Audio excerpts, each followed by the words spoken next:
Eternal Crusade, the Awakening. Prologue. The Crusade for Power. The gilded halls of the Lateran Palace echoed with the deliberate steps of Pope Urban II. His richly embroidered robes swept the stone floors as he strode toward the assembly chamber. The room was filled with advisors, bishops, and envoys, their whispered conversations ceasing as Urban entered, his presence as commanding as it was polarizing. Urban's IQ had risen to power not through divine inspiration, but through cunning and manipulation. He knew that the church needed more than faith to consolidate its control. It needed power. For decades, rumors of lost knowledge and artifacts, objects of unimaginable power, had circulated among scholars and mystics. These whispers spoke of a civilization so advanced that its remnants, if uncovered, could shift the balance of power on Earth. Atlantis. The name had haunted Urban's thoughts ever since he first encountered the obscure texts hidden in the Vatican's vast archives. They described a world that had harnessed energies beyond comprehension, capable of healing, destruction, and dominion over the natural world. And though he cloaked his ambitions in the language of faith, Urban's true goal was to locate and possess these Atlantean remnants. His opportunity came in 1095, with a plea from the Byzantine Emperor Alexios Wallarakomnenos for military aid against the Seljuk Turks. Urban seized the moment, masking his pursuit of power as a holy mission. So in a field outside Clermont, Urban addressed a massive crowd of nobles, clergy, and commoners.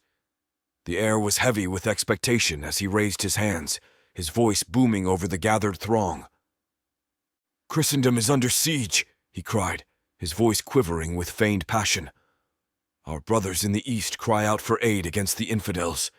Their holy lands, our holy lands, are defiled by unbelievers. We must answer their call. We must march to Jerusalem and reclaim it in the name of God." The crowd erupted in cheers, their fervor ignited by his words. But Urban wasn't finished. He leaned forward, his tone shifting to one of solemnity. "This is not merely a war of swords," he declared. "It is a war for the soul of humanity. For within Jerusalem lies knowledge, knowledge of the divine that will light our path to salvation. Bring this knowledge back, and we shall illuminate the world." He didn't mention Atlantis. He did not speak of the artifacts he sought. To the masses, the mission was holy. To Urban, it was one of ambition veiled in piety. As the Crusaders marched east, their numbers swelled with peasants, knights, and opportunists. Urban's rhetoric had galvanized Europe, but the results were a patchwork of chaos. Armies ill-equipped and poorly led committed atrocities in the name of God, their fervor spilling into bloodlust as they slaughtered entire villages of Jews and Muslims. The fields of Anatolia and the streets of Antioch were stained red with the blood of innocents. The soldiers did as Urban commanded. They showed them God. But the search for knowledge remained elusive. Urban had not told them what to look for, nor where. All they knew was that their ultimate destination was Jerusalem, where they believed divine secrets awaited them. It was in Antioch, amidst the city's ruins, that whispers of the Brotherhood of the East first reached the Crusaders. These whispers spoke of an ancient order, keepers of knowledge that predated the fall of Rome, the rise of Christianity, and even the written histories of man. It was said the Brotherhood possessed texts and tools that could heal the sick, destroy armies, or unlock the mysteries of creation itself. The rumors were vague, spoken only in hushed tones by merchants and mystics who feared retribution for sharing them. But the Crusaders who heard them were intrigued, their curiosity fueled by the blood-soaked futility of their campaign. The Brotherhood became a glimmer of hope, a potential source of answers in a crusade that seemed increasingly hollow. The leadership, however, was divided. While some saw the Brotherhood as a distraction, others, wary of Urban's true intentions, began to wonder if they were being used. Quietly, they resolved to pursue these whispers, even as they continued their march. The crusade ended in a Pyrrhic victory. Jerusalem fell in 1099 after a brutal siege, its streets running with blood as crusaders massacred the city's inhabitants. Yet for all their violence, the soldiers found no divine secrets, no holy relics beyond what had already been enshrined in the church's myths. The treasures of Atlantis, if they existed, remained hidden. The surviving Crusaders returned to Europe disillusioned. They had shown the world God's wrath, but they had not brought back the knowledge Pope Urban II had promised. Among the returning knights, a quiet mistrust of the Pope took root. Urban's grand promises rang hollow, and his motives seemed more political than divine. Those who had heard of the Brotherhood chose silence. Their whispers became their own secret, one they shared only with those they trusted. After Urban's death in 1099, the disillusioned Crusaders sought to reclaim their purpose. Among them were Payen de Montdidier and Hugh de Payen, men of unshakable resolve who had served in the Crusade. Together, they began to gather like-minded individuals, men who had seen the horrors of the Crusade and wanted something greater than conquest or wealth. The whispers of the Brotherhood had not been forgotten. While the Church celebrated its victory, the seeds of a new order were sown in secret. Payens and de Montdidier believed that the knowledge the Pope had sought might still exist, hidden among those who he had sought. If the Brotherhood were real, they would find them, not for the Pope, but for humanity. They named themselves the Poor Fellow Soldiers of Christ and of the Temple of Solomon, later shortened to the Knights Templar. Their public mission was to protect pilgrims traveling to the Holy Land. Privately, they began their own investigations, poring over maps, interrogating mystics, and tracing the faintest clues. Their ultimate goal was clear: to uncover the knowledge and safeguard it from those who would misuse it. Unlike Urban II, they sought not power but understanding. And so, the Knights Templar began their secret journey, one that would span centuries and echo through history as both protectors and seekers of the greatest truths humanity had ever known. Chapter 1. The Awakening. Oak Island had always been a place where ambition and obsession collided. Its secrets had taunted searchers for centuries, drawing in treasure hunters, scholars, and dreamers with promises of untold riches and forgotten knowledge. But the island was as much a graveyard as it was a mystery. Marty and Rick Lagina had devoted decades to solving Oak Island's enigma. Fueled by stories from a childhood magazine article, the brothers had taken the mantle of searchers, pouring time, resources, and unrelenting determination into the excavation. They had come closer than anyone to unraveling the mystery. But like so many before them, they had found themselves thwarted at every turn. The island seemed alive, working against them. Each breakthrough was followed by a setback, flood tunnels collapsing just as they reached promising depths, shafts filling with water faster than pumps could clear it, equipment malfunctioning without explanation. And always the curse lingered in the back of their minds. 7 must die before the treasure is revealed. 6 lives had already been claimed. Rick had always been the believer. He felt the weight of history, the pull of something larger than himself. Marty, ever the pragmatist, balanced his brother's passion with skepticism, though even he couldn't deny the evidence they'd unearthed. Templar crosses, ancient coins, human bones buried at impossible depths. Still, the brothers had never found the treasure itself, the elusive heart of Oak Island's mystery. And now, the excavation had passed to Simon Hargrove's team. Specialists with advanced technology and historical insight, they had arrived with promises of success, their confidence rooted in methods more modern than sheer will. But the island's curse didn't care about technology. It had claimed kings and paupers alike. Hargrove's team was no different. By the time Simon Hargrove and his team arrived, the Lagina brothers had reluctantly stepped back, not because they lacked the will, but because the island had worn them down. Financial strain, technical challenges, and the unrelenting resistance of Oak Island itself had taken their toll. They had come closer than anyone else in history to solving the mystery, but in the end, the treasure remained just out of reach. Hargrove's arrival marked a shift in the search's tone. Unlike the Laginas, whose pursuit was deeply personal, Hargrove was an outsider, a professional archaeologist with a reputation for uncovering historical enigmas. He approached the task with cold efficiency. Where the Laginas had seen Oak Island as a passion project, Hargrove saw it as a puzzle to be solved, another notch in his professional belt. The transition was bittersweet for Rick and Marty. They watched as Hargrove brought in state-of-the-art equipment, a team of seasoned experts, and a clinical detachment that seemed to strip the search of its magic. For them, Oak Island was a story of faith, family, and perseverance. For Hargrove, it was a problem to conquer. "You've done the heavy lifting," Hargrove had said during their first meeting. "All that remains is to follow the trail to its logical conclusion." Marty had bristled at the arrogance, but Rick had merely smiled, the lines on his weathered face deepening. He knew better than anyone that Oak Island defied logic. Hargrove wasted no time. Where the Laginas had carefully explored every possibility, often chasing leads that seemed tenuous at best, Hargrove focused solely on the money pit. For him, the other discoveries, the stone pathways, the swamp anomalies, the Templar artifacts, were distractions. "We go deep," he told his team, standing at the edge of the pit. "Whatever's here, it's buried at the heart of this island. We're not wasting resources on side projects." His confidence was infectious, and his team worked with a precision that bordered on mechanical. The greatest advantage Hargrove had over Lawina's brother is they played by the rules. The island was protected land with strict regulations regarding excavation, and their exploration was limited to being focused on carefully investigating potential treasure sites using advanced technology and archaeological methods, rather than simply digging. This was due to the potential for damaging historical artifacts and the island's ecosystem. One of the two Hargrove didn't care about, and had ensured those in government who watched over the island look in another direction.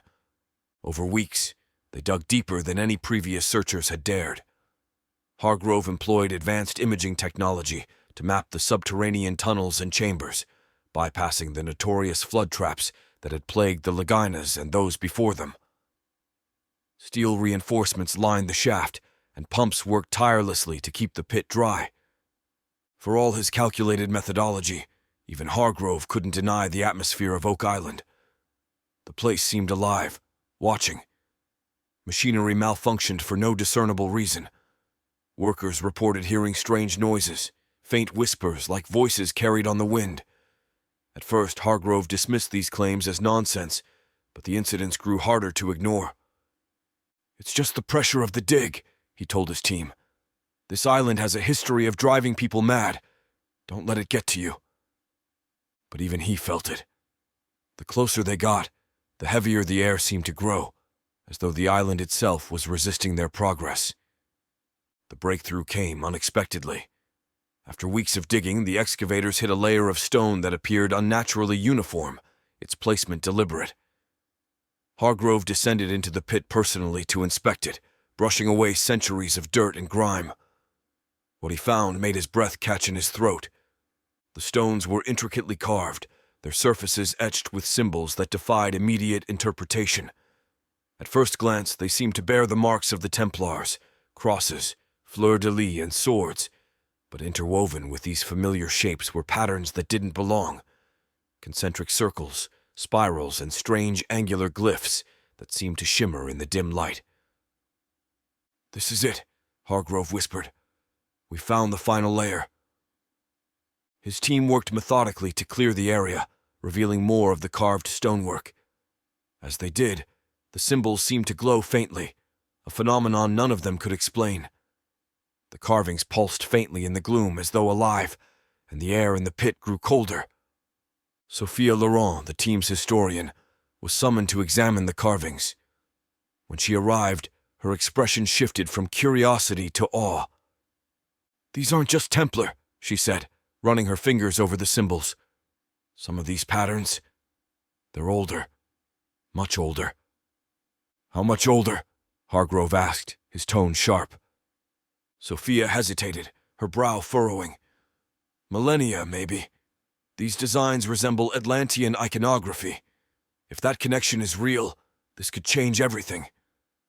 Hargrove's skepticism was evident, but even he couldn't deny the strangeness of what they had uncovered. The symbols didn't belong in the historical timeline. They were anachronistic, impossible. As the team prepared to breach the final layer, the island seemed to rebel. Machinery failed inexplicably, forcing workers to rely on manual tools. The vibrations in the earth grew stronger, shaking the pit walls and sending small showers of dirt cascading into the shaft. Hargrove's team pressed on, driven by ambition and defiance. Above ground, the rain began to fall harder, the sky darkening as storm clouds rolled in. The wind howled through the trees, carrying with it a low, almost mournful sound that seemed to emanate from the island itself. For Hargrove, this was the moment he had been waiting for.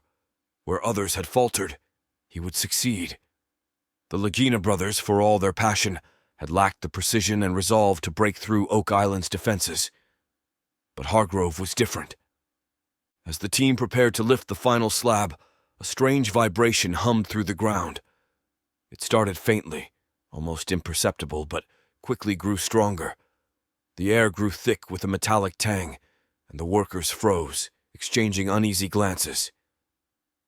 "What the hell is that?" one of them muttered, his voice trembling. Hargrove ignored the unease spreading through his team. "Stay focused," he barked. "We're too close to stop now." Sophia stood at the edge of the chamber, her heart pounding as the vibrations intensified. She couldn't shake the feeling that whatever lay beneath the slab was not meant to be disturbed. And yet, the slab was moving. The final barrier between the team and the island's ultimate secret was being lifted. Chapter 2. The Origins of Ordo Lux Aeterna. The Vatican's power had always rested on more than faith. Beneath the soaring arches of St. Peter's Basilica and the pious proclamations of the papacy lay another truth, one carefully hidden from the faithful. For centuries, whispers of forbidden knowledge, ancient relics, and divine mysteries had been woven into the fabric of Rome. By the 12th century, these whispers coalesced into a secret order, the Ordo Lux Aeterna, the Order of Eternal Light. Its formation was both a reaction and a necessity. The rise of the Knights Templar, with their growing influence and access to ancient knowledge, had unsettled the Church. Their discoveries, rumored to include relics from Atlantis, manuscripts that contradicted the Bible, and artifacts of immense power, posed a threat not just to Rome's authority, but to its very survival. The Templars' secrecy bred paranoia among church leaders, who feared the order would one day wield their treasures against the papacy. The Ordo Lux Aeterna was established to counter this threat. Its purpose was clear: to find, secure, and, if necessary, destroy knowledge and artifacts that could undermine the Church's dominance. Only a handful of cardinals and trusted clergy were privy to its existence. Its agents, operating in the shadows, were answerable only to the Pope. By the early 14th century, the Knights Templar had grown into a formidable force. Wealthier than kings and feared by nations, their influence extended across Europe and beyond. They controlled vast resources, from their fortresses in the Holy Land to banking operations that underpinned the economies of kingdoms. But it was their secrets, ancient knowledge, and rumored artifacts that truly set them apart. The Vatican, increasingly uneasy with their independence, saw the Templars as both a threat and an opportunity. Their troves of relics, rumored to include Atlantean artifacts and heretical texts, were coveted by the Church. Yet the Templars' growing distrust of the papacy, fostered by years of intrigue, made it clear they would not relinquish these treasures willingly. Due to their position of distrust, Pope Clement V, a weak and politically manipulated figure, was the perfect pawn for the French King Philip IV, who sought the Templars' wealth to pay off his staggering debts. Behind the scenes, it was the Ordo Lux Aeterna that orchestrated the Church's move against the Templars, ensuring the operation was as thorough and ruthless as possible. Father Elias Rinaldi, head of the Ordo Lux Aeterna, was tasked with dismantling the Templar order. His methods were surgical. While the Church publicly condemned the Templars for heresy, sorcery, and blasphemy, the Ordo worked in the shadows, gathering intelligence, infiltrating their ranks, and sowing distrust among their allies. Agents of the Ordo infiltrated Templar chapters across Europe, posing as allies or repentant enemies. They whispered lies, carefully stoking fears that the Church sought not just the dissolution of the order, but the annihilation of its members. Some Templars, disillusioned or frightened, defected, feeding the Ordo with valuable intelligence. Others grew more secretive, retreating to hidden strongholds and sealing away their treasures. On October 13th, 1307, forever remembered as Black Friday, the Ordo Lux Eterna executed its most ambitious plan. Coordinating with King Philip IV, Pope Clement V issued sealed orders to arrest the Templars across France in a single night. The accusations were damning idolatry, sodomy, devil worship, and treason. These charges, fabricated by the Ordo, were designed to inflame public opinion and justify the brutal crackdown. The arrests were swift and violent. Templar fortresses were stormed, their knights dragged from their beds and tortured for confessions. Many, broken under the weight of unspeakable pain, admitted to crimes they had not committed. The Church paraded these confessions as proof of the Templars' guilt, but the Ordo's true goal was not public spectacle. It was the artifacts. In the chaos of the arrests, Ordo agents swept through Templar strongholds, ransacking libraries, vaults, and reliquaries. They seized maps, encrypted manuscripts, and fragments of relics thought to have originated from Atlantis. Despite the Ordo's meticulous planning, the Templars were not entirely unprepared. The Order had long suspected that their independence would eventually provoke the Church's ire. In the years leading up to the arrests, they had quietly fortified their most valuable holdings and prepared contingency plans for escape. As the Ordo and King Philip's forces closed in, word spread quickly among the Templars. Across the Mediterranean, knights fled their strongholds, taking with them treasures and secrets that would never be recovered. In ports from Cyprus to Marseille, ships bearing the Templar cross set sail under cover of darkness, their destinations unknown. Reports flooded into the Vatican. Templar vessels had been spotted in the Atlantic, heading west. Others claimed to have seen them vanish into the mists of the Adriatic or along the shores of North Africa. Some whispered that the Templars had carried their treasures to lands beyond the known world, perhaps even to the fabled shores of Atlantis itself. By 1314, the Ordo Lux Eterna had achieved much of its mission. The Templars' public power had been shattered, their leaders executed, and their wealth confiscated by the Church and the French crown. Grand Master Jacques de Molay, burned at the stake, cursed both King Philip and Pope Clement, a curse that legend claims came to pass with both their deaths within a year. But the Ordo's victory was not complete. The artifacts they recovered were tantalizing but incomplete. The manuscripts were riddled with codes the Ordo had yet to break, and the greatest treasures of the Templars, the Ark of the Covenant, the Holy Grail, the Emerald Tablet, remained missing. Father Elias Rinaldi seethed at the reports of Templar ships slipping away. He knew what this meant. The knowledge he had spent decades pursuing was now scattered, beyond the reach of even the Vatican's long arm. Worse still, the Templar's survival meant that the Church's enemies might one day rise again. In the years and decades that followed, the Ordo Lux Eterna redoubled its efforts. Agents were dispatched across Europe, the Middle East, and even as far as the Americas, chasing rumors of Templar remnants. Secret caches of manuscripts and relics were uncovered, but the Templars themselves remained elusive. Meanwhile, the Templars who had escaped began to rebuild in the shadows. They abandoned their banners and titles, adopting new names and blending into the societies they once served. But their mission remained unchanged, to protect the ancient knowledge they had sworn to guard, even if it meant opposing the Church itself, a Church that denied certain truths they had discovered and would go to extreme lengths to remain unspoken. In the final years of his life, Father Elias often knelt in the darkened halls of the Vatican, surrounded by the relics he had recovered. Yet despite his victories, a sense of failure gnawed at him. The Ordo Lux Eterna had struck a blow against the Templars, but it had not destroyed them. Worse still, the artifacts they sought remained incomplete, their mysteries unsolved. As he gazed at the fragments of Atlantean technology locked away in the Vatican's deepest vaults, Elias whispered a prayer, not for redemption, but for clarity. He had dedicated his life to the Church's mission, but the more he learned, the more he questioned whether they were truly serving God or merely their own ambition.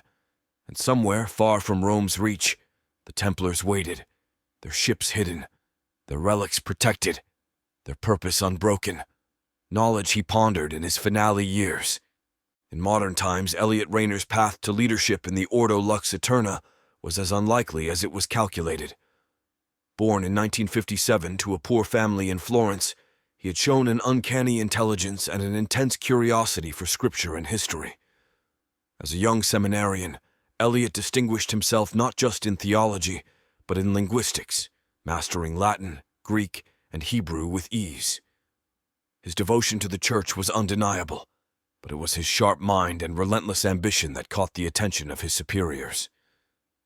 After being ordained, Elliot was assigned to the Vatican archives, a labyrinth of ancient texts, forbidden books, and forgotten histories. There, among the dusty shelves, he stumbled upon fragments of documents that hinted at the Ordo Lux Eterna. The references were oblique, cloaked in euphemism, but they fascinated him.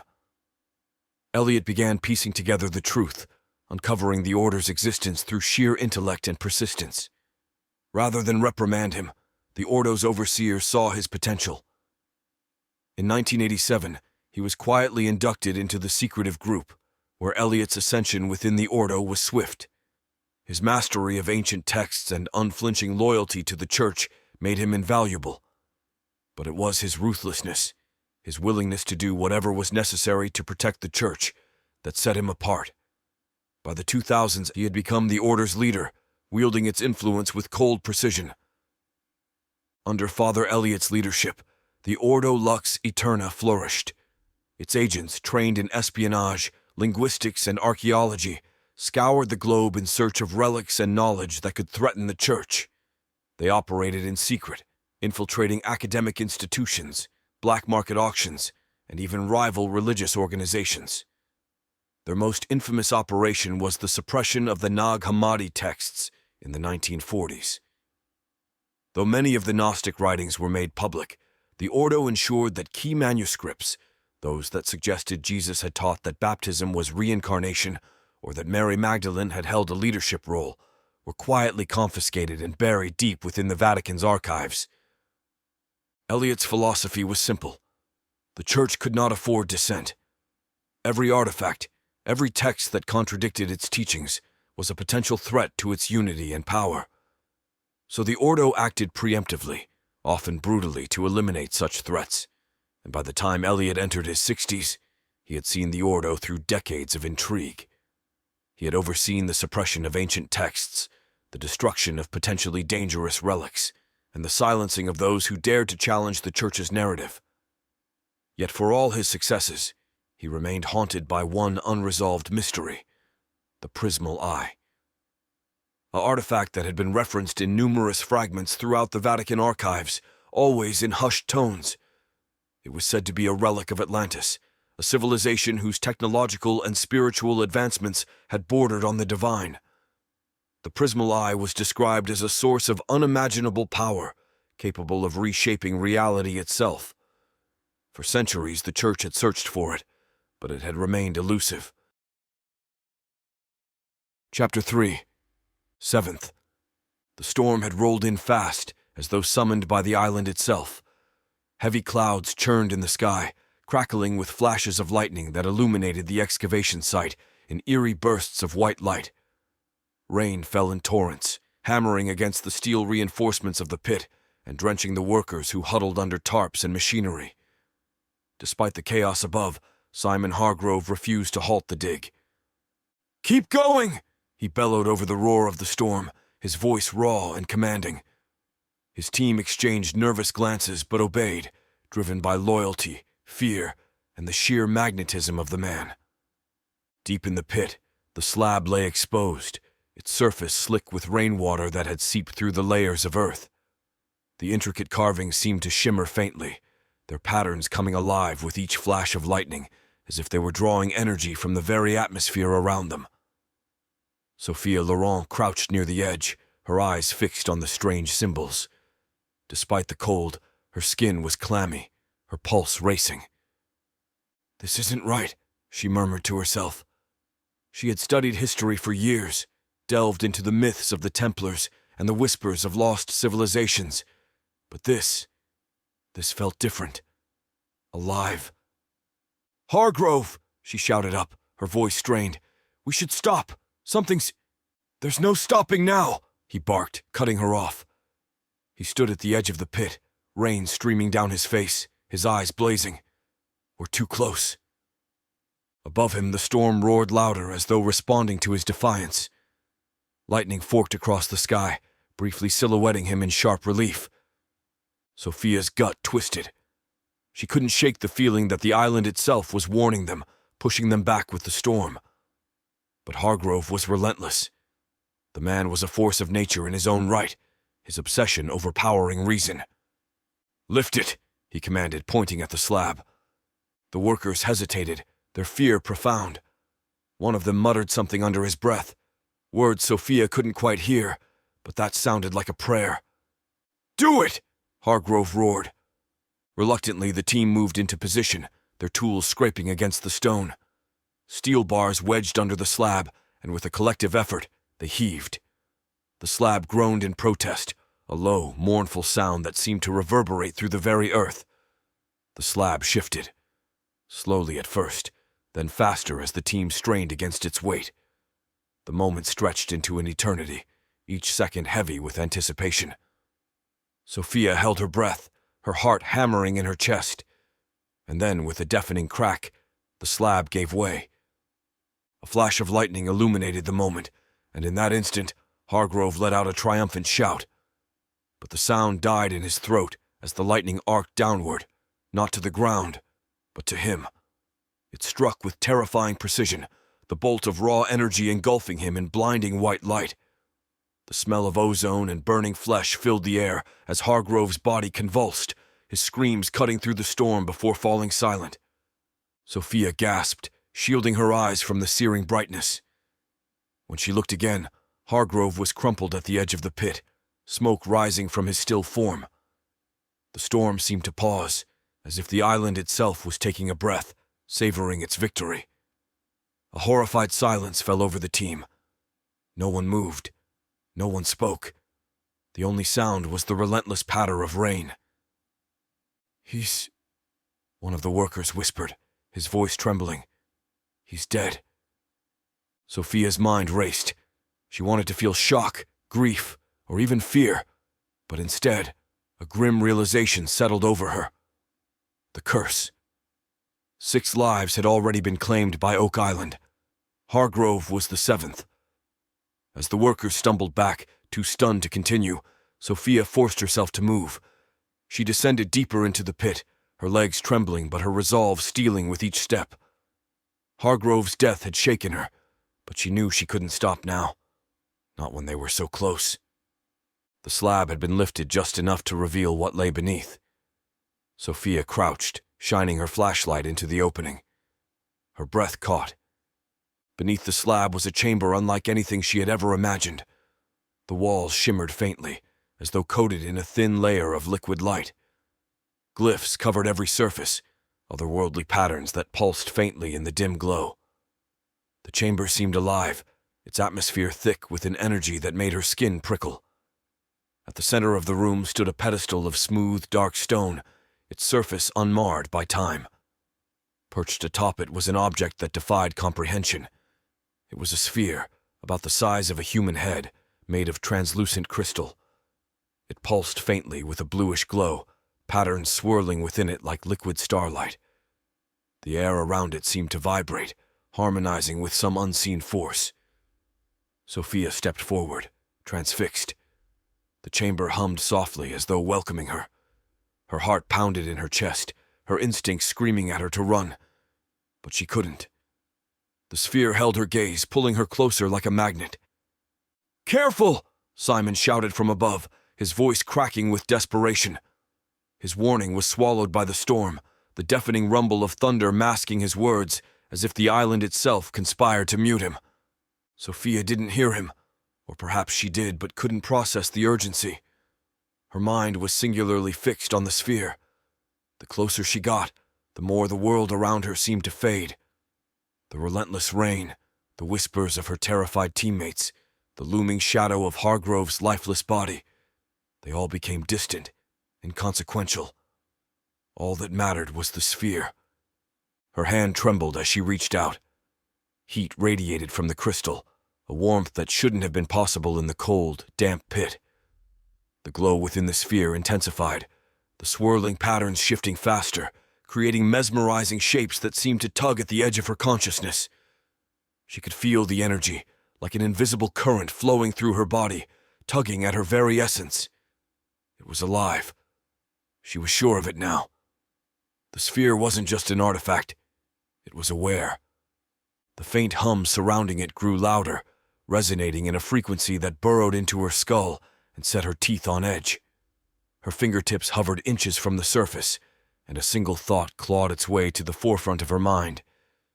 This is not meant for you. But it was too late. The moment her fingers brushed the crystal, the chamber exploded with light. It was a brilliance unlike anything Sophia had ever seen, more intense than the noonday sun, more overwhelming than the fiercest lightning strike. It didn't just fill the room. It consumed it, erasing every shadow, every shape, every boundary. The light wasn't just visual. It had substance, a force that tore through her body, igniting every nerve ending. It was as if she had been struck by a tidal wave of raw energy, flooding her senses, breaking her apart and reassembling her in the same instant. She couldn't scream. She couldn't breathe. She could only be a fragile mote of awareness caught in the overwhelming power of the sphere. Visions of the past. When the light in her eyes finally dimmed, she was no longer in the chamber. She was on horseback, the world around her alive with chaos. Her armor gleamed in the sunlight, the crimson cross emblazoned on her chest plate standing out starkly against the polished steel. The weight of the sword in her hand was both foreign and familiar, as though it had always belonged to her. Its blade shimmered, glowing faintly with an energy she instinctively knew was not of this world. The battlefield stretched before her, a tableau of carnage and fury. Men clashed with brutal efficiency, swords ringing against shields, arrows slicing through the air. She could feel the vibrations of hoofbeats beneath her, the raw power of the warhorse she rode as it thundered forward, charging into the fray. The heat was unbearable, the sun glaring down mercilessly. Dust and blood filled her nostrils, mingling with the metallic tang of sweat. Around her, knights in similar armor fought valiantly, their faces obscured by helmets. She recognized their movements, their postures, as though they were extensions of herself, brothers united by something far greater than camaraderie. She was not just watching, she was living it. She could feel the ache in her muscles, the sting of sweat dripping into her eyes, the adrenaline coursing through her veins. She swung her sword, the blade slicing cleanly through an enemy's shield and shoulder. Her breath came in ragged gasps as she fought, not for survival but for purpose, for destiny. Above the din of battle, a voice rang out. It was deep and commanding, speaking words in a language she didn't understand, but somehow knew were meant for her. The voice was both ancient and timeless, vibrating through her very soul, stirring something buried deep within. Defend the light. Guard the truth. The battlefield shifted. The sun vanished, replaced by darkness. The cries of men faded into silence. She was weightless, floating in an endless void. And then, with the same blinding force as before, she was back in the chamber. Sophia collapsed to her knees, her body trembling violently. Her breaths came in short, shallow gasps as her mind struggled to process what had just happened. Her head throbbed, her vision swimming with after-images of the light. She pressed her hands against the cold, damp floor of the chamber, needing its solidity to anchor herself. What just happened? Christopher, one of Simon's investors' voice cut through the haze. He was climbing down into the pit, his steps unsteady. His face was pale, his eyes wide with fear and confusion. The storm above had quieted, the rain now a mere drizzle as if the world itself was waiting in suspense. Sophia looked up at him, her gaze unfocused. Her lips moved, but no sound came out. The memory of the battlefield lingered, vivid and unrelenting. She could still feel the sword in her hand, the weight of the armor on her chest. She could still hear the voice. I She swallowed hard, forcing herself to speak. I saw something. A battle. I think I was... She paused, the words catching in her throat. I think I was one of them. A Templar. Christopher froze, his eyes darting to the sphere. Its glow had dimmed but not faded, the swirling patterns within it now moving languidly, as though spent. The air around it still vibrated faintly, a low hum that seemed to resonate in their bones. That thing, he whispered, taking a cautious step closer. What is it? Sophia shook her head, tears welling in her eyes. She had spent her life studying the Templars, piecing together fragments of their history. She had read the myths of their lost treasure, the whispers of ancient relics. But none of that had prepared her for this. It's not just treasure, she said, her voice trembling. It's something more. Christopher crouched beside her, his hands trembling as he reached out to steady her. What do you mean? What did you see? Sophia met his gaze, her eyes filled with equal parts terror and awe.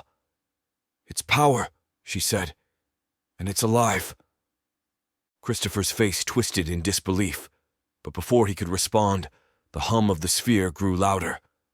The patterns within it began to swirl faster, its glow intensifying once more. Both of them instinctively recoiled, their hearts pounding as the chamber seemed to vibrate with renewed energy. And somewhere above, hidden within the gathering clouds, the storm began to stir again. The pulse of energy from the Oak Island relic didn't stop at the chamber walls. It traveled through the ether, awakening something dormant in countless souls across the globe, souls of Templars.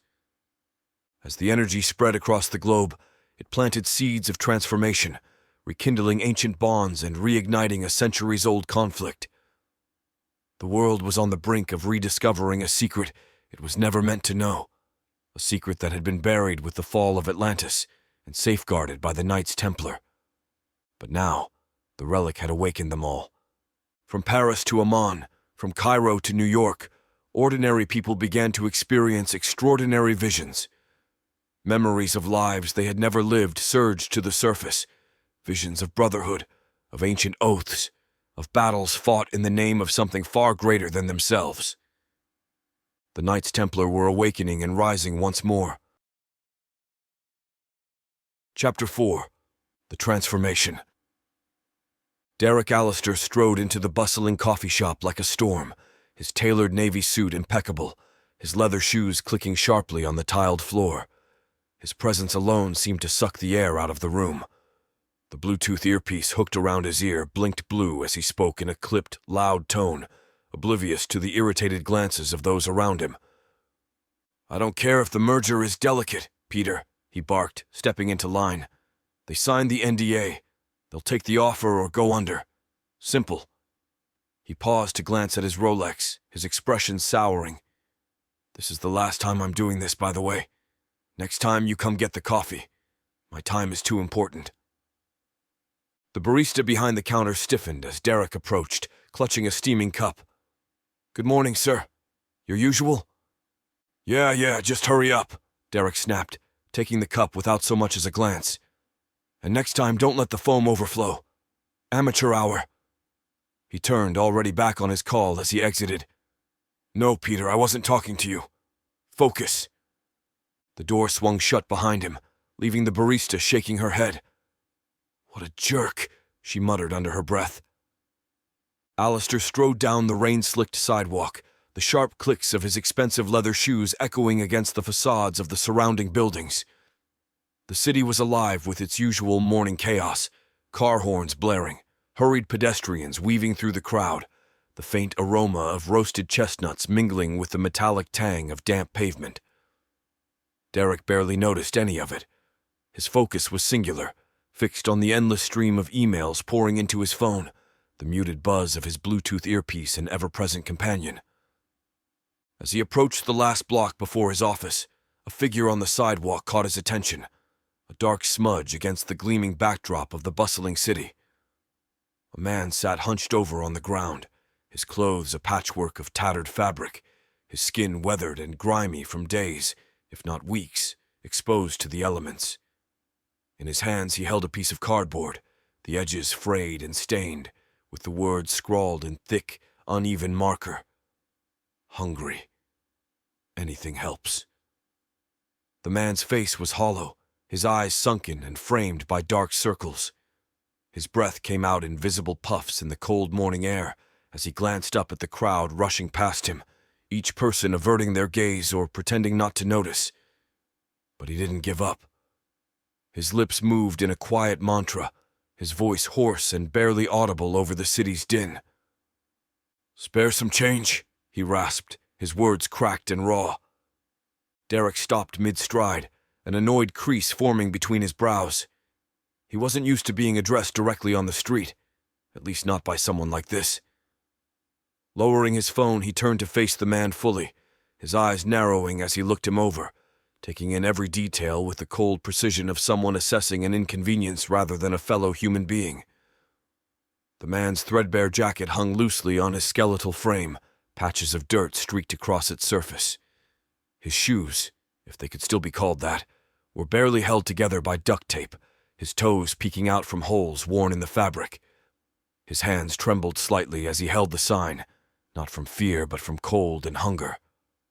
Derek's lip curled slightly, the faintest sneer tugging at the corner of his mouth. "You know what you need?" Derek said, his voice cutting through the man's hoarse murmurs like a blade. "A job." He gestured vaguely with his coffee cup, the logo of the high-end cafe catching the dim morning light. "Try doing something productive instead of sitting around begging all day." The homeless man blinked up at him, his face a mask of quiet resignation. There was no protest, no defense, just a fleeting moment of pain that flickered in his eyes before his gaze dropped to the ground. He pulled the cardboard sign a little closer to his chest as though it were a shield, his shoulders hunching inward. Derek watched him for a moment longer, waiting for a response, but none came. With a derisive scoff, he adjusted his tie, smoothing out the silk knot with a practiced flick of his fingers, and continued toward his office. Behind him, the homeless man remained seated, motionless, except for the gentle shake of his hands against the cold. He didn't look up again. As Derek approached the revolving doors of his office building, their polished glass reflecting his imposing silhouette, he glanced at his watch. 2 minutes behind schedule. The encounter hadn't even registered as a disruption, just another insignificant moment in a life filled with much bigger concerns. The doors swished shut behind him. The faint, weathered voice of the man on the sidewalk lingered in the air, swallowed quickly by the city's ceaseless noise. "Spare some change." The office's sleek, modern lobby gleamed as Derek strode through. Polished marble floors reflected the overhead lights, and glass partitions divided the space into pristine sections. The receptionist gave a nervous smile as he passed, which Derek ignored entirely. He stepped into the private elevator reserved for senior executives, the faint hum of classical music doing little to soothe the tension radiating from him. On the top floor, Laura stood just outside the conference room, holding a folder and trying to project calm. She glanced at the cup in Derek's hand as he approached, her smile faltering slightly. "Good morning, Mr. Allister," she said, her tone careful. Derek stopped abruptly, waving the coffee cup in front of her like evidence in a trial. "Good morning? Barely. Do you see this? Do you know why I have this coffee in my hand?" Laura hesitated, her mouth opening and closing like a fish out of water. "Because you stopped to get it?" "Because you didn't," Derek snapped, his tone sharp enough to make her flinch. "Your job includes making sure this is on my desk when I walk in. It's not complicated. I don't care how tight your morning is. Figure it out. I have no use for excuses." Laura's cheeks reddened, her lips trembling as she nodded. I'll try harder," she stammered. "You'd better," Derek said, brushing past her and into the conference room. He didn't notice how her hand clenched the folder tightly, her knuckles whitening, or how her eyes glistened as she turned away. The conference room was a masterpiece of modern design, glass walls, sleek chairs, and a table so polished it reflected the faces of the employees seated around it. Derek took his seat at the head, placing his coffee on the table with a deliberate thud that drew everyone's attention. "Why am I the only one here with ideas?" he demanded, his tone icy and cutting. His gaze swept the room, each employee shrinking slightly under the weight of it. "You're all supposed to be the best in your fields, yet you've managed to bring me nothing but half-baked proposals and excuses." One employee, a junior analyst named Ethan, fidgeted nervously. "We're still compiling." "Still compiling?" Derek interrupted, his voice sharp. "How do you think my career would have gone if I said still compiling when asked for results? You'd be flipping burgers if it weren't for me, Ethan. I brought you here because I thought you had potential. Don't prove me wrong." Ethan's face turned crimson, his jaw tightening as he looked down at his notes. The other employees exchanged glances, their expressions a mixture of sympathy and relief that they hadn't been the target this time. As the meeting dragged on, Derek's tone grew harsher, his critiques more biting. By the time it ended, the team shuffled out like condemned prisoners, whispering among themselves as they went. "How does he still have employees?" one muttered. "Probably because everyone's terrified of him," another replied. Derek remained behind, oblivious to the resentment simmering just beyond the glass walls. To him, it was just another successful meeting. The days in Derek Allister's office ran like a relentless machine, one powered by fear, resentment, and the sheer force of his personality. Each morning he strode into the sleek, glass-paneled building with the same self-assured arrogance, his arrival an unspoken signal for tension to spike across the floor. Employees hurried to look busy, heads ducked over keyboards as they avoided his gaze. Conversation ceased abruptly whenever he passed, his presence a cold gust that sucked the air out of the room. Derek's days were a parade of power plays. Meetings were a battlefield where his voice was the loudest, and dissenting opinions were crushed without ceremony. Subordinates fumbled over their presentations, knowing a single misstep would result in a scathing remark. "Do you even understand the numbers you're presenting?" he sneered at one analyst during a budget review. "Because I sure as hell don't. And if I can't, how do you expect the board to?" The young analyst stammered an apology, his ears turning crimson. Derek waved him off, his face a mask of irritation. "Fix it before I have to explain to shareholders why I'm wasting company resources on people who can't do their jobs." On the following day, the atmosphere grew even more suffocating. Derek's voice echoed through the halls as he berated a mid-level manager for missing a deadline. The man, a father of 3 who had stayed late every night that week to finish the project, tried to explain the unexpected challenges his team had faced. "Challenges?" Derek said, his voice dripping with sarcasm. "You want to talk to me about challenges? Let me be very clear. You don't get to have challenges. You get results, or you don't get a job. Is that understood?" "Yes, sir," the manager muttered, his shoulders slumping in defeat. The exchange was overheard by several employees, who exchanged uneasy glances. In hushed whispers, daily they would speculate how long anyone could last under Derek's leadership. "I heard he once fired someone for using the wrong font in a report," one whispered. "He did," another confirmed. 2 years ago. Arial instead of Times New Roman. Sent them packing before lunch." "I bet Laura's next," someone said, nodding toward Derek's assistant, who was visibly frazzled as she hurried between her desk and Derek's office, her phone constantly ringing with his demands. By the 3rd day, Laura was running on fumes. Balancing her job and her family had always been a tightrope act, but working for Derek made it feel like walking that tightrope during a hurricane. Her mornings were a chaotic blur of dropping off her toddler at the sitter, navigating rush-hour traffic, and scrambling to meet Derek's impossible expectations. That morning she arrived at the coffee shop breathless, the minutes ticking dangerously close to Derek's arrival time. The line was longer than usual, and she could feel the seconds slipping away as she waited. When she finally reached the counter, she ordered the caramel macchiato Derek demanded every day, her voice hurried and strained. But when the barista handed her the cup, it was a vanilla latte. Laura didn't notice until she was already halfway to the office, and by then, it was too late to turn back. She arrived at Derek's desk just as he strode in, his Bluetooth headset blinking as he wrapped up another heated call. He glanced at the cup in her hand, his brow furrowing. "What the hell is this?" he snapped, grabbing the cup and inspecting the label. "Vanilla latte? I asked for caramel macchiato." Laura paled, her heart sinking. I'm sorry, Mr. Allister. The barista must have—" "Don't you dare blame someone else for this," Derek said, his voice venomous.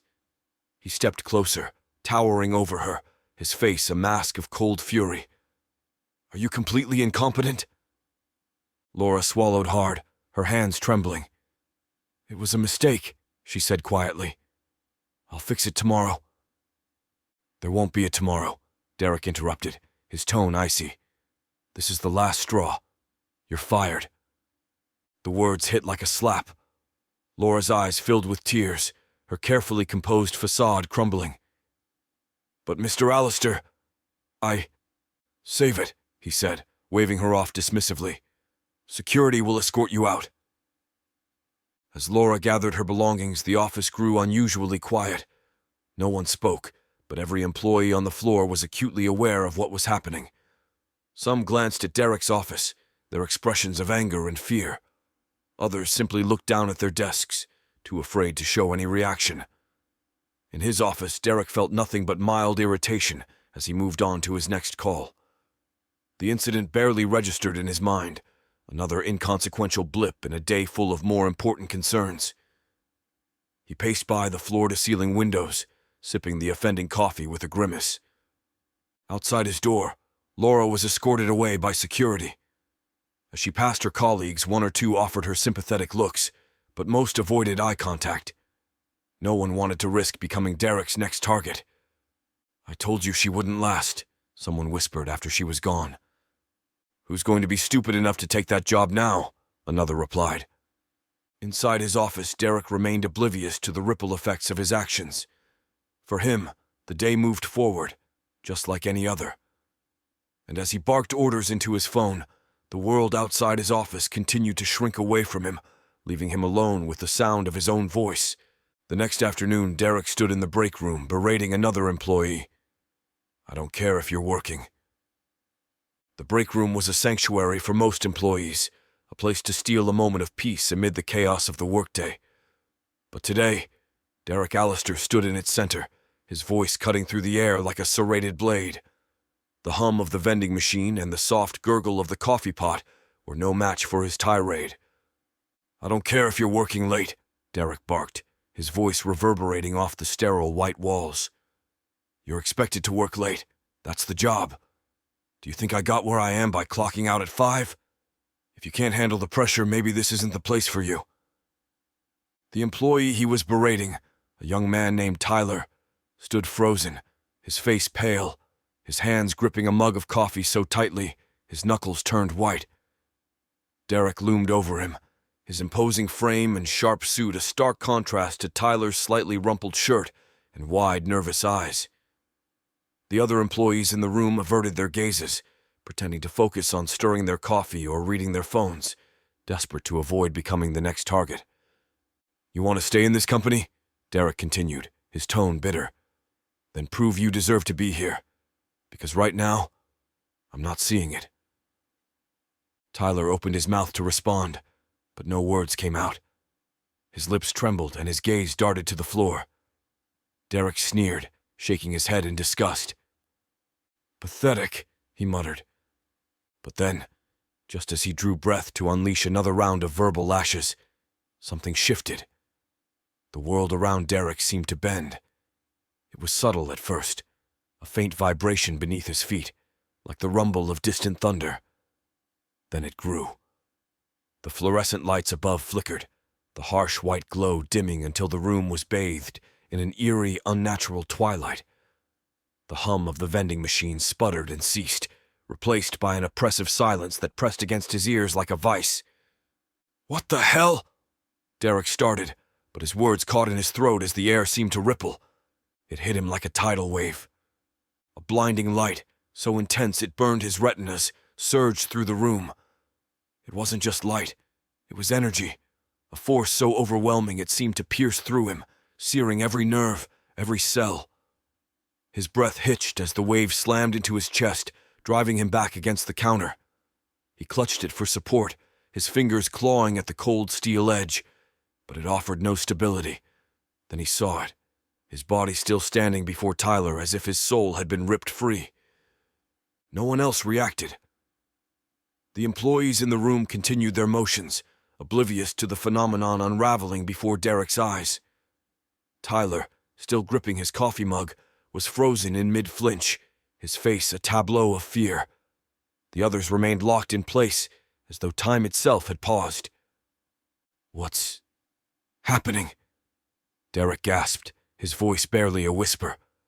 His vision blurred, the light consuming everything in its path. The edges of his surroundings dissolved, the stark white walls of the break room fading into a swirling abyss of gold and white. His knees buckled, and he staggered forward, reaching out to steady himself, but his hand grasped only empty air. The pressure intensified, a force both external and internal. It felt as though the very fabric of reality was unraveling around him, and he was being dragged through its seams. The blinding light pulsed in rhythm with his racing heart, each beat echoing louder, deeper. "Help!" he tried to call, but his voice didn't carry. It was swallowed by the light, by the weight of whatever was pulling him away from the world he knew, and then, with a final, deafening pulse, the light consumed him entirely. Chapter 5. The Awakening of Elliot Rayner. Elliot Rayner leaned back in his chair, the glow of his desk lamp casting shadows across the stacks of manuscripts and ancient texts that cluttered his private study.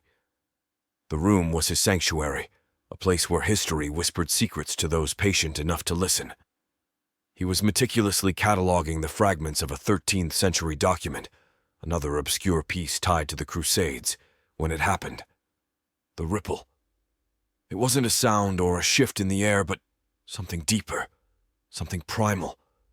It coursed through him like a lightning bolt striking his soul. The pen fell from his hand, clattering against the desk. His chest tightened, his breath caught, and for a moment he was paralyzed. The world seemed to tilt. "Found," he muttered, the words spilling from his lips unbidden. His voice cracked with an edge of fear, though he didn't yet understand why.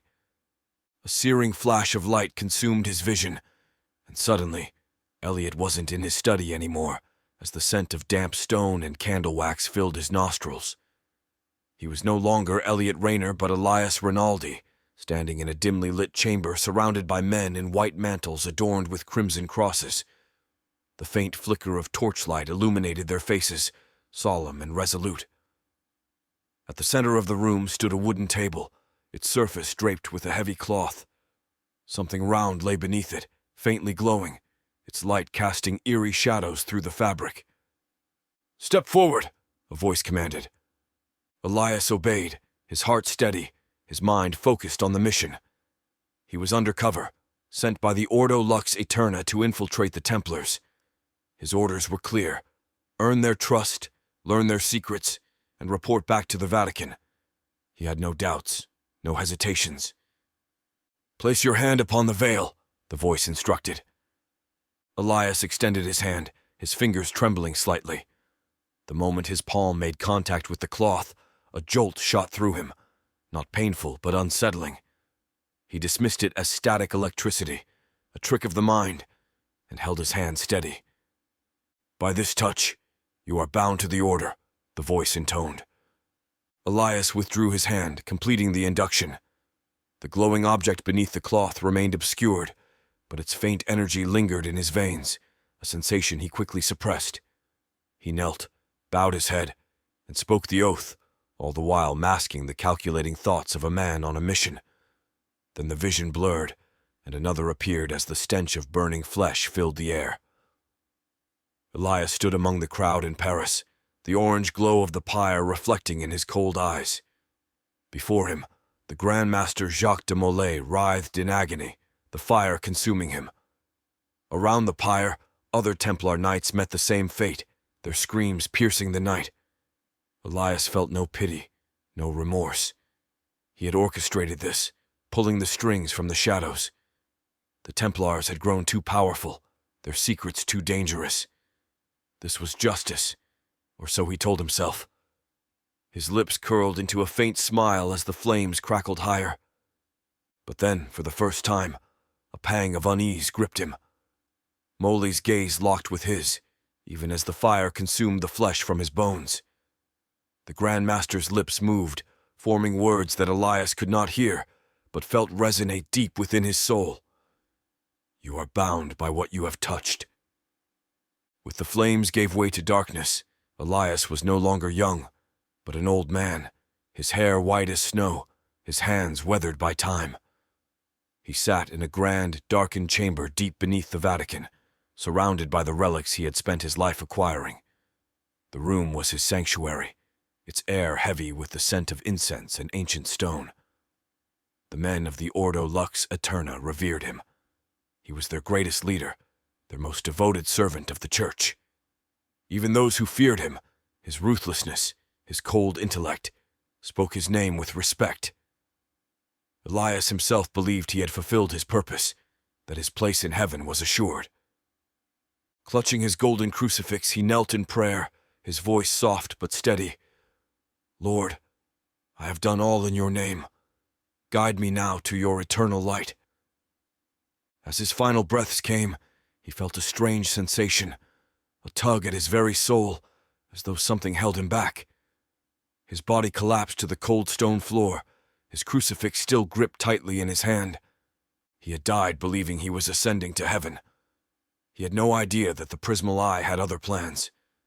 Elliot's vision snapped back to reality, and he stumbled backward, knocking over his chair. His breathing was ragged, his body trembling with the echoes of what he had seen. The memories weren't just vivid, they were real. He had been Elias Rinaldi, infiltrator of the Templars, orchestrator of their downfall, and only now realizing he had touched it. The Prismal Eye. The object beneath the cloth during his induction. It hadn't been just a symbol or a relic.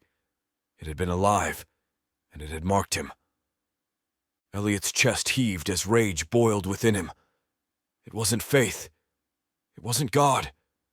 It was that thing. The realization was horrifying. The Prismal Eye had bound him, tethered his soul to the mortal plane. He hadn't ascended to heaven because of it. It had claimed him, and it was still out there, pulsing with the same energy he had felt centuries ago. Fueled by fury and desperation, Elliot ran from his study. He descended deep into the Vatican's hidden chambers, guided by the fragments of memory still burning in his mind. The path was familiar, though he had never walked it as Elliot. Finally, he reached the chamber where Elias had died. He had died. The room was untouched, as if frozen in time. The crucifix lay on the stone floor, its surface dulled with age. Elliot knelt and picked it up, his fingers trembling. The weight of the relic felt heavier than it should have, as though it carried the burden of his past life. Staring at the crucifix, he whispered, "You didn't save me. You never saved me." Standing, he clenched the crucifix tightly. The Templars knew. They knew what it was, and they didn't warn me. They didn't save me either. The fury in his voice echoed through the empty chamber. The Prismal Eye did this to me. It kept me here. His eyes burned with resolve. I'll find it, and I'll destroy it. Turning, Elliot ascended the stairs, his mind focused, his purpose clear. He was no longer Elias Rinaldi, servant of the Ordo Lux Aeterna. He was Elliot Rayner, and he would stop at nothing to end the Prismal Eye's curse. Far beneath the gilded grandeur of St. Peter's Basilica, in the silence where time seemed to stand still, Father Elliot knelt before a towering wooden crucifix. The chamber was stark, its simplicity a sharp contrast to the opulence above. The flickering sconces cast long, dancing shadows across the stone walls, creating the illusion that the crucifix itself moved in the dim light. The scent of burning incense hung heavy, metallic and sharp, clinging to the back of Elliot's throat. His hands were clasped tightly together, his knuckles white, but his prayer was not serene. Words stumbled silently through his mind, each one tainted with the chaos of his thoughts. For decades he had sought the Prismal Eye, believing that finding it would bring peace. Now, the ripple of its awakening had shattered that illusion. Now, Elliot's memories of the visions haunted him. The jolt of energy as he touched the veiled relic during his induction, the flames that consumed the Templars while he watched with cold detachment, the suffocating darkness of his own death beneath the Vatican's stones. He had lived a life of reverence, feared and exalted within the Ordo Lux Eterna, but now he understood the price of that life. The Prismal Eye had marked him, tethering him to this world. It had denied him the very heaven he had believed he served. He clenched his jaw, his head still bowed. Why was I chosen? He thought bitterly. Why this curse? The silence of the chamber was broken by the echo of footsteps. The sound was soft but deliberate, each step measured and purposeful. Elliot did not move, his breathing steady despite the storm within. The figure stopped a few paces behind him and bowed low, the rustle of their cloak faint in the still air. "The Oak Island site has been confirmed," the figure said, their voice low and steady. "The relic has been uncovered." Elliot opened his eyes, lifting his head. The crucifix loomed before him, its carved wood darkened with age, its expression of divine suffering staring back at him. He rose slowly, the movements of a man burdened by years of secrets and responsibilities. When he turned to face the cloaked figure, his face was unreadable, save for the hard line of his mouth. "Then it begins," Elliot said, his voice cold, deliberate. "Send the Inquisitors. The Templars are waking. We must eliminate them before they remember who they are." The figure bowed again and stepped away, their footsteps fading into the distance until the chamber was silent once more. Elliot turned back to the crucifix, his gaze unwavering. The face of Christ, beaten and broken, seemed almost to accuse him as the bells of St. Peter's Basilica tolled above, their deep tones vibrating through the stonework, reverberating even in the depths of the Vatican. Elliot crossed himself mechanically, his mind racing. He had spent decades walking a razor's edge, balancing secrecy with the relentless pursuit of knowledge. Every decision he had made had been calculated to protect the Church's fragile dominance, to safeguard the truths that could unmake the world. But the Prismal Eye was different. It wasn't just a relic of Atlantis, nor merely a piece of advanced technology. It was something alive, something that had stained him with its touch all those centuries ago. And now, its discovery threatened not only the Church, but his very existence. As he left the chamber, his footsteps echoing down the long, narrow corridors, Elliot's thoughts drifted to the Templars. They had sworn to protect the secrets of Atlantis, to ensure its power was never misused. He had infiltrated their order under the pretense of faith, gaining their trust only to betray them. He had justified their deaths as necessary, their secrets too dangerous for mortal hands. But now, as the ripple of energy from the heart reverberated across the world, he couldn't ignore the bitter irony. It was not the Templars who had misused the heart, but the Church. The very institution that had sought to control knowledge, to hoard it for the sake of power, had failed to understand the consequences of its actions, and now the Templars might be returning, their souls awakened by the same force that had bound his own. Elliot emerged into a small, dimly lit antechamber. A group of robed inquisitors awaited him, their faces obscured by hoods, their postures rigid with discipline. These were not priests but warriors, trained in the ancient art of hunting and eradicating heresy. Their silence was unnerving, but Elliot found solace in their obedience. "The Templars must not rise," he said, his voice sharp. "If they remember who they are, they will become a threat we cannot contain. Move swiftly. Contain the site. Destroy anyone who resists. The heart must be retrieved and brought to me. Do not fail." The Inquisitors bowed and filed out, their movements as silent as specters. Elliot watched them go, the weight of the order settling on his shoulders. He was sending them into a battle that could change the world, and yet his greatest fear was not failure. It was what he might discover when the heart was finally in his grasp. As Elliot climbed the stone steps back to the Vatican's main levels, the tolling bells above seemed louder, more resonant. Their deep, Mournful tones carried with them a sense of finality, as if they marked the end of something far greater than the day. The Vatican was quiet at this hour, the grandeur of its halls dimmed in the flickering light of scattered candles. Elliot's steps slowed as he passed the vast tapestries depicting saints and martyrs, their faces serene in death. He felt no kinship with them. They had died believing in their salvation, in the promise of heaven. But Elliot knew now that heaven was a lie, at least for him. He stopped before a window that overlooked St. Peter's Square. The city stretched out beyond, its lights twinkling like stars. Somewhere across the oceans the Prismal Eye waited, pulsing with the energy that had once touched him, the energy that had stolen his soul.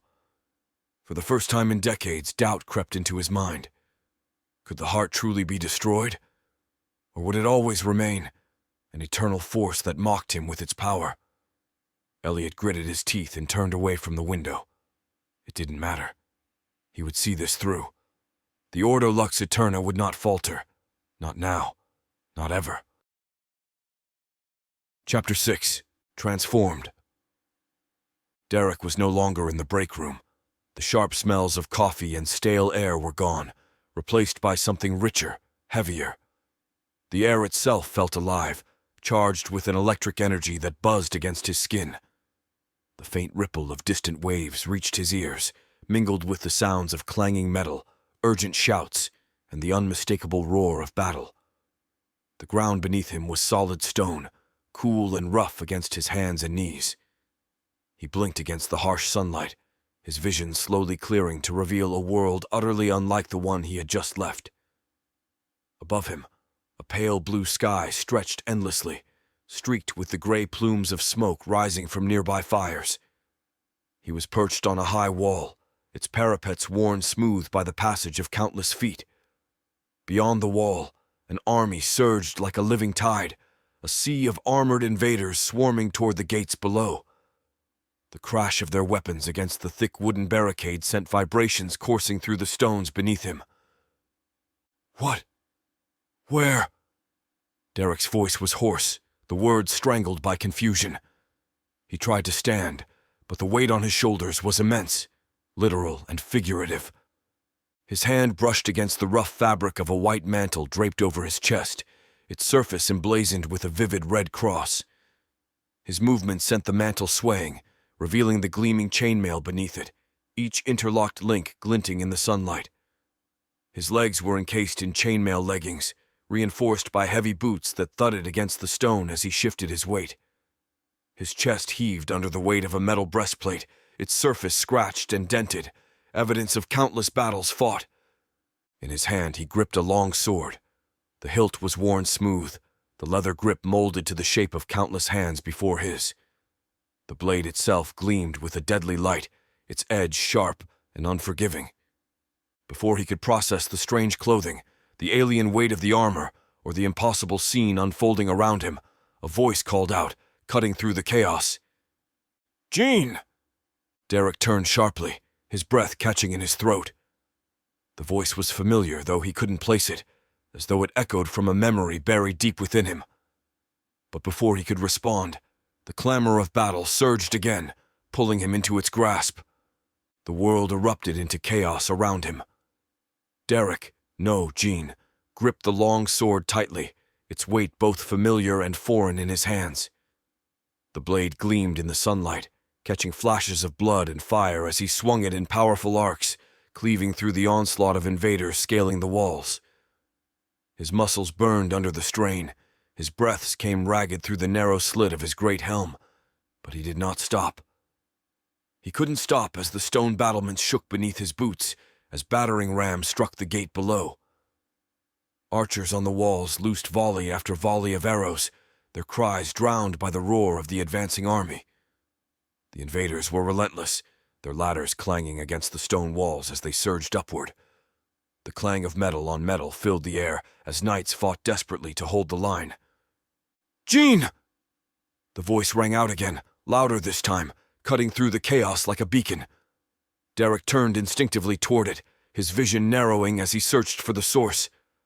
A fellow knight fought his way toward him, his white mantle stained with blood, but the red cross still vivid against the carnage. His face was half hidden by his helm, but Derek recognized the urgency in his tone. "Jean de la Rochelle!" the knight called, thrusting his sword into the gut of an approaching enemy. "Hold the line! For the Holy Land!" The name struck Derek like a hammer blow. Jean de la Rochelle. He didn't know how he knew it, but he did.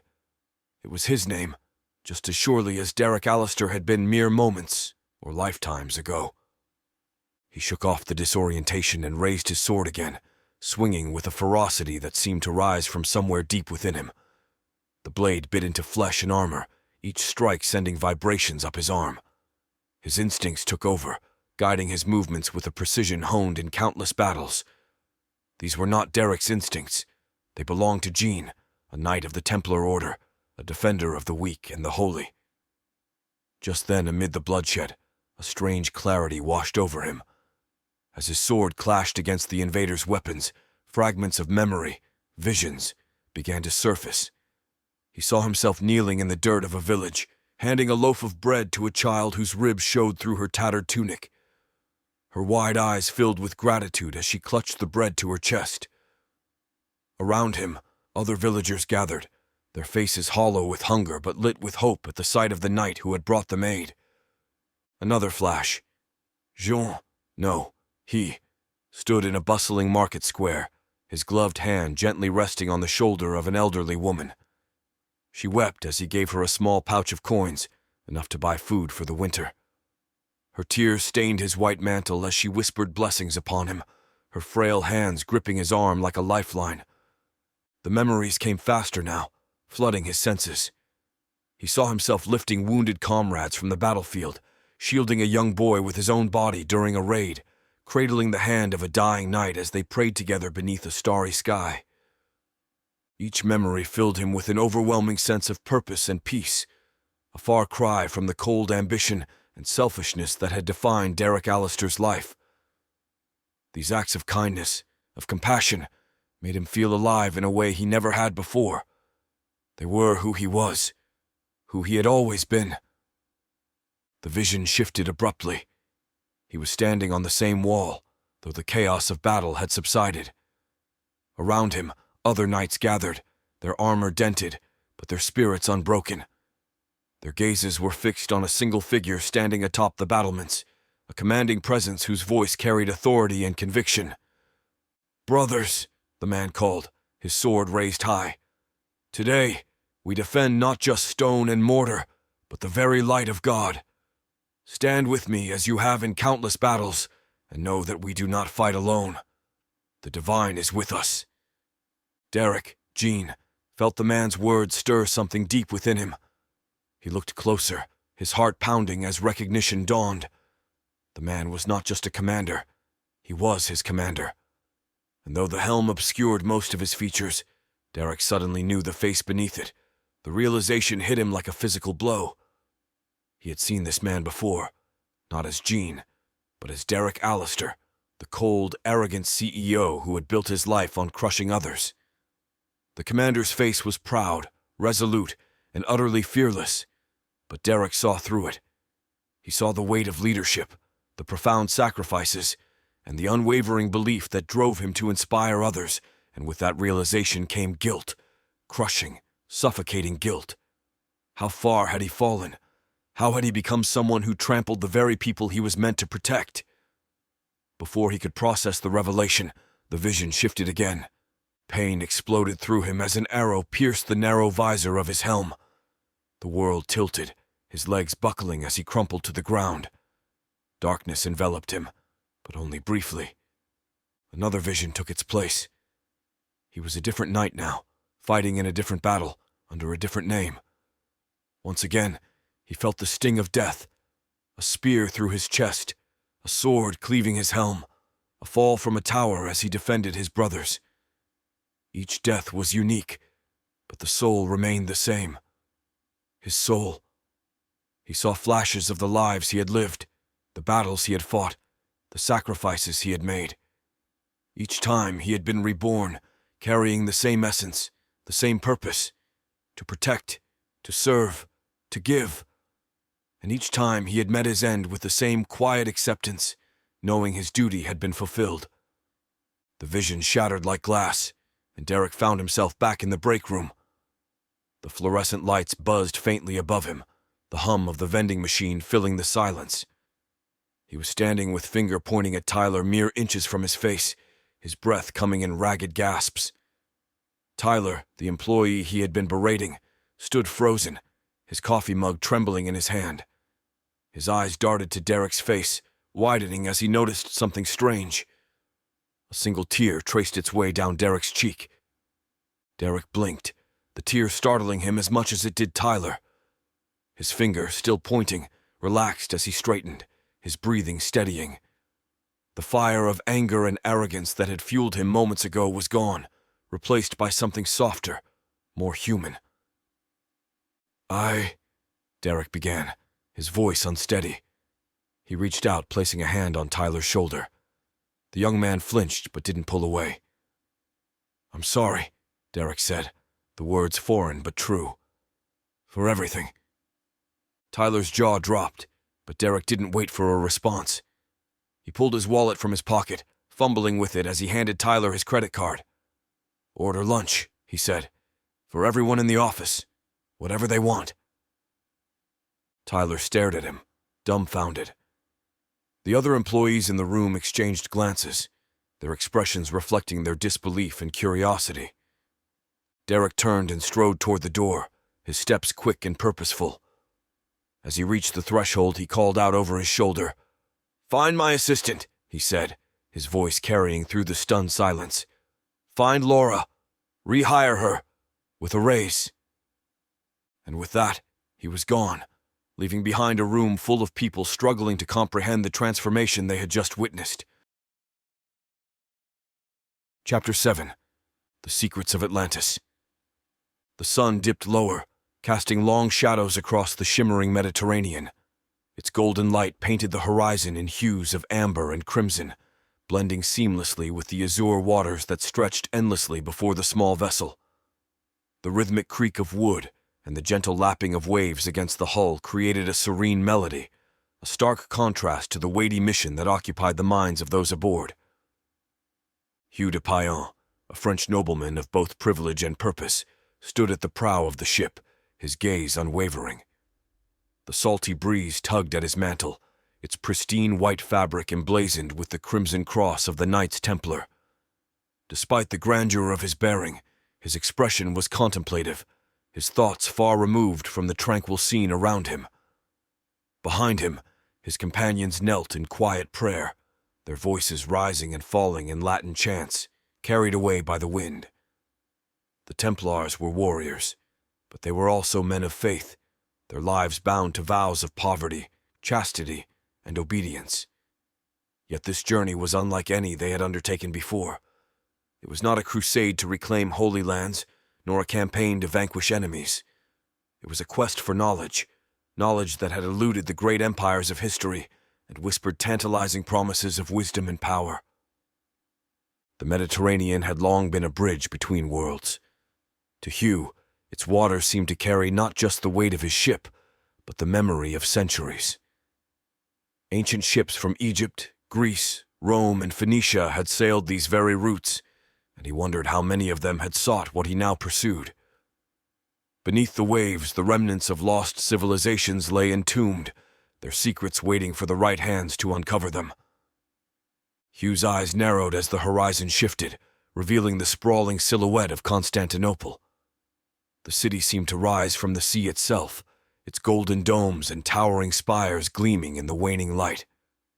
The Theodosian walls, vast and imposing, encircled the city like an unbreakable fortress, while beyond them, the bustling metropolis pulsed with life. Known as Byzantium to the ancient Greeks, and later as the beating heart of the Byzantine Empire, Constantinople stood as a crossroads of civilizations.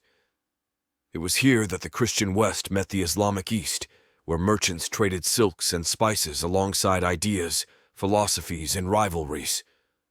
The Hagia Sophia dominated the skyline, its massive dome a marvel of engineering and a testament to the city's splendor. But Hugh's purpose was neither political nor military. The Templars had forged their reputation as defenders of Christendom, yet his mission went beyond the petty squabbles of kings and empires. His destination lay in the labyrinthine streets of this great city, where whispers of a secretive order, the Brotherhood of the East, had led him. The Brotherhood of the East. The name alone stirred curiosity and awe. Hugh had spent years piecing together fragments of their story, gleaned from cryptic manuscripts and the accounts of travelers. They were said to predate the rise of Christianity and Islam, their roots stretching back to the ancient Greek city-states, and perhaps even further, to the lost civilizations of myth. What intrigued Hugh most was not their history, but their purpose. The Brotherhood was rumored to possess knowledge that defied the imagination, accounts of a lost civilization that spanned the globe, artifacts imbued with powers beyond comprehension, and spiritual truths that transcended the doctrines of any one faith. Such tales might have been dismissed as legends, yet Hugh knew there was often truth hidden in myth. Hugh's conviction was rooted in something more personal. Through his Sufi relatives, family connected by marriage and alliances forged in the melting pot of the Crusades, he had come to see the world differently. Sufism, with its emphasis on unity, spiritual enlightenment, and the pursuit of divine knowledge, had opened his mind to perspectives beyond the rigid dogma of the Church. It was this openness that had earned him the trust of the Brotherhood's informants, setting him on this unprecedented path. As the ship glided into the city's harbor, the sights and sounds of Constantinople enveloped them. Merchants shouted in a cacophony of languages, Greek, Arabic, Latin, and others, haggling over wares that ranged from fine silks and spices to gleaming weapons and mysterious relics. Fishermen hauled in their day's catch, their voices blending with the cries of seagulls overhead. The scent of salt water mingled with the earthy aroma of incense wafting from nearby temples. Hugh and his knights disembarked, their armor glinting in the amber light of the setting sun. The Templar cross, bold and unmistakable, drew curious glances from the locals. Though their presence was not unusual, the Templars rarely ventured into the heart of Constantinople without a clear military purpose. The streets were alive with movement. Pilgrims wandered toward holy sites, their eyes alight with reverence. Scholars gathered in shaded courtyards, gesturing passionately as they debated the great questions of philosophy and theology. Street performers entertained passers-by, their melodies and acrobatics adding to the vibrant tapestry of the city, though Hugh paid little attention to the sights and sounds around him. His focus was singular. Guided by a trusted contact, a Sufi mystic whose path had crossed with the Templars during the Crusades, he and his knights moved swiftly through the maze of streets. Their destination was hidden, shrouded in secrecy, and the weight of their mission pressed heavily on Hugh's shoulders. As they wound their way through narrow alleys, Hugh felt a growing sense of anticipation. The Brotherhood sanctuary was close. He glanced back at his knights, their expressions reflecting their reverence. Together they carried the hopes of their order and the weight of a world that teetered on the edge of revelation. Before them lay the doorway to the Brotherhood of the East, and with it, the secrets of a lost age. The entrance to the Brotherhood sanctuary was unassuming, a small, weathered door set into a quiet alley. But as the group was ushered inside, they entered a different world. The interior was a labyrinth of vaulted chambers, each filled with scrolls, intricate maps, and artifacts that seemed to belong to another era. Men and women of various origins worked silently, their movements precise. Hugh was greeted by an elder whose piercing eyes seemed to see through him. "You are Hugh de Payan," the man said in accented French. "We have been expecting you." Taken aback, Hugh bowed deeply. "It is an honor to stand before the Brotherhood. We seek truth, not conquest." The elder's gaze softened. "That is why we agreed to meet. The Brotherhood exists to preserve knowledge, not to wield it as a weapon. Tell me, Hugh de Payan, why do the Templars seek us?" Hugh chose his words carefully. "The world is fragmented. Knowledge is hoarded by the powerful and twisted into tools of control. The Templars seek not dominion but understanding, to safeguard what would be used to enslave." The elder studied him for a long moment before nodding. "Come, There is much to show you. The vaulted chamber pulsed with an air of ancient mysticism. The flickering glow of oil lamps danced across the walls, casting shadows that seemed to shift and breathe, as though the room itself were alive. Intricate murals adorned every surface, their colors muted by time but still vibrant enough to hint at the grandeur they once displayed. Depictions of celestial beings, strange geometric designs, and scenes of vast, gleaming cities stretched across the chamber like a tapestry of forgotten ages. Hugh de Payan stood among the Templars, his breath shallow, his gaze fixed on the elder of the Brotherhood. The man's voice was low and deliberate, each word carrying the weight of millennia. His aged fingers traced the lines of a massive map etched into the wall, a map unlike any Hugh had ever seen. It radiated an aura of mystery, its lines glowing faintly as though infused with some residual energy from the time it depicted. Atlantis, the elder began, his tone reverent, was not merely an island, as the stories claim. It was a civilization so vast, so advanced, that its presence spanned the globe. A network of interconnected cities powered not by fire or wind, but by the energy of the earth itself. Hugh's eyes followed the elder's gesture to the central point on the map, a location marked with a circular glyph that seemed to hum faintly in the dim light. From this hub, lines extended outward in all directions, forming a lattice that covered the known world and beyond. The Atlanteans were masters of energy, the elder continued, his voice taking on a rhythmic cadence, as though he were reciting an ancient hymn. They harnessed it through structures that still stand today: pyramids, ziggurats, obelisks. These were not monuments to the dead, as men now believe, but conduits of power, drawing upon the lifeblood of the earth. Hugh felt a chill run down his spine. The elder's words painted a picture of a world unlike anything he had imagined, a world where stone and energy merged to create miracles. The elder turned toward the knights, his eyes gleaming with the knowledge of ages. With this power, he said, the Atlanteans could traverse the globe in the blink of an eye. They cured ailments that even now remain beyond our comprehension. They shaped matter itself, transforming stone into tools and tools into wonders. Their civilization reached heights we can scarcely fathom. Hugh's voice broke the spell of the elder's narrative. "What happened to them?" he asked, his tone full of awe. The elder's expression darkened and his gaze dropped to the floor. For a moment the chamber seemed to grow colder. "They reached too far," he said, his voice heavy with sorrow. Their hubris angered the very elements they had tamed. The energies they relied upon rebelled against them, and fire and water became their undoing. As he spoke, his hand moved to another mural, this one depicting a scene of cataclysm. Great waves towered over golden cities, consuming them in a deluge of destruction.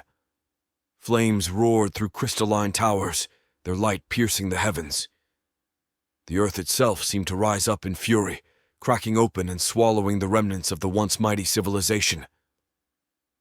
"It was not just an island that was lost," the elder continued. "It was an epic. The fall of Atlantis marked the end of an age of enlightenment and the beginning of the darkness we now call history. But not all was destroyed." Hugh leaned forward, his pulse quickening. "What survived?" The elder turned back to the map, his finger tracing its glowing lines. Fragments of their knowledge, artifacts, texts, tools, were carried by those who fled the destruction. Some made their way to Egypt, where their secrets were hidden in the Great Pyramid. Others found refuge in the temples of Greece, encoded in the teachings of the philosophers. And some... He paused, his gaze locking with Hugh's. Some reached Jerusalem, buried beneath its sacred stones. The elder stepped closer, his voice dropping to a near whisper, as though the very walls had ears. "These fragments are both a blessing and a curse. In the right hands, they could lead humanity back to the light, to an age of peace and enlightenment. But in the wrong hands, they would bring only ruin. The energies they contain are as volatile as they are powerful, and those who seek to wield them without understanding will suffer the same fate as Atlantis." Hugh felt the weight of the elder's words settle heavily on his shoulders. "Why tell us this?" he asked. "Why entrust the Templars with this knowledge?" The elder smiled faintly, a glimmer of hope breaking through his somber demeanor. "Because you seek not power, but truth. Your order has shown itself to be more than warriors. You are seekers of wisdom, protectors of the sacred. You, Hugh de Payens, have the heart of a guardian, not a conqueror. And it is for this reason that we share our greatest secret with you."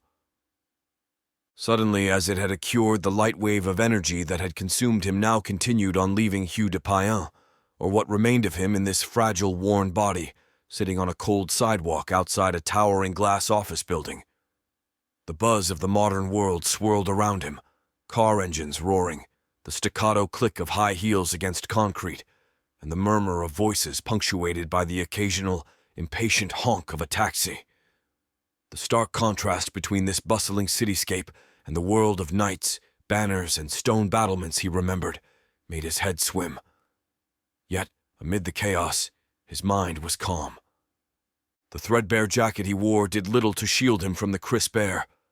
Its fabric was frayed, patched with years of neglect, and streaked with dirt that told the story of his current existence. His shoes were an even sadder sight, barely held together with duct tape, the toes of one foot peeking through, exposing pale skin to the chill. His hands trembled slightly from the gnawing ache of hunger and the bite of the wind. None of it mattered. He could have been clad in the finest armor or standing barefoot and broken. It made no difference now. For the first time in this lifetime, Hugh felt a clarity of purpose, unlike anything he'd experienced since his soul had awakened. "The Prismal Eye," he murmured to himself, his voice raspy from disuse. The memory of the glowing sphere surfaced in his mind, its swirling patterns of energy, its pulse like the heartbeat of a forgotten world. The ancient artifact they had hidden millennia ago, buried deep to protect humanity from its power, had been discovered. He didn't know how, but he felt its presence, an unmistakable pull, as if the object itself were calling to him. Hugh's spine straightened as he sat, ignoring the pain in his bones. A fire burned within him now, the fire of the mission they had sworn to protect. But as he looked down at himself, the skeletal frame, the dirty hands, the rags, he wondered how he could even begin. He longed for the reassuring weight of a sword at his side, the glint of steel and the strength of purpose it symbolized. Instead, he had nothing but a piece of cardboard and the fading remnants of his past lives. Lost in thought, Hugh barely registered the approaching footsteps until a voice cut through the din of the street. It was sharp, loud, and unmistakably familiar. "You! What are you doing here?" Hugh looked up, his tired eyes meeting the figure of a man looming over him. It was the same pompous figure he had seen earlier that week, the one barking orders into his phone, exuding arrogance and disdain. The man was impeccably dressed in a tailored suit worth more than Hugh could fathom, yet his presence felt different now, as though a veil had been lifted. Before Hugh could respond, the man's eyes widened in recognition. His perfectly polished facade cracked as he stumbled backward, then forward again, his hand trembling as he pointed. "Grandmaster Jacques de Molay," the man stammered, his voice breaking. It's you." The word sent a jolt through Hugh. Memories he had buried deep surged to the surface, unbidden and vivid. He saw the flames licking at his robes, the crackling of the fire as he was tied to the stake, his own cries drowned by the jeers of the crowd. The pain had been unbearable, but worse still was the betrayal, the knowledge that his brothers had been destroyed by the very church they had sworn to protect. "That one," Hugh muttered under his breath, "was worse than drowning." The man's knees buckled, and he dropped to the sidewalk, his hands trembling as he bowed low. "Grandmaster, forgive me," he said, his voice choking on the words. "Forgive me for failing you." Around them the city moved on, but not without noticing the spectacle unfolding. Passers-by slowed their steps, their gazes darting between the disheveled homeless man sitting on the sidewalk and the corporate titan on his knees before him. A woman clutching a briefcase paused, her brow furrowed in confusion. A man with a coffee cup did a double-take, almost spilling his drink.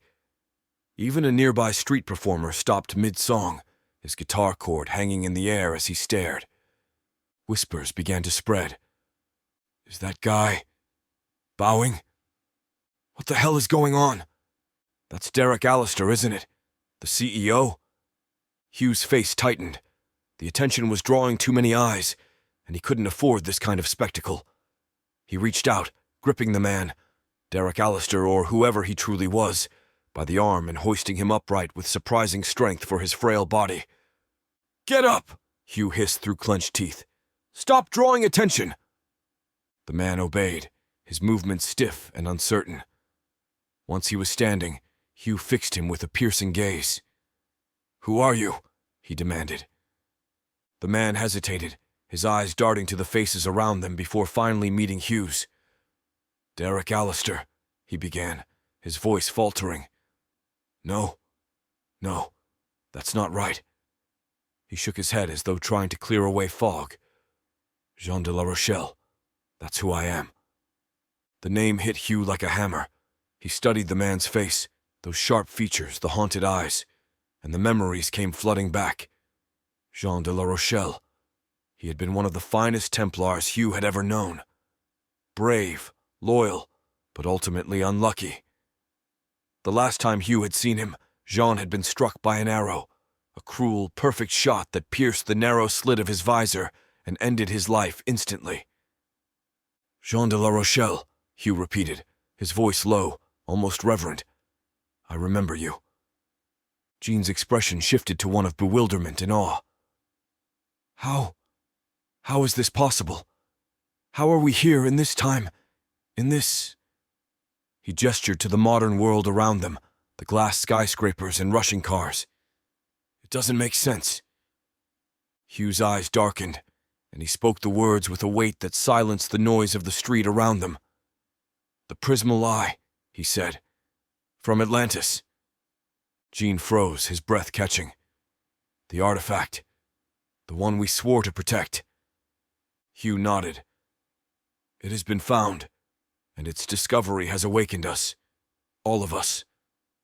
His gaze turned to the horizon, as if he could see beyond the glass and steel to the artifact itself, pulsing with the power of a forgotten age. We have work to do. Chapter 8. The Battle for Oak Island. The moon hung high over Oak Island, its pale light casting an ethereal glow over the rugged terrain. Waves lapped against the rocky shore as Sophia Laurent worked quickly, her hands moving with the precision of a surgeon as she directed her team. Crates of artifacts, wrapped carefully to protect against the elements, were loaded onto the large boat moored just off the beach.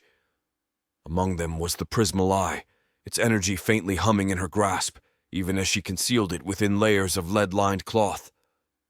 The vault beneath Oak Island was a hive of frantic activity. Sophia Laurent directed her team with sharp, precise commands, her mind racing to calculate their every move. Each crate of artifacts they carried toward the waiting boat felt like a victory and a loss all at once. She knew what was coming. She had felt it the moment the Prismal Eye was uncovered, the ripple of energy that had signaled their location to anyone attuned to such power. And now, the Inquisitors had found them. Sophia's grip tightened around the sword she had taken from the vault. The blade, etched with ancient symbols, belonged to Lucien de Vauclair, the man she had loved across centuries, and it brought a bitter sweetness of comfort and sorrow. Even as her Templar memories guided her, grounding her in purpose, the modern world felt alien and treacherous. Her heart beat fast as the rumble of approaching vehicles grew louder.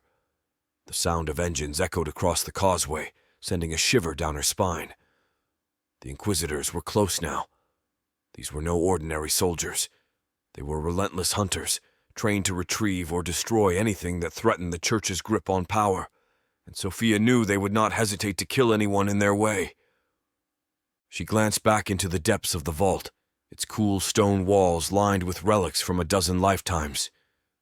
This place had been chosen for its isolation, its natural defenses, and its ability to mask the artifact's energies. Ingenious traps had been designed centuries ago to dissuade treasure seekers, including the Curse of Seven that Paon de Montdidier had created using the Prismal Eye, which none of that would stop the Inquisitors.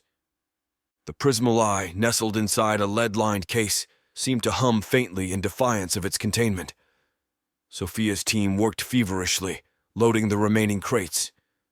Each artifact represented a fragment of a history the Church wanted buried, a legacy of power and enlightenment that could change the world if unleashed. "Move faster!" Sophia shouted, her voice cutting through the chaos. "We have minutes, maybe less."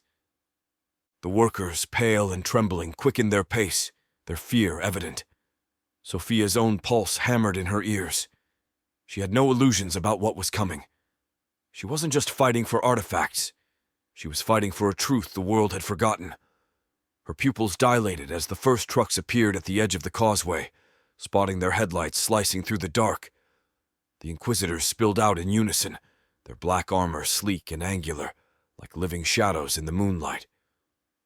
Red visors glowed faintly beneath their helmets, giving them an unearthly appearance.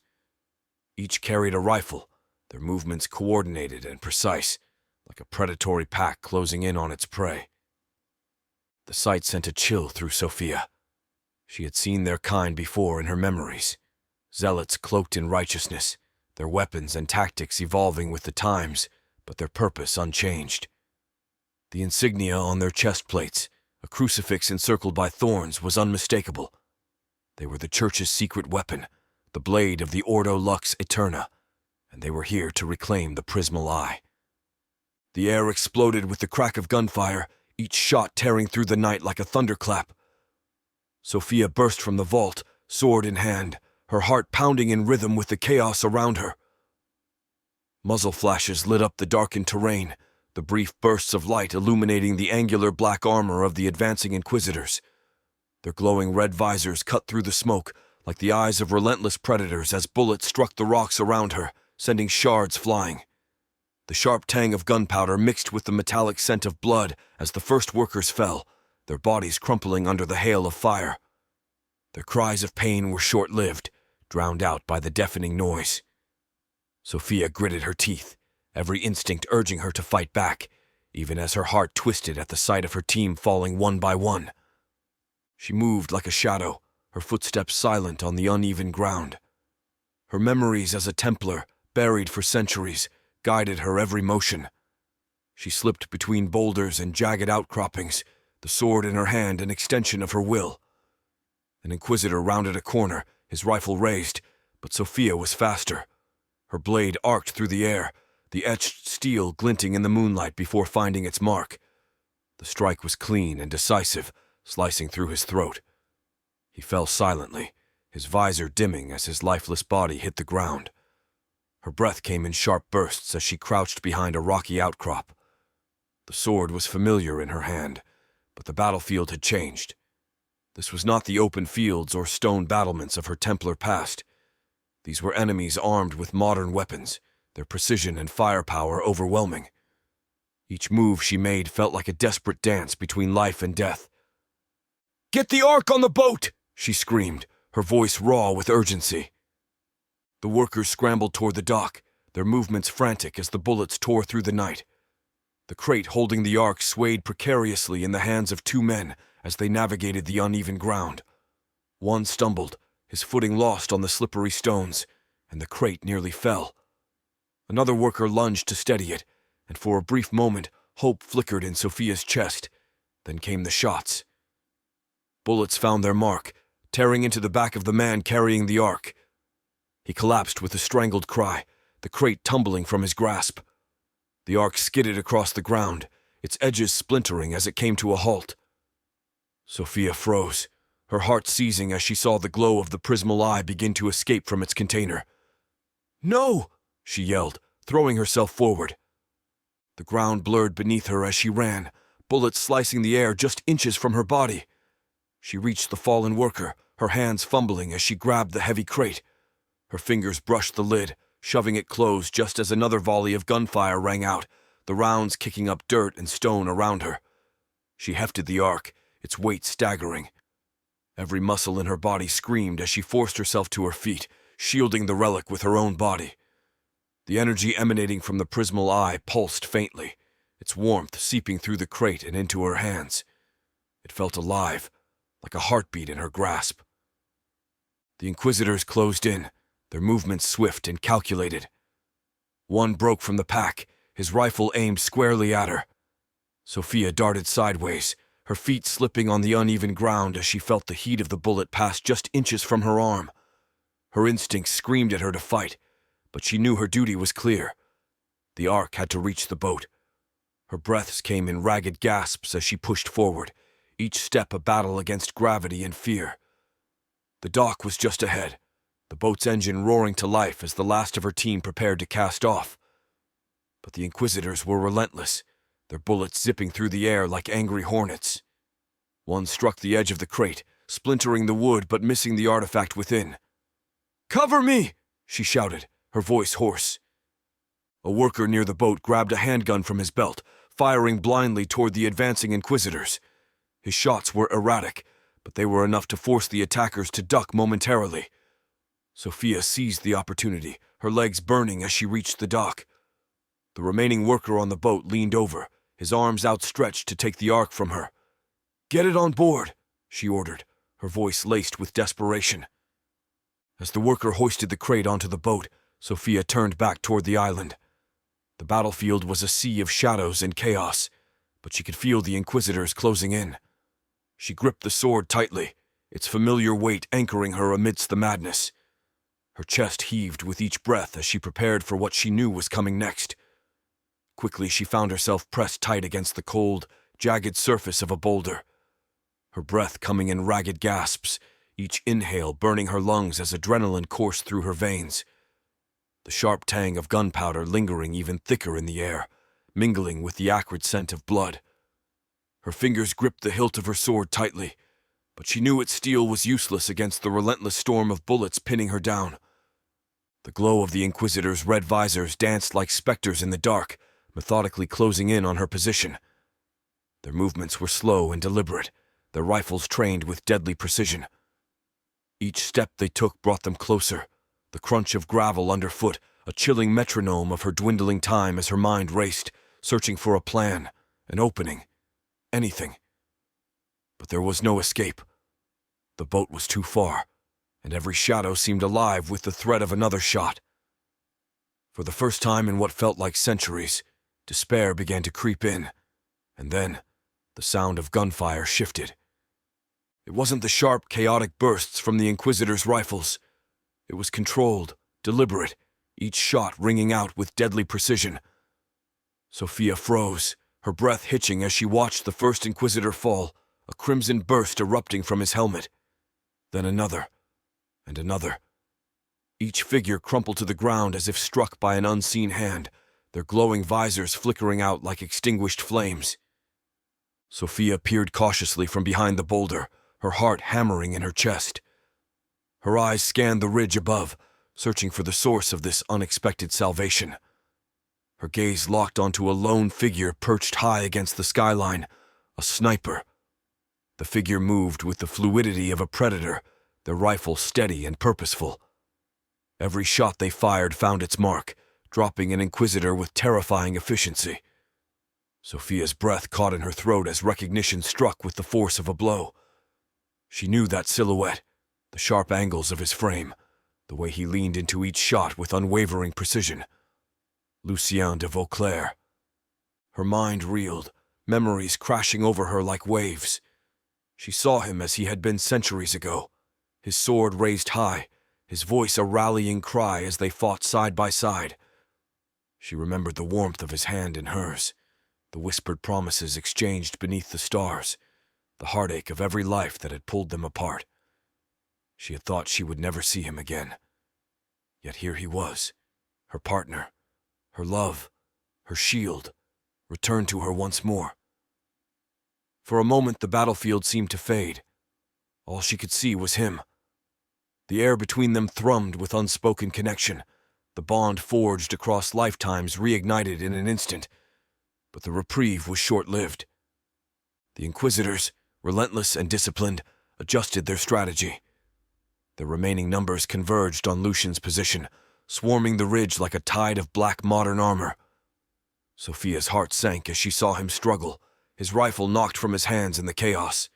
He fought valiantly, taking down another Inquisitor with a knife pulled from his belt, but the sheer numbers overwhelmed him. They wrestled him to the ground, their red visors glaring down at him like unblinking eyes. Their gazes met across the battlefield, and time seemed to freeze. Lucian's face was bloodied but defiant, his eyes locked onto hers with an intensity that spoke volumes. In that moment, the chaos around them ceased to matter as their souls kissed. His gaze was a lifeline, a bridge that spanned centuries of shared battles, shared losses, and shared love. In his eyes she saw everything: defiance, love, and a silent plea. Her voice trembled as the word escaped her lips, barely audible over the noise of the fight. Lucien. Her throat tightened, and tears blurred her vision. She wanted to scream, to run to him, to fight for him, but she was frozen by the weight of their reality. She had a mission, a duty to protect the Prismal Eye, and he, even now, was sacrificing himself so she could fulfill it. Her fingers tightened around the sword hilt, the ancient steel quivering with the force of her emotions. Every fiber of her being screamed to save him, but the pull of her purpose, their shared purpose, held her back as tears streamed down her face as she whispered his name again, a promise, a plea, and a vow all at once. Lucian. She knew the cost of emotions and that the artifacts could not fall into enemy hands. Her duty was clear. Sophia sprinted toward the boat, Lucien's sword clutched tightly in her hand. The remaining worker helped her aboard, his face streaked with blood and fear. The boat's engine roared to life, and they sped into the open sea, leaving the carnage behind. As the shoreline faded, Sophia knelt by the ark, her hands trembling. She opened it, revealing the Prismal Eye, its swirling patterns glowing faintly. The artifact pulsed with energy, its presence a beacon that would ensure they were hunted relentlessly. She reached into the ark's inner chamber, her fingers brushing the mechanisms as she activated the ancient seals. The glow of the eye vanished, and with it, the hum of energy. The boat sped on, the ocean spray mixing with the tears on Sophia's cheeks. She stared at the horizon, her thoughts consumed by Lucian. He had sacrificed himself, as he had so many times before. But Sophia knew their fight was far from over. The artifacts were safe, for now. And somewhere Lucian waited, his fate entwined with hers, as it had been for centuries. Chapter 9. The Weight of Redemption. The silence between Derek Allister and Jacques de Molay was heavy as they walked down the bustling street. Derek's expensive shoes clicked against the pavement, contrasting sharply with the shuffling steps of Jacques, his threadbare shoes barely held together, the soles slapping weakly against the concrete. Derek's mind raced with the newfound clarity of his past lives, each memory sharp and unrelenting. With every step, he felt the weight of his shame press down on him. He looked down at his tailored suit and silk tie, symbols of a life he now realized had been hollow. He wanted to rip the clothes from his body, to cast off the image he had cultivated, the image of success, wealth, and arrogance. His shame was unbearable, knowing that he had flaunted wealth while others suffered. Derek started, his voice breaking. He swallowed hard. I hate this, he said, gesturing to his clothes. All of it. The suits, the car, the penthouse, every bit of it. It feels wrong. I've spent my life chasing things that meant nothing. Jacques de Molay, his long hair brushing against his weathered jacket, turned his sharp eyes toward Derek. He placed a steadying hand on Derek's shoulder, his touch firm yet comforting. You feel shame because you remember who you were, Jacques said calmly. But understand this. Who you are now is no accident. Derek's brow furrowed as he struggled with Jacques' words. How can that be true? This... He motioned again to his expensive suit, the polished watch glinting on his wrist. This feels like everything I shouldn't be. As they continued through the city streets, people's eyes followed them. Conversations halted mid-sentence as strangers turned to watch the strange pair, a man in a pristine, custom-fitted suit walking alongside someone who looked like he had just stumbled out of a gutter. The disparity between them was jarring, their presence a silent statement that demanded attention. A young couple passed, their whispered remarks cutting through the air. "That's Derek Allister, isn't it?" one of them murmured. "What's he doing with that guy?" Another voice, this one louder, snorted. "Must be some kind of PR stunt. Typical rich asshole trying to look like he cares." Derek flinched at the comments, his fists clenching at his sides. He felt the sting of their judgment, but it wasn't their words that hurt him. It was the truth behind them. He had been that man, the one who wouldn't look twice at someone like Jacques, the one who saw people as tools or obstacles, never as equals. "I'm sorry," Derek said quietly, his voice almost drowned out by the city noise. "For all of this. For who I've been." Jacques glanced at him, his expression calm but resolute. "You don't need to apologize for your life," he said. "Every life serves a purpose, even one filled with mistakes. Without the man you've been in this lifetime, we wouldn't have the resources we need for what is to come." Derek stopped, his mouth opening to argue, but Jacques held up a hand. "Listen to me. I was a soldier, Derek. I fought in the Middle East. I saw things no man should see. When I came home, I thought the worst was behind me. Then my family." Jacques' voice faltered for the first time, his jaw tightening as he looked away. "My wife and daughter were killed in a car crash. It destroyed me. I spiraled into darkness, anger, grief, regret. I lost everything." Derek looked at him, unsure of what to say. "I'm sorry," he finally whispered. Jacques shook his head. "Don't be. Those experiences, as painful as they were, shaped me. They stripped away my arrogance, my self-pity, my delusions of control. They taught me compassion, resilience, and the strength to endure. I am a better man and a stronger leader because of what I suffered." He turned to Derek, his gaze piercing. "Your life, your wealth, your power, even your flaws, has prepared you for this moment. Without your resources, we couldn't do what must be done." When they reached Derek's penthouse, Jacques stepped inside with a calm detachment, his face betraying neither awe nor envy. Yet the opulence of the space was undeniable. Floor-to-ceiling windows framed a glittering city skyline, the sprawling metropolis stretching endlessly into the night. The soft glow of ambient lighting cast a golden sheen across sleek furniture with clean lines, every piece an obvious statement of wealth. Modern art adorned the walls, bold strokes and abstract forms that whispered of exclusivity and privilege. The air was perfumed with the faint scent of cedar and leather, subtly reinforcing the aura of sophistication. Derek watched Jacques closely as they entered, guilt churning in his stomach. He felt every inch of the penthouse as an accusation against the man beside him.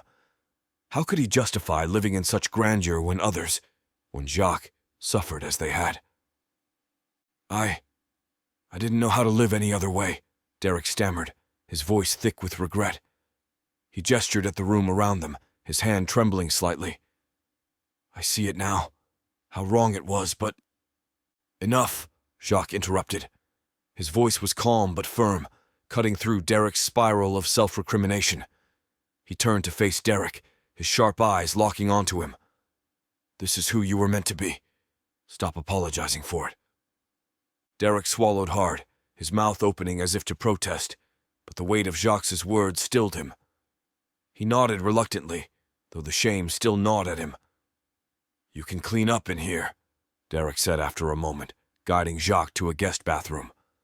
His tone was hesitant, as though he felt unworthy even of offering something so simple. Jacques stepped into the bathroom, his reflection catching his eye in the large, pristine mirror. He froze, his breath catching in his throat. For a moment he didn't see the man he was now. Instead, the reflection blurred, replaced by a scene from his final moments. Flames licked at his skin, their searing heat consuming him. He heard the crackling roar of the fire, the jeers of the crowd that had gathered to watch his execution. The pain was vivid, almost as if it were happening again. The suffocating smoke filling his lungs, the ropes cutting into his wrists as he struggled in vain. His reflection flickered, and the ghostly image faded, leaving the haggard face of a man worn by time and tragedy staring back at him.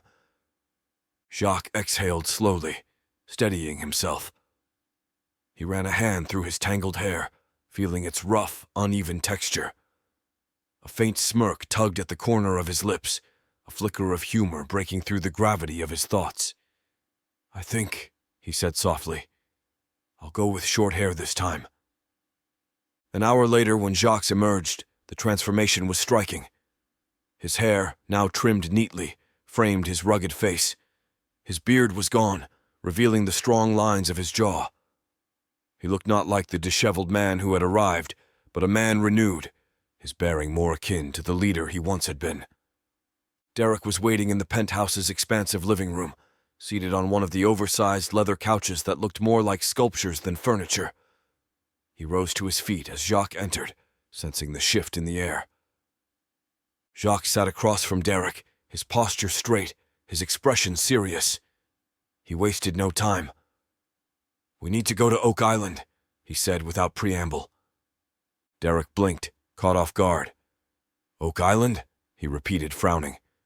"You mean that place with the treasure hunting show? The Lagina brothers or whatever. What does that have to do with us?" Jacques leaned forward, his elbows resting on his knees, his voice lowering to a conspiratorial tone. "It is not merely a treasure," he said, his words deliberate. "The Prismal Eye is there, along with the Ark of the Covenant. If the Catholic Church has already recovered them, the world is in grave danger." Derek's head spun at the mention of the artifacts. He struggled to process what Jacques was saying. "Wait," he said slowly, holding up a hand. "You're telling me we had the Ark of the Covenant this whole time?" Jacques nodded, his expression calm but grave. "6 of them," he said, as though it were the most natural thing in the world. "There were originally 7. We never found the last one. We suspected the church might have it, but we could never confirm." Derek's mind reeled as the enormity of Jacques' revelation sank in. The Ark of the Covenant, not just 1 but 6, had been in the possession of the Templars all along. The stories he'd heard as a child, of its divine power capable of leveling armies or delivering divine wrath, now seemed far less like fables. These relics, shrouded in myth and reverence, weren't just symbols of biblical faith. They were tools of unimaginable potential. The sheer responsibility of safeguarding them made his head swim. "And the Prismal Eye?" Derek managed to ask, his voice almost trembling. Jacques' expression darkened, his gaze growing distant, as if staring into a vast expanse of history only he could see. "Like the Arks, the Prismal Eye is Atlantean technology," he said, his voice dropping to a near whisper. The weight of his words hung in the air, pressing down on Derek like a tangible force. "Its power is beyond anything humanity can control. In the wrong hands, it could destroy the world." Jacques leaned closer, his eyes boring into Derek's. "It is also the device that awakened us, and other Templars." Derek straightened in his chair, startled. "Others?" he exclaimed. Jacques nodded slowly. "Do you remember your induction ceremony?" he asked. "The ritual when you became a Templar?" Derek's brow furrowed as the memory flickered in his mind, like an old, grainy film reel. A room bathed in the light of flickering torches, the solemn faces of his fellow knights, and the overwhelming sense of purpose that had filled him that day. He had remembered little of the specifics until now. Jacques continued, his voice steady but laced with a somber edge. "The Prismal Eye was there, hidden beneath a cloth. When you felt the slight shock during the ceremony, it wasn't a figment of your imagination.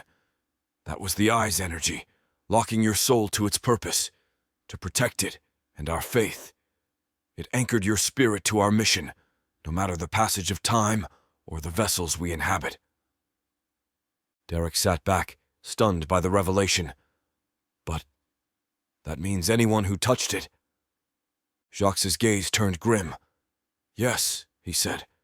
Anyone who touched the prismal eye is awakening as we speak. It was the same ripple of energy that called to us. This is both a blessing and a danger. Allies, yes, but also adversaries.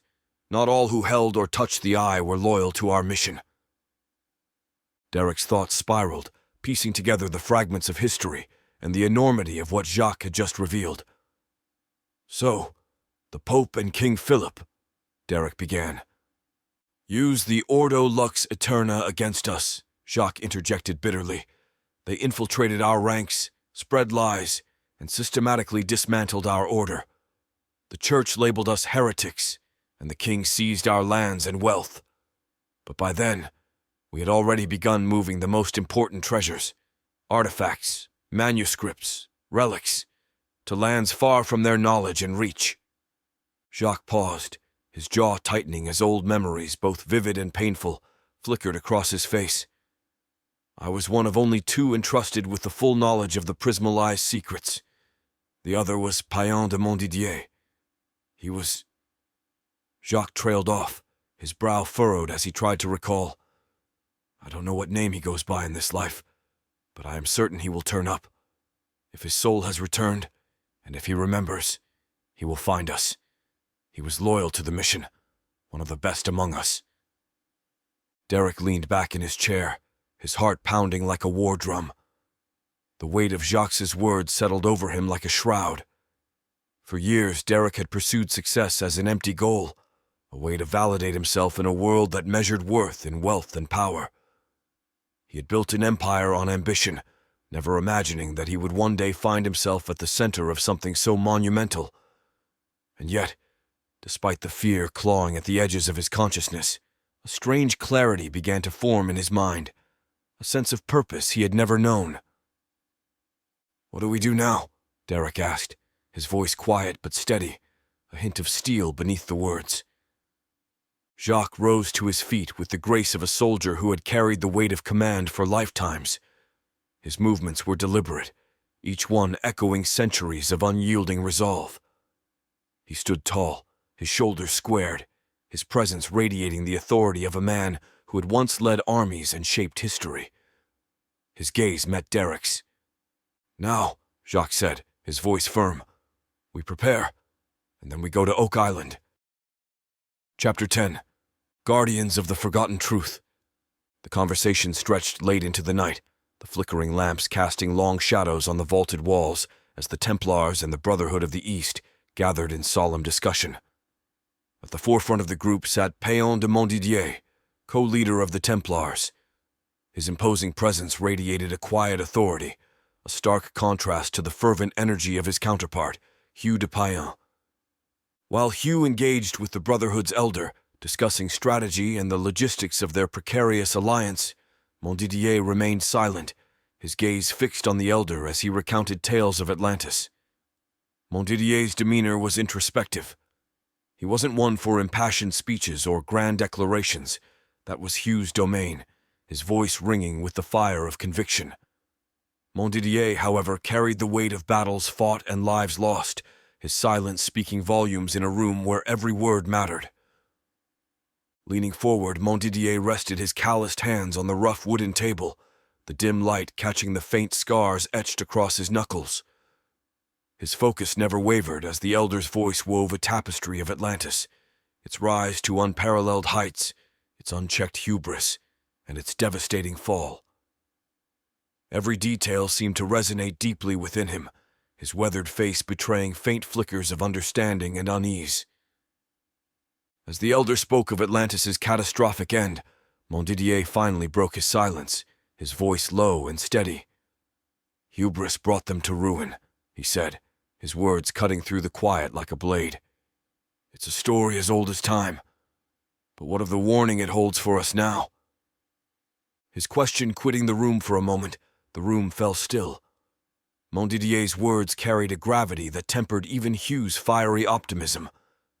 It was a reminder of the delicate line they walked, not just in their alliance, but in their quest to wield forces that could reshape the world. Knowledge is a blade, Montdidier said finally, his voice cutting through the murmurs. "Its edge depends on the hands that wield it. If we are to uncover these remnants, then we must also bear the burden of ensuring they are not used to destroy what remains of this world." The elder nodded, his expression grave. "Such wisdom is why we have chosen to entrust this mission to you. You are not seekers of power, but guardians of light. Yet even guardians must guard their own hearts." Montdidier's dark eyes flicked toward Hugh, who was studying a series of encoded maps presented by the Brotherhood. He respected Hugh's zeal and vision, but knew that their shared leadership would be vital. Hugh's fire could ignite their cause, but it was Montdidier's tempered steel that would ensure it did not burn out of control. By dawn, the pact was sealed. The Templars and the Brotherhood would work as one, their bond forged not in conquest, but in a mutual understanding of the delicate balance between enlightenment and destruction. Montdidier stood as the elder presented the maps, his presence a towering sentinel of resolve. "These maps will guide your steps," the elder said, his voice soft but firm. "But remember, the path to knowledge is fraught with danger. The long shadow of Atlantis remains, and its temptations are as potent as its wisdom." Montdidier accepted the maps with a nod, his expression unreadable. "We will not stray," he said, his words a solemn promise. "This knowledge is not ours to wield, it is ours to protect." And with those words spoken, they were off. The Templars departed Constantinople as the first rays of dawn painted the city's spires in gold. The ship's deck hummed with anticipation as they set sail across the Mediterranean, the waters reflecting the brilliance of the rising sun. Montdidier stood at the bow, the salt air tugging at his dark cloak. He had spent much of the voyage in quiet contemplation, his thoughts weighed down by the enormity of their mission. Atlantis had been both a beacon and a warning, and its relics carried the potential to reshape the world. Montdidier's resolve was ironclad, but he knew that even the strongest steel could bend under enough pressure. Their first destination was Jerusalem, where the ancient stones of Solomon's temple hid secrets that predated even the city's oldest legends. Montdidier led the efforts to establish their headquarters on the Temple Mount, ensuring that every move was executed with the utmost discretion, often repeating himself. "This is not a war camp," he reminded his knights, his tone brooking no argument. "We are not conquerors here. We are custodians of history." The excavation began under Montdidier's careful supervision. The knights dug by torchlight, their tools biting into the ancient stone as they descended into the labyrinthine tunnels beneath the mount. Montdidier worked alongside them, his hands blistered from the effort, even though his hands were already calloused. Nevertheless, he and his knights pushed on as weeks turned into months, and they unearthed chambers that seemed untouched by time. Montdidier's heart quickened when they uncovered the first artifact, the Ark of the Covenant, its golden surface emanating a faint, otherworldly glow. Soon they would discover it wasn't they, Ark of the Covenant, but one of 6. Standing before the Ark, Montdidier felt the weight of its history pressed down on him. This was more than an artifact. It was a testament to humanity's connection to something greater, something divine. "This does not belong to kings or priests," he said quietly, his voice trembling with reverence. "It belongs to the ages." The discoveries continued. The Spear of Destiny, its blade gleaming with a deadly sharpness that seemed untouched by time. The Holy Grail, not a cup, but a crystalline relic that hummed faintly in the torchlight. And finally, the Emerald Tablet, a slab of green stone etched with symbols that seemed to shift under Montdidier's gaze, as if alive with knowledge. As the artifacts came together, Montdidier and his knights began to understand their true nature. The Ark resonated when placed near the Grail, and the tablet's inscriptions hinted at an ancient energy grid that had once spanned the globe. Atlantis, they realized, had not been a single city but a network, a civilization powered by forces humanity had long forgotten. Montdidier pored over the texts and symbols late into the night, his mind racing with the implications. The pyramids, the ziggurats, even Stonehenge, they were not isolated anomalies but fragments of a greater whole. The energy harnessed by Atlantis had been capable of miracles, but it had also been their undoing. "This power," Montdidier said to Hugh one evening, "is not meant for us. It's a legacy, yes, but it's also a warning. If we allow ambition to guide us, we will follow Atlantis into the abyss." As the scope of their discoveries grew, so did the weight of their responsibility. Montdidier convened his most trusted knights in the deepest chamber beneath the Temple Mount, the artifacts arranged before them like the pieces of a puzzle. "These relics must be hidden," Montdidier declared, his voice steady but urgent. "The Church, the kings of Europe, they will not see this as knowledge to protect. They will see it as power to exploit." The knights nodded, their faces grave. Even Hugh, who had initially argued for sharing the discoveries with the Church, now saw the danger. Together they swore an oath to protect the artifacts, even if it meant defying the very institutions they served. Montdidier's final words to his knights echoed in the chamber long after the meeting ended. "We are not the owners of this truth," he said. "We are its guardians, and we must be ready to pay any price to ensure it remains safe." With those words spoken, using the tablets and other artifacts in their possession, they set off seeking others, with the next being the most important to their survival. The desert wind howled, carrying grains of sand that stung like needles against the faces of the Templar knights as they neared their destination. Payan de Montdidier led the expedition, his eyes scanning the horizon as the sun dipped low, painting the endless dunes in hues of amber and crimson. The maps and inscriptions from the Emerald Tablet had guided them to this place, an unmarked location deep within Egypt's western deserts. Here they sought what Montdidier believed to be one of the greatest hidden relics of Atlantis, another ark. The entrance was concealed beneath a crumbling ancient temple, half buried by centuries of shifting sands. The Templars worked in silence, their tools striking against the stone. When the final slab was pried loose, the opening yawned before them, a descent into shadow. Montdidier drew his sword, its blade gleaming faintly in the dim torchlight as he led his knights into the darkness. The air grew cooler as they descended, the oppressive heat of the desert replaced by a chill that clung to the walls of the ancient passage. Symbols etched into the stone glowed faintly as their torches passed, their light dancing over intricate designs that mirrored those on the Emerald Tablet. The energy in the air was unmistakable, a hum that resonated in Montdidier's bones. At the end of the passage, they entered a vast chamber. In its center stood a second ark, similar in design to the one they had uncovered in Jerusalem, but adorned with symbols of the sun and stars that spoke of an ancient cosmology.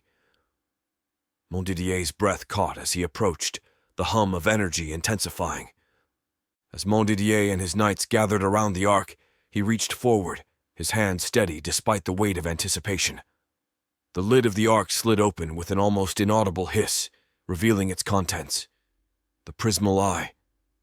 The artifact radiated an otherworldly brilliance, its surface swirling with patterns of light and color that seemed alive.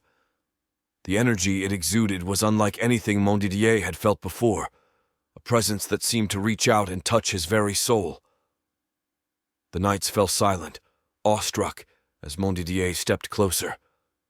When he placed his hand near the eye, it pulsed gently, and a flood of images and sensations rushed through his mind. Memories that were not his own, battles fought, lives lived, loves lost, unfurled like a tapestry. It was overwhelming, beautiful, and terrifying all at once. "What is this?" one of the knights whispered, his voice trembling. Montdidier closed his eyes, focusing on the visions. They were fragmented at first, but then a pattern emerged. He saw a child being born, then growing, dying, and being born again.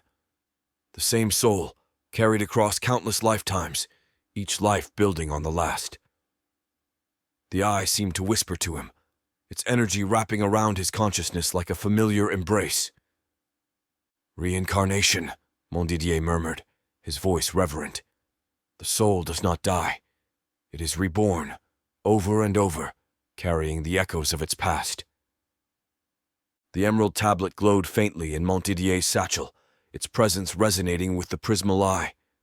He removed the tablet, placing it near the eye, and watched as its inscriptions began to shift and rearrange, forming new patterns.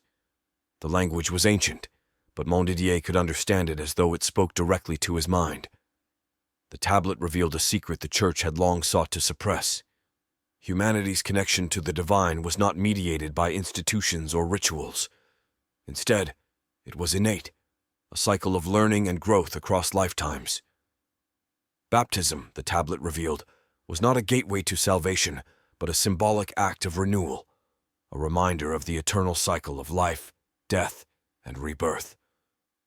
The Prismal Eye amplified this truth, showing Montdidier and his knights the countless lifetimes their own souls had lived. Memories surfaced unbidden, battles fought in ancient lands, vows sworn to protect knowledge, sacrifices made for a greater cause. Each knight saw fragments of their past lives, their shared purpose spanning centuries. "This is what the Church fears," Montdidier said, his voice heavy with realization. "Not heresy, but truth. If the people knew they carried the divine within themselves, the Church's power would crumble." But the Prismal Eye held more than the secrets of reincarnation. As Montdidier focused on its swirling patterns, he began to sense its other capabilities. It was a repository of memories, not just of individual souls, but of humanity itself. It preserved knowledge from Atlantis, fragments of a civilization that had reached heights unimaginable. The eye could heal, its energy knitting wounds and curing ailments by reconnecting the body with the flow of life's energy. It could manipulate matter, transforming base materials into tools and structures with a mere thought. And most dangerously, it could amplify the intentions of those who wielded it, turning noble causes into catastrophic destruction if misused. Montdidier's heart raced as he realized the magnitude of their discovery. This artifact was not just a key to understanding humanity's past. It was a weapon, a beacon, and a tool of creation all in one. "We cannot let this fall into their hands," one knight said, his voice trembling as he stared at the eye. "The Church would use it to enslave the world." Montdidier nodded. "We have seen what power does to men, even those with the best intentions. This must be hidden, safeguarded at all costs." "But how?" another knight asked. "They will never stop hunting us." Montdidier's gaze hardened. "We artifacts must be separate from the eye. The eye must be concealed where its energy cannot be traced, even by those who know what to look for, yet we use it to connect all Templar, and we must prepare for the consequences. The Church will see us as heretics, but this truth is more important than our lives. For we are not its masters," he said, his voice steady. "We are its guardians, and we must ensure it is protected, even if it costs us everything." The knights bowed their heads in silent agreement. Together, they prepared to seal the Ark once more, the Prismal Eye safely inside. They would scatter the artifacts across the world, their locations known only to the most trusted among them. And as the first rays of dawn broke over the desert, Montdidier led his men out of the chamber, their mission clear. The truth would endure, even if they did not. For decades, Montdidier led the Templars in their secret mission, moving the artifacts from one hidden vault to another. Each location was chosen with care, each vault designed to confound even the most determined seekers. But as the artifacts vanished from sight, whispers of their existence grew louder. The Church, sensing the Templars' secrecy, began to turn against them. Montdidier knew their time was running out, but he remained steadfast. "If we fall," he told his knights, "the knowledge must endure. Even if it sleeps for 1,000 years, it must endure." Professor Alex Wren stood at the front of his lecture hall, the afternoon sunlight streaming through the tall windows of the university in Sydney, Australia. His voice carried through the room as he spoke, the lesson on the Crusades taking on a life of its own. His students sat transfixed, their pens hovering over notebooks as they listened to his every word. He hadn't planned to teach with such fervor. His notes, neatly organized, lay untouched on the podium. Instead, the words poured from him as though from a deep well he hadn't known existed. He described the Templars not just as an order of knights, but as men with a purpose that transcended time. He spoke of battles, alliances, and secrets with an intensity that made his students lean forward in their seats. The memories were impossible to ignore. Images of charging into battle, the weight of armor on his shoulders, the hum of the prismal eye in his hands. They flashed through his mind like lightning, each one more vivid than the last. His throat tightened as he described the fall of Jerusalem, the sound of swords clashing ringing in his ears as though it had happened only yesterday. When the lecture ended, his students erupted into applause, their excitement intense. But Alex barely noticed. He left the classroom in a daze, his thoughts consumed by what he had seen, what he now knew. Hours later, Alex found himself in the university library, his hands trembling as he flipped through books on the Templars. The smell of old paper and leather bindings filled the air as the pages revealed stories he already knew, stories he had lived. Each name, each date, each location struck him with a deep, visceral familiarity.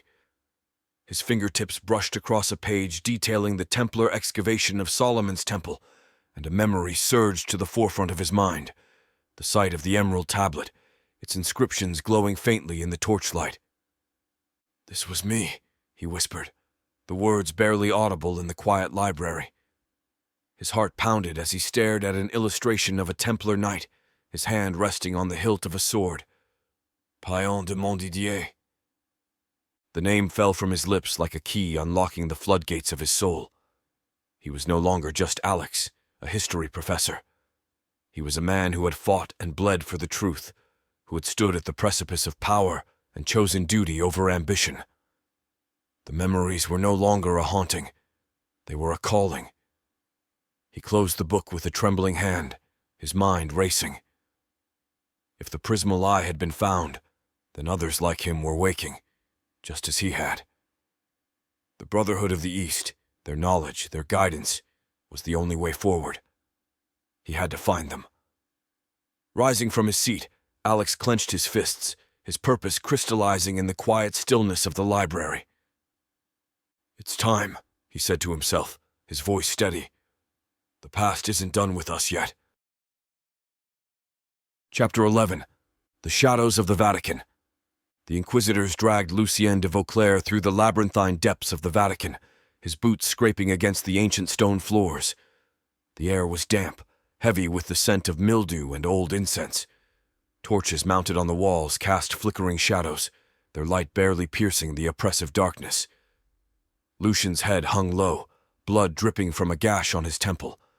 His body ached from the relentless beatings, but his spirit remained unbroken. The memories of his past lives surged within him, lending him strength. Every battle, every sacrifice, every pain he had endured as a Templar knight coursed through his veins, igniting a fire that even the Inquisitors couldn't extinguish. They passed rows of iron doors, each one emanating an unsettling energy, as if centuries of suffering had seeped into the very walls. Lucien's mind raced, piecing together what little he had overheard during his capture.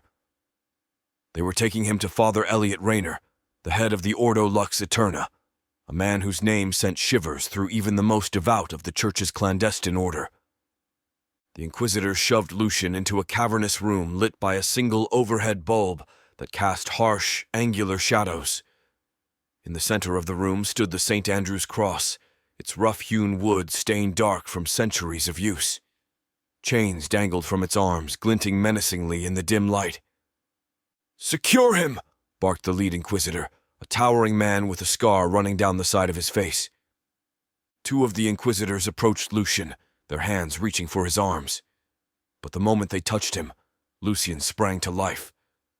With a sudden burst of energy, he drove his elbow into one man's face, the crack of breaking cartilage echoing in the room.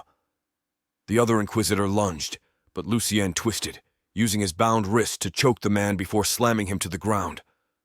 The lead Inquisitor roared in frustration, pulling a baton from his belt. Lucien ducked as the baton swung toward his head, the air hissing with its force. He retaliated with a swift kick, sending the Inquisitor stumbling backward. Another rushed at him, but Lucien pivoted, using his weight to slam the man into the cross. The chains rattled, their metallic clink punctuating the chaos, but the odds were stacked against him. The door burst open, and more Inquisitors poured in. Lucien fought like a cornered animal, his every move calculated, his every strike fueled by the memories of battles long past. He landed blow after blow, taking down 2 more before the sheer number overwhelmed him. Hands grabbed at him from every direction, forcing him to the ground. A boot connected with his ribs, then another with his jaw, until he could no longer rise. The Inquisitors hauled him to the cross and forced his arms into the chains. Lucien thrashed, but the restraints tightened, biting into his wrists and ankles. Finally, they stepped back, leaving him hanging there, his chest heaving as blood trickled from his split lip and multiple other wounds. The room emptied, the door slamming shut behind the last Inquisitor. The dim light flickered, plunging the room into moments of near-total darkness. Lucien hung limply from the cross, his head bowed, his long hair matted with sweat and blood.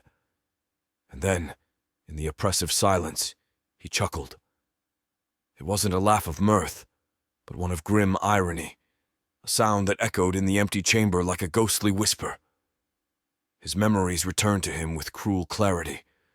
The last time he had been captured like this, centuries ago, as a Templar. That life had ended on a pyre, his body consumed by flames, but his soul had endured. He had always endured. "Is this how it always ends for me?" he muttered to the darkness, strapped to some cursed device, waiting for the next zealot to break what can't be broken.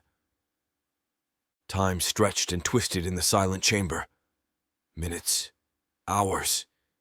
He couldn't tell how long had passed. The damp chill seeped into his bones, but his resolve remained unshaken. He had faced worse. He was worse. Suspended in the suffocating darkness of the Vatican's hidden chamber, Lucien let his mind wander to the only light that remained. Sophia. His body ached, each throb a reminder of the fight on Oak Island. But it wasn't the pain that lingered. It was her. The way she had moved, the fire in her eyes as she wielded a blade against impossible odds. The connection had been immediate, undeniable, like the first spark of a fire rekindled after lying dormant for centuries. He had felt it the moment their eyes met during the chaos of the Inquisitor's attack. In that fleeting second, time had bent, and he had known. She wasn't just Sophia Laurent, the modern woman fighting to protect the artifacts. She was Isolde of Clermont, the soul he had loved across lifetimes, reborn. He had felt her presence in his bones, the same as he had in their first life, when Isolde's laughter had filled the halls of Clermont Castle, her light a sanctuary against the shadows of the Crusades. His mind drifted back to the lives they had shared, a cascade of memories flowing like a river through his soul. He saw her as a healer in the Holy Land, her hands stained with blood as she worked tirelessly to mend the wounded. He saw her standing beside him as a fellow knight, her armor glinting in the sun, her courage unyielding even in the face of death. And he saw her in their final moments as Templars, her tears mingling with his as they swore to protect the secrets they had uncovered, even if it meant sacrificing everything. Sophia had the same fire, the same unyielding spirit that had drawn him to Isolde in life after life.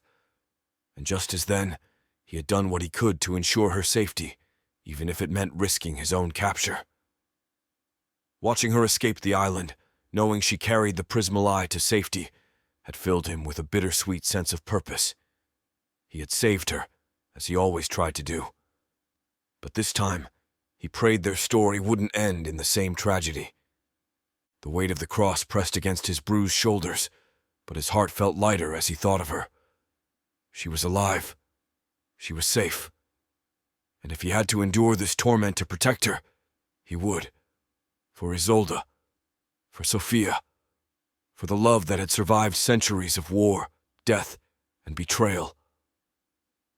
"Isolde," he whispered into the darkness, his voice a faint echo in the still, damp air. "We always find each other. We always will." The creak of the door jolted Lucien from his reverie. Light spilled into the room, illuminating the figure of Father Elliot Rayner. He strode in with a deliberate grace, his long black cassock flowing behind him.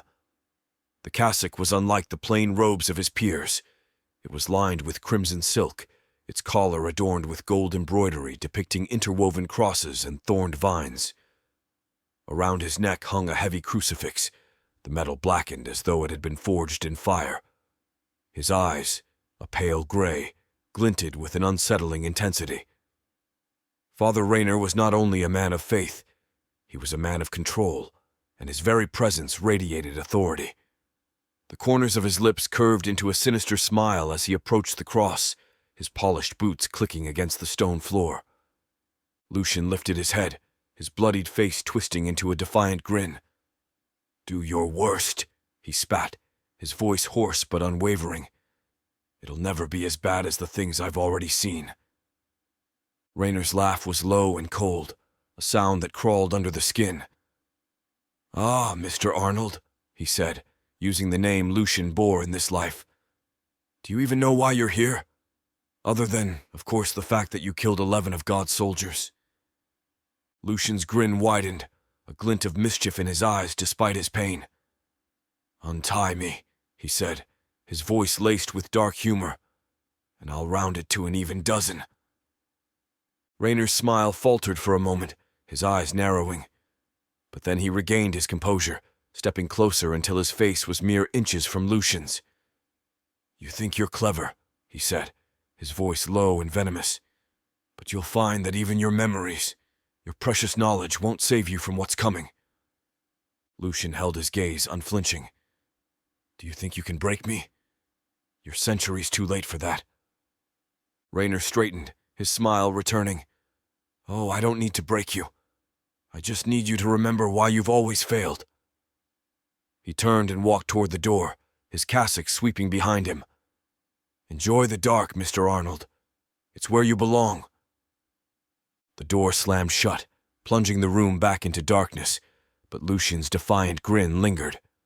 The game had begun, and he was ready to play. At many points within the darkness, Lucian wasn't sure if he had lost consciousness while thinking of the return of his love, or fallen asleep. The oppressive nature of this place caused horror to lurk in the darkness like a sickness. It was a feeling that only slightly looked forward to the sound of the heavy door creaking open, as the faint light spilling in from the hall outlined Father Elliot Rayner as he strode back into the room. His polished boots echoed against the cold stone floor, and his crimson-lined cassock swept behind him like a shadow. The damp air hung thick with the scent of blood and mildew. Lucian hung from the St. Andrew's cross, his breath labored, his body battered, but his spirit still burning with defiance as Father Rayner stopped a few feet from him, studying Lucian's bloodied face with a cold smile. Behind him, an inquisitor followed, carrying a small black case.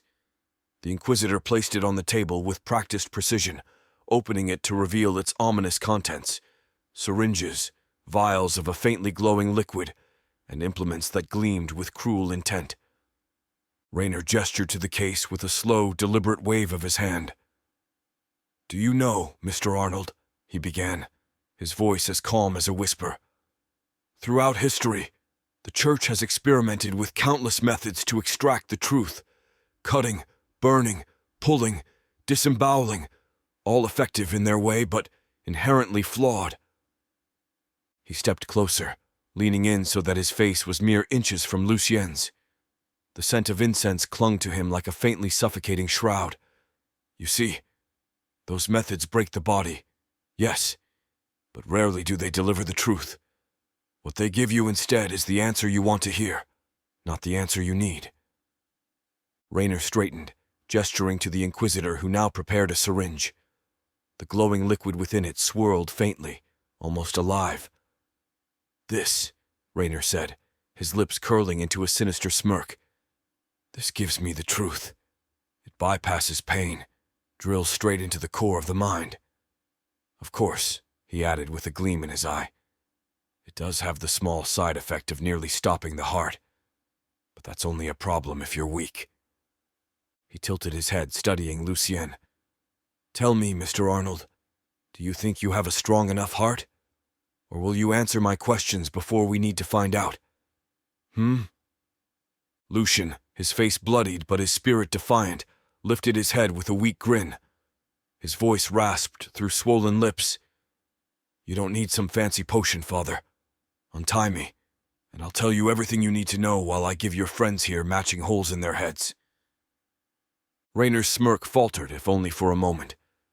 Then he turned to the Inquisitor, giving a sharp nod. The Inquisitor stepped forward with the syringe, gripping Lucien's arm with practiced efficiency.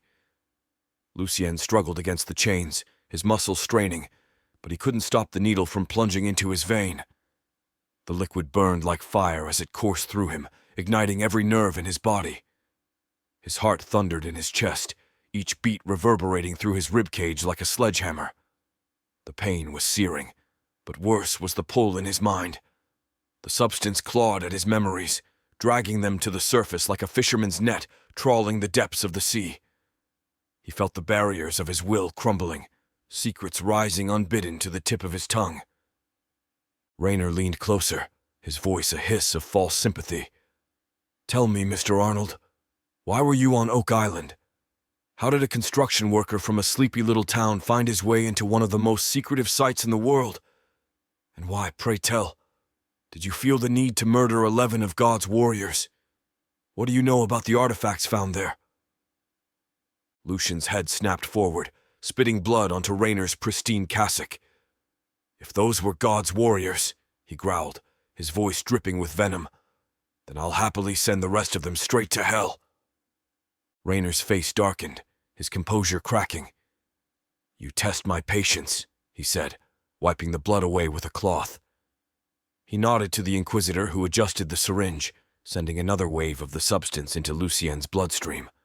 The surge was immediate. Lucien's chest heaved as his heart raced, its rhythm so intense it felt as if it might burst from his ribcage. His mind churned with images. Sophia's face illuminated by the glow of the prismal eye, the chaos of Oak Island, the Inquisitors falling under his bullets. The memories screamed to be spoken, to spill out and satisfy the chemical compulsion coursing through him, but Lucien clung to his defiance like a lifeline. He focused on the image of Sophia, on the fire in her eyes, on the weight of the sword she had carried. She was alive, she was free, and as long as he held his ground, she would stay that way. Raynor's voice cut through the haze. "You can feel it, can't you? The truth is begging to escape. Just let it go, and this will all be over." Lucien laughed, a guttural, strained sound. "You mean I'll be over?" He lifted his head, meeting Raynor's gaze with a grin that defied his agony. "Sorry, Father. I've seen this before. I know what happens to loose ends." Raynor's eyes narrowed, his anger boiling just beneath the surface. "You think this is a game?" Lucien shrugged as best he could, his chains rattling faintly. "Depends. Am I winning?" Hours passed, or perhaps only minutes. It was impossible to tell as his body sagged against the cross, his mind teetering on the edge of surrender. But then, his eyes caught a glint of gold, and his focus sharpened. The crucifix around Raynor's neck. It was ornate, far more elaborate than most priests would wear, with intricate carvings and a weight that suggested history. Lucien stared at it, the design sparking a memory buried deep within his soul. He had seen that crucifix before, in another life. In his final days as a Templar, it had been worn by Father Elias Rinaldi, the head of the Ordo Lux Eterna. Rinaldi had infiltrated the Templars, sowing lies and betrayal that led to their downfall. He had tortured Lucien then, relentless and merciless, until Lucien's execution had finally silenced him. The connection was undeniable. Elias's crucifix now hung around the neck of another man bent on extracting secrets. Lucien's head lolled forward, his breath labored, but his resolve surged. Through gritted teeth, he forced the words past the truth clawing to escape. "Father, Elias, Rinaldi." Raynor froze, his expression flickering between confusion and intrigue. "What did you say?" Lucien lifted his head, his eyes blazing despite his exhaustion. "Your crucifix," he rasped, a grin forming on his bloodied lips. "Belonged to him, didn't it?" Raynor's composure faltered for the first time, his hand instinctively touching the golden cross. For a moment, the room was filled with silence, charged with the weight of something ancient and unresolved. Chapter 12. The Fortress of Secrets. The winding road stretched ahead of Sophia Laurent, shrouded in mist and flanked by dense forest. Each turn in the path brought her closer to Minnesota's rugged heartland, and to the underground fortress she had glimpsed so often in the memories of her past life. In the bed of her pickup truck, carefully concealed beneath a canvas tarp, lay the Prismal Eye Arc and several other relics salvaged from Oak Island. The weight of her mission pressed down on her, but it was the pull of her memories, of Lucien de Vauclair and their shared lifetimes, that kept her moving forward. Sophia tightened her grip on the wheel, her knuckles white as her thoughts drifted to Oak Island. Lucien had saved her, sacrificing himself to the Inquisitors so she could escape with the artifacts. His face, bloodied yet defiant, haunted her. She had felt it, the connection between them, as real as the ground beneath her wheels. It wasn't the first time they had fought side by side, nor the first time he had protected her at great cost to himself. Her memories of Dame Isolde of Clermont, one of countless lives she had lived, intertwined seamlessly with her present. Lucien's sacrifice wasn't new. It was part of a cycle that had begun centuries ago, in the crucible of the Crusades. Sophia's mind wandered as the road stretched endlessly before her, the hum of the truck's engine fading into the background. The dense forest blurred, her thoughts pulling her into a time far removed from the present. The life of Isolde of Clermont rose vividly in her memory, every detail sharp and crystalline, as if no time had passed at all. Isolde of Clermont had been born into privilege, but privilege was no shield against loss. She remembered the bitter sting of grief when her father, a Crusader knight, fell on foreign soil. His death had left a chasm in her heart, a space she had filled with a relentless drive to live by the ideals he had died for. Faith, honor, purpose, these had become her compass. But they were not enough. Not when she saw the suffering around her. Not when she felt the pull to do more.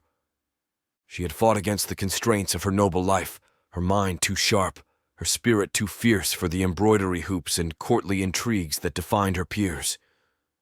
When the opportunity came to join the Templars, she had seized it with both hands, disguising herself as Brother Alric, a warrior among warriors. The risk had been immense. Death, disgrace, exile. But it had felt like destiny. It was as though the sword she carried had been an extension of her very soul, forged for the purpose she had found. The memory of her first encounter with Lucien de Vauclair burned bright in her mind. The sun had been merciless that day, its heat shimmering over the dusty expanse of the battlefield. The clash of steel against steel had rung out like a symphony of destruction, and the acrid tang of blood and sweat filled the air. Isolde, disguised as Brother Alric, had been part of the Templar vanguard, cutting a path through the enemy lines. She had seen him then, surrounded by Saracen soldiers, his armor dented, his movements slowed by fatigue and injury. Even cornered, his defiance was strong, his blade carving through the attackers with a precision that spoke of years of mastery. But he was outnumbered, and she knew instinctively that he couldn't hold much longer, so without hesitation, she had spurred her horse forward, her long sword gleaming as it arced through the air. The force of her strike sent one of Lucien's attackers sprawling, and then another, until the space around him was clear. They had fought together, back to back, their movements synchronized as though they had trained together for years. When the last Saracen fell, Lucien had turned to her, his breath labored but his eyes filled with gratitude, and something more. "Brother Alric," he had said, his voice tinged with wry humor even in the aftermath of battle. "You have a habit of showing up at just the right time." She had laughed, her helmet hiding her smile. A habit worth keeping, it seems. That moment had been the beginning of everything. The bond forged in the heat of battle had been unbreakable, and over time, it had deepened into something she had never expected. Their connection continued to grow over years of shared trials and quiet confidences. Lucien had been one of the first to suspect her true identity. He had noticed the subtle differences in her movements, the way she carried herself, the rare occasions when her voice softened into a tone that wasn't quite masculine. Then one night, during a rare moment of respite in a Templar camp, he had confronted her. "You're not who you claim to be," he had said, his voice low but steady. She had frozen, her heart pounding, but before she could deny it, he had added, "And I'll die before I let anyone else find out." His words had been a promise, one he had kept with unwavering loyalty. When her disguise had faltered, an enemy blade striking her helmet free, her auburn hair spilling over her shoulders, he had been the one to shield her. He had stood between her and the questions of their brothers, spinning a tale of her importance to their cause, a blessing from God sent to aid their mission. His charisma and conviction had been enough to quiet doubts, but the price of her secret had been their isolation. Together, they had shouldered the burden, their bond a sanctuary in a world that would have destroyed them both. The memories of their end as Templars were the sharpest, the most painful. She remembered the betrayal, the lies spread by the church to discredit them. The Inquisition had come for them in the dead of night, their zealots' cries shattering the peace of the Templar stronghold. Lucian had fought fiercely to protect her, his sword a blur as he cut down their attackers. But the enemy had been too many, their betrayal too well planned. Then, after months of being tortures for a confession that neither would give, she could still feel the cold bite of the chains as they dragged her and Lucian to their execution. They had been accused of heresy, their names smeared, their vows twisted into weapons against them. The pyre had been built tall, its flames licking at the base as the crowd jeered. But even in their final moments, Lucien had not faltered. "We'll find each other again," he had said, his voice steady as the flames grew higher. His green eyes had locked onto hers, unflinching, full of love and defiance. "This isn't the end." She had held onto his words as the fire consumed them, as pain gave way to darkness. And when she woke in this new life, centuries later, she had felt his presence before she had even remembered his name. Sophia's breath hitched as the memory faded, her hands gripping the steering wheel tightly. The road stretched endlessly before her, the forest on either side a blur. The love they had shared was unlike anything she had known in this lifetime, profound, eternal, unyielding. Lucien's sacrifice on Oak Island had been yet another act of selflessness in a long line of lifetimes spent protecting her, shielding her from the darkness. "I'll find you," she whispered, her voice thick with emotion. "Just like you found me." Her green eyes glinted with determination as she pressed the accelerator, the weight of the prismal eye arc behind her, a reminder of the mission they had vowed to protect together. This wasn't just a fight for survival. It was a fight for the truth, for the legacy of the Templars, and for the bond that had endured the flames of betrayal and the passage of time. The road gave way to gravel as Sophia approached a clearing.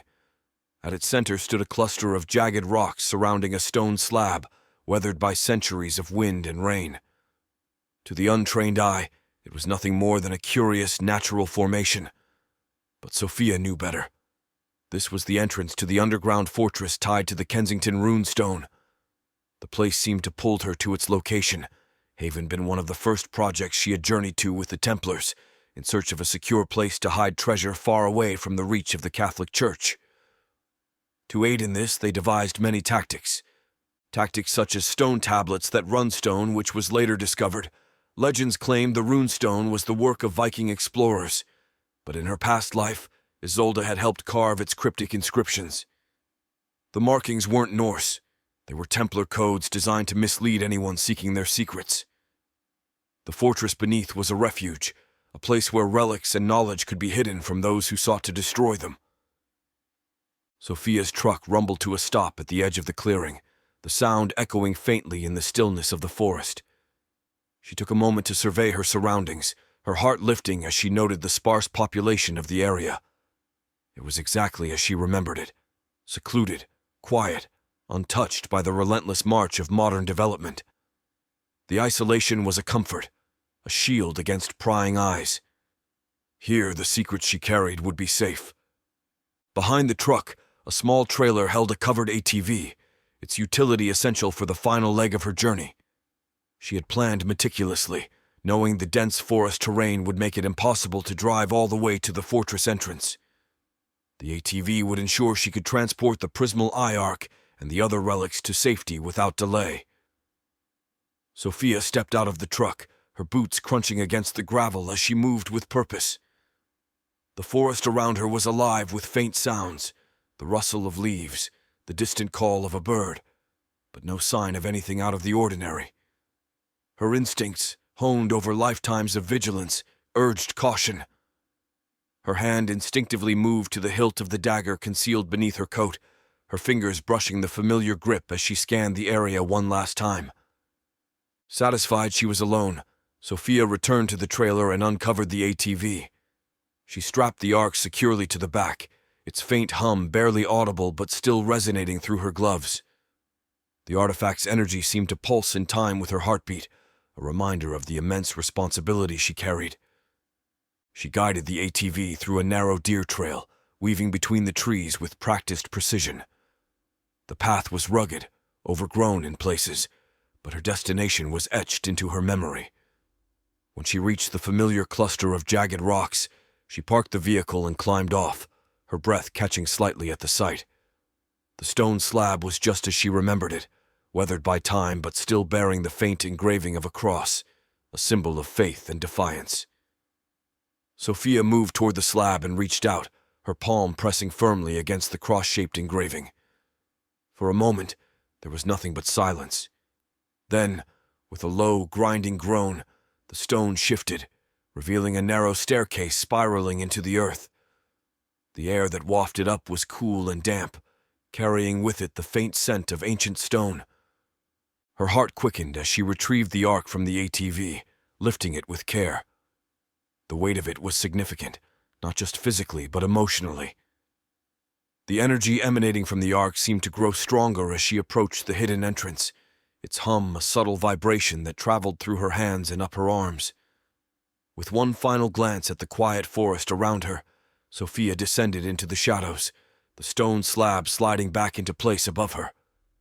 The world outside faded away, leaving only the dim torchlight of the underground fortress to guide her steps. Here, in the depths of secrecy and history, she felt the weight of her mission settle fully upon her shoulders, and the faint echo of the lives she had lived before reminded her that she was exactly where she needed to be. The air grew cooler as Sophia descended, the narrow passage opening into a vast chamber lit by torches flickering in sconces along the walls. The room was an architectural marvel, its arched ceiling supported by pillars inscribed with Templar runes. At the far end stood an altar adorned with relics left by those who had used the fortress before her, or after, depending on which life viewed from. The sight filled her with awe and a pang of sorrow. This was a place of refuge, but it was also a reminder of what the Templars had lost.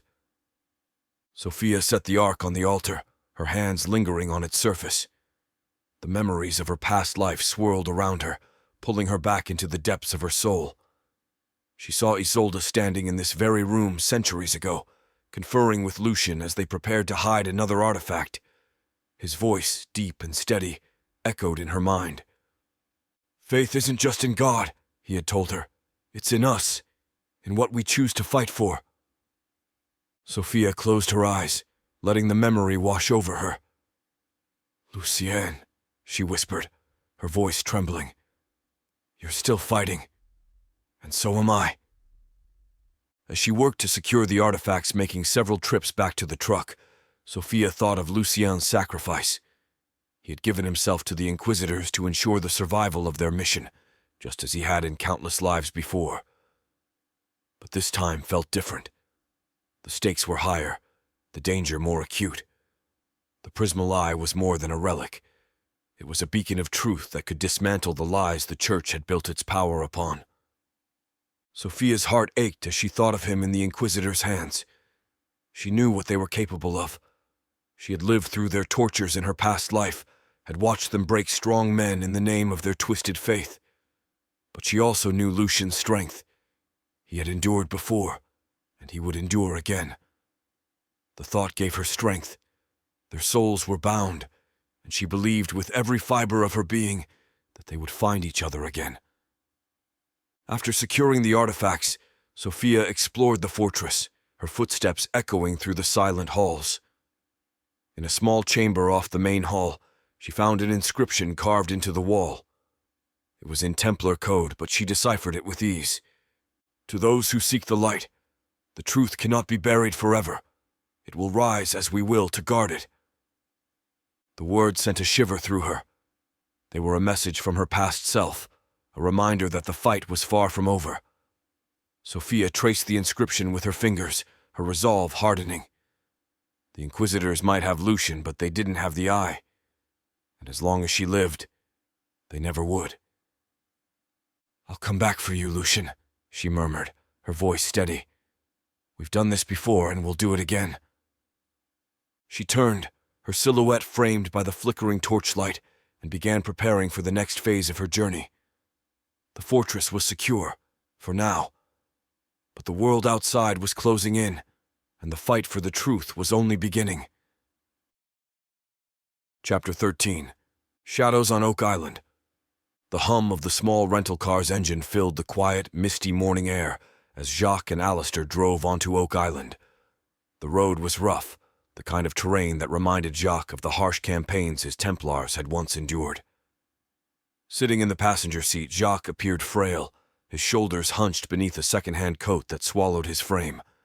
His skin was pallid, his breath slightly labored, but he forced a reassuring smile toward Alistair, as though everything was fine. "You don't have to pretend you're invincible," Alistair said, keeping his eyes on the road. "You've been through hell. You should have stayed behind." Jacques chuckled softly, a wheezing sound that betrayed his weakened lungs. "You forget, my friend. I have survived worse. And if what we suspect is true, we cannot afford to waste time." Alistair didn't argue further, but his jaw tightened. Jacques was trying to conceal the toll his years of homelessness had taken on him, but it was obvious. He was a shadow of the once mighty Grand Master of the Templars. Nevertheless, he still possessed more knowledge than most others, and as they parked near what had once been the money pit, the ground told the story of chaos. An enormous area had been excavated and hastily filled back in, the disturbed earth forming a jagged mound. The site was eerily quiet, the only sound the distant rustling of the trees. Jacques stepped out of the car slowly, his movements deliberate, hiding the toll the years had taken on his body. He scanned the area, his sharp eyes narrowing. "This isn't right," he murmured. "If they were here, what did they take?" Alistair followed him toward the disturbed ground. "You think it was the eye?" he asked, his voice low. Jacques didn't answer immediately. He knelt beside a boulder at the edge of the excavation, his gaze fixing on a dark stain splashed across the stone. He reached out, his fingers brushing the dried residue. His face darkened. "Blood," he said grimly. "There was a fight." Before they could inspect further, the crunch of footsteps broke the stillness. Jacques and Alistair spun around, their movements deliberate but wary. Emerging from the tree line were a group of men, their rifles raised. They weren't soldiers or police. Their mismatched clothing and tense stances made that clear. "Stop right there," one of the men barked, his rifle aimed directly at them. Jacques raised his hands in a calming gesture, stepping forward despite his frail appearance. "We mean no harm," he said, his voice calm but steady. "We're just here to understand what happened." The man's stance relaxed slightly, though his rifle didn't lower. "Who are you, and what are you doing here?" Jacques hesitated, choosing his words carefully. "We're searching for someone who might have been here recently." The man frowned, lowering his weapon slowly. "You're not with them, are you?" he asked cautiously. "The ones with the red visors and the thorned cross?" Jacques' eyes sharpened at the description, but he shook his head. "No, we're not with them. Who are you?" The man hesitated, then extended his hand. "Christopher, and I'm not sure who you're looking for, but we've already been through hell here." Jacques gestured for Alistair to lower his hands, signaling they were safe for now. Christopher stepped closer, his rifle resting against his shoulder as he began to speak. "We were close to opening the ancient vault," he said, his voice heavy with exhaustion. "But then, Hargrove, our leader, was struck by lightning. Just like that. Dead on the spot. He was the 7th to die on this cursed island." Alistair raised an eyebrow, exchanging a glance with Jacques. "The 7th?" he asked. Christopher nodded. "Yeah, and it wasn't long after that she opened the vault." Jacques prompted. Christopher hesitated, then continued. "A woman. Her name's Sophia. She opened the vault, and there was something inside. An artifact. I didn't get a good look at it, but when she touched it, something changed in her." Jacques frowned, his interest piqued. "Changed how?" "It was like she became someone else," Christopher said, his voice trembling slightly. "She had this look in her eyes, like she knew exactly what was coming. She called in a ship, and we started loading everything from the vault. But before we could finish, they came." "Who?" Alistair asked, leaning forward. "The ones with the red visors and the thorned cross," Christopher replied. "They attacked us. Sophia, she fought them, like she'd been wielding a sword her whole life. But I'd known her for years, and I'd never even seen her hold a weapon before." Jacques' expression darkened, his mind working quickly. "And then?" Christopher shook his head. "There was shooting. Someone else started picking them off from a distance. I never saw who. Sophia helped finish loading the artifact onto the boat. We got out of there, but the next day she took everything and left. She said we wouldn't be safe if we stayed with her." Christopher gestured to the filled-in excavation. "We came back here hoping she might return, but all we found was this." Jacques stood silently, his mind racing. He exchanged a glance with Alistair, whose expression mirrored his own dawning realization. "Sophia isn't working for the church," Jacques said finally, his voice firm. "She's one of us." Alistair frowned. "How can you be sure?" Jacques turned back toward the disturbed earth, his frail body straightening with resolve. "Because she's doing exactly what we would have done, what we swore to do. She's protecting the artifacts, moving them to another secure location." After a moment of silence, Jacques clapped Christopher on the shoulder. "Thank you for telling us. But now we must go." Christopher nodded, his expression weary but understanding. "If you find her, tell her we're rooting for her." Jacques smiled faintly, though his exhaustion was evident. "I will." Back in the car, Jacques slumped into the passenger seat, his breath shallow. Alistair glanced at him, concern etched into his features. "Where to now?" he asked, his voice quiet. Jacques closed his eyes for a moment, then opened them, his gaze steady despite his frailty. "Minnesota," he said. "The Kensington runestone. That's where she'll be." Alistair started the car, his jaw tightening. "Then let's get going." As the car pulled away, Jacques allowed himself a brief moment of rest, knowing the journey was far from over. Jacques and Alistair pulled onto the gravel lot of a roadside diner many hours after leaving Oak Island. The neon sign above the building buzzed faintly, its glow cutting through the darkness. The pair had driven relentlessly, stopping only when hunger and exhaustion could no longer be ignored. Inside, the diner was quiet, the few patrons scattered among the vinyl booths paying little attention as the two men slid into a corner table. Jacques adjusted his coat, his movements deliberate as he suppressed the ache of his frail body. Alistair leaned back, scanning the menu. "What are you getting?" he asked casually. "Something soft," Jacques replied dryly, "unless they serve manna from heaven." Alistair smirked but didn't reply. Their waiter, a young man with dark circles under his eyes, approached, took their orders, and disappeared into the kitchen. For a moment the two of them sat in silence, the faint clink of cutlery and murmurs from other tables filling the air. Jacques' sharp eyes caught movement near the door. Two men entered, their presence instantly unsettlingly. Both wore plain dark suits, their faces expressionless. Jacques' gaze drifted to the lapel of one man's jacket.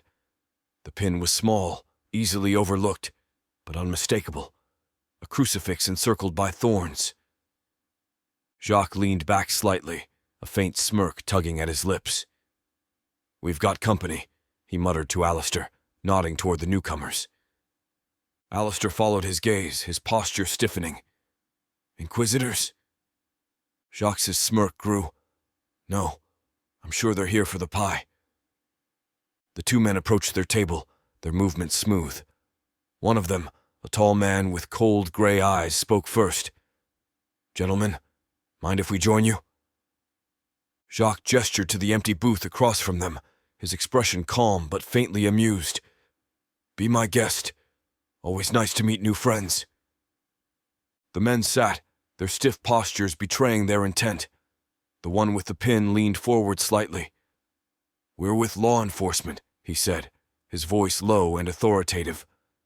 "We're investigating a situation that occurred on Oak Island. You wouldn't happen to know anything about that, would you?" Jacques raised an eyebrow, feigning innocence. "Oak Island, you say? I hear it's cursed. Bad luck for anyone who goes poking around there." He leaned closer, his voice dropping conspiratorially. "You two look like the superstitious type. Did you see a ghost?" Alistair coughed into his hand to hide a laugh, while the Inquisitor's jaw tightened. "We're asking the questions," the man snapped. "What were you doing on the island?" Jacques tilted his head, his smirk widening.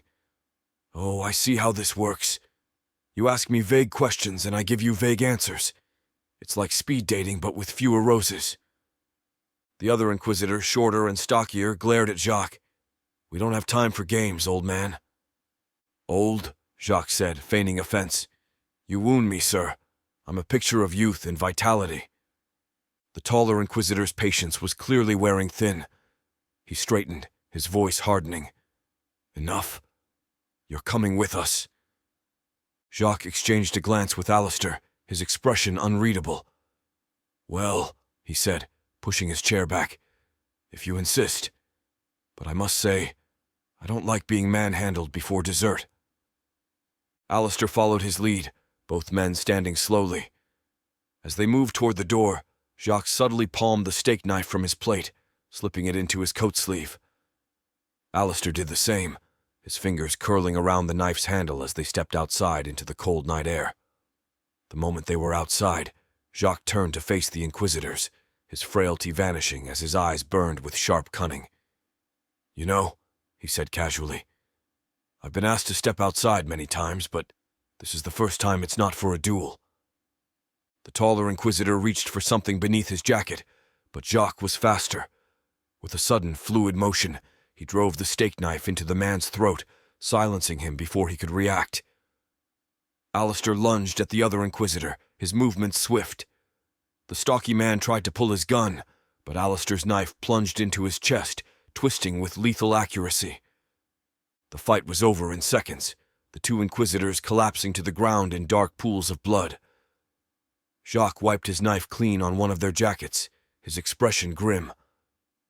"Well," he said, "I think we've overstayed our welcome." Alistair nodded, his breathing steady despite the adrenaline coursing through him. "We'd better move." They climbed back into the car and sped off into the night, the headlights cutting through the darkness as they continued their journey westward.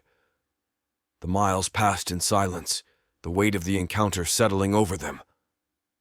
As they crossed into Minnesota, Jacques began to feel it, a faint but undeniable pull, like a thread tugging at his very soul.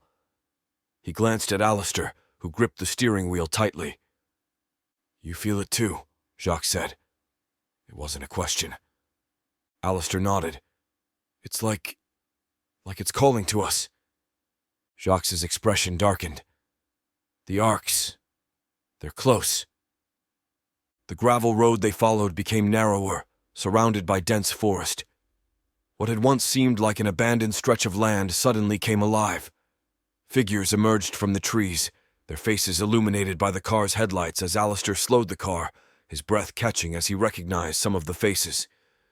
Men and women of varying ages and appearances, but each carrying an air of familiarity. Templars. Like them. As Jacques and Alistair stepped out of the car, the gathered Templars moved toward them. Their expression joy enveloped them. One of the men, an older knight with a broad smile, stepped forward and knelt before Jacques. "Grand Master," he said reverently, "we never thought we'd see you again." Jacques chuckled, his frailty momentarily forgotten. "Rise, my friend. There's no time for formalities." Another Templar, a woman with sharp eyes and a powerful expression, approached Alistair. "You must be Jean," she said, her voice warm. "We've heard stories of your past exploits." Alistair smirked, shaking her hand. "It's Alistair now, but I guess Jean works too." The group laughed, the tension easing as they exchanged greetings and stories. For the first time in centuries, the Templars were gathering again, their shared purpose uniting them. Jacques looked around, his heart swelling with pride. "We've been scattered for too long," he said, his voice strong despite his weariness. "But now, we stand together, and together, we will protect the truth." The Templars cheered, their voices echoing through the forest as they prepared to continue the fight that had spanned lifetimes. Chapter 14. Revelations in the Dark. The silence that followed Lucian's words was heavy, charged with attention. Father Elliot Rayner stood frozen, his hand clutching the golden crucifix around his neck. His pale gray eyes flickered with something Lucian hadn't seen before. Fear. The name Lucian had spoken, Father Elias Rinaldi, was like a stone cast into still water, sending ripples through the priest's carefully controlled composure. "Everyone out!" Elliot barked suddenly, his voice sharp and commanding. The Inquisitors hesitated for only a moment before shuffling toward the door, their boots thudding faintly in the damp, cold room. The door slammed shut behind them, leaving Elliot and Lucienne alone in the dim light. The faint glow of the crucifix seemed to pulse in time with the tension in the room. Lucienne's head hung low, his bloodied chest rising and falling in ragged breaths. Then, with a grimace, he lifted his face, his eyes gleaming with something between triumph and madness. A dry chuckle escaped his lips, growing into a manic laugh that echoed off the stone walls. "It is you," he said through his laughter, his voice hoarse but laced with venom. "You son of a bitch. I'd recognize that sanctimonious sneer anywhere." Elliot stepped back, his fingers tightening around the crucifix, as if it could shield him from the truth Lucienne was about to unleash. "You're him," Lucian continued, his grin widening despite the blood staining his teeth. "The great Father Elias Rinaldi, betrayer of the Templars, tormentor of souls, and oh, here's the kicker, a proof the Church has been lying for centuries. How does it feel, Father, to be living proof that reincarnation is real?" "Enough!" Elliot roared, his voice cracking under the weight of his anger.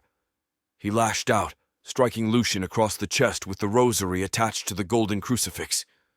The impact was immediate, a searing pain exploding against Lucian's ribs as if the cross carried a charge of divine energy. Lucian's body jolted, his breath hitching as the pain coursed through him. But instead of crying out, he tilted his head back and grinned, curling one side of his face as he gritted his teeth.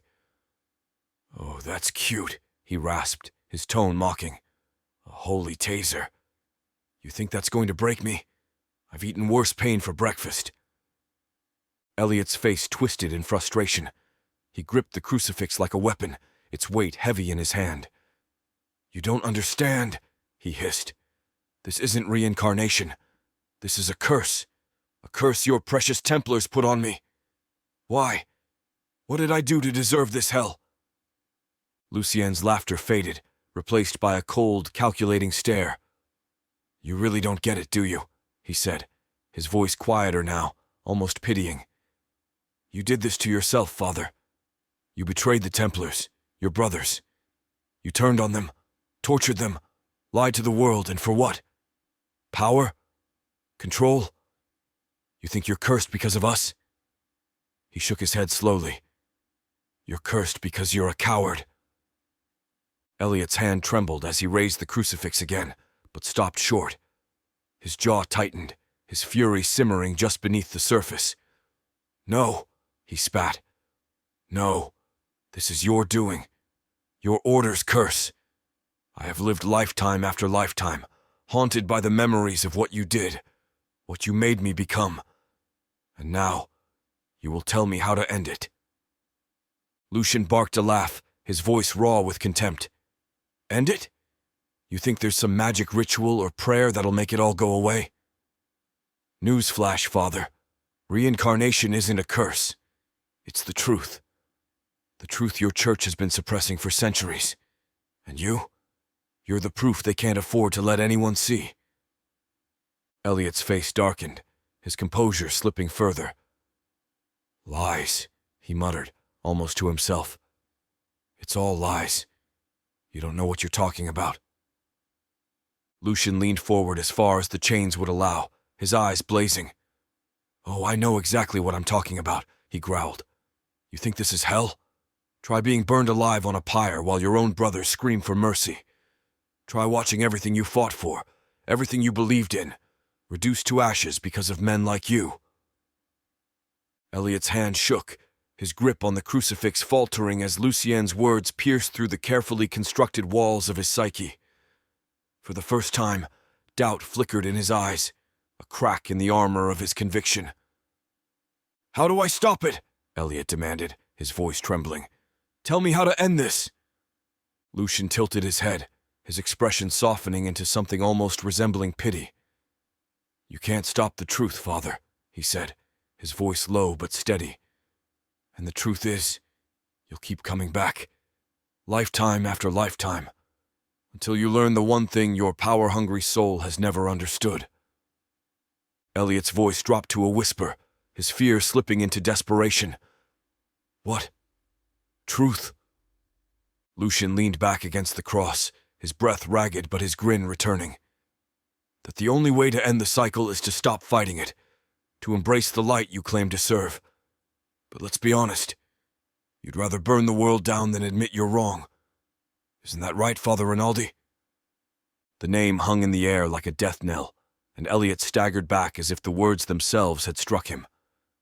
The room seemed to shrink around him, the darkness pressing in as the weight of Lucian's revelation crushed his remaining resolve, and for a moment, Elliot simply stared at Lucian, his face pale, his hands trembling.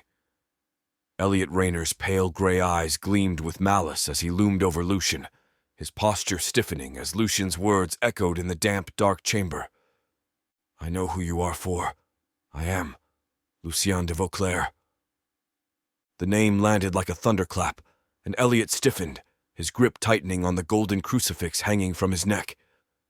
Memories long buried surged to the forefront of his mind, memories of a man standing defiant even as the flames consumed him, refusing to bow, refusing to confess. Lucien had been a symbol of resistance, a thorn in the church's side, and the embodiment of everything Elias Rinaldi had sought to crush. Elliot's lips twisted into a sneer. Ah, yes, Lucien de Vauclair, the one who thought himself invincible. I remember you now. You refused to give us what we wanted even as the flames licked at your feet. His voice dropped, venom dripping from every word. A man full of jokes, then and now. But you know how this ends, don't you, Lucian? It ends the same way it did before, with your death. Lucien, bloodied and bruised, forced a grin onto his face. And yet, here we are, he rasped, his voice thick with mockery. Guess I got the better end of that deal, eh? After all, I'm still me. You're the one stuck in this nightmare, lifetime after lifetime. Don't tell me you're still trying to punch your ticket to heaven. Elliot's expression darkened, his composure unraveling as rage flickered beneath the surface. You dare mock me, he hissed, his voice low and dangerous. You think your wit will save you? Tell me, Lucian, how do I end this curse? The one your Templar brethren placed on me. How do I finally leave this wretched cycle and claim my reward for my service to God? Lucian chuckled weakly, coughing as blood trickled from the corner of his mouth. "Your service to God?" he wheezed, the words thick with sarcasm. "Oh, that's rich. I'm sure the big guy upstairs is rolling out the red carpet for the guy who tortured his servants and betrayed his faith. Let me guess. There's a special line for eternal torment with extra irony." Elliot's fury ignited. His face twisted with anger, and the golden crucifix in his hand seemed to glow faintly as he lifted it threateningly. But before he could lash out, the door creaked open. The head inquisitor stepped into the room, his face tense as he bowed slightly. "Father Elliot, forgive me for interrupting." Elliot turned to him sharply, his irritation greatly noticeable. "What is it?" he demanded, his voice clipped. "This had better be important." The inquisitor hesitated, clearly uncomfortable. "There are people gathering at the gates of the Vatican." Elliot waved him off with a dismissive gesture. "There always are. Pilgrims, protesters, fools. It's hardly unusual." The inquisitor shifted uneasily. "No, Father. These people, they claim to be long-time agents of the Ordo Lux Eterna, but they're not in the system. They say they need to speak with you directly." Elliot froze, his eyes narrowing as an ominous energy seemed to radiate from him. When he turned back to the inquisitor, his demeanor had changed. His pale eyes seemed to burn with an unnatural fire, and his voice dropped to a chilling growl. "Seal this room. No one is to enter, and no one is to speak to the prisoner." The inquisitor nodded quickly, stepping back into the hall as Elliot extinguished the single light bulb. Darkness swallowed the room, leaving Lucian alone in the suffocating silence as he moved swiftly through the winding corridors of the Vatican, his cassock billowing behind him like a cloak of shadows. He reached an ornate chamber adorned with gilded crosses and murals depicting scenes of judgment and redemption. 2 armed guards stood at the door, and beyond them, a group of figures waited. "Bring them in!" Elliot commanded, his voice sharp. The doors opened and the figures entered one by one. They were a peculiar group, their faces etched with age and burden. Some wore the simple robes of priests, while others were dressed in plain black suits. One man, to Elliot's surprise, wore the crimson robes of a cardinal. His presence added weight to the gathering, an unspoken acknowledgement of the stakes. Elliot's sharp gaze scanned their faces, and a cruel smile touched his lips. He recognized them all.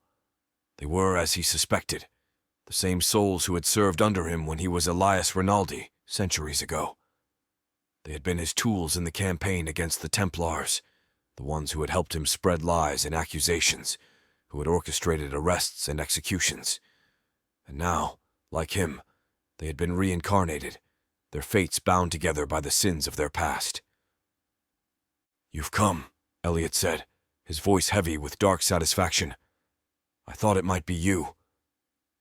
The cardinal stepped forward, his hands trembling slightly. "We felt a call after a bright wave of energy," he said cautiously. "We couldn't explain it, but we knew we had to come." Elliot's expression hardened, his voice turning cold. "You felt the same curse I carry, the curse those damned Templars placed on us." Murmurs spread through the group, their discomfort visible. One of the priests, his face pale, spoke hesitantly. "Is it true, then? Have we truly been cursed?" Elliot raised a hand, silencing the whispers. "Yes, it's true. We were cursed for our righteous work, our service to God. The Templars sought to defy divine order, and we brought them down for their heresies. But in their arrogance, they bound our souls to this endless cycle." The cardinal's voice was quiet but firm. "Father Elliot, what do we do now? Surely there is a way to end this." Elliot stepped forward, his eyes sweeping over the group like a predator sizing up prey. "Listen carefully," he said, his voice low and commanding. "The truth of what we were, of what we did, must remain hidden. You will not speak of this to anyone, not even the inquisitors. If the Church learns the full extent of what we carry, they will turn on us." His gaze turned fiery, his tone growing fervent. We will find a way to break this curse. God will forgive us when it is done. But until then, you will follow my orders without question. Is that understood?" The group exchanged uneasy glances but ultimately nodded, their loyalty bound by fear and desperation. Elliot's voice dropped, a sinister edge creeping into his words. "Good, because if any of you betray me, I will ensure you wish for death long before it comes." The room fell silent, the weight of his words pressing down on them all. Elliot turned toward the window, his gaze fixed on the darkened Vatican grounds. In the distance, the faint hum of voices reached his ears, the gathering at the gates. His grip on the crucifix tightened. "This ends with us," he murmured to himself. "No one else will know the truth." Chapter 15. The Search for the Brotherhood. The lecture hall buzzed with the soft hum of whispers and the occasional scrape of a chair. Professor Alex Wren, known to the world as a historian specializing in medieval Europe, stood at the front of the room. The afternoon sunlight streamed through the tall windows of the university in Sydney, casting golden rays across the rows of eager students. Alex adjusted his glasses, but his mind wasn't on the slides projected behind him. His voice carried a strange intensity as he spoke, captivating his audience without effort. The Crusades were not just wars of conquest or religious fervor, he explained, but a collision of cultures, philosophies, and hidden agendas. Much of what we believe we know is only the surface of a far deeper truth. He paused, scanning the room. "History," he said, his tone softening, "isn't just about uncovering the past. It's about uncovering ourselves. And sometimes," his voice grew distant, "what we find changes everything." A few hours later, the lecture ended, but Alex's thoughts remained elsewhere. As the students filed out, he stood at his desk, staring at an old map spread across the surface. The memories of his past life as Paon de Montdidier, the Templar leader, surged through him, intertwining with his present identity. His awakening had opened doors to knowledge he never thought possible, and with that knowledge came a calling he couldn't ignore as he gathered his things quickly and left the university, his footsteps brisk as he headed to his small office.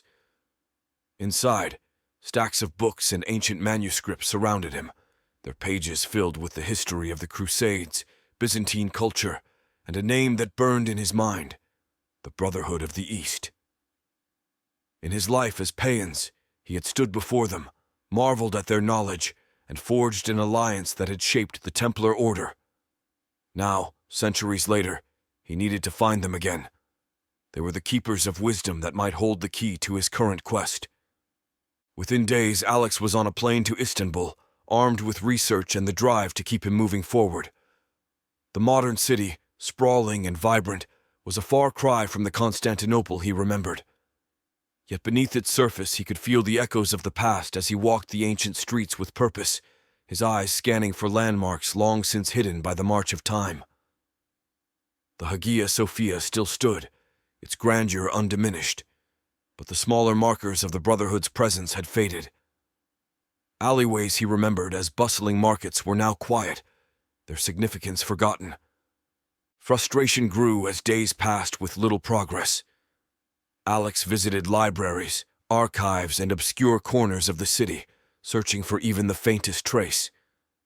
One day, while exploring a forgotten side street, he noticed a faint carving hidden beneath layers of grime on an archway, an Ouroboros entwined with a crescent moon. He traced the symbol with his fingertips, his heart racing. "They were here," he whispered. The discovery reignited his motivation. He followed the faint trail of similar carvings, each one harder to find than the last. They led him out of Istanbul, deep into Anatolia, where the landscape grew rugged and wild. His journey ended in a remote village nestled in the shadow of the mountains. The cobblestone streets were nearly deserted, and the air carried a sense of abandonment. At the village's center stood a dilapidated monastery, its stones weathered by centuries of neglect. Alex stepped inside, his breath catching as the memories flooded back. This was the place. It was here, as Paon de Montdidier, that he had stood with Hugh de Paon, forging an alliance with the Brotherhood of the East. But the monastery was empty. Dust coated the floors, and the faint scent of decay lingered in the air. He explored every corner, searching for any sign that the Brotherhood still existed. But there was nothing. No markings, no artifacts, no indication they had survived the centuries. As he left the monastery, disappointment weighed heavily on him. But as he stepped onto the empty street, a chill ran down his spine. He was being watched. Alex quickened his pace, weaving through the narrow alleys. The sensation grew stronger, an almost tangible pressure against his back. He ducked into a shadowed corner, his heart pounding, and waited. Moments later, a cloaked figure appeared at the end of the alley. Their movements were smooth. A second figure joined the first, then a third.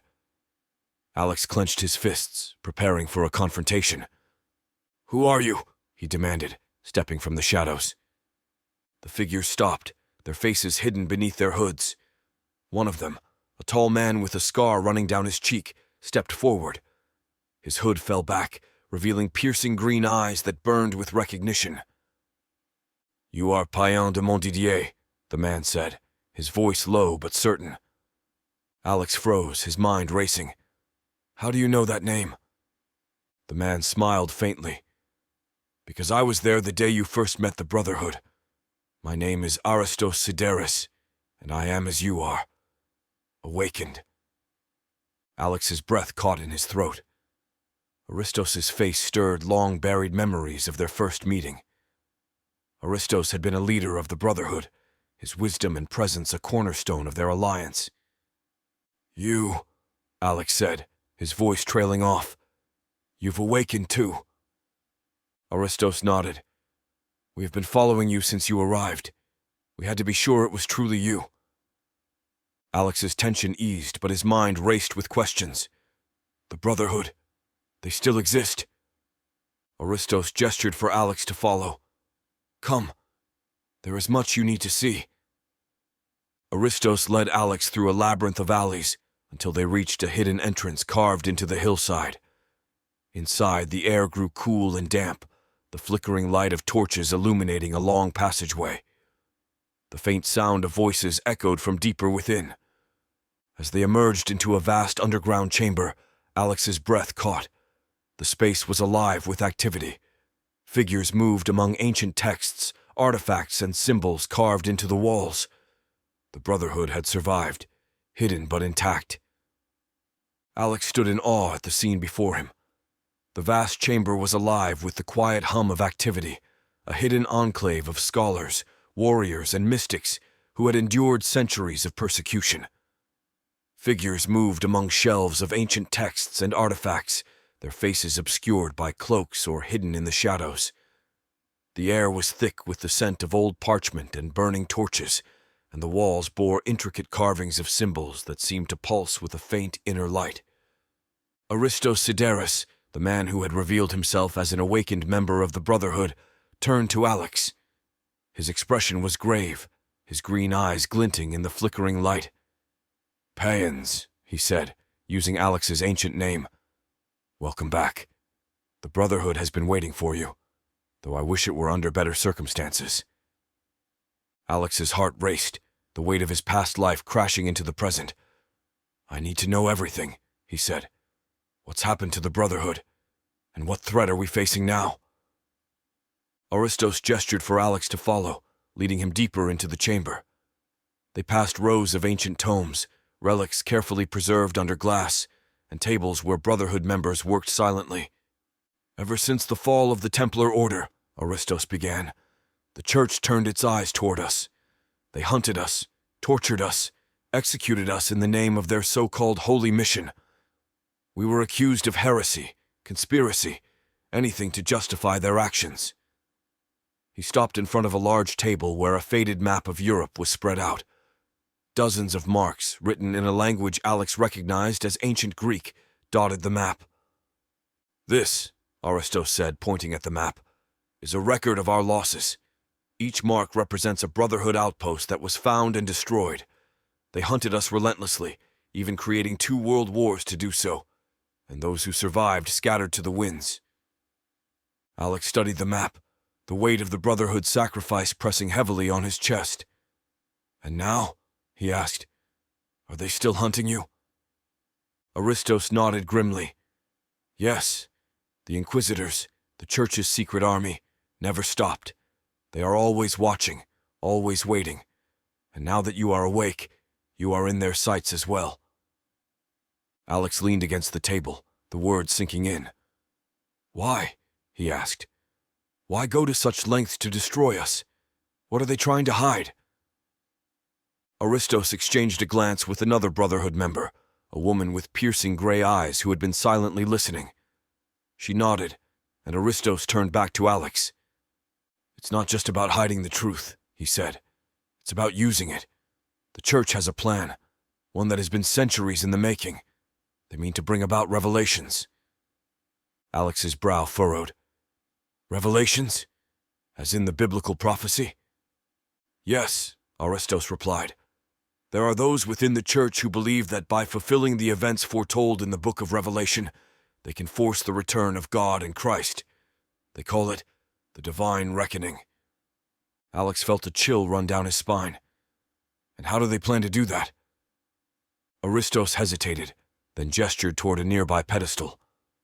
On it sat a weathered manuscript, its pages filled with symbols and diagrams Alex recognized as Atlantean.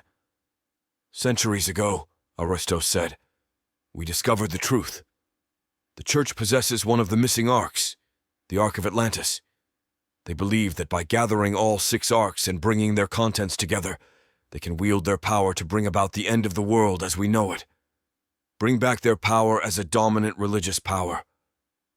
Alex's pulse quickened. He had spent lifetimes seeking out and guarding the arcs, 6 in total. As Payans, he had found 3. In another life, centuries later, he had located the other 2. Only the 6th arc had eluded him, but he knew where it was now. In the possession of the Church.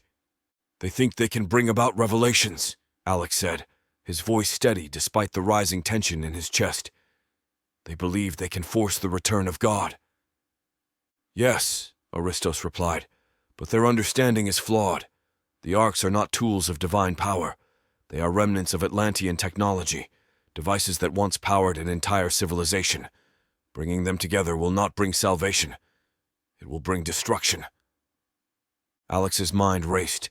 The arcs, when combined, construct the Ark of the Covenant, and it could channel unimaginable energy. He had studied their capabilities across lifetimes, piecing together their purpose. They could heal or destroy, create or annihilate. In the wrong hands, they would unleash devastation on a planetary scale. "They'll destroy the Earth," Alex said, his voice a whisper, "and they don't even realize it." "They are blinded by their arrogance," Aristos said bitterly. "They believe the power of the Ark of the Covenant will be under their control. But we know better. You've seen what they can do." Alex nodded, his thoughts returning to the artifacts he had discovered centuries ago. He had held the arcs, felt its energy resonate with the others. He had deciphered the purpose of the Emerald Tablet, its inscriptions revealing the secrets of energy manipulation.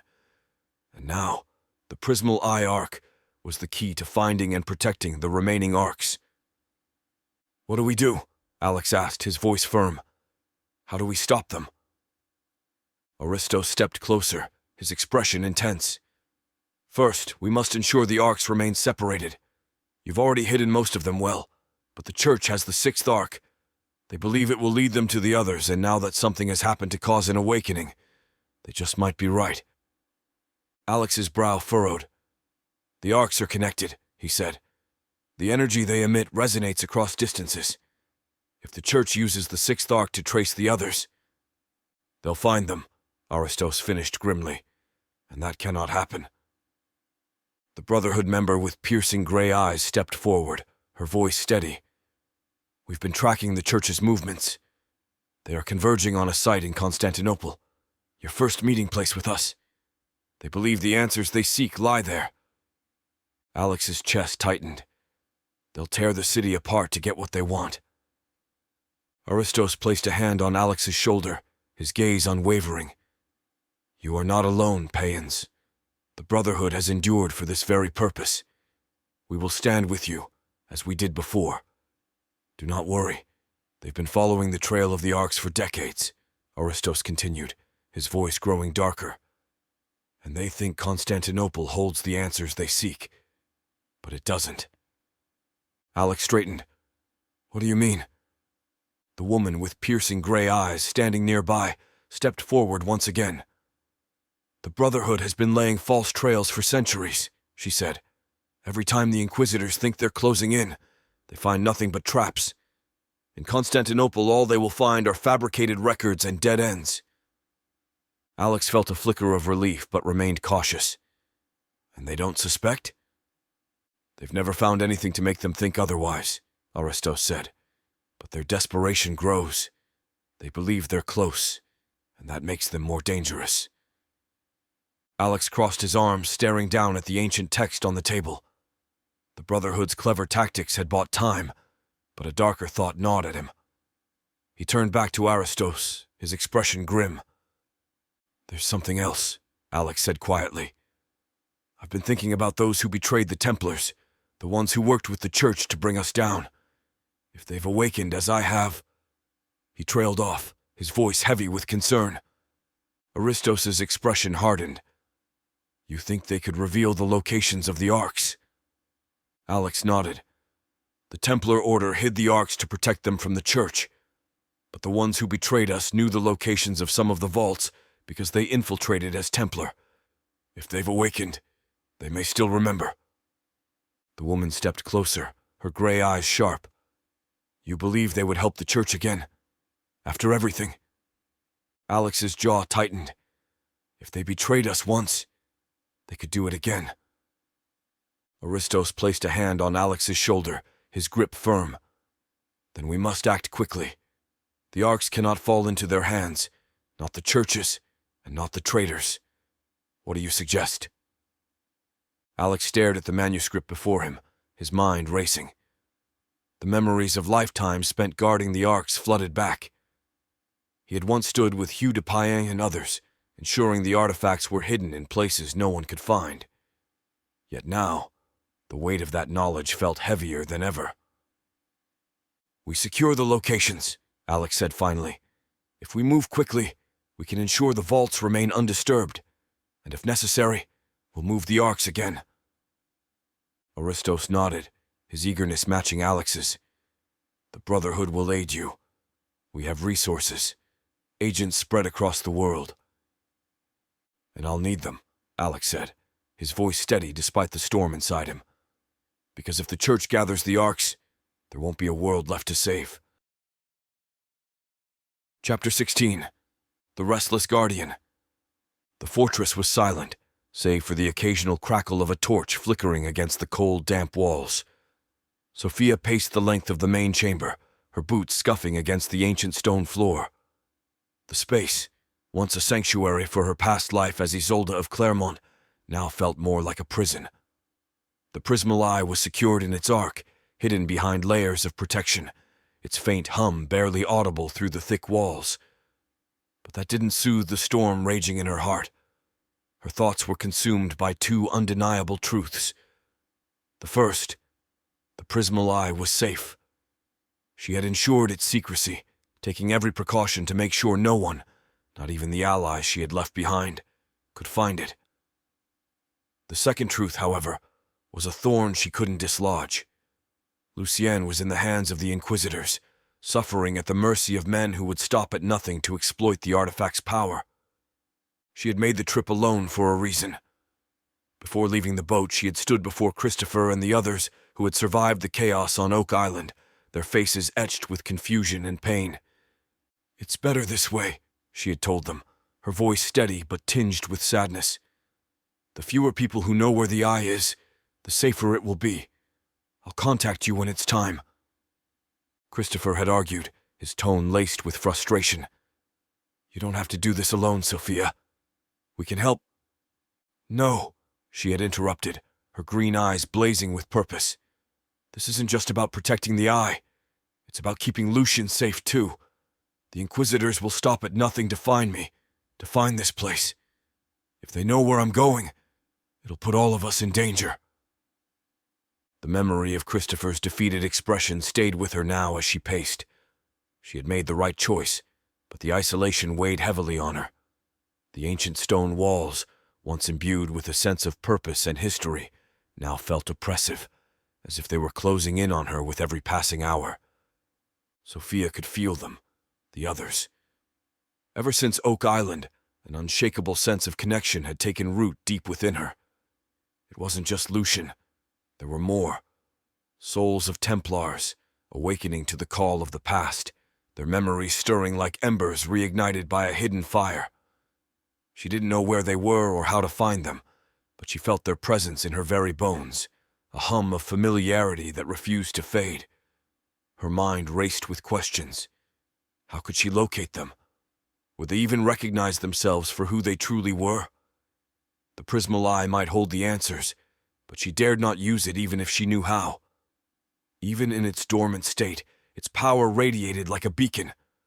To interact with it now would risk drawing attention to the fortress. The frustration clawed at her. "Why now?" she muttered under her breath, her voice echoing faintly in the empty chamber. "Why all at once?" Her supplies were running low, a problem she had anticipated but hadn't fully prepared for. The trip from Oak Island to Minnesota had been fraught with danger, and she had avoided every opportunity to refuel or restock in conventional ways.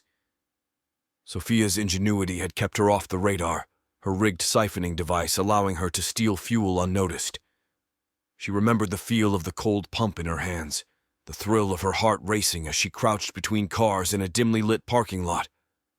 The device had been simple but effective, a small fuel pump with two hoses, one leading into her truck's tank and the other into a stranger's vehicle. When connected to the battery in her truck bed, it transferred fuel quietly and efficiently. But every time she used it, her paranoia spiked.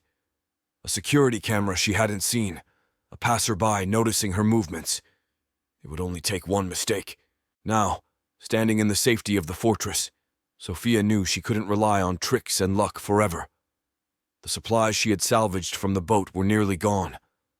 Hunting and foraging in the surrounding forest would be her only option. The thought made her grimace.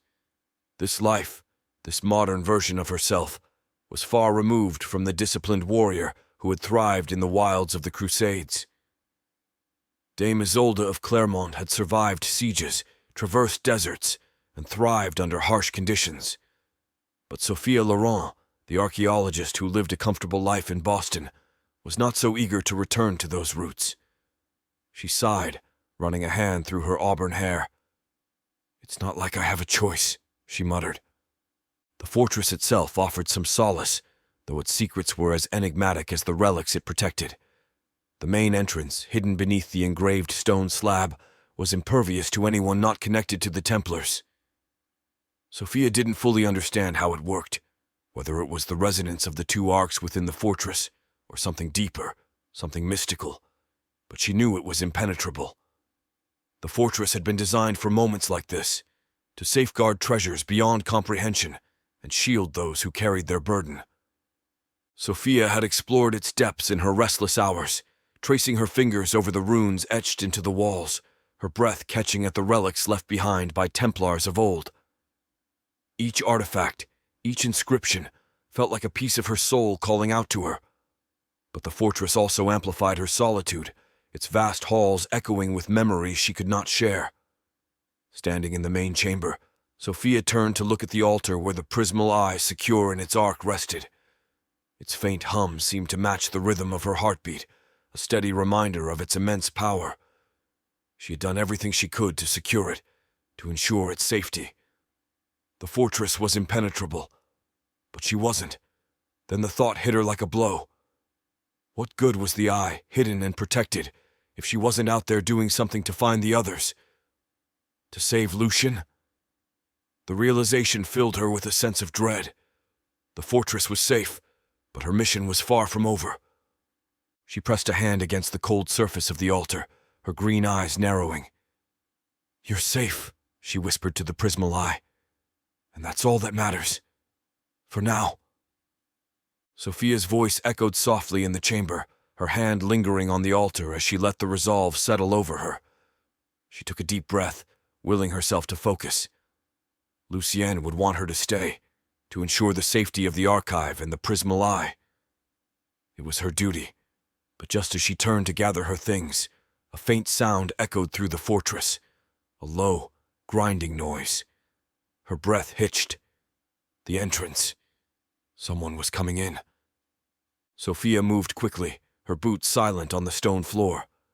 She retrieved her sword from its resting place, the blade gleaming faintly in the torchlight as she unsheathed it.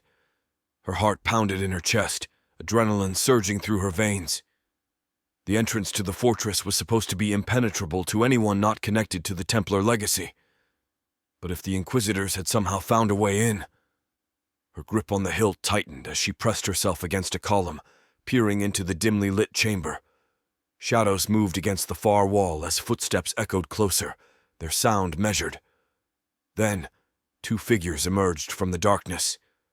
The first was a tall man in a sharp suit, his chiseled features marred by a haughty expression. His steps were confident, almost arrogant, as though he had no doubts about his place in this sacred space. Behind him followed another figure, frail, hunched, and clearly weakened. The man's eyes were hollow, his face gaunt, but there was something about the way he moved that spoke of resilience and command. Sophia's breath caught as her mind raced. She stepped forward, her sword raised, the tip gleaming in the faint light. "Don't move!" she barked, her voice cutting through the stillness like steel. "Who are you? And how did you get in here?" The younger man stopped in his tracks, his hands slowly rising in a gesture of surrender. "Easy," he said, his voice calm but firm.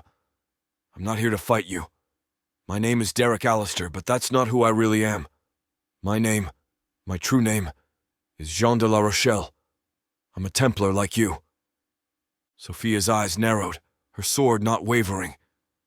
"I don't know you," she said coldly, "and I don't trust those I can't recognize. Too many have betrayed the Order before." Allister's jaw tightened, frustration flickering in his eyes. "You don't need to recognize me," he said. "You just need to know that the Prismal Eye isn't safe. The Inquisitors are closer than you think."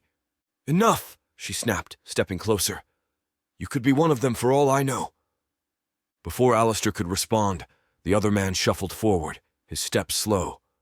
He raised a hand, his voice hoarse but laced with unmistakable authority.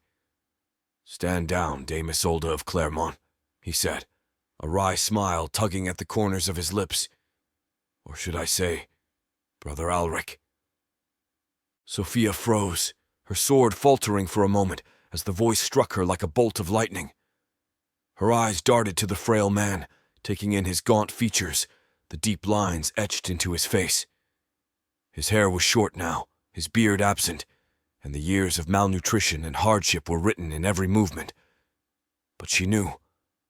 She knew. "Jacques," she whispered, her voice trembling. "Jacques de Molay." The sickly-looking man chuckled softly, though it was tinged with weariness. "It's been a long time, hasn't it, Isolde? I see you've held on to that fiery spirit." Her sword lowered slowly, slipping from her grasp as she stared at him, her green eyes wide with disbelief. Then, without a second thought, she rushed forward, wrapping her arms around him carefully, mindful of his frailty.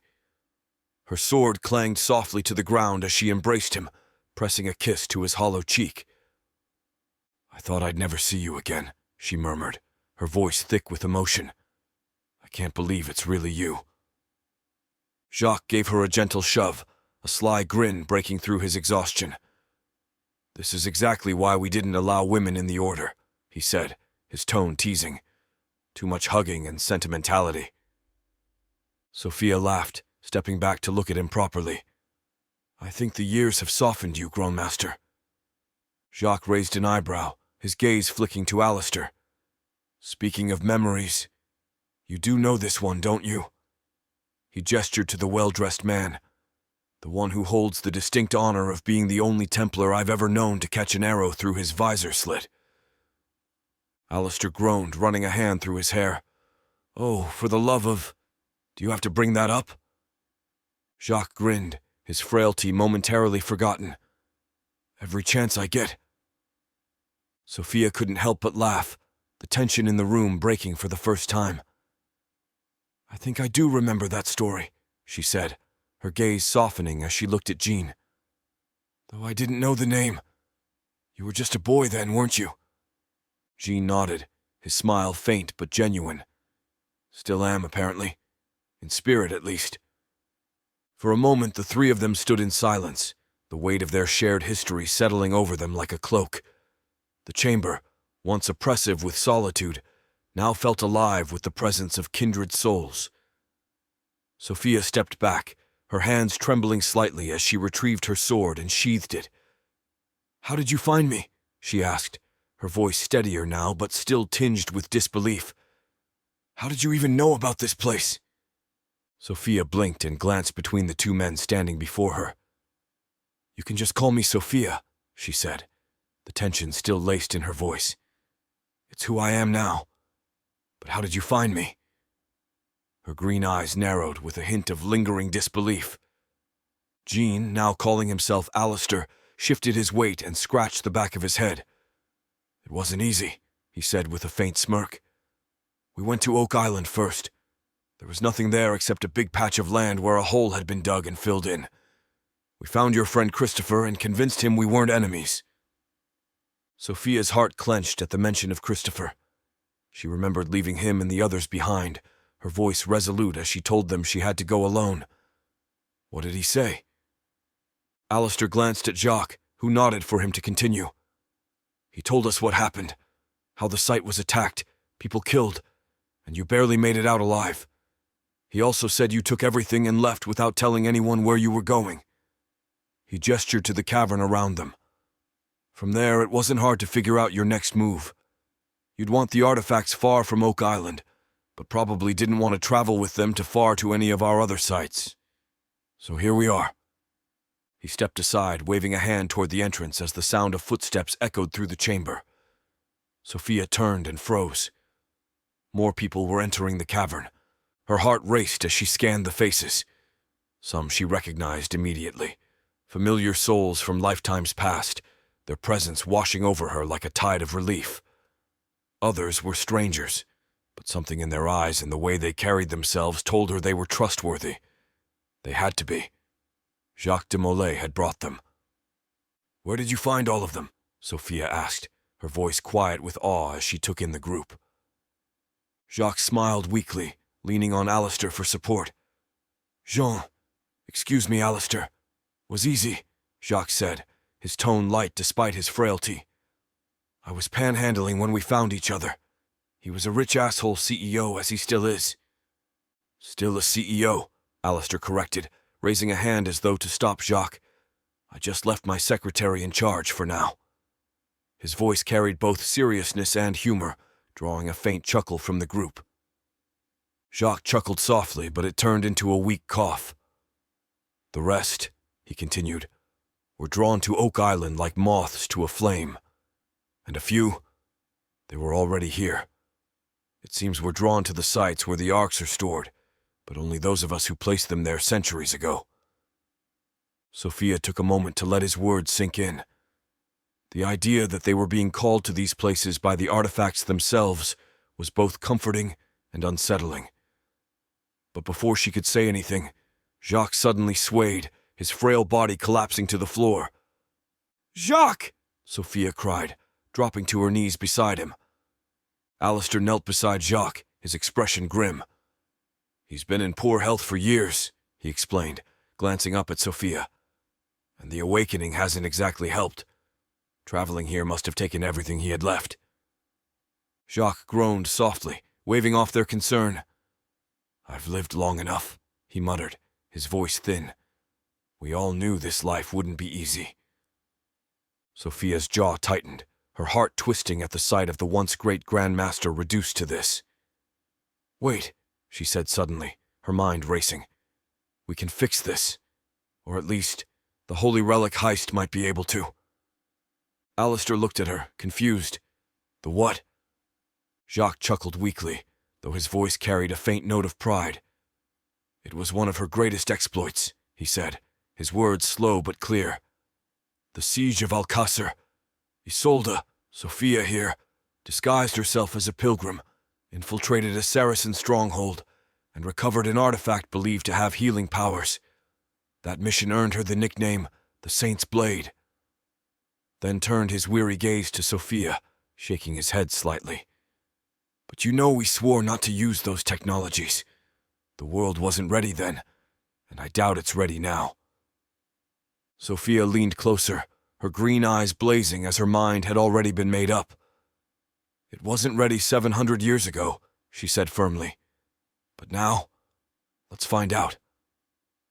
Without waiting for permission, she ran to a nearby chamber, her memory guiding her to the artifact's resting place. Her breath caught as she found it, a small, intricately carved stone glowing faintly in the dim light. She brought it back to Jacques, holding it out toward him as she stared at the relic with uncertainty. "How do you think it works?" she asked, frustration edging into her voice. "Why couldn't this stuff come with instructions?" Jacques gave her a faint smile and reached out to touch the stone. The moment his fingers brushed its surface, a surge of energy erupted from the artifact. Neither he nor Sophia could release it as it began to vibrate, glowing brighter with each passing second. Energy coursed through their bodies, filling the chamber with a faint hum. Sophia gasped as the sensation pulsed through her, but her eyes widened in awe as she watched Jacques. His frail body began to transform. His sunken cheeks filled out, his posture straightened, and his thin arms became muscular once more.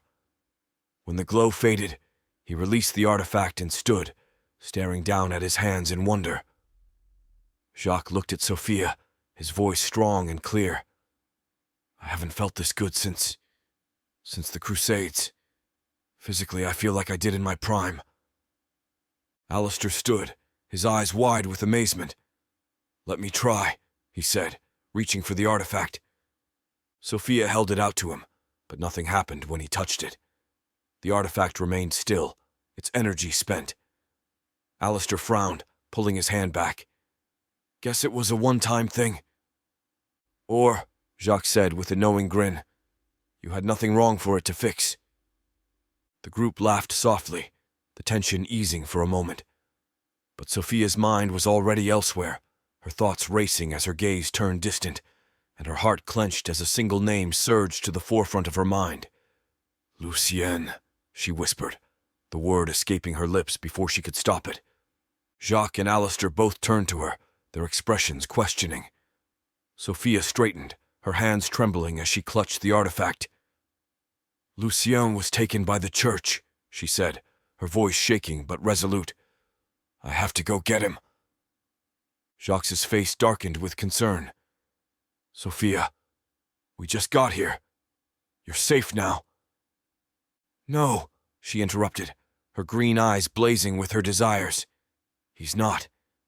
And I'm not staying here while they have him. He saved me. Now it's my turn." Before they could protest, Sophia turned toward the exit, her mind already set.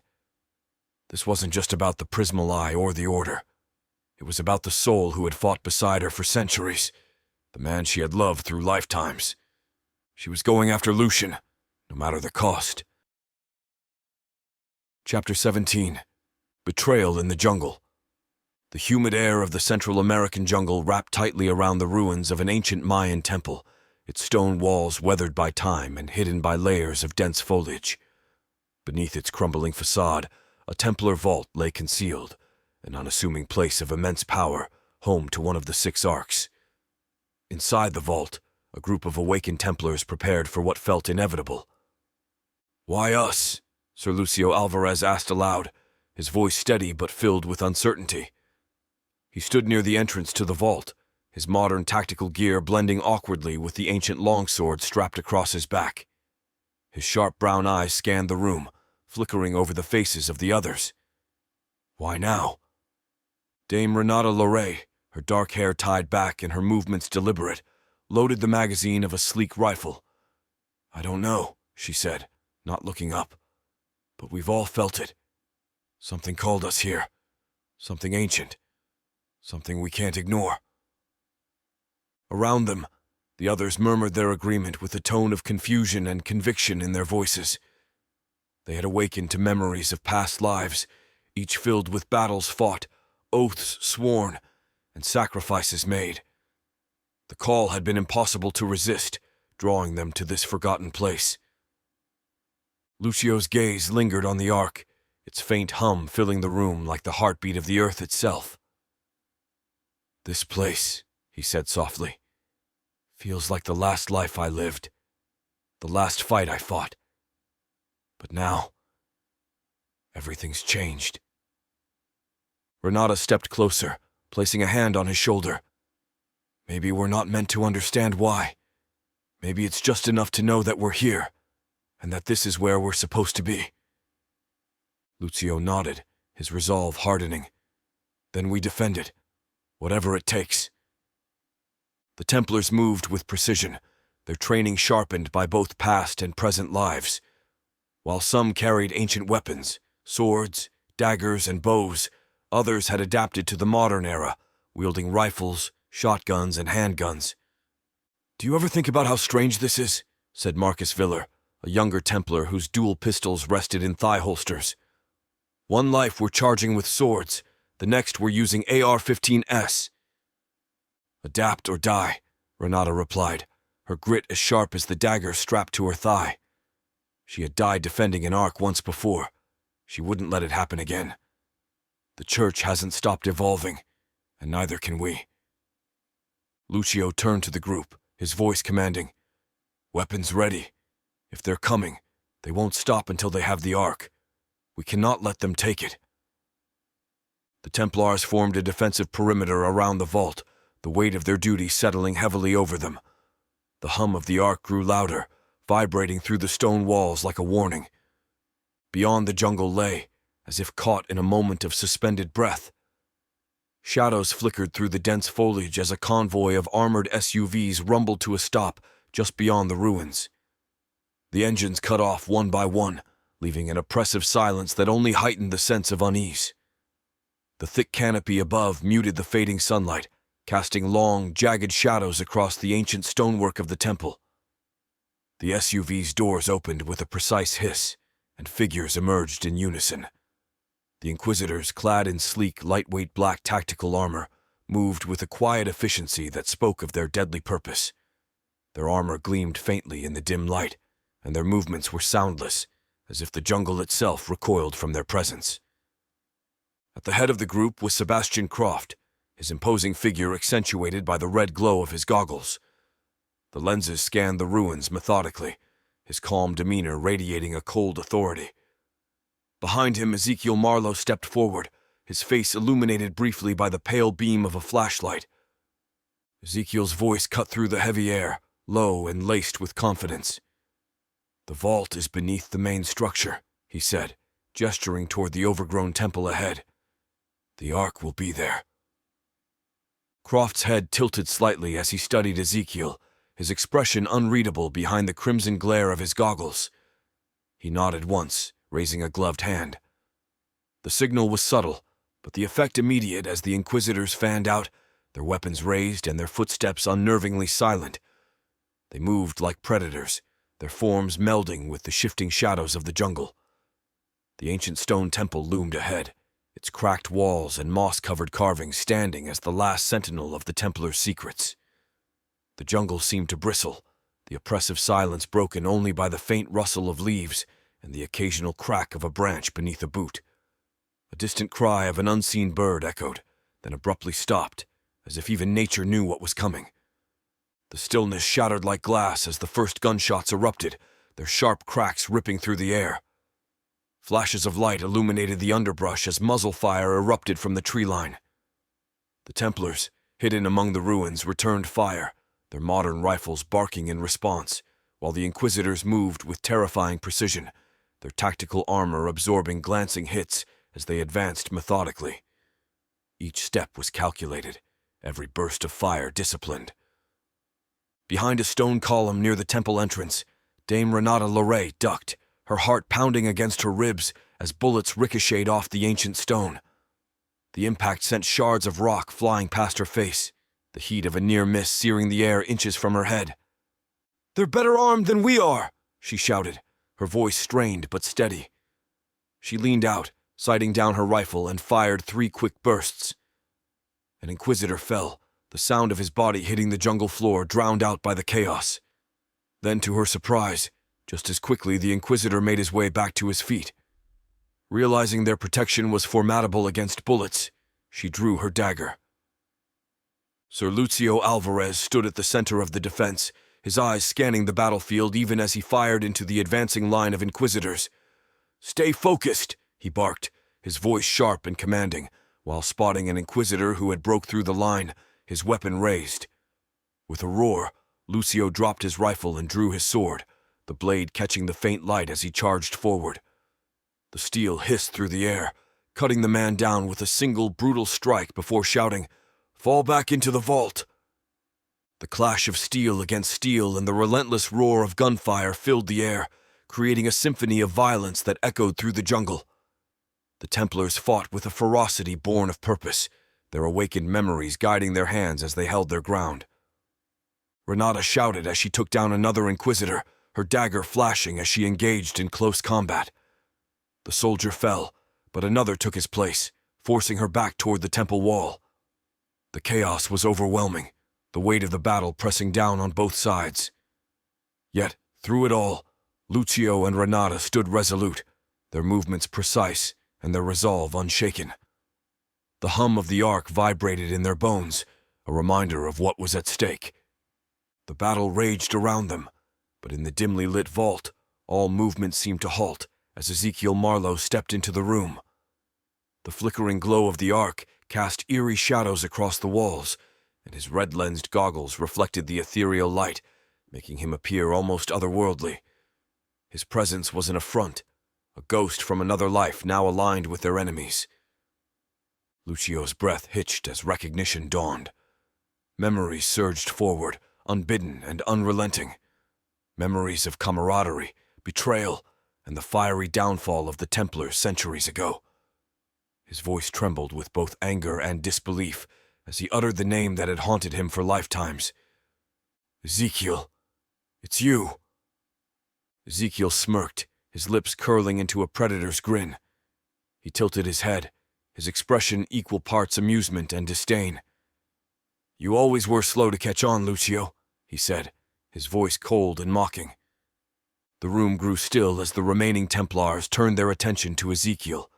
Their eyes burned with the shared feelings of betrayal. Renata gripped her dagger so tightly, her knuckles turned white, her body trembling with rage. "You betrayed us!" Renata spat, her voice cracking under the weight of centuries of bitterness. "Back then, and now." Ezekiel's smirk widened, his tone dripping with venomous confidence. "Betrayed you? No. I evolved. While you cling to relics of the past, I embraced power. And now, I'll finish what I started." With a roar of fury, Lucio lunged, his longsword a blur of steel as he drove at Ezekiel. Their blades met with a clash that echoed through the chamber, sending sparks flying. Lucio's strikes were wild but powerful, each one fueled by the fire of his betrayal. "You don't deserve to call yourself one of us!" Lucio roared, his voice raw with emotion. Ezekiel sidestepped with unnerving precision, his movements fluid. His blade darted out, deflecting Lucio's strikes with effortless ease. "You're predictable, Lucio," he said, his voice calm and taunting. "You always were." Lucio's frustration mounted as Ezekiel countered each of his attacks with precision, as though he had anticipated them all. Then, with a brutal sweep of his blade, Ezekiel struck Lucio's side, sending him staggering back. Blood seeped through Lucio's armor, but his grip on his sword did not falter. Renata saw Lucio falter and knew her moment had come. She surged forward, her dagger gleaming in the ark's glow as she weaved through the chaos toward Ezekiel. Her movements were fast and calculated, honed by years of combat in both lives. Ezekiel turned to meet her, his expression hardening. "And here you are," he sneered, "with your blade, still clinging to old ideals." "Better than clinging to lies," Renata shouted, slashing at him with a ferocity that caught him off guard. Her dagger grazed his arm, drawing blood, but Ezekiel's counter came swiftly. He parried her follow-up strike with a brutal force that sent her staggering. Before she could recover, gunfire erupted behind her. She gasped as the bullets tore into her side and legs, driving her to her knees. Blood pooled beneath her, but her grip on her dagger remained firm. "You!" she rasped, her voice defiant even in her final moments. "You'll never win." Ezekiel stepped closer, his expression unreadable. "I already have." Lucio, bleeding and battered, rose to his feet with a ragged breath. His vision blurred, but his focus remained on the ark, still humming with its ancient, otherworldly energy. He planted himself between it and Ezekiel, his sword raised in trembling hands.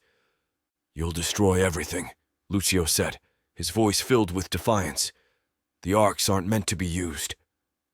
Ezekiel approached slowly, his blade gleaming ominously in the dim light. He paused, tilting his head as if considering Lucio's words. Then his smirk returned, colder and sharper than ever. "That's not your decision to make." With a swift, calculated motion, Ezekiel drove his blade through Lucio's chest. The Templar gasped, his grip on his sword loosening as the steel pierced his heart. He collapsed to his knees, the blood pooling beneath him as the ark's hum grew louder, resonating like a mournful dirge. Ezekiel stepped back, wiping his blade clean as he gazed at the ark. The once sacred chamber was now a tomb, the air thick with the weight of betrayal and loss. Sebastian approached the ark, his gloved hands hovering over its glowing surface. "We've got it," he said, his voice calm and triumphant. "The church will be pleased." Ezekiel stood beside him, his expression unreadable. For a moment the faint hum of the ark seemed to echo in his mind, stirring something deep within. But he pushed the thought aside, focusing instead on the mission as the Inquisitors secured the ark. While they loaded it into their armored convoy, Ezekiel lingered, his red-lensed goggles reflecting the devastation around him. For a brief moment, a flicker of something crossed his face, remorse, perhaps, or doubt, but it vanished as quickly as it had appeared. He turned away, his voice calm and detached as he addressed the others. "Let's move," he said. "The church is waiting." As the convoy disappeared into the jungle, the ancient vault fell silent. The faint hum of the ark lingered, a haunting reminder of the cost of betrayal, and the power now in the hands of those who would misuse it. Chapter 18. The Chase of Shadows. After hours of conversation, the decision to leave Minnesota had been swift, but heavy with implications. Jacques and Alistair, guided by the pull of the arks, had loaded their weapons, supplies, and what little information they possessed. The journey was fraught with uncertainty, but the strange and undeniable pull led them forward. Jacques knew that Oak Island and the Minnesota Vault were only 2 of the 5 ark sites, yet he could feel the growing urgency, the call to protect what they did not yet understand. The gravel crunched beneath the tires of the SUV as Alistair guided it along a desolate back road in northern Minnesota. The towering pines on either side formed a dark, natural corridor, the fading sunlight barely piercing the canopy. Jacques de Molay sat beside him, his rejuvenated frame tense and coiled, though his expression betrayed nothing but purpose. "We're close," Jacques murmured, his sharp eyes fixed ahead. Alistair shot him a sideways glance, his tone edged with humor. "You've been saying that for the last 20 miles. Jacques turned to him, his piercing gaze betraying the weight of countless lifetimes. "This isn't just instinct. The arks are guiding us, as they've always done. You felt it too, haven't you?" Alistair hesitated, his hands tightening on the wheel. He couldn't deny the strange pull, the magnetic force that resonated deep within him like a distant drumbeat. "Yeah," he admitted reluctantly. "It's like a pulse." Jacques nodded solemnly. "The arcs connect us, even across centuries. They're leading us to where we're needed most." The road widened suddenly, revealing a clearing dominated by a crumbling, abandoned gas station. Its rusting pumps leaned awkwardly, silhouetted against the twilight. Alistair slowed the SUV and brought it to a cautious stop. "This doesn't feel right. Why would they have put another arc so close to another?" Jacques muttered, his hand instinctively moving to the hilt of his dagger. Alistair scanned the area, his senses honed from years of navigating treacherous corporate deals and dangerous encounters. "Stay in the car," he ordered, stepping out with practiced caution. As his boots hit the gravel, the silence shattered. A sharp crack rang out, and a bullet struck the hood of the SUV, sending sparks flying.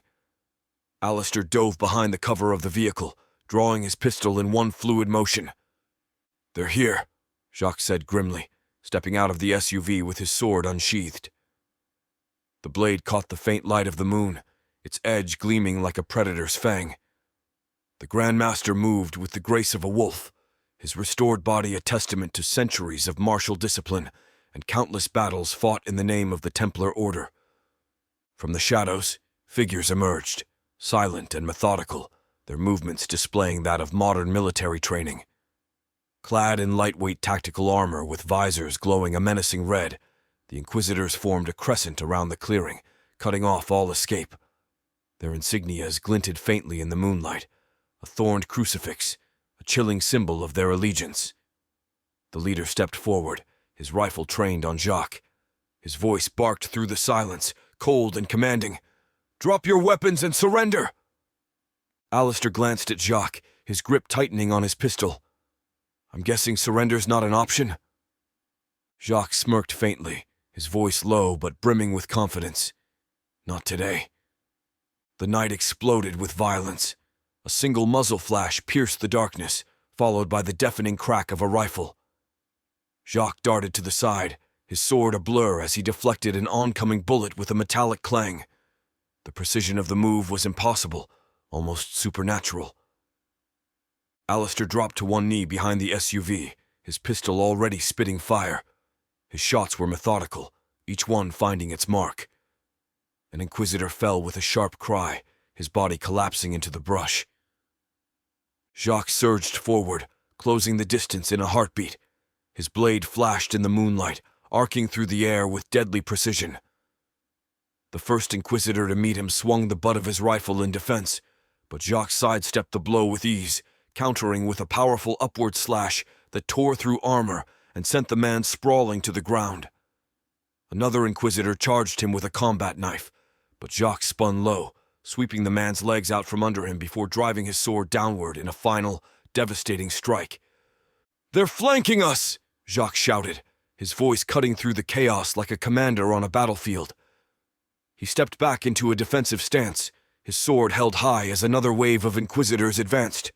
Alistair gritted his teeth, his pistol barking again and again as he moved to counter their flank. He dove behind an old gas pump for cover, the metal erupting in sparks as bullets peppered it. Leaning out, he took down two more attackers with precise shots to their visors. "They've got numbers," Alistair called out, his tone grim. "We need a way out of this." Jacques deflected a rifle strike with his blade, the steel ringing out like a bell. He pivoted, delivering a brutal kick to his attacker's chest that sent the man crashing into a nearby boulder. Another Inquisitor lunged at him from the side, but Jacques turned sharply, the tip of his sword finding its mark in a deadly arc. Before either could respond to the growing onslaught, the clearing erupted with a new sound, the low, throaty growl of an approaching engine. The hum grew louder, cutting through the gunfire and shouting like a harbinger of chaos. Suddenly, a black van roared into the clearing, its headlights blazing like twin beacons. A sticking out the driver's side window AM-249 machine gun came to life, spewing a hail of bullets that forced the Inquisitors to scatter. Sparks and debris flew as rounds tore into their formation, breaking their coordinated assault. "What the hell?"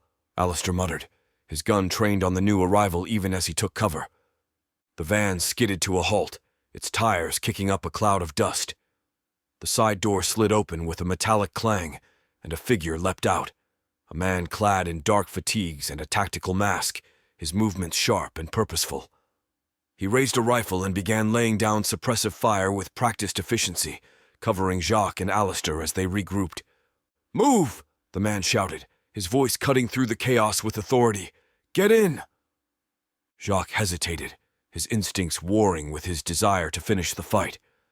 An Inquisitor lunged at him in that split second, but Jacques deflected the blow with his sword, countering with a powerful slash that sent his attacker crumpling to the ground. Alistair, seeing their chance, grabbed Jacques' arm. "We don't have time for this! Let's go!" With a final glance at the scattered Inquisitors, Jacques nodded. The two of them sprinted toward the van, diving inside just as the masked man unleashed another barrage of suppressive fire. The door slammed shut behind them, and the van roared to life, speeding away from the clearing. Inside the van, Jacques and Alistair caught their breath, their adrenaline still surging. The masked man removed his headgear, revealing a weathered face with sharp features and piercing eyes. "My name's Leon Vargas," he said, glancing at them in the rearview mirror as he navigated the narrow forest path. "And you're welcome." Alistair frowned, his sidearm still in his hand. "Who the hell are you? And why did you help us?" Leon smirked faintly, the corners of his mouth twitching with amusement. "Let's just say we have a common enemy." Jacques leaned forward, his intense gaze fixed on Leon. "The Inquisitors."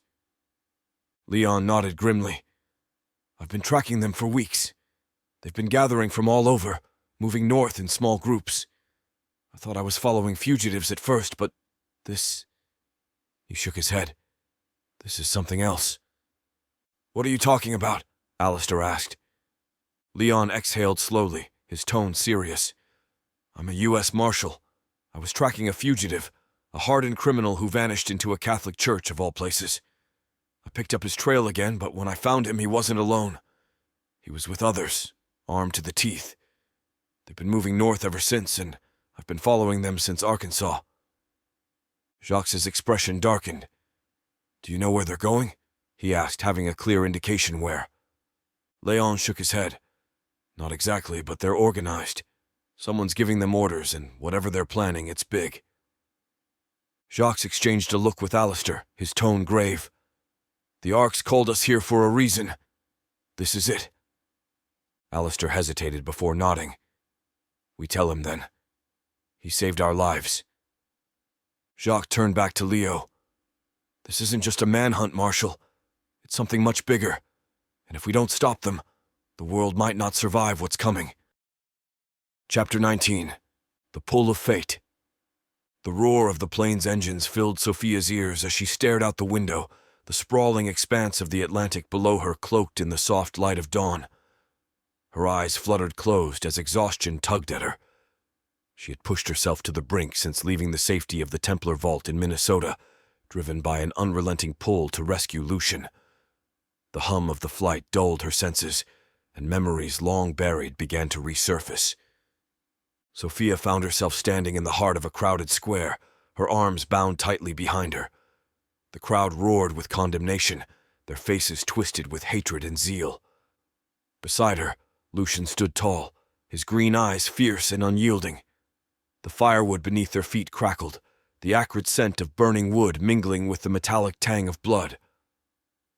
"We'll find each other again," Lucian said, his voice steady despite the heat radiating upward. His gaze locked onto hers, full of defiance and love. "This isn't the end." The flames rose higher, licking at their skin.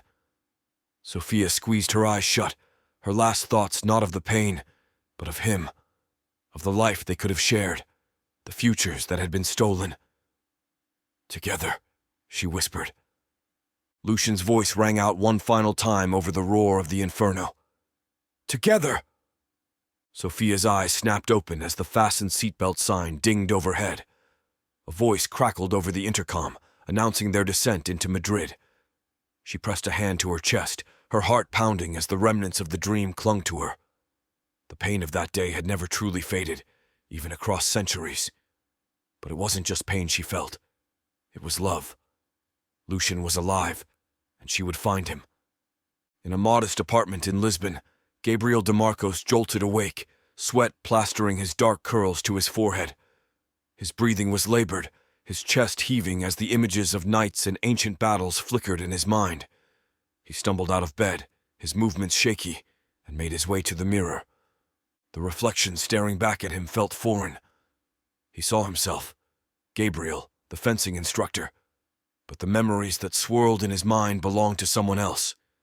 A knight, a Templar. He gripped the edge of the sink as a name surfaced, unbidden. Dame Isolde of Claremont.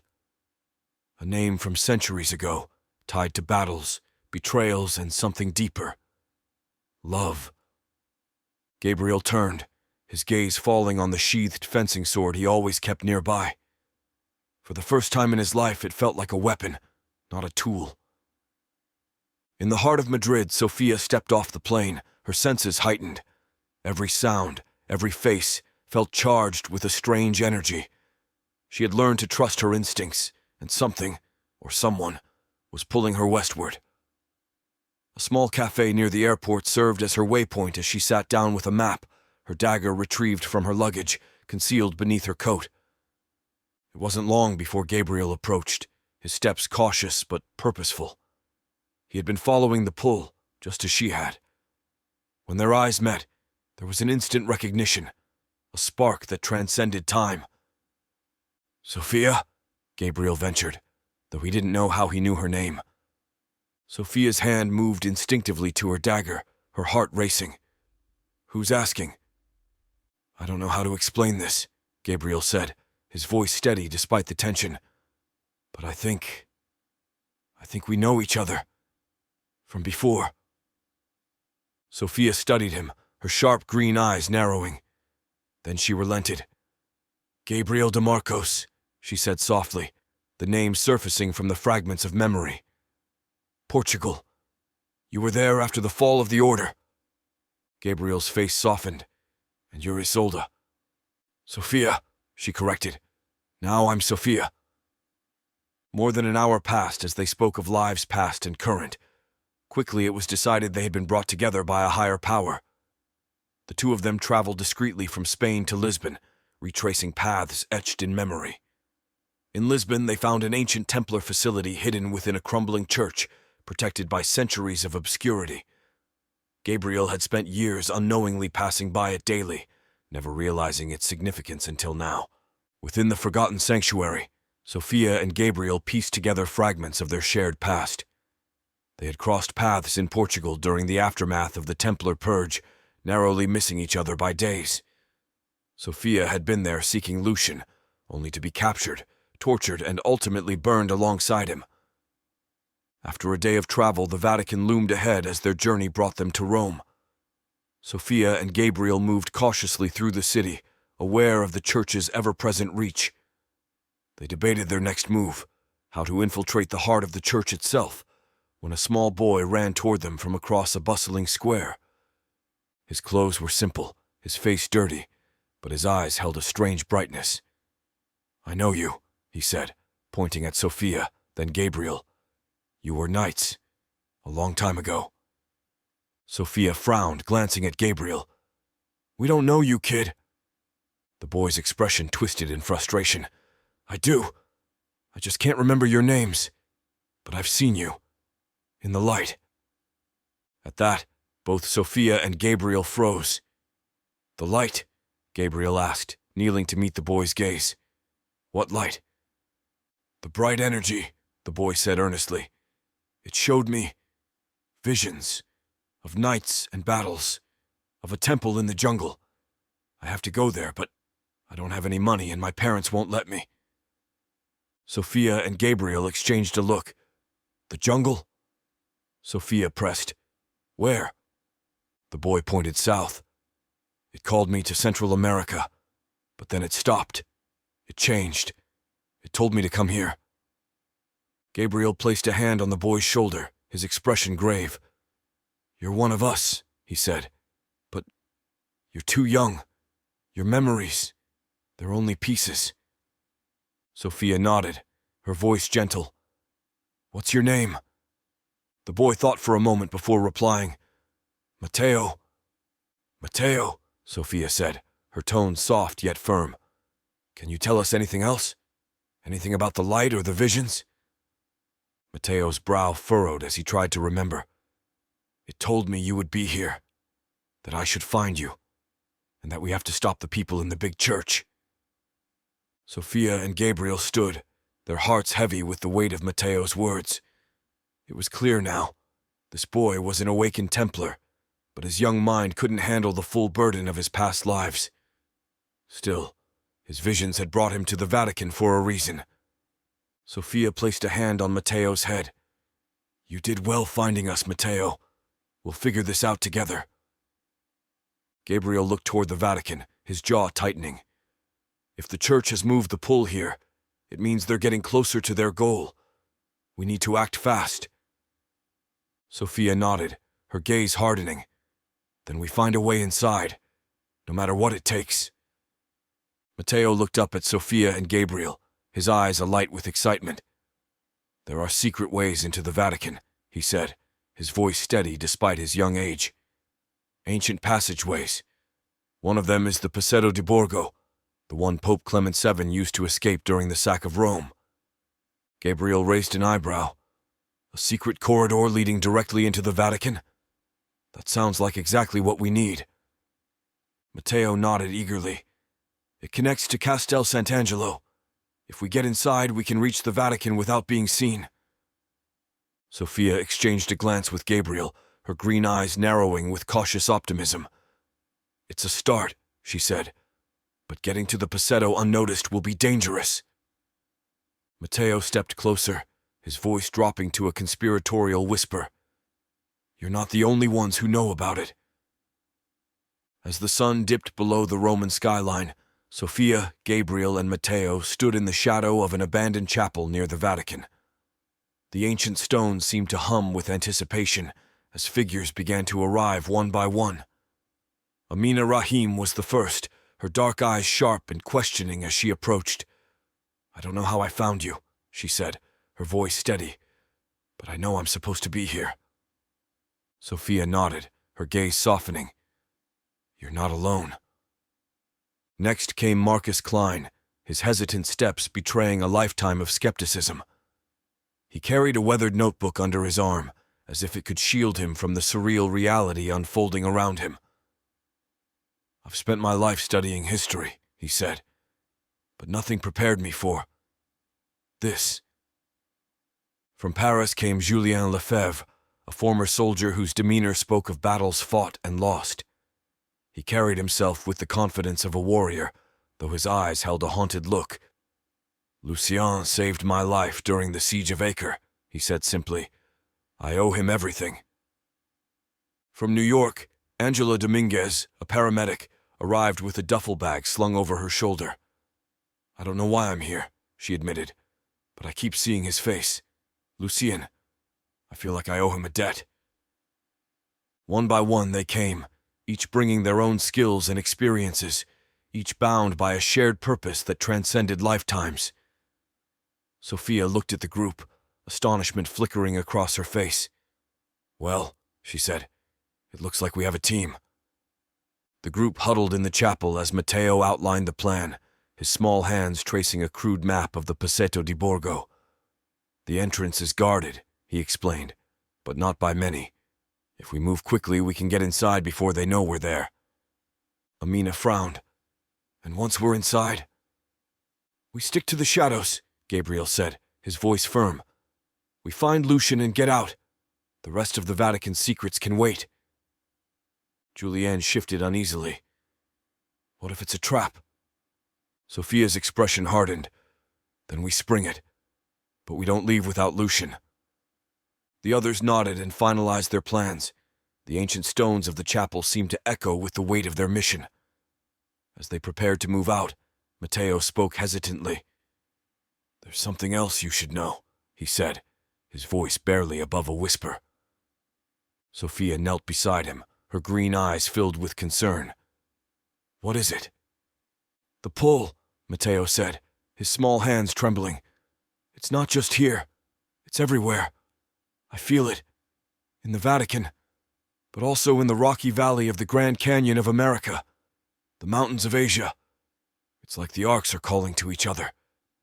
Sophia exchanged a tense glance with Gabriel. "Then we don't have much time," she said, her voice steady despite the weight of the revelation. The team gathered their gear and prepared to move out, their footsteps echoing through the ancient chapel. The path ahead was fraught with danger, but they knew one thing for certain. They would not and could not fail. Chapter 20. The Lost Stronghold. The flickering torchlight painted long shadows across the cavernous chamber as Pain de Montdidier, now Professor Alex Wren, stood alongside Aristos Sideris. They pored over a sprawling map laid out on a stone table, its surface dotted with marks representing Brotherhood safe houses, Templar hiding spots, and church-occupied sites. Alex traced a finger over the map, his thoughts racing. His knowledge from lifetimes past collided with his modern understanding, each clue unlocking memories long buried. "The Ark's vaults were hidden for a reason," Alex said, his voice steady. "They're not just random locations. They were chosen for their ability to shield the artifacts." Aristos nodded, his green eyes fixed on the map. "The challenge isn't just finding them. It's ensuring they remain safe. Every step we take to protect them could lead the church straight to their doors." The weight of their mission hung heavy between them, but Aristos broke the silence with a thoughtful tone. "It's strange, you know. I've spent my entire career searching for answers in history, but now I realize I've been searching for memories." Alex looked at him, his expression softening. "Memory and history are often two sides of the same coin," he said, "and sometimes we're just lucky enough to hold both in our hands." Aristos gave him a faint smile, but the moment of reflection was short-lived. The faint sound of footsteps echoed from the tunnel behind them. Both men tensed, their hands instinctively moving toward the weapons at their sides. One of the Brotherhood scouts appeared, her gray eyes sharp. "We've intercepted a message," she said, handing Alex a slip of parchment. "The Inquisitors are mobilizing. They've deciphered fragments of a map we planted as a false lead." Alex read the message quickly, his heart sinking. "They're heading for one of the sites in Constantinople." "Let them," Aristos said firmly. "They'll find nothing but shadows." Alex nodded but frowned. "Still, we need to move faster. They won't be fooled forever." Aristos pointed to the map. "We should focus on the vaults you remember. Which ones are the most vulnerable?" Alex's mind raced as he recalled the locations he had helped secure centuries ago. The memories came in fragments, each one carrying the weight of his Templar oath. "There's a vault in the Pyrenees," he said. "Its location was known to only a few of us, but if someone from the church has awakened, they may remember it too." Aristos leaned closer to the map.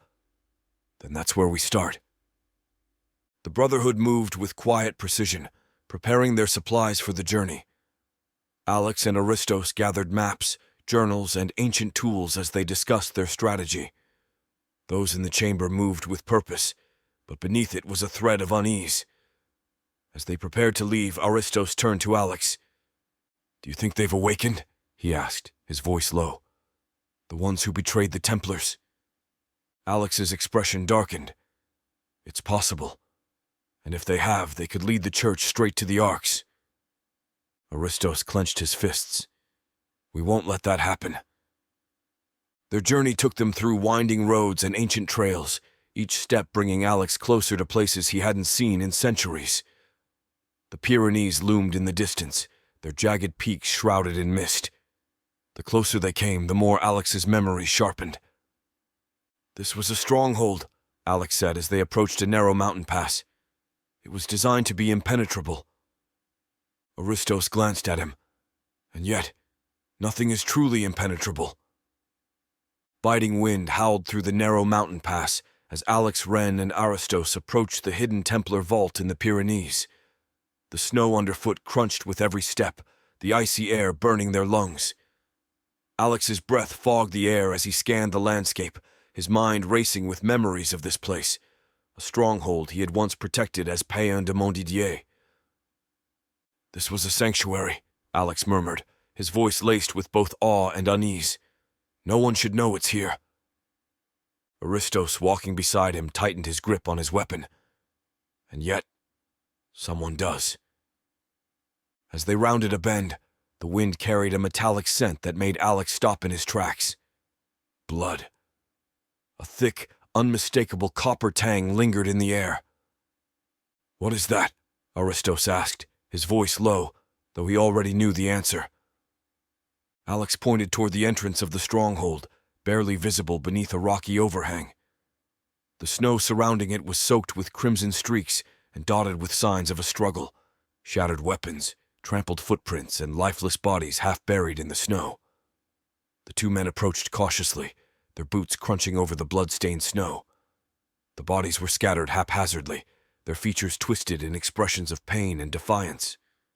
Some bore the white surcoat with the red cross of the Templar Order, those same surcoats that Alex remembered leaving in the vault all those centuries ago. Others wore dark uniforms with black modern body armor with a thorned cross insignia. Inquisitors. Alex knelt beside one of the Templar bodies, his jaw tightening as he gently closed the man's eyes. "They were drawn here," he said quietly. "Just like us." "And the Inquisitors followed," Aristos added grimly. "This wasn't a fight. They were slaughtered." The entrance to the stronghold loomed ahead, the faint carving of a Templar cross visible beneath layers of frost and blood. Alex's chest tightened as he recalled the defenses they had put in place centuries ago. No one should have been able to breach the vault. They stepped through the entrance, their footsteps echoing in the cold, damp tunnel. The air inside was heavy with the stench of death. The light of Alex's flashlight illuminated more signs of a brutal battle.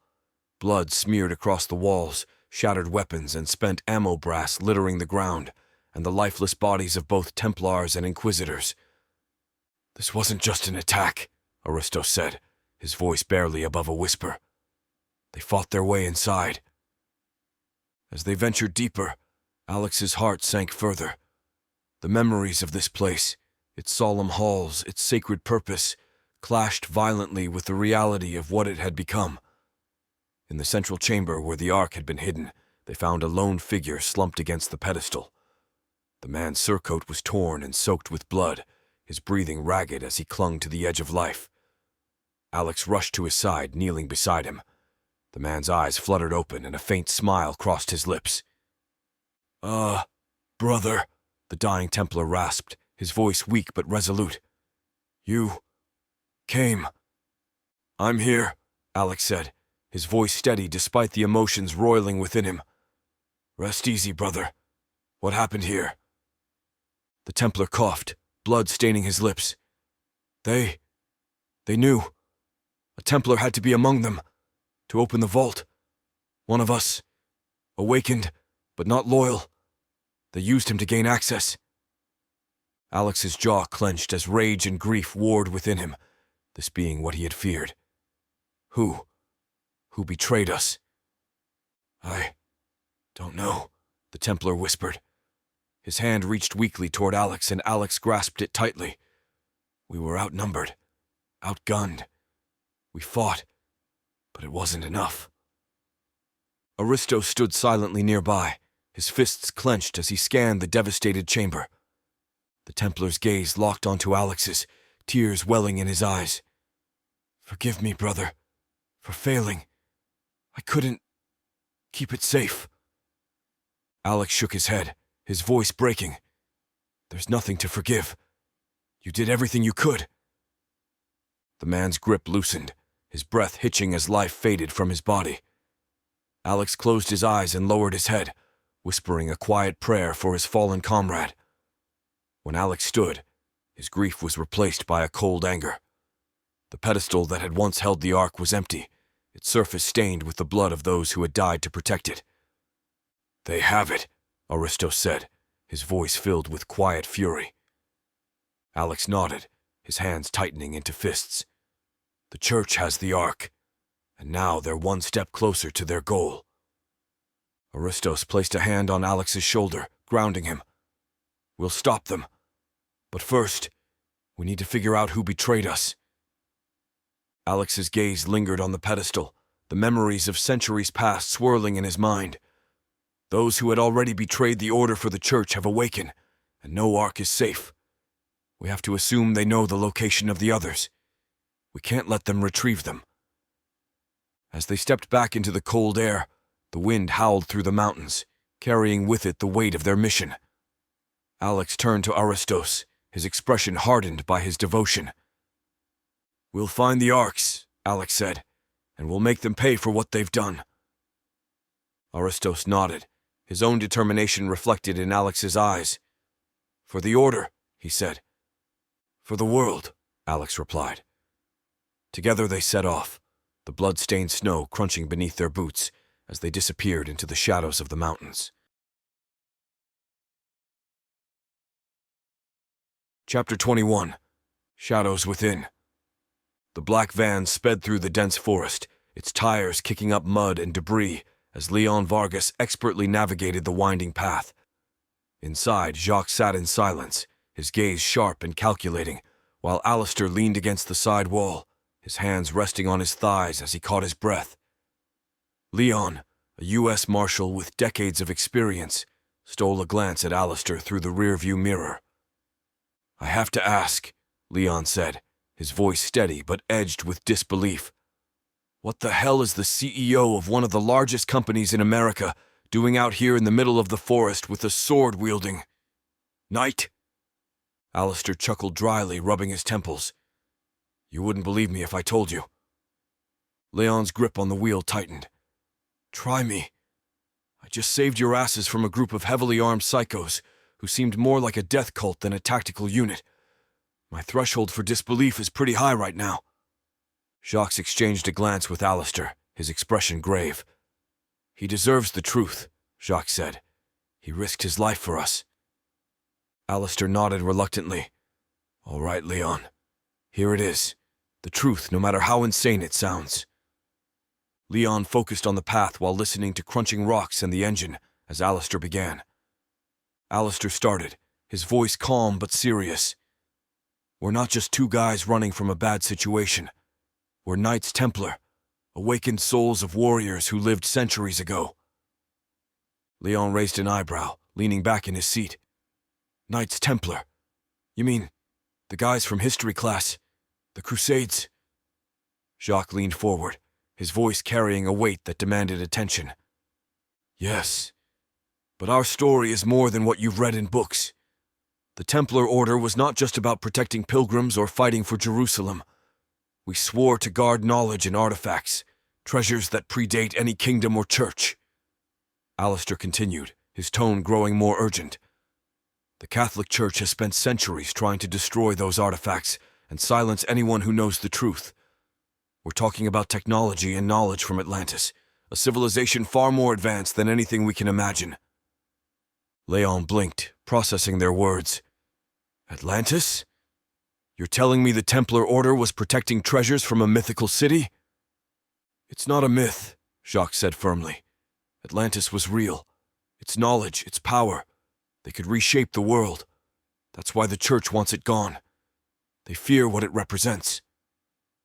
Leon let out a long breath, shaking his head. "Okay, let's say I believe you. What does this have to do with those guys back there?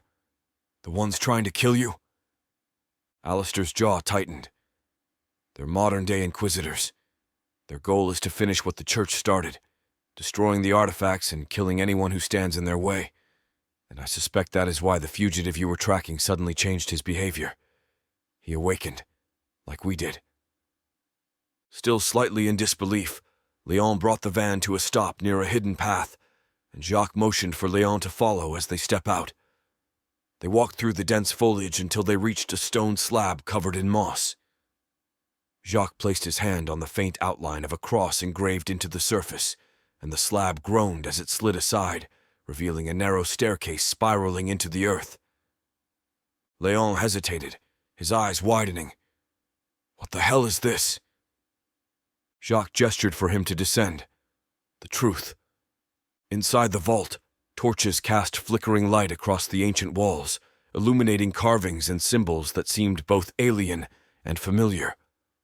At the center of the chamber stood two arcs, their surfaces glowing faintly with an unearthly light. Leon approached cautiously, his breath catching as he took in the sight. "Are those—" Alistair nodded. 2 of the 6 arcs. Each contains something extraordinary. Technology, knowledge, artifacts from Atlantis. They're the reason we've been awakened. Leon ran a hand through his hair, staring at the arcs in disbelief. I've seen a lot of things in my career, but this is something else. Leon turned to Jacques, his expression troubled. If these arcs are so important, how did those Inquisitors know where to find you? This place isn't exactly on Google Maps. Jacques' face darkened, his jaw tightening. The thought had already occurred to me. Leon's eyes narrowed. You think someone tipped them off? Perhaps, Jacques said, or one of their awakened souls remembered something from their past life. Either way, the timing is too precise to be coincidence. Leon crossed his arms, his mind racing. So what now? If they know where this place is, it's only a matter of time before they come back. And next time, they'll bring more firepower. Jacques stepped forward, his voice steady. We'll be ready, and we'll make sure the arcs are protected, no matter the cost. Leon stared at him, his skepticism giving way to a grudging respect.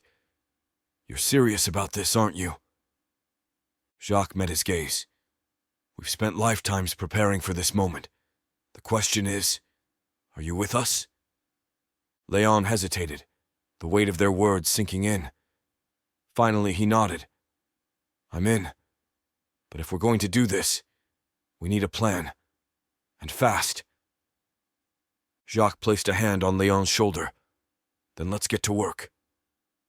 With those words, Jacques began pacing the stone floor, his thoughts heavy. The rhythmic echo of his boots against the walls was the only sound, save for the occasional murmur of conversation among the awakened Templars. The air was thick with unease, an invisible weight pressing down on them all. Jacques paused near the prismal eye, its crystalline form glowing faintly atop its pedestal. The artifact hummed softly, a resonance that seemed to echo in his very soul. He placed a hand near it, not touching, but close enough to feel the energy radiating from it. Its power had saved them before, but it came with mysteries he still didn't fully understand. Alistair, Jacques called, his voice firm but quiet. Alistair, standing nearby and reviewing their dwindling stockpile of weapons, looked up. You've got that look again, he said, stepping closer. Jacques turned to him, his expression grim. We have a mole. The words hung in the air, heavy and undeniable. Alistair's brows furrowed. What makes you so sure? Jacques gestured around the vault. The church is moving too quickly, hitting too many key locations. They've known about every one of our movements since Oak Island. Someone's feeding them information. Alistair sighed, running a hand through his hair. You think it's one of us? I don't want to, Jacques admitted, his voice low. But the timing, it's too precise. We can't ignore the possibility. Jacques' concern wasn't unfounded. The Templars had fortified the vault as best they could, but the reports of advancing Inquisitor forces were growing more frequent and more dire. The modern Inquisitors weren't just soldiers. They were tacticians, relentless and well-equipped, their firepower overwhelming. We're outgunned, Alistair said bluntly as he surveyed their weapons. We have some modern rifles, but we're mostly relying on relics. Swords and daggers won't stop a full-on assault from machine guns. Jacques nodded grimly, his hand brushing the hilt of his own sword. The prismal eye has guided us this far. It may hold answers we haven't yet uncovered. Alistair raised an eyebrow. You think it's hiding something? Not hiding, Jacques said, his gaze returning to the artifact. Protecting. Chapter 22. Shadows in the Vatican. The vast halls of the Vatican were silent, their ancient stone walls illuminated by the soft glow of candlelight. The weight of centuries of history pressed against every surface, and the air carried an unspoken reverence, one that now felt corrupted by hidden agendas and forbidden truths, as Ezekiel Marlowe and Sebastian Croft walked side by side, the Ark from Central America encased in a reinforced container between them. It radiated a faint hum, almost imperceptible but omnipresent, as if its power could not be fully contained. The pair reached a large oak door guarded by two inquisitors clad in black tactical gear, their faces obscured by helmets. With a nod, the guards opened the doors, revealing Father Elliot Rayner, head of the Ordo Lux Eterna, seated at the end of a long table. Elliot's piercing eyes locked onto the Ark as Sebastian and Ezekiel approached. His expression betrayed nothing, but his fingers tapped rhythmically against the arm of his chair, a subtle indicator of his impatience. "We retrieved it," Sebastian said, his voice calm but edged with pride. "The vault was well defended, but the Templars were no match." Ezekiel remained silent, his gaze lingering on the Ark. The faint hum seemed louder here, more insistent, as if it knew it was closer to others of its kind. Father Elliot stood and approached the container. "And the defenders?" he asked. "Dead," Sebastian replied. "Every one of them." Elliot's lips curled into a faint smile. "Good. One less fragment of heresy in the world." Ezekiel's jaw tightened, but he said nothing. His awakening had brought with it a flood of memories. Memories of betrayal, of loyalty misplaced, of the lives he had destroyed. He had no illusions about the Church's righteousness, but he also knew that doubt was a luxury he could not afford. As Sebastian and Ezekiel left the chamber, the tension between them grew. The modern inquisitors, who had been watching from the shadows, exchanged wary glances. Ezekiel was an enigma to them, a man whose knowledge of the Templar vaults and their defenses was unnervingly precise. "We don't know where he came from," one whispered, "or what his real agenda is." "He's too good at this," another said. "No one knows that much without being one of them." Ezekiel felt their eyes on him but ignored them. He had no desire to explain himself to men who wouldn't understand. His awakening was his secret, and he knew the Church would not tolerate the truth of his existence. If they discovered that he and the others were awakened soul of a past inquisitor, those who had betrayed the Templars in the name of God, they would silence him to protect their image, but Ezekiel had no intention of being silenced. Not yet. In a nearby chamber, Elliot reviewed reports from other Inquisitor teams. The Vatican's efforts had become a global operation, with multiple squads closing in on vaults scattered across the world. Two other awakened Inquisitors led these teams, their memories of past lives guiding them to the hidden arks. Each team had reported progress, with one about to reach a site deep in the valley walls of the Grand Canyon, and another on its way back from its hidden temple in the Pyrenees Mountains, where frigid winds and treacherous cliffs guarded the Ark. Elliot's lips tightened as he scanned the reports. "Soon," he murmured to himself. "Soon, they will all be ours." Ezekiel descended into the dungeon beneath the Vatican, the air growing colder and heavier with each step. The faint echo of his boots against the stone was the only sound until he reached the door to Lucien de Vauclair's cell. When the door creaked open, Lucien looked up, his face battered but defiant. His gaze sharpened as he recognized the man standing before him. "You," Lucien said, his voice low and filled with venom. Ezekiel stepped into the room, his eyes narrowing. "It's been a long time, Lucien." Lucien's mind raced with memories of trust given and betrayal returned. He saw Ezekiel not as the man standing before him now, but as the Templar he had once been. The man to whom Lucien had entrusted his place on the ship, carrying the arks westward. The man who had now been revealed as a traitor. "You," Lucien repeated, his fists clenched despite his restraints. "You were one of us." Ezekiel's expression darkened. "I was never one of you," he said coldly. "I was loyal to the Church, to God." "Loyalty?" Lucien spat. "You betrayed us. You betrayed me. I gave you my place, and because of that, Dame Isolde—" His voice broke but recovered quickly, his rage burning brighter. "She stayed behind. She was tortured for months and burned alive with me." Ezekiel flinched at Isolde's name, his composure faltering for a brief moment. Memories of her flooded his mind, her kindness, her intelligence, her strength. She had been his friend before the Templars, the one who had vouched for him when no one else would. the one who trusted him with her greatest secret, her identity as Dame Isolde of Clermont, disguised as Brother Alric. Lucien's voice turned mocking. "Did you return for her, Ezekiel? Did you come back to save her after you handed us to the church?" Ezekiel's jaw tightened, but his silence spoke volumes. Lucien laughed bitterly, his defiance unbroken. "You didn't, did you? You betrayed her, just like you betrayed all of us."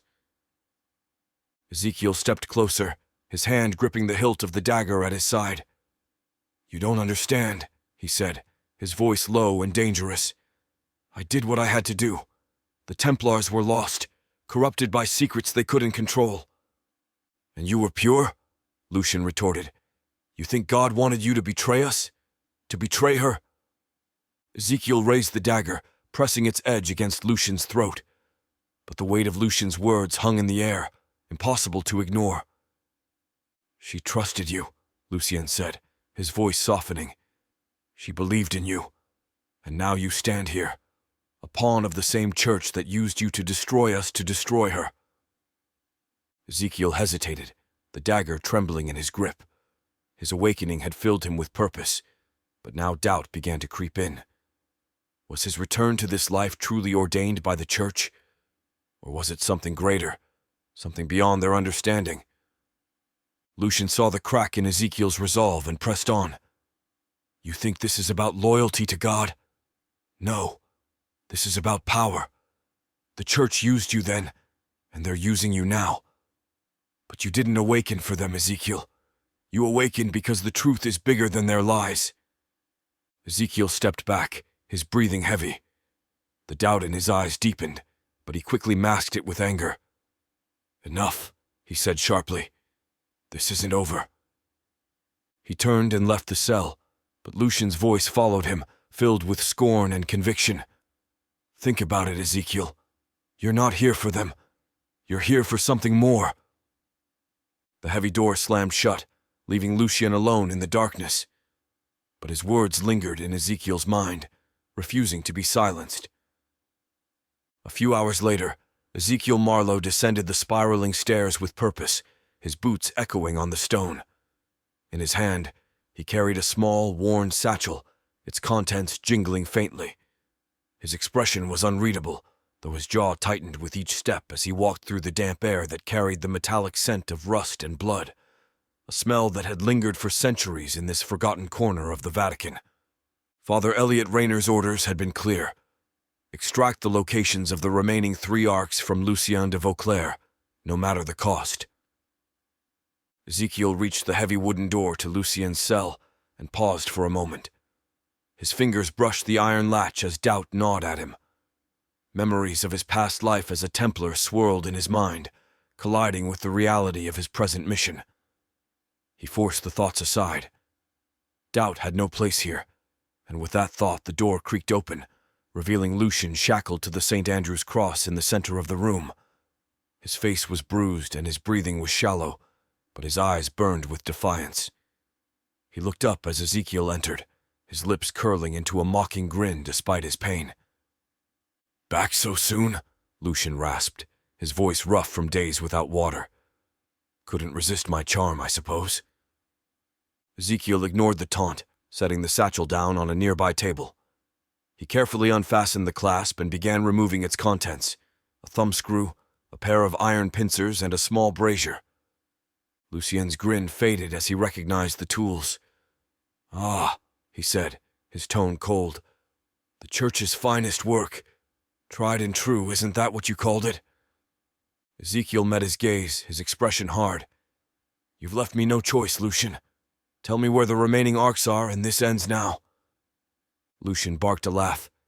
"You think I'll break? I've been through worse than this, and I'm still here." Ezekiel lit the brazier, the flames casting a warm glow that belied their sinister purpose. The air grew heavier, the smell of burning charcoal mixing with the dampness of the cell. He picked up the thumbscrew, examining it briefly before turning to Lucien. "This isn't personal," Ezekiel said, his voice calm but resolute. "You've brought this on yourself." Lucien sneered. "You've always been a coward, Ezekiel, hiding behind faith, behind orders. Go ahead. Do your worst. But you'll get nothing from me. Ezekiel tightened the thumbscrew around one of Lucien's fingers, the metal biting into his skin. With deliberate slowness, he began to turn the handle. The grinding sound of the mechanism echoed in the cell as Lucien's jaw clenched, refusing to give Ezekiel the satisfaction of a scream. As Ezekiel worked, Lucien's mind drifted to memories of their shared past. He saw Ezekiel the Templar, a trusted brother in arms, standing beside him during battles and council meetings. He remembered the day he had entrusted Ezekiel with his place on the ship, carrying the arks to safety, a decision that had cost him everything. "You were supposed to protect us!" Lucien hissed through gritted teeth, his voice dripping with hatred. "I trusted you. Isolde trusted you." Ezekiel paused, the name striking a nerve. His grip on the thumbscrew faltered for a moment before he tightened it again. "You don't understand," he said quietly. "I did what I thought was right." "What was right?" Lucien spat, his voice rising despite the pain. "You betrayed us! You betrayed her!" Ezekiel turned away, his face shadowed by the flickering flames. Memories of Dame Isolde of Claremont, disguised as Brother Alric, filled his mind. She had been the one to bring him into the Templar Order, the one to trust him when no one else would. He had betrayed her, just as he had betrayed them all. Even those memories didn't stop him from reaching for the iron pincers, heating them in the brazier until they glowed red. He turned back to Lucien, his voice steady but strained. "Tell me where the arks are, Lucien. Don't make me do this." Lucien's laughter was hollow, his body trembling with exhaustion, but his will unbroken. "You think this is the worst you can do to me? You're wrong. I've already been through hell, Ezekiel. You can't touch me." Ezekiel stepped closer, pressing the heated pincers against Lucien's arm. The searing flesh hissed, and Lucien's body jerked violently against the restraints, but he didn't scream. Instead, his eyes locked onto Ezekiel's, filled with a hatred that burned brighter than the flames. Chapter 23. The Secrets of Moses' Staff. The Brotherhood's hidden sanctuary, nestled in the shadow of the mountains outside modern-day Istanbul, was a stark contrast to the bustling city below. A place where the ancient walls bearing witness to centuries of hidden truths. Alex Wren and Aristos Sideris followed the gray-eyed scout of many names through the dimly lit corridors. She moved with precision, her steps silent as a shadow. "We captured one of the Inquisitors," she said without preamble. Her voice was sharp, her expression unreadable. "One who followed the false clues we provided to our old headquarters in Constantinople. He claims they're looking for something specific." Aristos raised an eyebrow. "What is it?" The scout glanced at Alex, then back to Aristos. "Moses' staff." Alex stopped mid-stride, the name triggering a rush of memories. The staff of Moses, the relic said to part the Red Sea, bring forth water from stone, and summon plagues. His mind raced, but one thought stood out. Why would the church want it? Aristos seemed to mirror his unease. "Why now?" he asked. The scout gave a faint smirk, tapping the tip of her dagger with a gloved finger. "Let's just say our guest didn't have a choice but to talk. He didn't know much, but he was certain of one thing. The church believes the Brotherhood has it." Alex frowned, the weight of the revelation settling over him. Why would they think that? The staff of Moses wasn't part of the arks. "Maybe not," Aristos said, his voice measured. "But its power, if real, could rival them." "It's more than just power," Alex said, half to himself. "The staff was a symbol of divine authority, a tool of miracles. But the church must believe it serves another purpose." The scout's gray eyes glinted. "I'll leave that puzzle to you two.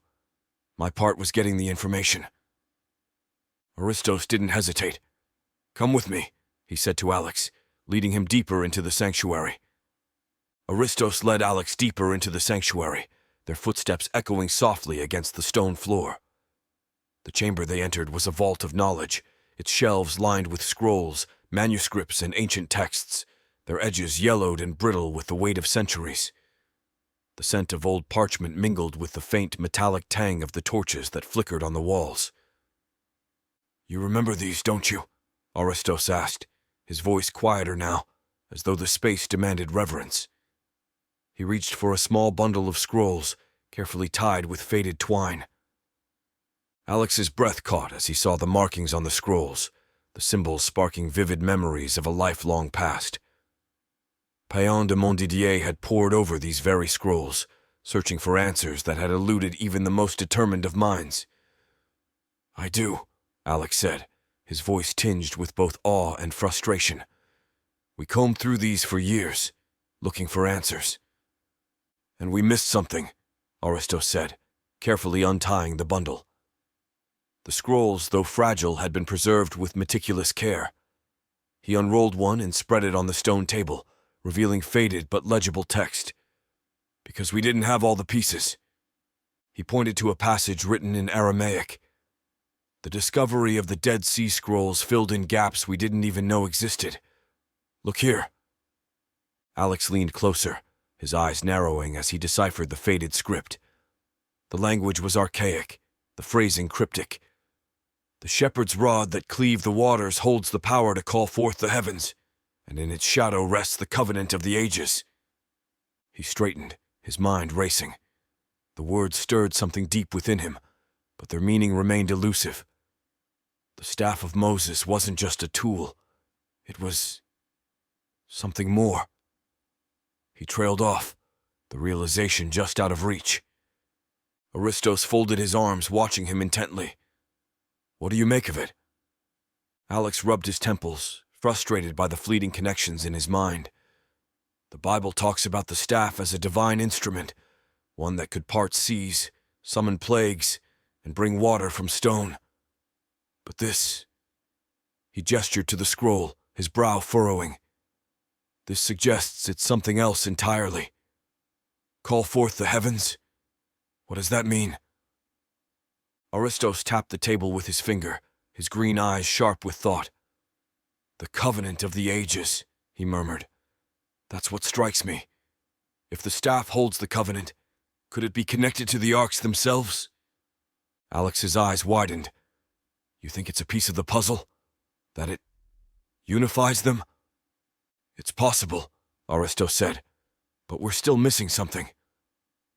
Alex paced the chamber, the weight of centuries of searching pressing down on him. The memories of his past lives swirled, fragments of insight coming together but refusing to fully connect. The church wouldn't waste their time unless they believed the staff had value beyond its symbolic power. "Exactly," Aristos said. "But what kind of value? What is it they think they can achieve?"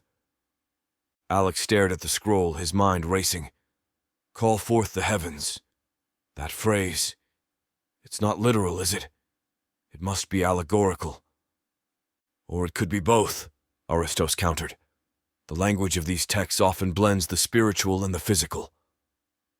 Alex knelt back down, tracing the faded words with his fingers. His memories flashed to his time as Payans, to the frantic years spent searching for the arcs. We knew the arcs were connected, that they formed a system, but we never figured out what activated them, what brought them together. Aristos' gaze sharpened. "And now you think the staff might be the key?" Alex exhaled sharply. "It fits. If the staff was designed to call forth the heavens, it could mean it acts as a conduit or a trigger for the arcs, something to unify their power." "But why would the church want to unify them?" Aristos asked, his tone heavy with suspicion. "What are they really trying to do?" Alex scanned further down the scroll, his heart pounding as he came across another passage. The faded script seemed to shimmer in the flickering torchlight. He read aloud, his voice thick with unease. "And the rod shall slumber where fire kissed the skies, where stone bore witness to the shepherd's plea. Seek the place of silent storms and the cleft of the earth's tears." Aristos frowned. "That's just as cryptic as the first passage." Alex nodded, his thoughts spinning. Fire kissed the skies. It could refer to Mount Sinai. The mountain was said to have been consumed by fire and smoke during Moses' revelations. And stone bore witness. The tablets of the covenant were carved from stone. Aristos ran a hand through his hair. So the church believes the staff is on Mount Sinai? It makes sense, Alex said, but the exact location of Mount Sinai has been debated for centuries. It's not just one mountain, it's an entire region of peaks and valleys. And the passage is still too vague, Aristos said. What about silent storms and the cleft of the earth's tears? What does that mean? Alex shook his head, frustration gnawing at him. I don't know yet, but the church thinks the Brotherhood has the staff. That means they're running out of leads.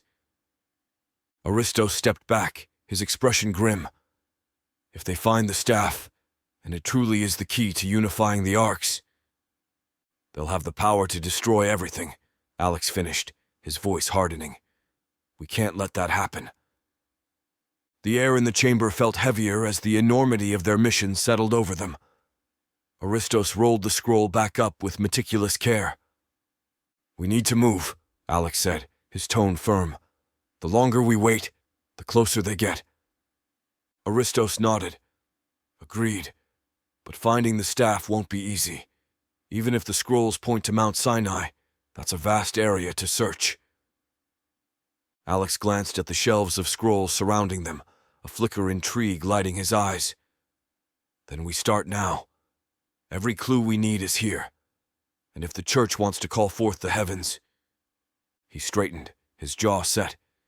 We'll make damn sure they find hell instead. Aristos nodded, his expression grim. The gray-eyed scout lingered near the entrance of the chamber, her arms crossed, waiting for their plan. Alex turned back to the shelves of scrolls, his fingers brushing the brittle parchment. The answers had to be here, buried in the fragments of history they had preserved for centuries. Hours passed as Alex pored over the scrolls, Aristos assisting him by unrolling others and cross-referencing passages.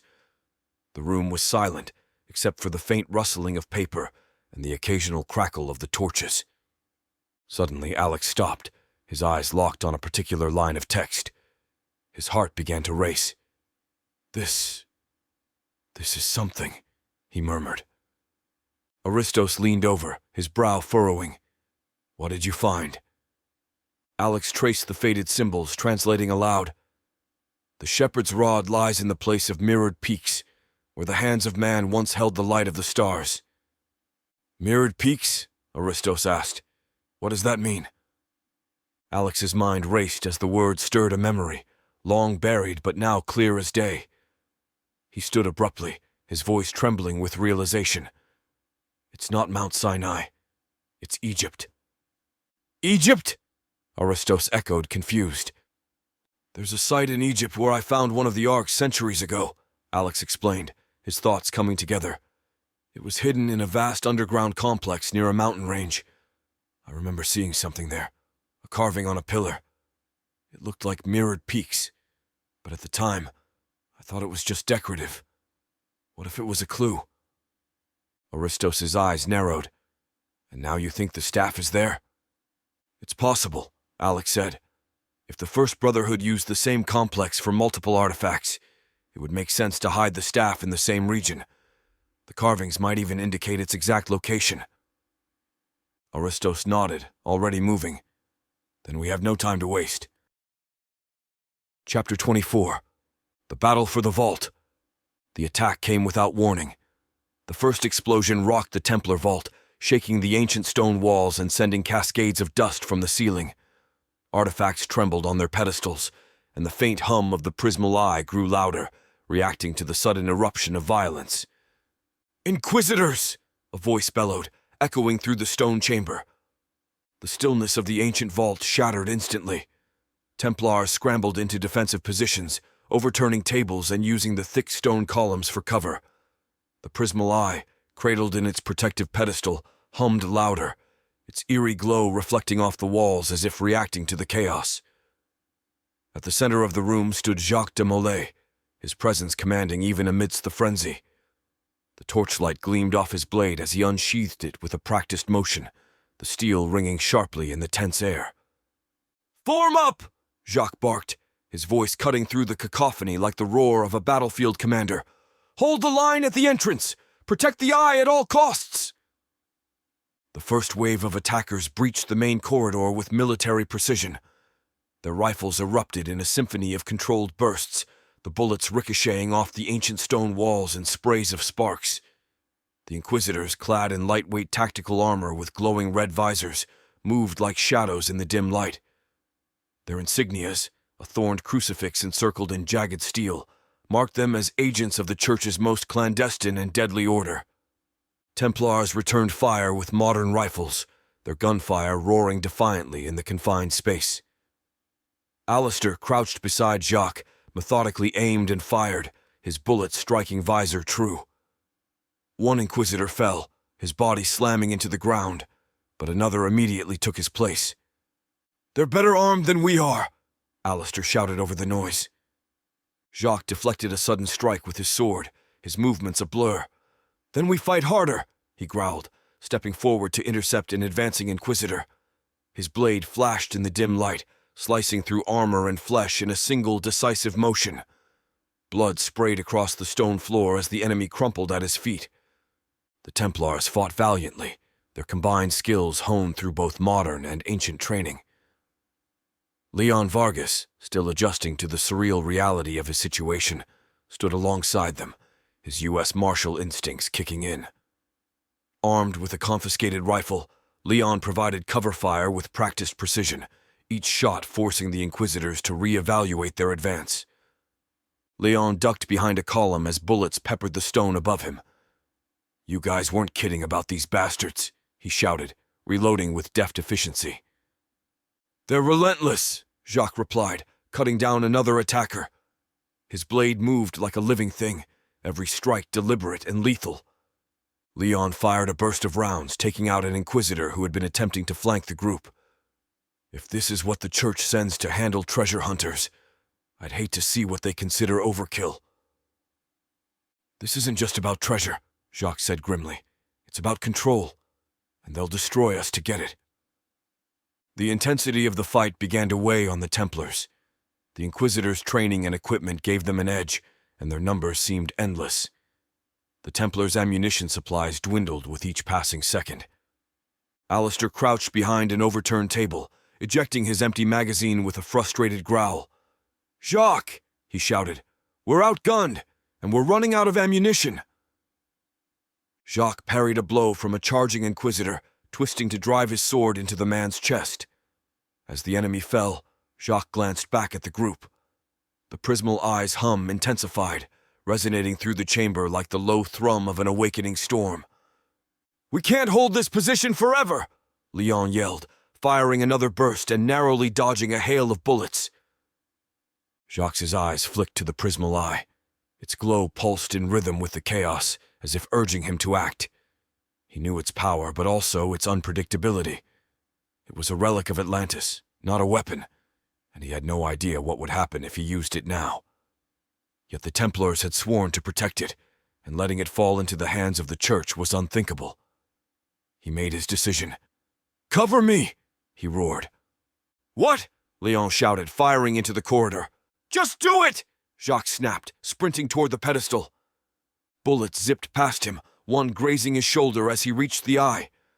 The hum reached a deafening crescendo as Jacques placed both hands on the crystalline surface, closing his eyes and focusing every ounce of his will. The room seemed to slow. For a moment, nothing happened. Jacques gritted his teeth, his voice a guttural command. "Protect us!" He demanded, staring into its faint glow pulsating like a heartbeat, his grip tightening on his sword in frustration.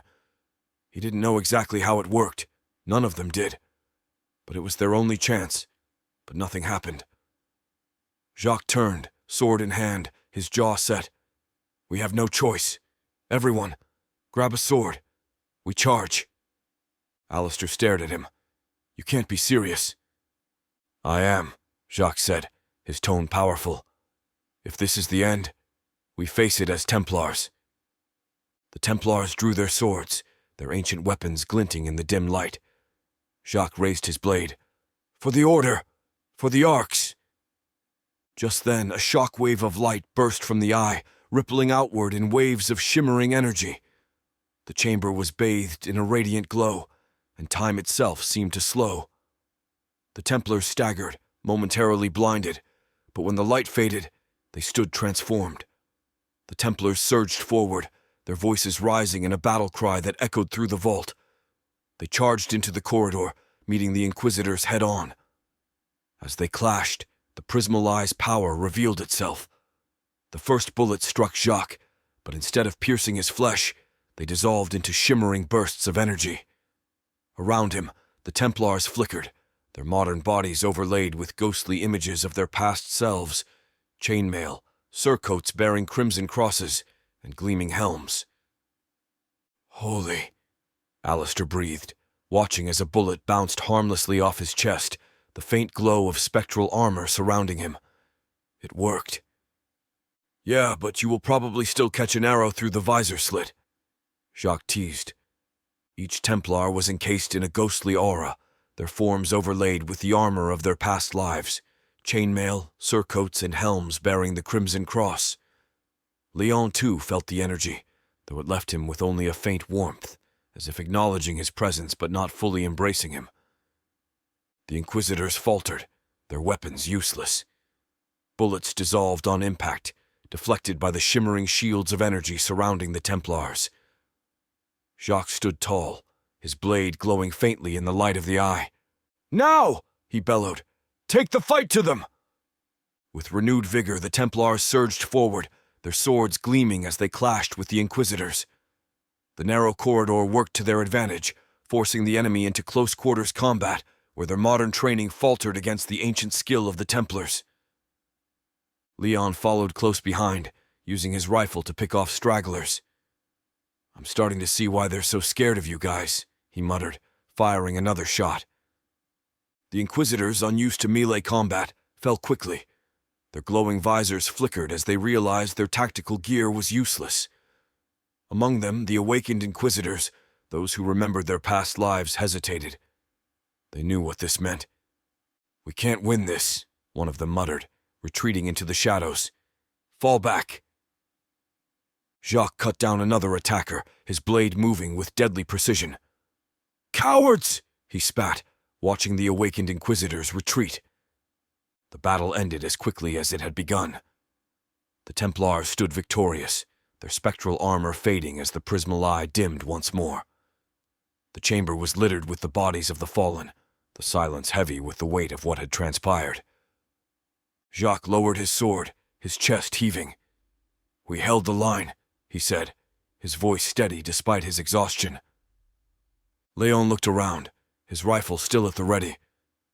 "I don't know what just happened, but I'm starting to think I picked the wrong side to mess with." Jacques smirked faintly, sheathing his sword. "Welcome to the Order, Marshal." The chamber was eerily quiet in the aftermath of the battle, the Templars regrouping and tending to their wounds as the Prismal Eye's glow faded back to its dormant state. Leon Vargas adjusted the strap on his rifle, his face unreadable as he approached Jacques. "Jacques," Leon said, his voice low. "A word?" Jacques nodded, motioning for Alistair to keep an eye on the others. He stepped away from the group with Leon, the two of them moving to a shadowed corner of the chamber. Leon leaned in, his tone hushed but urgent. "There's something you need to know," Leon began, his sharp gaze flicking to the group of Templars. "During the fight, I saw something. One of your men. He didn't react the way the others did when the Eye protected you." Jacques' eyes narrowed.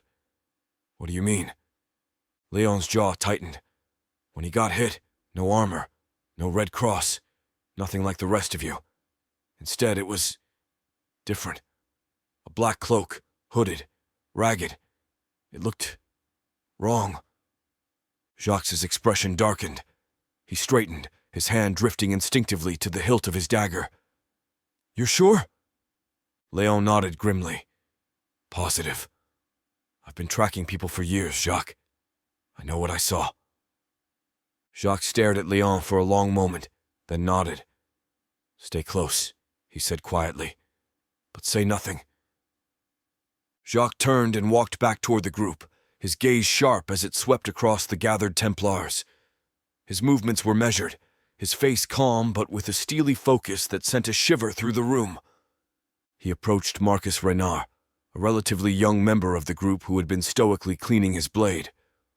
Marcus looked up as Jacques neared, offering a respectful nod. "Grand Master," Marcus said, his tone even. Jacques said nothing. He stepped closer, his dagger slipping into his hand as fluidly as a shadow.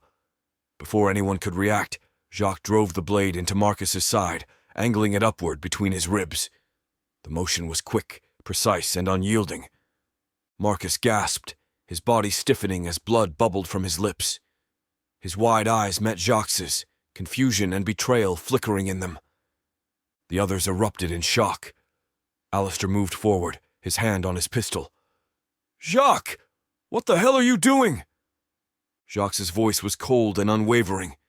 "Stay back." As Marcus collapsed to the floor, Jacques stood over him, his dagger still in hand. The man's dying breaths were shallow, his blood pooling beneath him. Jacques turned to the others, his voice sharp and authoritative. "This man," Jacques began, his voice echoing through the chamber, "is the reason the Inquisitors found us." A murmur of disbelief rippled through the group. Alistair stepped closer, his tone incredulous. "How do you know?" Jacques wiped his dagger clean on Marcus's tunic, his piercing gaze meeting each of theirs in turn. "Leon noticed something during the battle," he said. "When Marcus was struck by a bullet, the eye did not protect him. There was no armor, no red cross of the Templar. Instead, something else appeared." He pointed to Marcus's lifeless body, a black monk's cloak, hooded, ragged, the cloak of an Inquisitor. The group fell silent, the weight of Jacques's words settling over them. Leon stepped forward, his voice steady. "I saw it too. He wasn't one of you. Not really. The eye revealed him for what he was." Jacques knelt beside Marcus's body, his tone grim. "This cloak, it symbolizes the darkness of their sins. Those who betrayed us in life now walk cloaked in shadow.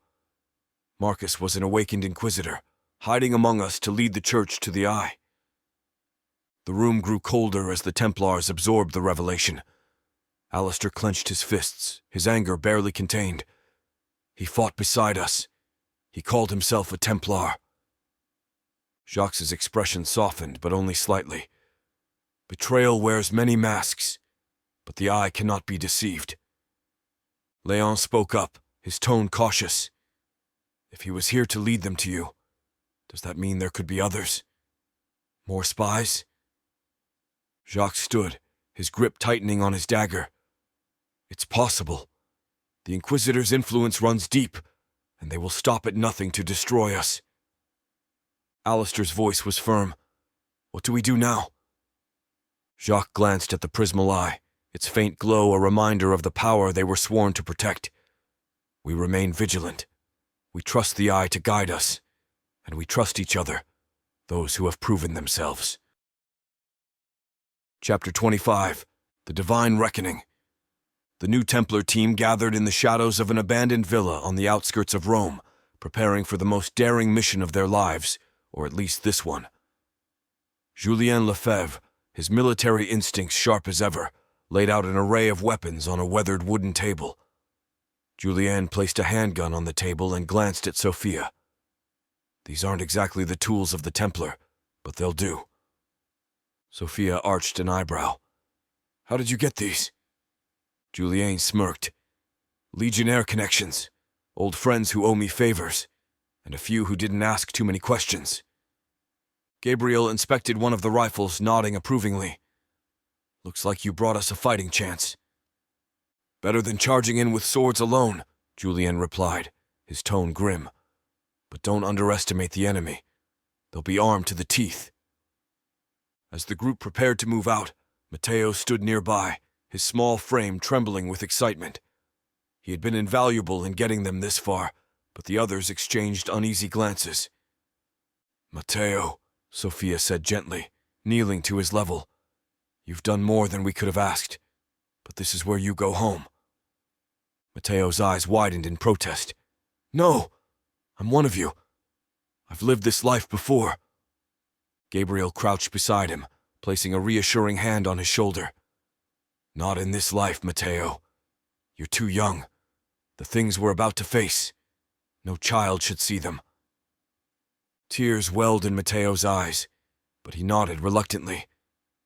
I wanted to help." Sophia hugged him tightly. "You've already done so much. The Order owes you a debt. But now, it's time for you to be safe." Julien handed Matteo a small pouch of money and a phone. "Find a way home. And if you ever need us, call."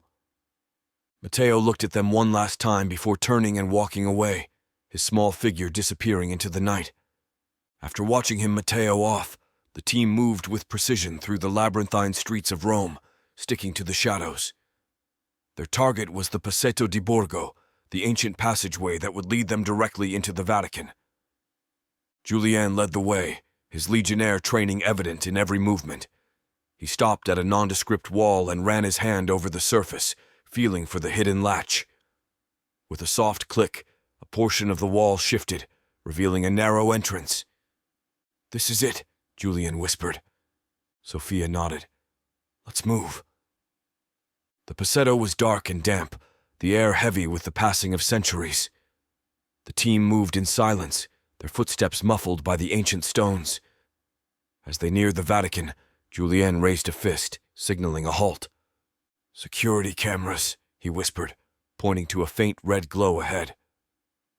Angela Dominguez stepped forward, pulling a small device from her bag. "Give me a second," she said, her voice low but confident. She hacked into the system, freezing the cameras long enough for the group to pass unnoticed. They emerged inside the Vatican's depths, where the corridors widened into grand halls. The team split up, each moving toward their assigned objectives. Sophia, accompanied by Gabriel, headed toward the records room where they hoped to find Lucian's location, and anything else the Inquisitors might be hiding. In the dimly lit records room, Sophia moved quickly, sifting through files and schematics. Her heart stopped when she found a document labeled Operation Divine Reckoning. As she scanned the pages, her breath caught. It wasn't just a plan to consolidate the arcs to see to their destruction. It was a blueprint for global devastation. The Church intended to use the Atlantean technology to force the world into submission, bringing about what they believed to be the prophesied end times. Then her heart sank further. Among the targets listed was the Minnesota Vault, the location she had so painstakingly protected. The Church had discovered it, and it was only a matter of time before they moved. Gabriel touched her arm. "What is it?" Sophia handed him the file. "It's worse than we thought." Sophia's thoughts were interrupted by the sound of voices approaching. She ducked behind a stack of shelves, motioning for Gabriel to stay hidden. Through the crack between the shelves, she saw Father Elliot Rayner enter, accompanied by Ezekiel Marlowe. Their conversation was low but intense. "Croft and the others must not know," Elliot was saying, his tone sharp. "Our identities as awakened souls are for us alone. The Church would purge us if they knew." Ezekiel nodded. "Agreed. But the Templar resistance grows bolder. The raid on Central America succeeded, but not without cost. The arcs must be united soon, or our mission will fail." Elliot's gaze darkened. "The Prismal Eye is the key. With it, we can force the world to its knees and usher in the divine reckoning." Sophia's blood ran cold. The Prismal Eye, her greatest fear, was now within their grasp. She listened as they discussed the raid on the Central American vault, realizing that Matteo's pull toward the Vatican had shifted because the ark from that vault had been brought here. Sophia strained to hear as Elliot's voice dropped into a low, measured tone. "And what of the interrogation?" he asked Ezekiel, pacing slowly around the room. Ezekiel's expression darkened. "Lucien de Vauclair is resilient. He hasn't given us anything. No locations, no leads, nothing." Elliot stopped mid-stride, his piercing gaze locking onto Ezekiel. "That's impossible. Everyone breaks, Ezekiel. Everyone." "He's not everyone," Ezekiel replied, his frustration evident. The man has endured torture that would break most souls. It's as if his pain only fuels his defiance. Elliot's lips curled into a cruel smirk. Then perhaps we've been too lenient. Ezekiel hesitated, his posture stiffening. What are you suggesting? I'm suggesting, Elliot said, his voice cold and deliberate, that we remind him of the stakes. His mind is his weapon, but his heart may betray him. Ezekiel frowned. You mean to threaten him with what remains of his order? No, Elliot said sharply. We'll use his love for her, Dame Isolde. He believes she's out there, doesn't he? That she's still alive, waiting to find him. That delusion has kept him strong. Ezekiel nodded slowly. You think the illusion of her survival is his weakness? Elliot's smile grew colder. I know it is. If he won't talk, we'll dismantle his hope piece by piece. And if that fails... He turned toward the door, his tone chilling. We have other means. Sophia's heart raced as she crouched in the shadows, her mind reeling. They were using Lucien's love for her against him, a love that had endured lifetimes. Her fists clenched, and her resolve hardened. They would not break him, not as long as she still breathed. Elliot's voice echoed through the room, final and authoritative. It's time to end this game, Ezekiel. Prepare for the next phase. Sophia knew her time was running out, and she had to act, and fast, as she pressed a hand to her chest, her mind racing. She had to act, but the risk was enormous. Retrieving the Ark and rescuing Lucien would require perfect timing, and luck. Gabriel touched her arm, his voice barely a whisper. We need to move. Now. Sophia nodded, her resolve hardening. Lucien comes first, then the Ark, and we need to contact Jacques immediately. Chapter 26. The Phantom Guard. The relentless heat of the Gilf Kabir Plateau pressed down on them like a living thing, the sun casting jagged shadows across the towering rock formations. The air shimmered with heat, and the sand beneath their boots gave way with every step, slowing their progress. Alex Wren, Aristos Sideris, and the gray-eyed scout moved cautiously, their eyes scanning the horizon for signs of movement. Their journey had been grueling, spanning miles of unyielding desert terrain. The Brotherhood's maps, coupled with Alex's fragmented memories of this place, had guided them across shifting dunes and narrow ravines. The remnants of ancient pathways had long since eroded, leaving them to navigate the maze of cliffs and plateaus by instinct alone. As they neared the site, Alex stopped abruptly. His eyes locked onto faint carvings etched into a massive slab of stone, partially buried in sand and rubble. The designs were unlike anything they had encountered before. No familiar Templar cross, no insignia of the Brotherhood as he remembered it, but something older and more enigmatic. Geometric patterns spiraled across the stone, their meaning lost to time, yet they tugged at the edges of Alex's memories. This is it, he said, his voice quiet but certain. He pointed toward the carvings. These symbols, they're Atlantean. I've seen similar markings in another life, at a Brotherhood site near the Pillars of Hercules. Aristos studied the carvings, his jaw tightening. If this was a Brotherhood site, it predates even the Templars. The gray-eyed scout crouched near the carvings, brushing away sand with her gloved hand. Her sharp gaze flicked up to Alex. If the Brotherhood hid something here, it wasn't meant for easy discovery. Alex nodded, his pulse quickening. That would explain why it's still intact. A faint rustling of sand drew their attention, and Aristos held up a hand for silence. Peering around the edge of a rocky outcrop, he spotted figures in dark uniforms moving methodically near the partially uncovered entrance to the complex. Their rifles glinted in the sun, and the insignia on their sleeves, a crucifix encircled by thorns, was unmistakable. Inquisitors, Aristos said quietly, his voice tense. The scout rose to her feet, her movements fluid and deliberate. They haven't found it yet, she observed, her tone sharp and analytical. If they had, they wouldn't still be searching and digging. Alex's fists clenched as he scanned the scene. Inquisitors were crawling over the site, methodically brushing away sand and prying open cracks in the rock with tools. "Then we'd better move fast," he said. "Whatever they're looking for, we can't let them find it first." The three exchanged a quick glance, their unspoken resolve clear. With the weight of history pressing down on them, they slipped into the shadows, ready to stake everything on what lay hidden beneath the desert sands. Patiently they lay in wait as night fell. They moved under the cover of darkness, the Inquisitors' flashlights creating moving patterns against the sand dunes.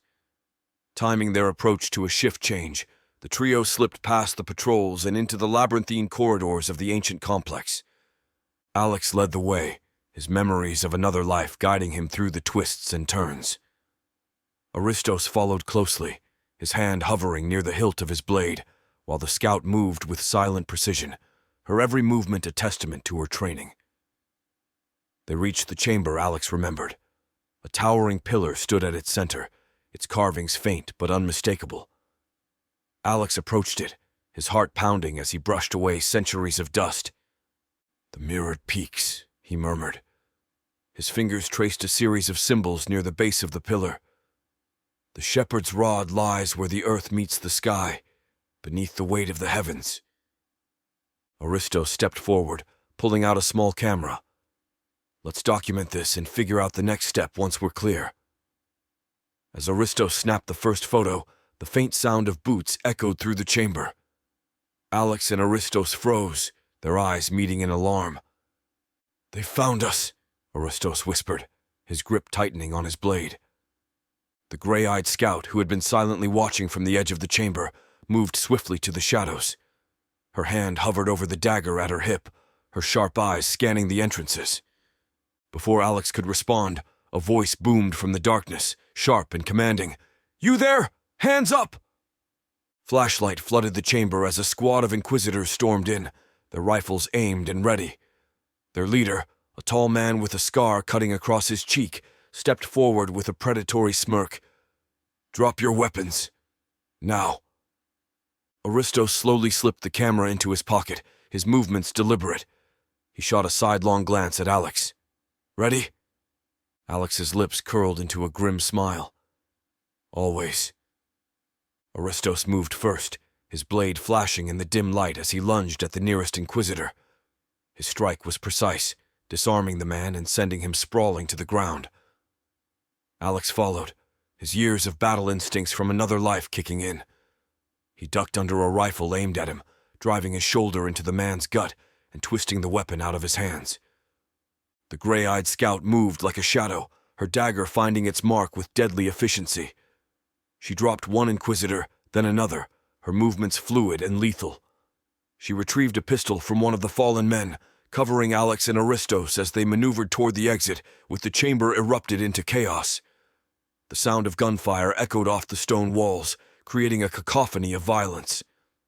Aristos parried a bayonet thrust, spinning his opponent and using his momentum to send him crashing into a wall. Alex disarmed another attacker, wielding the stolen rifle like a club. "Move!" Aristos shouted, his voice cutting through the noise. He covered Alex as they darted toward the narrow corridors leading back to the entrance. The Inquisitors pursued them relentlessly, their shouts growing louder as reinforcements flooded into the complex. The narrow passageways worked to Alex and Aristos' advantage, forcing the Inquisitors to come at them one by one. The gray-eyed scout, her movements silent and precise, eliminated anyone who got too close, but just as they reached the final bend before the entrance, their luck ran out. A dozen Inquisitors blocked their path, rifles raised. The scarred leader stepped forward, a triumphant sneer on his face. "Drop your weapons," he ordered, his voice cold and commanding. "You're surrounded."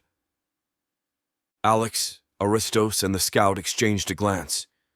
Outnumbered and outgunned, they had no choice.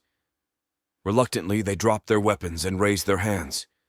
The Inquisitors forced them to their knees, their rifles aimed squarely at the back of their heads. The scarred leader stepped closer, his expression one of cruel satisfaction. "Who are you? And what are you doing here?" Alex remained silent, his jaw clenched. Aristos met the man's gaze with defiance, while the scout's gray eyes were like steel, giving away nothing. The leader chuckled, shaking his head. No answers? Fine. You're of no use to me alive. He nodded to his men. Execute them. The cold steel of a pistol barrel pressed against the back of Alex's head, and he clenched his fists, bracing for the end. The sharp click of a hammer being cocked echoed ominously in the chamber. Then, as the Inquisitors fired, the room was filled with a surge of supernatural energy. Around Alex, a translucent armor appeared, gleaming Templar plate, complete with a white surcoat bearing a crimson cross. The bullet struck the spectral armor and fell harmlessly to the ground, sparking as they clattered to the floor. "What in God's name?" an Inquisitor shouted, stumbling back in terror. At the same moment, Aristos was enveloped in a swirling field of dark, intricate shadows. The forms, bearing the unmistakable design of Brotherhood of the East iconography, twisted and moved like living entities. The bullets fired at Aristos slowed mid-air and dropped as if hitting an invisible barrier, leaving him unharmed. The scout, however, had no such protection. The moment the order was given, she rolled to the side, disappearing into the shadows with a fluid grace. She moved low and fast, her sharp eyes scanning the chaos for an opening. "What is this?" the scarred leader demanded, his voice cracking as he stumbled away from Alex and Aristos. Alex glanced at Aristos, who looked equally stunned but alive. Aristos asked through gritted teeth, "What's happening?" Alex managed a dry laugh. "Don't know. Let's just say I was expecting a lot more pain." Alex rose to his feet, emboldened by the ethereal armor surrounding him. He lunged at the nearest Inquisitor, disarming him with a swift blow to the wrist and delivering a strike that sent the man sprawling. Aristos, protected by the swirling shadows, charged another attacker, the Brotherhood's energy moving in tandem with his instincts. Bullets flew, ricocheting off Alex's spectral plate and disappearing into Aristos's dark aura. The Inquisitors, realizing their firearms were useless, began fleeing. Alex turned toward the leader, something about the man's stance tugging at the edges of his memory. The scar in the low light made recognition difficult, but as the man moved closer, Alex's breath hitched. "You," Alex said, his voice low but filled with anger. "It's you." The leader's smug grin returned. "So, you recognize me after all, Payans? Or should I call you Alex Wren in this pathetic incarnation?" The word struck Alex like a blow, the memories of betrayal rushing back. "Almeric," he growled, spitting the name like venom. "You're the one who betrayed us. You infiltrated the Templar, fed lies to the Church, and watched as brothers burned." Almeric, once a trusted Templar now revealed as a Judas, chuckled darkly. "It was easy, really. The Church was desperate for control, and you Templars were too blind to see what was coming. All I had to do was whisper the right things into the right ears." "You sold us out," Alex snarled, his hands clenching into fists. "You brought about the fall of the Templar." "And I'm still here," Almeric said, his voice dripping with mockery. "Still serving the Church." Fury boiled within Alex. He raised the rifle he had taken from a fallen Inquisitor and fired, the shot striking Almeric squarely in the chest. But instead of crumpling to the ground, Almeric remained standing. A black, tattered monk's cloak shimmered into view, its edges frayed and moving as though caught in an unseen breeze. The cloak absorbed the bullet effortlessly. Almeric laughed, the sound echoing through the chamber. "You think you're special with your ghostly armor and shadow tricks? You're not the only ones with protection. It seems I have a divine intervention." He spread his arms, mocking them. "Go ahead. Shoot me again. Try your luck." Alex fired another shot, and again the cloak absorbed it. Aristos stepped forward, his voice cold. "You think that cloak makes you untouchable? You're still a traitor." "Traitor?" Almeric sneered. "No, I have always worked for the Church. And now, thanks to me, the Church has another arc, and soon they'll have the staff. You're fighting a battle you can't win." Alex gritted his teeth, the memories of Almeric's betrayal burning like fire in his chest. You're nothing but a coward hiding behind lies and stolen power." As Almeric continued his mocking tirade, the gray-eyed scout moved through the shadows like a wraith. Her silent blade had already ended the lives of several inquisitors, and now her focus shifted to the scarred leader. "You talk too much," she whispered to herself, her voice barely audible as she crept closer. Almeric remained oblivious, too engrossed in his taunts to notice her approach. "The Church will cleanse this world of its impurities, and you—" The scout struck. Her dagger slid between Almeric's ribs with precise force, its blade sinking deep into his heart. Almeric's mocking laughter turned into a choked gasp, his body stiffening as the cloak flickered and faded. He clawed at the air, trying to turn toward her, but she held the blade steady, twisting it slowly. "You were wrong," she said coldly, her voice devoid of emotion. Almeric collapsed to his knees, his face contorted in shock.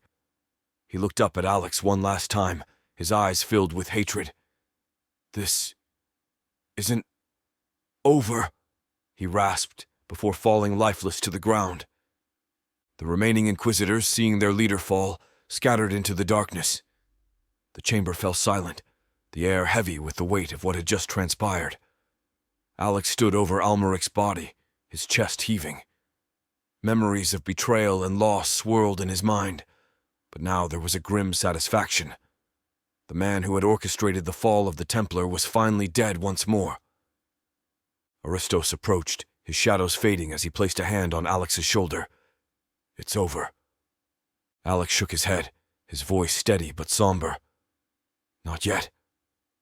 The scout wiped her blade clean on Almeric's shirt, her expression unreadable. "We need to move. The Inquisitors will regroup." Alex crouched beside Almeric's body, retrieving a small, intricately carved medallion from his neck. The symbol etched into it was unmistakable, a secret insignia of the Church's highest circle. "He was the one feeding them everything," Alex said. "The mountain vault, this site. He gave it all to them." Aristos nodded, his expression grim. "Then we just cut off their biggest source." The scout sheathed her dagger, her gray eyes sharp. "Good. Now let's go before they send reinforcements." Alex rose, pocketing the medallion. "She's right. We've got what we need. Let's get out of here." Chapter 27. The Fire Within. Lucian remained slumped against the restraints, his breathing labored but steady.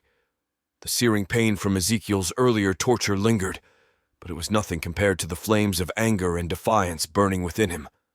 He had planted a seed of doubt in Ezekiel, and now he had to hope it would grow. But as the cell door creaked open again, Lucien's reprieve was short-lived. Ezekiel stepped back inside, his face a mask of cold desire. The brazier was gone, replaced by a new weapon, words. Ezekiel paced slowly, his boots echoing on the cold stone floor. "You think you've won something, don't you, Lucian?" he said, his tone calm but laced with venom. "You think your words mean anything to me?" Lucian remained silent, his eyes locked onto Ezekiel with unyielding resolve. Ezekiel stopped, leaning in close. "Let me tell you something about victory. I was there the day you and Dame Isolde of Claremont were burned at the stake." Lucian's fists clenched against his restraints, his jaw tightening, but he refused to give Ezekiel the satisfaction of a reaction. "Oh yes," Ezekiel continued, his voice softening into a cruel whisper. "I stood among the crowd, dressed in the robes of the Church, watching as the flames rose around you both. The smoke, the screams, the stench of burning flesh. It was almost poetic." Lucian's green eyes burned with fury, but he remained silent. "She held out longer than you," Ezekiel said, his voice dripping with mock admiration. "Even as her skin blackened, even as the flames devoured her, she didn't cry out. Not once. Do you know what that felt like, Lucian? To see her defiance snuffed out? To see her beauty reduced to ash?" Lucien's breathing quickened, but he didn't speak. He wouldn't give Ezekiel the satisfaction. Ezekiel leaned back, watching him carefully. "And after the flames died down, Do you know what they did with her remains? They pulled her charred bones from the ashes, crispy, brittle fragments of what was once a proud knight. Your love, your Isolde. Lucian's head snapped up, his voice a growl. You son of a bitch. Ezekiel smirked, his victory short-lived as Lucien's expression shifted, not to despair, but to a simmering rage. You think recounting your depravity gives you power? Lucian spat, his voice sharp and defiant. It doesn't. It only proves how far you've fallen. You may have burned her body, but her spirit endures. And you... His voice dropped to a venomous hiss. You will never break me. Ezekiel stepped back, visibly shaken by Lucien's unwavering resolve. His smirk faltered, replaced by a flicker of uncertainty. The confidence he had mustered was cracking under the weight of Lucien's defiance. The memories of that day, the fire, the screams, the aftermath, were no longer a source of pride. They were a burden, a scar he had tried to ignore. You're pathetic, Lucian growled. A pawn, a tool. Do you think Father Elliot cares about you? About your awakening? He'll use you and discard you like he does everyone else. Ezekiel's hand wavered, the tension in his posture betraying his internal struggle. Lucian saw the hesitation and pressed on. You're not here for them, Ezekiel, he said, his voice raw but resolute. You awaken because you're meant for something greater, not to serve the church, but to stop them. Ezekiel turned away, his fists clenched. The hum of the ark in the next room echoed faintly in his ears, a reminder of the power they sought to wield. Memories of betrayal and guilt flooded his mind, intertwining with the doubts Lucien had awakened. You're lying, Ezekiel said, his voice cracking. Lucien chuckled weakly, the sound harsh but full of defiance. Am I? You felt it, haven't you? The truth burning inside you. You weren't brought back to serve them. You were brought back to make things right. Ezekiel remained silent, his back to Lucian as the brazier's light flickered. His breathing was ragged, his thoughts a chaotic swirl of loyalty, guilt, and uncertainty. Lucian's words echoed in his mind, cutting deeper than any blade. They don't want salvation, Lucian continued, his voice softer now. They want control, and you're their weapon. But you don't have to be. Ezekiel closed his eyes, the memories of Dame Isolde flashing through his mind. He had known her before the Templars, before the betrayal. She had been his way into the Order, his friend, and perhaps something more. Her laughter, her strength, her unwavering faith, they haunted him now more than ever. Was he truly serving God's will? Or was he just another pawn in the Church's relentless pursuit of power? Ezekiel turned back to Lucian, his eyes blazing with conflict. You think you can manipulate me? He snapped. You think your words will undo everything I've worked for? Lucian met his gaze, unflinching. I don't have to undo anything. You're doing that yourself. For a long moment, Ezekiel stood motionless, his fists clenched at his sides. Then, with a sudden movement, he extinguished the brazier, the flames hissing as they died. He stepped toward the door, his shoulders rigid. This isn't over, he said, his voice low and tense. No, Lucian replied, his voice laced with a strength from down deep within him. It's just beginning. Ezekiel left the cell, slamming the heavy iron door behind him. His mind churned with conflicting emotions. Lucian's words gnawed at the edges of his resolve, but duty demanded focus. As he strode down the dimly lit corridor, the flickering torchlight casting long shadows, he barked orders to the guards stationed nearby. Double the defenses, Ezekiel commanded, his voice cold and sharp. No one gets in, or out. The guards saluted and rushed to follow his orders. Ezekiel's boots clicked against the stone floor as he moved toward the vault housing the ark. He was deep in thought when the first explosion shook the corridor. Sophia and her team had breached the Vatican's underground labyrinth with surgical precision. The thunderous detonation of their explosives announced their arrival, echoing through the ancient halls. Ezekiel staggered momentarily, his instincts snapping to attention as distant gunfire erupted. They're here, he muttered, his tone grim. "Defend the Ark at all costs," he shouted to a group of guards before drawing his own weapon and sprinting toward the battle. The corridors were a storm of violence and chaos as Sophia's team clashed with the Inquisitors. The ancient walls echoed with the deafening roar of gunfire and the sharp ring of steel meeting steel. Dust and smoke filled the air, swirling in the dim, flickering light. Julien Lefebvre, ever the soldier, moved with precision honed by years in the French Foreign Legion. His rifle spat fire in short, controlled bursts, each shot finding its mark. An Inquisitor rounded a corner, his glowing red visor cutting through the haze, only to be dropped by Julien's expertly placed shot to the throat. Julien didn't pause, pivoting smoothly to take out another attacker with a quick double tap to the chest. "Keep moving!" he barked, his deep voice cutting through the chaos. Behind him, Gabriel DeMarcos was a whirlwind of calculated violence.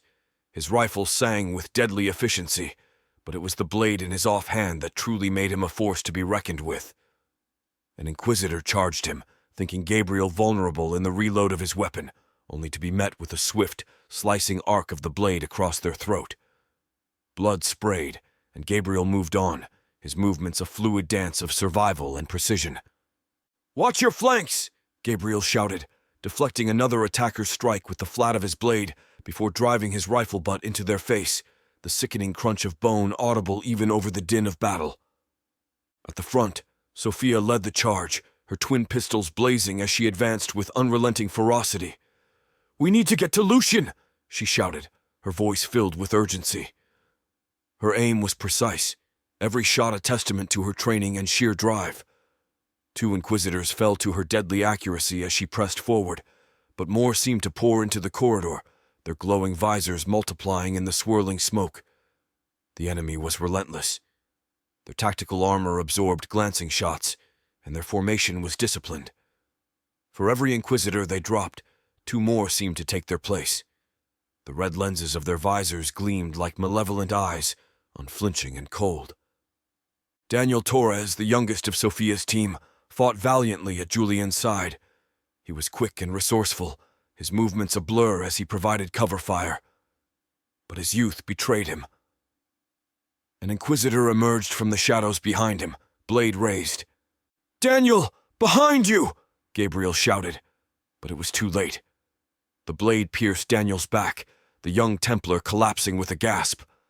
Julien roared in fury, his rifle cutting down the attacker before he could finish the job, but Daniel's lifeless body was left behind as the team pressed forward.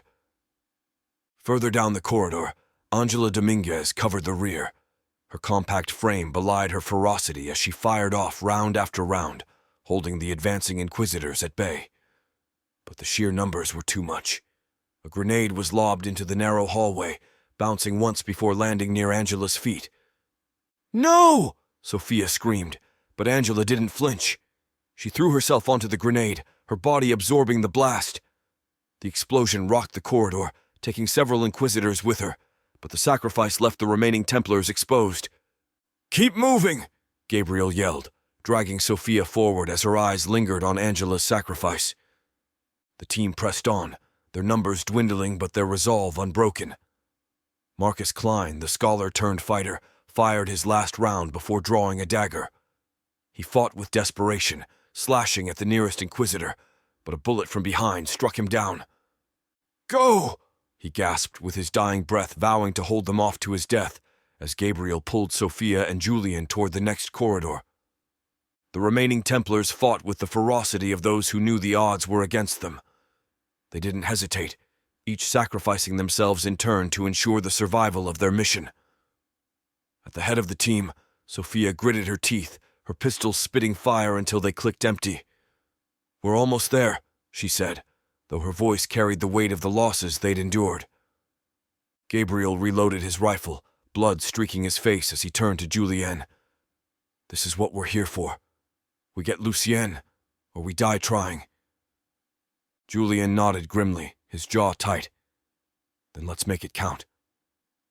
They pushed forward into the smoke and chaos, their dwindling numbers held together by sheer will. Each step was a testament to the Templar code, their ancient vow echoing in their actions. to protect, to sacrifice, to endure. By the time they reached Lucien's cell, only Sophia, Julienne, and Gabriel remained, but they could still hear Marcus firing in the distance.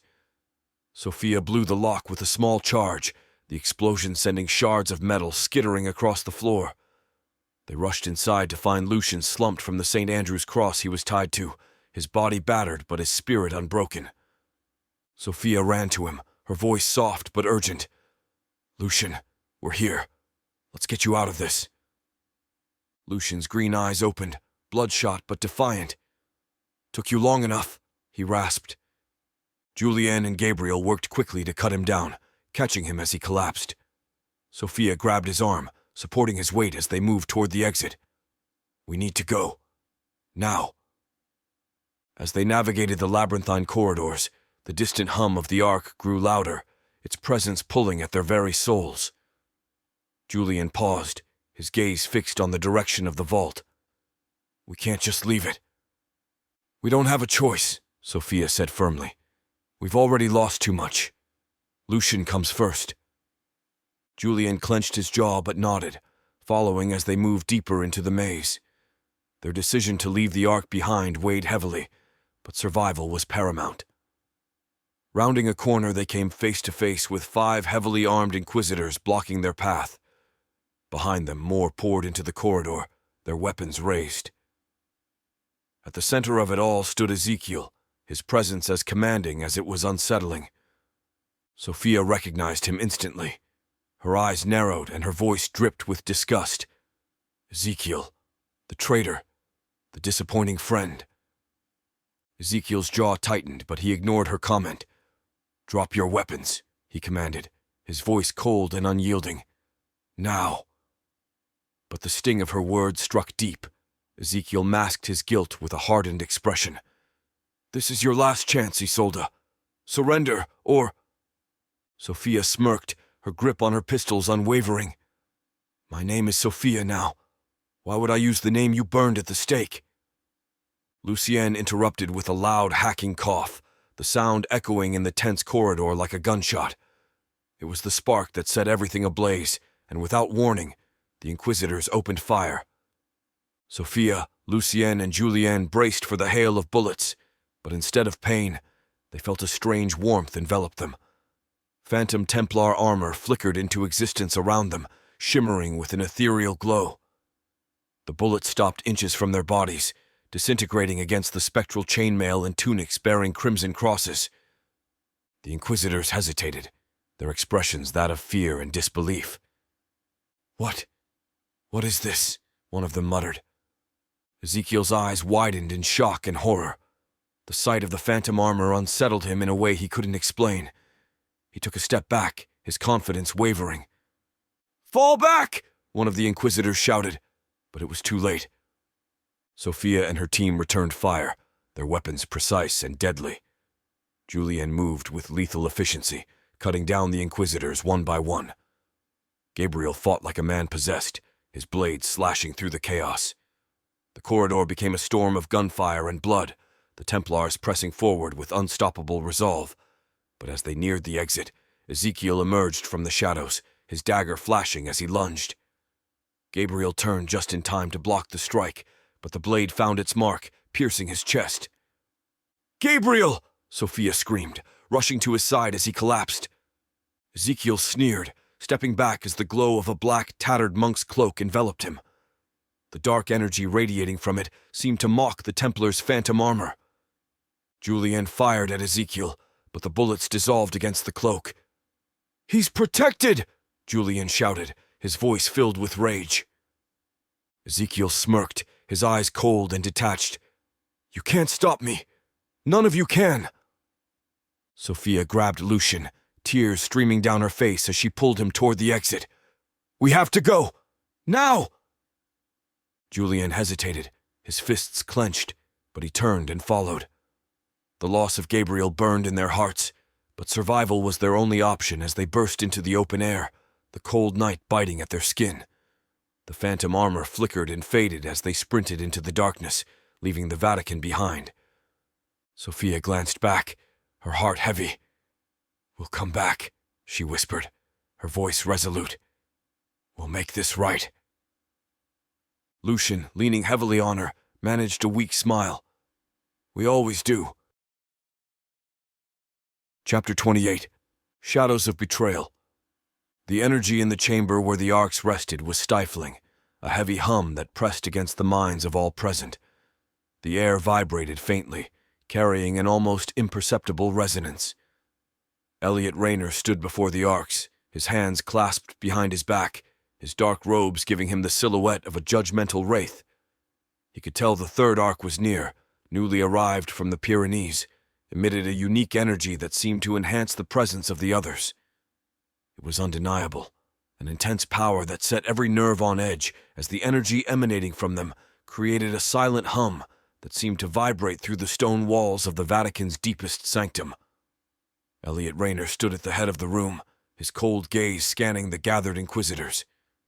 Beside him were Ezekiel Marlowe and a select few others, those like him, the awakened. The modern inquisitors stood in stiff ranks, their confusion and frustration barely contained. Sebastian Croft, one of their most respected leaders, stood at the forefront, his jaw clenched as he stared at the glowing relics. "These people just appear," one of the modern inquisitors whispered, his voice tinged with resentment. "And now they're running everything?" "They don't answer to us," another muttered. "Hell, they don't answer to anyone. Even the church doesn't seem to question them." Sebastian heard every word, and the whispers mirrored his own unease. He had fought for years to earn his place within the Ordo Lux Aeterna, sacrificing everything in the name of the church's mission. Now, these strangers had come out of nowhere, assuming control without explanation.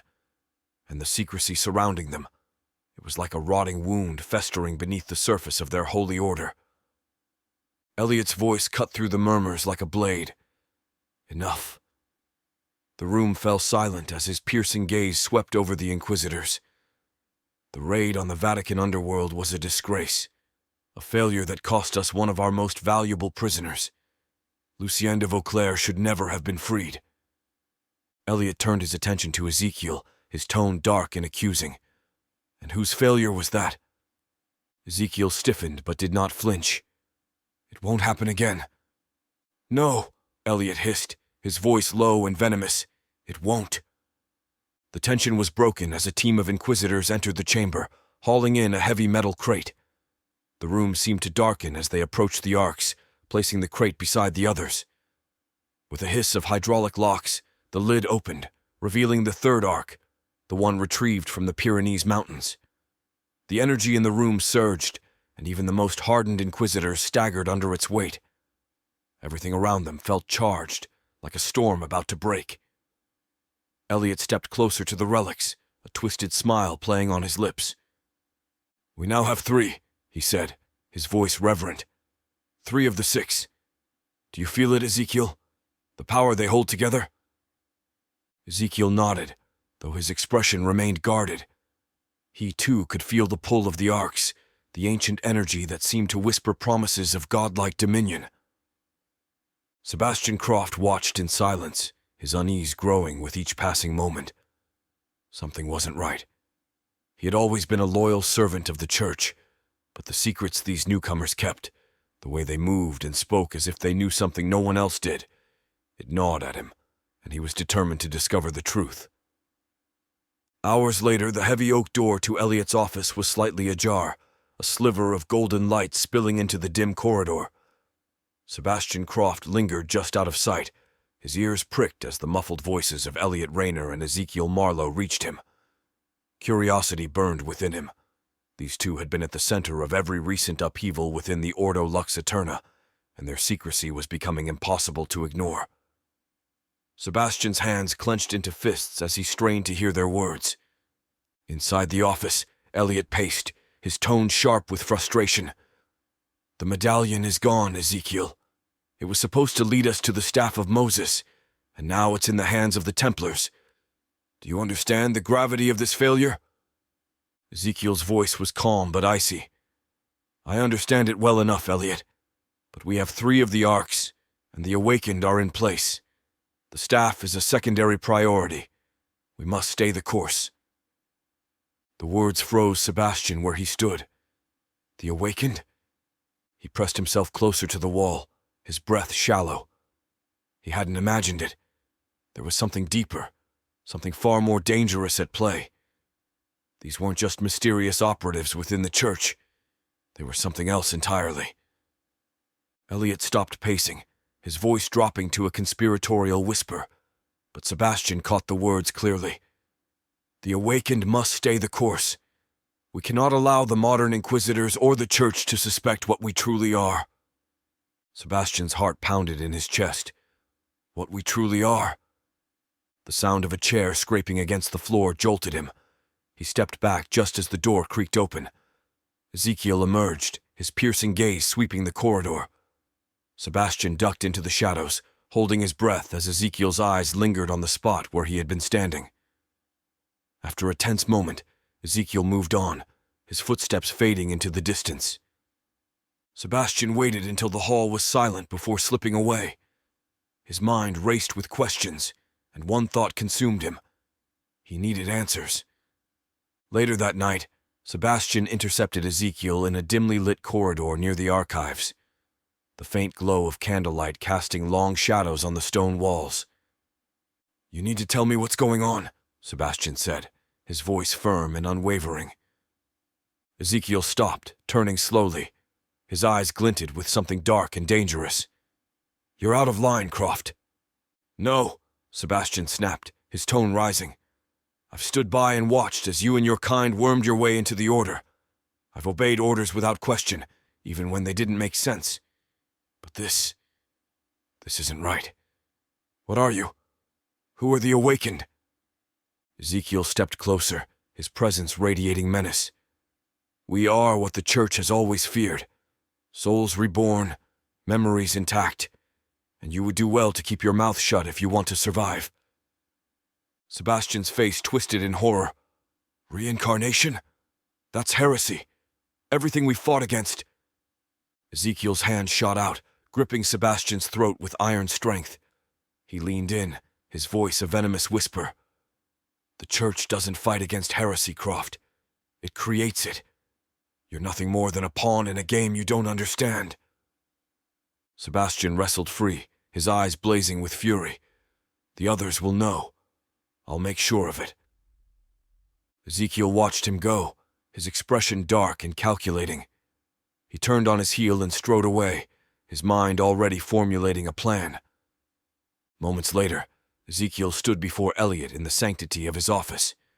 He relayed the confrontation in clipped tones, his agitation barely concealed. "We can't just kill him," Ezekiel said. "He's too respected. It would raise questions." Elliot's lips curled into a cruel smile. "Then we make him the villain." Sebastian Croft knelt before the Pope, his heart pounding as he recounted everything he had overheard. The grand chamber was silent, save for the steady hum of the candles flickering on their gilded holders. The ornate throne of the Holy Father loomed before him, its occupant listening with a calm, inscrutable expression. "Your Holiness," Sebastian said, his voice urgent. "This goes against everything the Church stands for. Reincarnation, the awakened. These are heresies. Elliot Rayner and his inner circle are manipulating the Ordo Lux Eterna for their own ends. They've gathered 3 arcs, and now they're after the Staff of Moses. I beg you, intervene before it's too late." The Pope sat back in his throne, his expression unreadable. For a long moment he said nothing, his gaze fixed on Sebastian. The silence stretched, growing heavier with each passing second. Then, with a faint smile, the Pope spoke. "Sebastian, your loyalty to the Church is admirable," he said, his tone measured. "But you must understand, there are things beyond your comprehension, things that serve a higher purpose." Sebastian's stomach turned. The Pope's words were not what he had expected. You know, he stammered, rising to his feet. "You've known all along?" The Pope inclined his head slightly. "Elliot briefs me regularly. The awakened are not heresy, Sebastian. They are a necessity. a means to secure the Church's divine mission. Sebastian staggered back, his world crumbling. "You've betrayed the very faith you swore to uphold," he said, his voice trembling with fury. "You're no better than them." The Pope's serene expression hardened. "Careful, Croft. Your accusations tread dangerously close to blasphemy." Before Sebastian could respond, the grand doors to the chamber burst open. Elliot Rayner and Ezekiel Marlowe strode in, their presence like a shadow falling over the room. Sebastian turned, his fists clenching. "Your Holiness, they've corrupted you," he said, pointing at Elliot. "They've turned the Church into—" "Enough!" The Pope's voice was sharp, cutting through the tension. He gestured to Elliot and Ezekiel. "Take him." Sebastian's eyes widened. "No! You can't!"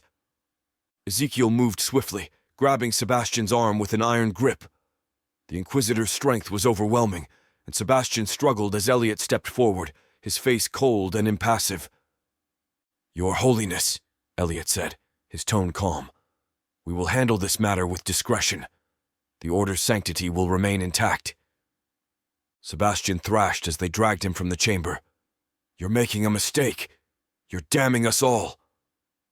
The Vatican's underworld was a place few had ever seen. Its ancient stone corridors, damp with the chill of centuries, whispered with the echoes of forgotten suffering. Torches flickered along the walls, their dim light casting long shadows as Sebastian was hauled deeper into the labyrinth. "Elliot!" Sebastian growled, his voice raw with anger and fear. "You can't silence the truth. People will find out." Ezekiel smirked as they reached a chamber lined with archaic tools, rusted pincers, serrated knives, and cruel-looking clamps. "That's the idea, Croft," he said. "No one will hear it from you." Sebastian's defiance faltered as he was forced into a chair, his arms and legs bound with rough leather straps. His breathing quickened as the tools were laid out on a table before him. Elliot stepped into his line of sight, his cold gaze devoid of empathy. "You've left us no choice," Elliot said. "Your voice is a threat we cannot afford." Sebastian's heart raced. "This is madness. You're destroying everything the Church stands for." Elliot leaned in, his tone low and menacing. "The Church stands for power, Croft. Always has. And we will ensure that power is preserved, no matter the cost." Ezekiel picked up a set of polished iron pincers, their edges gleaming ominously in the torchlight. "It's ironic," he said with a cruel smirk. "The man who always had so much to say, silenced." Sebastian struggled against his bonds, his eyes darting between the two men. "You'll burn for this," he spat. Ezekiel's smile didn't waver as he stepped closer. "Perhaps, but you'll burn first."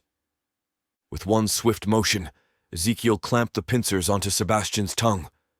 The scream that tore from Sebastian's throat echoed through the chamber, raw and filled with agony. Blood pooled at the corners of his mouth as Ezekiel worked methodically, his expression devoid of emotion. Elliot watched impassively, his hands clasped behind his back. "Let this be a reminder," he said quietly, "to anyone who dares to challenge the awakened." When it was over, Sebastian slumped in the chair, his breaths ragged and uneven. Blood dripped from his chin, pooling on the cold stone floor. Elliot stepped forward, tilting Sebastian's head up to meet his gaze. "You brought this on yourself," Elliot said, "and now you will serve as an example." Ezekiel nodded to the guards who were also part of the Awaken. They untied Sebastian and dragged him from the chamber. He was barely conscious, his body limp as they hauled him through the dark corridors toward the deepest cells of the dungeon. Where the guards shoved Sebastian into a cell, the iron bars slamming shut behind him. He leaned against the cold stone wall, his body trembling with pain and rage. Elliot and Ezekiel stood outside the cell, their expressions unreadable. "Let him rot," Elliot said. "No one will come for him here." Ezekiel hesitated for a moment, his gaze lingering on Sebastian. Despite everything, a flicker of doubt crossed his face. But he quickly buried it, turning away as Elliot led the way back up the winding stairs. As the torches dimmed and the sound of footsteps faded, Sebastian was left alone in the darkness. The next morning, Sebastian was dragged before the modern inquisitors, bound and gagged. His face was bloodied, his once commanding presence reduced to a figure of rage and helplessness. The modern inquisitors stared in shock as Elliot addressed them, his tone grave. "It is with great sorrow that I inform you of a betrayal within our ranks," Elliot began, his voice heavy with feigned emotion. "Sebastian Croft, a man we trusted, has been working with those who raided our sanctum. He has not only aided our enemies, but is responsible for the deaths of the team searching for the staff of Moses." Gasps rippled through the crowd. The modern inquisitors, already wary of the changes within their order, were stunned, the weight of Elliot's words causing their thoughts to race. "To ensure his betrayal is never repeated," Elliot continued, his voice steely, "he will be taken to the deepest dungeon of the Vatican, where he will rot for his sins." Sebastian's muffled cries of protest went unheard as guards dragged him away. The modern inquisitors watched in silence, their faith in one of their own shattered. The journey to the Vatican's underworld was harrowing. Sebastian's muffled protests grew weaker as they descended deeper into the labyrinth of stone and shadow. The air grew cold and damp, the weight of centuries pressing down on them. At last, they reached a cell, a narrow, suffocating space with iron bars and no light. The space was barely large enough for him to lie down, the air thick with the stench of decay and despair. The guards shoved Sebastian inside, his struggles futile against their combined strength. They locked the door and stepped back, leaving him alone in the oppressive darkness. Elliot turned to Ezekiel, his expression calm but deadly. "Now, no one will question us. The modern inquisitors will see this as a necessary purge, and Sebastian Croft will be nothing more than a memory." Ezekiel nodded, though his thoughts lingered on the defiance he had seen in Sebastian's eyes. For a moment, doubt flickered in his mind, but he buried it beneath layers of loyalty and ambition. Elliot placed a hand on Ezekiel's shoulder, his voice firm. "It's time to move. The men are ready. The next vault must fall." Ezekiel straightened, the flicker of doubt extinguished once more. "Then let's finish this." Chapter 29. Rallying the Defenders. The ancient stronghold beneath the Minnesota vault was alive with an uneasy energy. The once silent halls echoed with the sound of preparation, clanging metal, hurried footsteps, and whispered prayers. Jacques de Molay stood at the center of the main chamber, his presence commanding, his voice calm but firm as he addressed the gathered Templars. The Grand Master's eyes swept over the group, some clad in modern tactical gear, others with the remnants of their old lives showing in their mismatched attire. These were the survivors of the first battle of their current lives. Leon Vargas, a U.S. Marshal, stood to the side, his sharp eyes watching the room. Though he had only recently come to terms with the reality of the Templars and their mission, his pragmatic mindset had quickly made him an invaluable ally. Beside him, Alistair adjusted his suit jacket, looking both out of place and entirely at home as the multimillionaire CEO turned Templar strategist.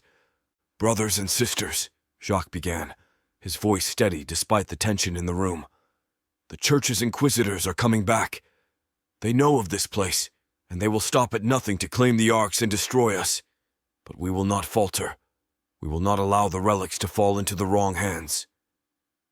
The gathered Templars murmured their agreement, but the uncertainty in the room was felt by all. They all had only recently awakened to their past lives and were grappling with the weight of centuries-old memories, but each still held to their beliefs even more today than centuries past. As Jacques dismissed the group to continue their preparations, Leon approached him. "We need to talk," Leon said, his tone quiet but firm. Jacques nodded, gesturing toward a side corridor where they could speak in private. Once out of earshot, Leon folded his arms and leaned against the wall. "I've been watching these inquisitors for weeks," Leon began. "They're more organized and well-equipped than anything I've ever seen. But they're still human. They make mistakes." Jacques raised an eyebrow, intrigued. "Go on." Leon rubbed the back of his neck, his martial instincts kicking in as he outlined his plan. I have contacts, other marshals, law enforcement, even a few folks in private security.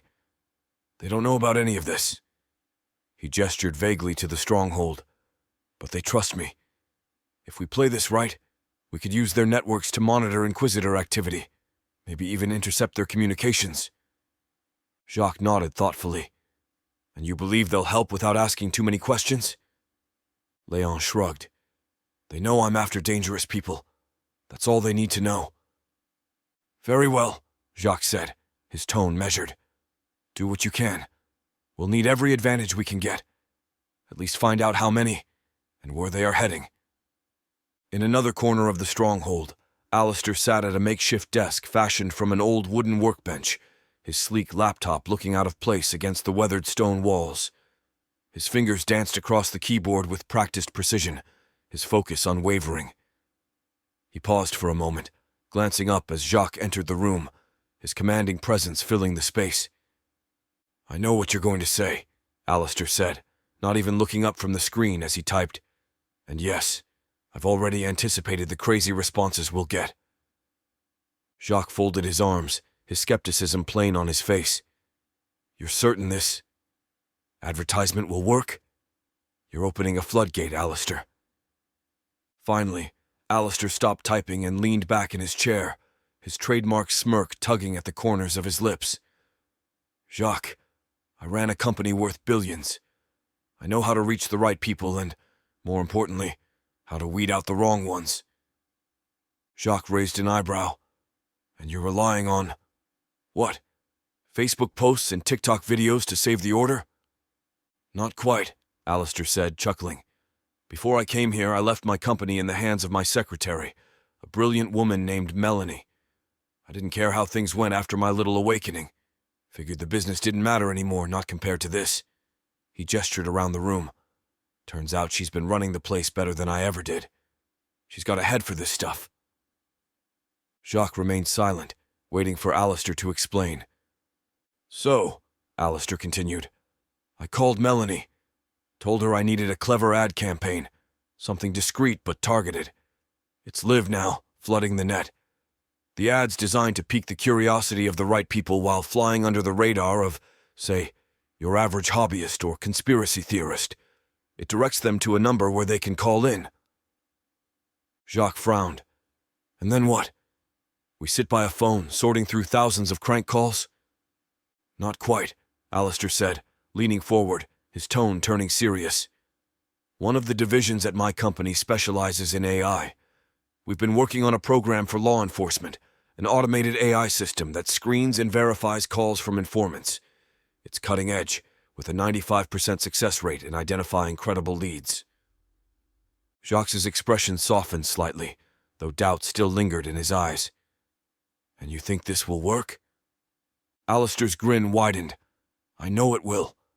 The AI's trained to analyze tone, language patterns, and story consistency. It'll flag anyone who aligns with the traits of awakened Templars and filter out the nonsense. And if it doesn't? Jacques pressed. What if we end up with 1,000 Renaissance Fair enthusiasts calling in? Alistair shrugged, unbothered. Then we deal with a few overly enthusiastic LARPers. But I'm betting it won't. The system's good. Better than good. I'll bet we get hundreds, maybe thousands, of genuine awakened Templars. We'll know soon enough. Jacques paced for a moment, his boots echoing against the stone floor. The weight of the decision was clear on his face. Finally, he stopped and turned to Alistair. Do it, but keep it discreet. If the Inquisitors catch wind of this... They won't, Alistair interrupted, his voice confident. The ad doesn't mention the Templars, the Church, or anything obvious. It's coded, subtle. Trust me, Jacques. This isn't my first rodeo. Jacques studied him for a long moment before nodding. Fine, but we'll need to monitor this closely. I don't want this backfiring. Alistair gave a mock salute, his grin returning. Consider it done, Grandmaster. As Jacques left the room, Alistair returned to his laptop, his fingers flying across the keys once more. The ad was already live, and the system was in place. Now, It was a waiting game. But in his heart, Alistair felt a spark of hope. The Templars weren't just relics of the past. They were a force waiting to be awakened. And he was about to light the match. With the preparations continuing, murmurs of doubt began to ripple through the Templars. Some questioned whether they should stand and fight or attempt to move the arcs to a new location. The debates grew heated, voices rising as fear and uncertainty taking hold. Jacques stepped into the center of the room, raising a hand to silence them. "Enough," he commanded, his voice cutting through the noise. "I understand your fears, but we cannot abandon this place. The arcs were hidden here for a reason. If we move them, we risk exposing their location to the Inquisitors. Our best chance is to defend this stronghold."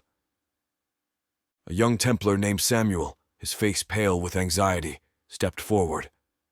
"And if we fail?" he asked, his voice trembling. "What then? There might not be another rebirth if they get the arcs." Jacques met his gaze, his expression unwavering. "We won't fail. The arcs have protected us for centuries. They call us here now for a reason. Trust in them, and in each other." That night, as the stronghold settled into an uneasy quiet, Jacques stood alone in the central chamber where the arcs rested. The faint hum of their energy filled the room, resonating in his chest. He placed a hand on one of the arcs, feeling the ancient power within. "They're coming," he murmured, his voice low, "and we'll be ready." Behind him, Alistair entered the chamber, his expression unreadable. "The ad's live," he said. "We'll see who answers the call." Jacques nodded but didn't turn. His mind was already on the battle to come. The arcs were more than relics. They were the key to humanity's future, and he would protect them no matter the cost. Chapter 30. Into the Unknown. The cool desert air did little to soothe the tension among the trio as they quickly moved away from the ancient chamber. The gray-eyed scout led the way, her movements silent, while Alex and Aristos followed, their minds racing with the weight of their discoveries. The stars above cast faint light over the dunes, guiding them to a small outcrop of rocks where they could regroup. Alex sank onto a stone, his breaths coming in ragged gasps as he wiped sweat from his brow. Aristos leaned against a boulder, his gaze fixed on the horizon, as if expecting the Inquisitors to reappear at any moment. The scout stood apart from them, her dagger still in hand, her eyes scanning the shadows with a predator's vigilance. Her gray irises glinted like steel in the starlight. Alex broke the silence. "We've bought ourselves some time, but they'll come after us. We can't stay here." Aristos nodded. "Agreed. But the question is, where do we go next?" Alex pulled the medallion he'd taken from Almeric out of his pocket, turning it over in his hands. The intricate etching seemed to shift in the faint light, revealing a hidden pattern. "This isn't just a symbol," he murmured. "It's a clue." Aristos crouched beside him, his eyes narrowing as he examined the medallion. "A map?" "Possibly," Alex said, his mind racing. "It's similar to markings I've seen before. It could point us toward another site, maybe even the staff." The scout, her voice cold and sharp, spoke without turning. "Then we should move before the Inquisitors regroup." As they prepared to leave, Alex's curiosity about their silent companion got the better of him. He glanced at Aristos, nodding toward her. "You've worked with her longer than I have. What's her name?" Aristos smirked faintly, a rare break in his usual stoicism. "She has none." Alex raised an eyebrow. "Everyone has a name." "Not her," Aristos replied, his tone even. "She was raised from birth to be a spy. A name would only hinder her. She goes by many, depending on the mission. Call her what you will. It makes no difference." The scout turned slightly, her gray eyes locking onto Alex. "Names are a luxury for those who aren't hunted. I don't need one." Alex studied her for a moment, then gave a small nod. "All right. I'll call you Scout. It fits." The faintest flicker of a smirk touched her lips before she turned back to the horizon. "Do what you want," Just keep moving. The trio walked in silence under the stars, the medallion clutched in Alex's hand. As they reached their hidden vehicle, a rugged jeep they'd left camouflaged in the dunes, they drove off into the night. The cool air clung to them as they sped across the desert in the jeep. The faint glow of the medallion in Alex's hand seemed to pulse with its own rhythm, resonating with the ancient energy of the site they had just left. Aristos drove in silence, his sharp eyes scanning the horizon for any sign of pursuit, while the gray-eyed scout sat in the back, cleaning her dagger with calm precision. Alex's thoughts were racing. Almeric had been here for a reason. The medallion wasn't just a relic, it was a key. Coupled with the pictures of the pillar they had taken earlier, the connection began to take shape in his mind. Almeric had been looking for this very link, the one that tied the Brotherhood's secrets to the Staff of Moses. "We're not out of this yet," Alex murmured, staring at the intricate patterns on the medallion. Aristos glanced at him. "What do you mean?" "This medallion," Alex said, holding it up to catch the faint moonlight. "It's tied to the pillar we found in the complex. Almeric brought it here from the church's vaults because he believed it would reveal the staff's location. He just didn't know how to use it." The scout's gray eyes flicked up from her dagger, her voice sharp and skeptical. "And you do?" Alex gave her a wry smile. "I think so." When they reached a secluded spot, Aristos killed the engine, and the three of them huddled around a small portable lamp. Alex laid the medallion and the photographs of the pillar on the jeep's hood. The intricate carvings on the medallion seemed to mirror some of the patterns from the pillar, but they didn't quite align. "Look," Alex said, tracing the lines with his finger. "The medallion's design matches parts of the pillar, but it's incomplete. There's something missing." Aristos frowned. "You're saying the medallion needs to be aligned with the pillar's markings?" "Exactly," Alex replied. "It's a map, but it only works when both pieces are used together." The scout leaned in, her dagger resting casually in her hand. "And since we can't bring the pillar here, how do you plan to do that?" Alex smirked, pulling out his tablet. "That's why we took pictures." He enlarged the photographs and overlaid them with an image of the medallion using a mapping program. Slowly, he rotated the medallion's digital outline until it fit perfectly over the markings from the pillar. His breath caught as a faint shape emerged from the combined patterns. "There," Alex said, his voice barely above a whisper. "Do you see it?" The others leaned closer. The combined designs revealed a rough outline of a mountain range and a single marking at its base. Aristos's eyes narrowed. "Sinai." Alex nodded. "It makes sense. The Staff of Moses would be hidden where his legend began. Almeric must have suspected this, but he didn't have enough time or the right tools to figure it out."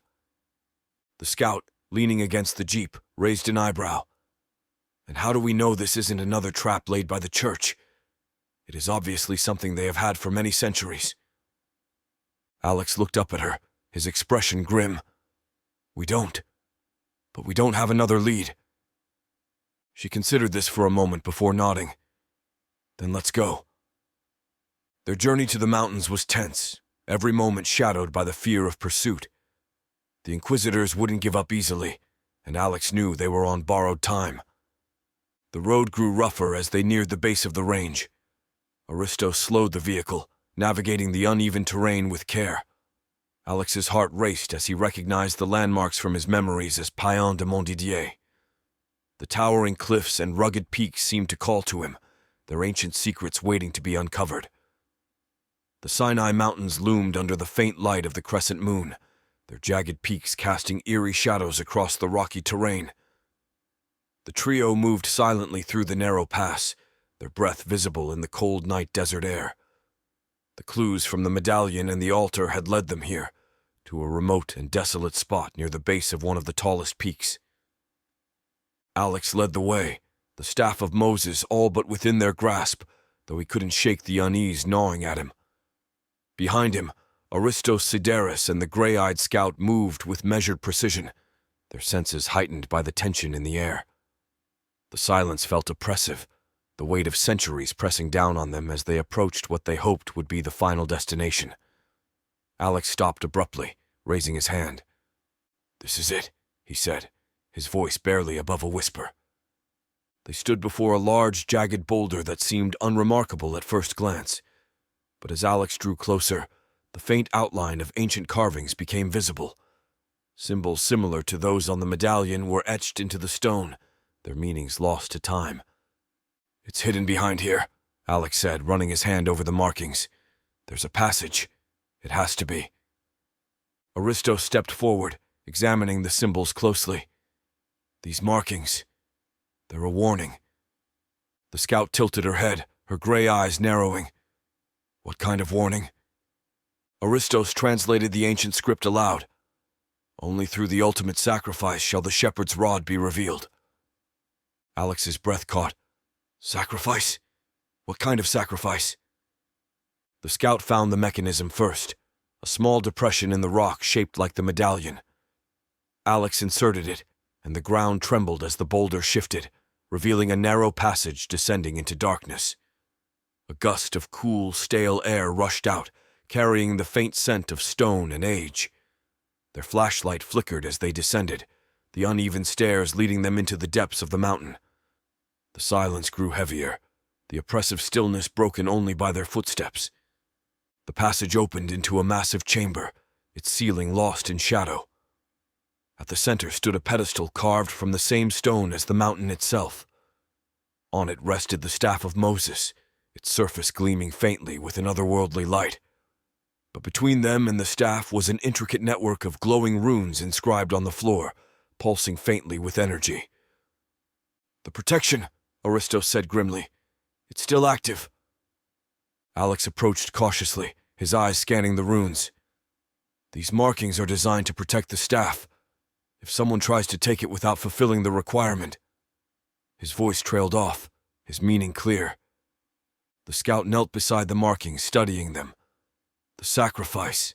It's literal. One of us has to give our life to retrieve the staff." They exchanged glances, each of them understanding the gravity of the choice before them. "I'll do it," Alex said, stepping forward. "This was my mission from the beginning.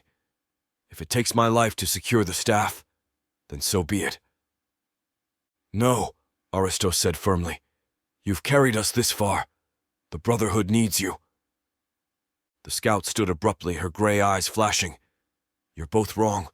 I'm the only logical choice." Alex turned to her, his brow furrowed. "What?" "No, absolutely not." She met his gaze evenly. "I've lived my life in the shadows, without a name, without a purpose beyond this. If anyone is expendable, it's me." Aristos stiffened, his jaw tightening as she began to step forward. "Stop." The scout glanced at him, her expression unreadable. "You know I'm right." Before Alex or Aristos could respond, she stepped toward the runes. The energy pulsing from the floor seemed to sense her presence, growing brighter with each step. She paused at the edge of the glowing markings, her hand hovering near the hilt of her dagger as if to steel herself for what was to come. "I'm doing this," she said firmly. "For all of you."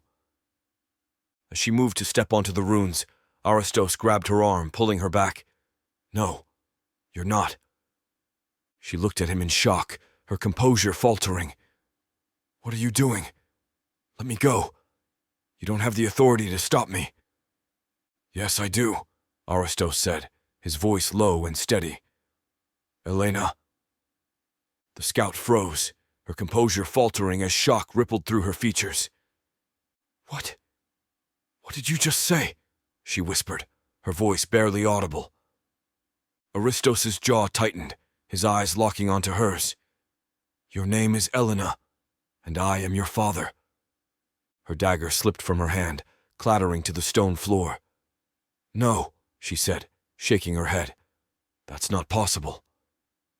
"It's the truth," Aristos said, his voice trembling with emotion. "I've kept it from you because I knew this day would come. I raised you to survive, to fight, so you would be ready for this moment. But I never wanted you to make this sacrifice. Tears welled in Elena's gray eyes. "Why didn't you tell me?" Aristo stepped closer, placing his hands gently on her shoulders. "Because I didn't want you to live in fear of what might come. I wanted you to have strength, not doubt." She stared at him, her hands trembling. "You can't do this." "I can," Aristo said, his voice resolute. "Because that's what a father does. He gives everything for his child." Before she could respond, Aristo stepped onto the glowing runes. The chamber seemed to ignite as the energy surged upward, wrapping around him like fire. His body trembled, his skin glowing faintly as the runes began to exact their toll. "Aristos!" Alex shouted, his voice breaking as he moved to intervene. Aristos turned, his face contorted in pain, but his eyes fierce, full of purpose. "Stay back. This is the way it has to be." Elena lunged toward him, but Alex held her back. "Father, you can't!" Aristos pushed forward, each step a Herculean effort as the energy burned through him. His breathing grew labored, his voice a raw whisper as he spoke. "The true meaning of sacrifice is giving your life for someone you love." Finally, he reached the pedestal. With trembling hands, he grasped the staff of Moses. The moment his fingers closed around it, the energy surged, consuming him completely. His scream echoed through the chamber, a sound of unimaginable pain and triumph. Turning slowly, Aristos faced Elena. His body was failing, his strength slipping away, but his resolve remained unbroken. With a final effort, he extended the staff toward her, his voice barely audible. "Take it, Elena." Tears streaming down her face, she stepped forward and accepted the staff. The moment it left his grasp, the energy dissipated, and Aristos collapsed to the ground. Elena knelt beside him, her tears falling freely. "Why did you do this?" she whispered, her voice breaking. Aristos managed a faint smile, his hand brushing her cheek. "Because you are my daughter." His hand fell limp, and his eyes closed for the final time. Elena clutched the staff, her grief spilling over as Alex knelt beside her, his own face pale and drawn. "We'll make his sacrifice mean something," Alex said quietly. "The staff won't fall into the wrong hands. I promise you that." Chapter 31. Rekindled Souls. The small vehicle raced through the winding roads of northern Italy, carrying Sophia, Lucienne, and Julienne toward an airfield hidden among rolling hills. The tension was suffocating, the lingering questions about their phantom armor and Ezekiel's dark protection clouding their thoughts. Julienne, seated in the front seat of the lead vehicle, glanced back at Sophia. "I can't make sense of it," he said, his voice low. "That armor, it wasn't just protection. It was something else, something ancient." Sophia nodded, her brow furrowed. "And Ezekiel, that cloak, it was like a reflection of his soul." Julian gripped the wheel tightly as the vehicle turned into the private airstrip. If Ezekiel has that kind of protection, it's more than just loyalty to the church. There's something deeper at play. Sophia glanced at Lucienne, slumped unconscious beside her, his breathing shallow but steady. "We'll figure it out," she said softly. "But right now, all that matters is him." The vehicles pulled to a stop near a sleek private jet, its engines already humming softly. The airfield was deserted except for a few men who kept watch at a distance. The trio stepped out, Sophia and Julienne carefully helping Lucien onto the plane. Once aboard, they eased Lucien into one of the plush leather seats. His head lolled slightly, his face pale but peaceful. Julian took a seat nearby, his gaze scanning the tarmac for any signs of pursuit. "Where are the pilots?" Sophia asked one of the men waiting aboard. The man, dressed in black, nodded toward the cockpit. "They're ready, but we've been instructed to wait for additional passengers." "Additional passengers?" Julian asked quietly, his voice laced with curiosity. Sophia shrugged, keeping her voice low. "Alistair knows what he's doing. If we're waiting, there's a reason." Sophia and Julianne exchanged puzzled glances. "Others?" Julian asked, his tone wary while nodding. though his eyes lingered on the plane's door, ever watchful. The man offered no further explanation, retreating to the front of the plane. Sophia sighed and took a seat beside Lucien. She reached out, brushing a strand of dark hair from his sweat-dampened forehead. "Come back to me," she whispered, her voice barely audible over the soft whir of the cabin systems. As if hearing her plea, Lucien's eyelids fluttered. His emerald-green eyes slowly opened, their brilliance dulled by exhaustion but unmistakably alive. Sophia gasped, her hand instinctively tightening around his. Lucien stirred his eyes unfocused at first, before locking onto Sophia's face. "Isolde," he murmured, his voice hoarse. Lucien reached up weakly, his fingers brushing against her cheek. "You found me again," he murmured, his voice trembling with both disbelief and gratitude. "I told you we'd find each other." His words struck something deep within Sophia, a memory, a promise, an oath made centuries ago. The last time she had looked into those eyes, they had been filled with defiance against the flames that consumed them both. She leaned closer, her lips trembling as she whispered, "This isn't the end." She smiled, her heart swelling with relief. Lucien's hand found hers, his grip weak but steady. "I told you. We'd find each other again." Sophia's throat tightened as tears welled in her eyes. "I was so scared I'd lose you," she whispered. Lucien shook his head faintly, a ghost of a smile tugging at his lips. "You never will. Not in this life. Not in any."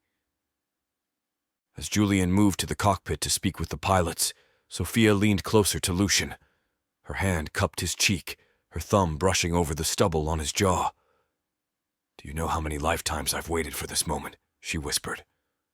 Lucien's eyes softened, his gaze searching hers. "Every time I've closed my eyes in one life, I've opened them in another to find you." Sophia's lips quivered with emotion as Lucien's hand rose to rest against her cheek. "Isolde, Sophia, it's you. Always you." She bent closer, their foreheads touching, her heart hammering in her chest. "I love you," she whispered, her voice breaking. "I've always loved you." Lucien's lips met hers in a kiss that was as fierce as it was tender. It was a collision of lifetimes, a connection that defied time and space. Sophia felt her entire being light up, a warmth spreading through her, as if the universe itself had conspired to bring them back together. The kiss deepened, their shared pain and longing melting away in the heat of their embrace. Her fingers tangled in his hair, his hand cradled the back of her neck, pulling her closer. It wasn't just a kiss. It was a vow, a promise that no force, no enemy, no betrayal could ever break them apart. As they finally broke apart, Sophia rested her forehead against his, their breaths mingling. "This time," she said softly, her voice trembling with emotion, "I want to grow old with you. I want to make it to the end together." Lucien smiled, his eyes filled with a love so deep it left her breathless. "Then we will. No more stakes. No more fire. Just us." Sophia closed her eyes, savoring the moment, the warmth of his touch, the certainty of his words. For the first time in centuries, she felt whole. Sophia smiled softly as Lucien stirred in his seat aboard the plane. "Isolde," he murmured, his voice hoarse but full of warmth. Sophia rested her hand on his cheek, tears still brimming in her eyes. "It's Sophia now," she said softly, her voice catching. "But yes, I'm here." Lucien's lips curved into a faint smile, but his gaze shifted to the man sitting across the aisle. Julien Lefebvre watched him intently, his face flushed with emotion. "You," Lucien said, his voice stronger now. "I know you." Julien leaned forward, a grin breaking across his face. "You should. I owe you my life, Lucien." Lucien's brow furrowed as the memory surged forward. "Acre," he said, his voice heavy with the weight of the past. "We were surrounded." Julian nodded, his grin fading as his tone turned somber. We were. The siege was relentless. I was wounded, barely able to stand, and the enemy closed in from all sides. I thought that was it. I thought it was over. The scene played out vividly in their minds, a shared memory from a life long past. Julian, bloodied and exhausted, stood among a small group of Templars in a crumbling corner of Acre. The enemy swarmed them, a relentless tide of steel and fury. I was ready to make my peace, Julian continued, his voice thick with emotion. But then you came. Lucian's gaze grew distant as he relived the moment. I couldn't let you die, he said simply. Through the smoke and chaos of battle, Lucian had charged in, his sword cutting a path through the enemy. His movements were swift and deadly, a blur of steel and resolve. Despite the odds, he reached Julian and the others, rallying them with his presence. You fought like a demon, Julian said, his voice filled with awe. I've never seen anything like it. You carved through them like they were nothing, just to get to us. Lucian's tone was matter of fact. You were my brothers. I would have done the same for any of you. Julian's voice cracked as he continued. You didn't have to stay behind, though. We escaped because of you. You gave us a chance to live. Lucien's expression softened, and it took me 3 months to return to France after that. The enemy wasn't exactly pleased with my escape. Sophia, who had been listening quietly, couldn't suppress a wry smile. 3 months? Let me guess. That's when you found me. Lucien turned to her, his green eyes gleaming with mischief. It was Marie Lavendière, then. Sophia groaned, rolling her eyes. Lucien, we agreed never to speak of that life again.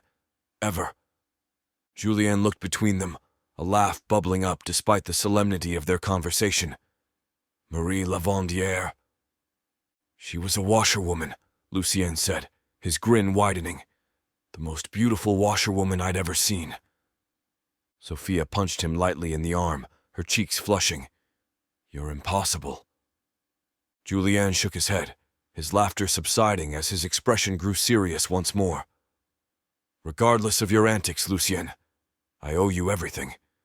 That was a great life, and I wouldn't have had it without you. Lucien's gaze met Julien's, and he reached out to clasp his arm firmly. There's no debt between us, Julien. I helped you then, just as you helped me now. We're even. Julien's grip tightened as he held Lucien's gaze. Even or not, you'll always have my sword, in this life and the next. Lucien nodded, a faint smile playing on his lips. And you'll have mine. Sophia watched the exchange, her heart swelling with pride and love. Despite the centuries that had passed and the lives they had lived, the bond between these men remained unbroken, a testament to the brotherhood they had shared as Templars. Leaning into Lucien, Sophia whispered, Maybe this time, we'll get it right. Lucien turned to her, his green eyes shining with affection. As long as you're with me, we already have. Sophia rested her head on his shoulder, her hand entwined with his, as they waited for the other mysterious passengers. Chapter 32. Crossing Paths. The desert wind whipped across the barren expanse as Alex Wren and the gray-eyed scout stood beside a weathered truck, its paint streaked with dust from the Sinai journey. The staff of Moses rested in the back, carefully wrapped in canvas, though the faint hum of energy emanating from it seemed to pulse in rhythm with their breathing. Alex stared at the staff, its alien design defying every image he had ever conjured from the biblical tale. Instead of a shepherd's tool, the staff appeared otherworldly, smooth, metallic, and covered in intricate, glowing carvings that shifted subtly, as if alive. He ran a hand through his hair, his mind still reeling from the horrific events that had led them here. The memory of Aristos' sacrifice burned in his mind, vivid and unrelenting. The way the energy had consumed him, the pain etched on his face as he handed the staff to Elena, the gray-eyed scout, before collapsing into eternal silence. Alex clenched his fists. They had secured the staff, but at what cost? Elena's voice cut through the silence. We need to keep moving. If the Inquisitors find us with this, Aristos' death will mean nothing. Alex nodded, his jaw tightening. You're right. We can't let his sacrifice be in vain. As they navigated winding roads, avoiding main highways to stay off the church's radar, Elena scrolled through her phone, her sharp eyes scanning for anything unusual. Suddenly, she froze, her fingers tightening around the device. What is it? Alex asked, glancing at her. Look at this, she said, turning the screen toward him. The screen displayed a strange ad posted on a social media account. It was vague, almost cryptic, but to those who knew, its message was clear. For those of the cross who remember, the flame burns eternal. Call and answer the question. Alex's breath hitched. That's Templar code. Elena nodded. It must be. Should we call? Alex hesitated. It could be a trap, but it could also be the connection they desperately needed. Finally, he nodded. Call it. Elena dialed the number, her gray eyes narrowing as the line connected. A mechanical voice answered, monotone yet commanding. In the shadow of the temple, what burns brightest? Elena glanced at Alex, who nodded and whispered the answer. She replied confidently, The eternal flame of faith. The line paused, static crackling faintly before the voice continued. Who are the guardians of Solomon's secrets? Alex grinned faintly, his past life as Païen de Montdidier giving him the answer. The poor fellow soldiers of Christ and of the Temple of Solomon. Another pause, then a final question, colder and more direct. What are the three virtues of a Templar? Humility, chastity, and obedience, Alex said firmly. There was silence for a moment before the voice responded. Hold for connection. The line clicked, and a deep human voice came through, steady and cautious. This is Alistair. Who's calling? This is Alex Wren, Alex said, his heart pounding. Who are you? Alistair, the voice replied. Or you might know me better as Jean de la Rochelle. Alex froze for a moment, his mind racing through lifetimes. Then he burst out laughing. Jean de la Rochelle, the guy who died from an arrow through his visor? On the other end of the line, Alistair mumbled, I still don't get why that's so funny. Alex tried to stifle his laughter, his shoulders shaking. It's just... Of all the ways to go, never mind. It's good to hear from you, Jean. Well, Alistair replied dryly, glad my untimely demise still provides entertainment. But I'm not alone. Grandmaster Jacques de Molay is with me. Alex's laughter faded, replaced by a sharp intake of breath. Jacques? He's alive? Yes, Alistair said, his tone warming slightly. He's here, and he's leading us. Let me speak to him, Alex demanded, his voice thick with emotion. Hold on, Alistair replied, and don't mention the arrow again. With a light snicker, Alex said softly, It didn't even have a tip. There was a brief shuffle before another voice came through the line. This one carried the unmistakable weight of authority and familiarity. Alex. Alex's heart swelled at the sound of the voice. Jacques, it's Païen de Montdidier. Alex now.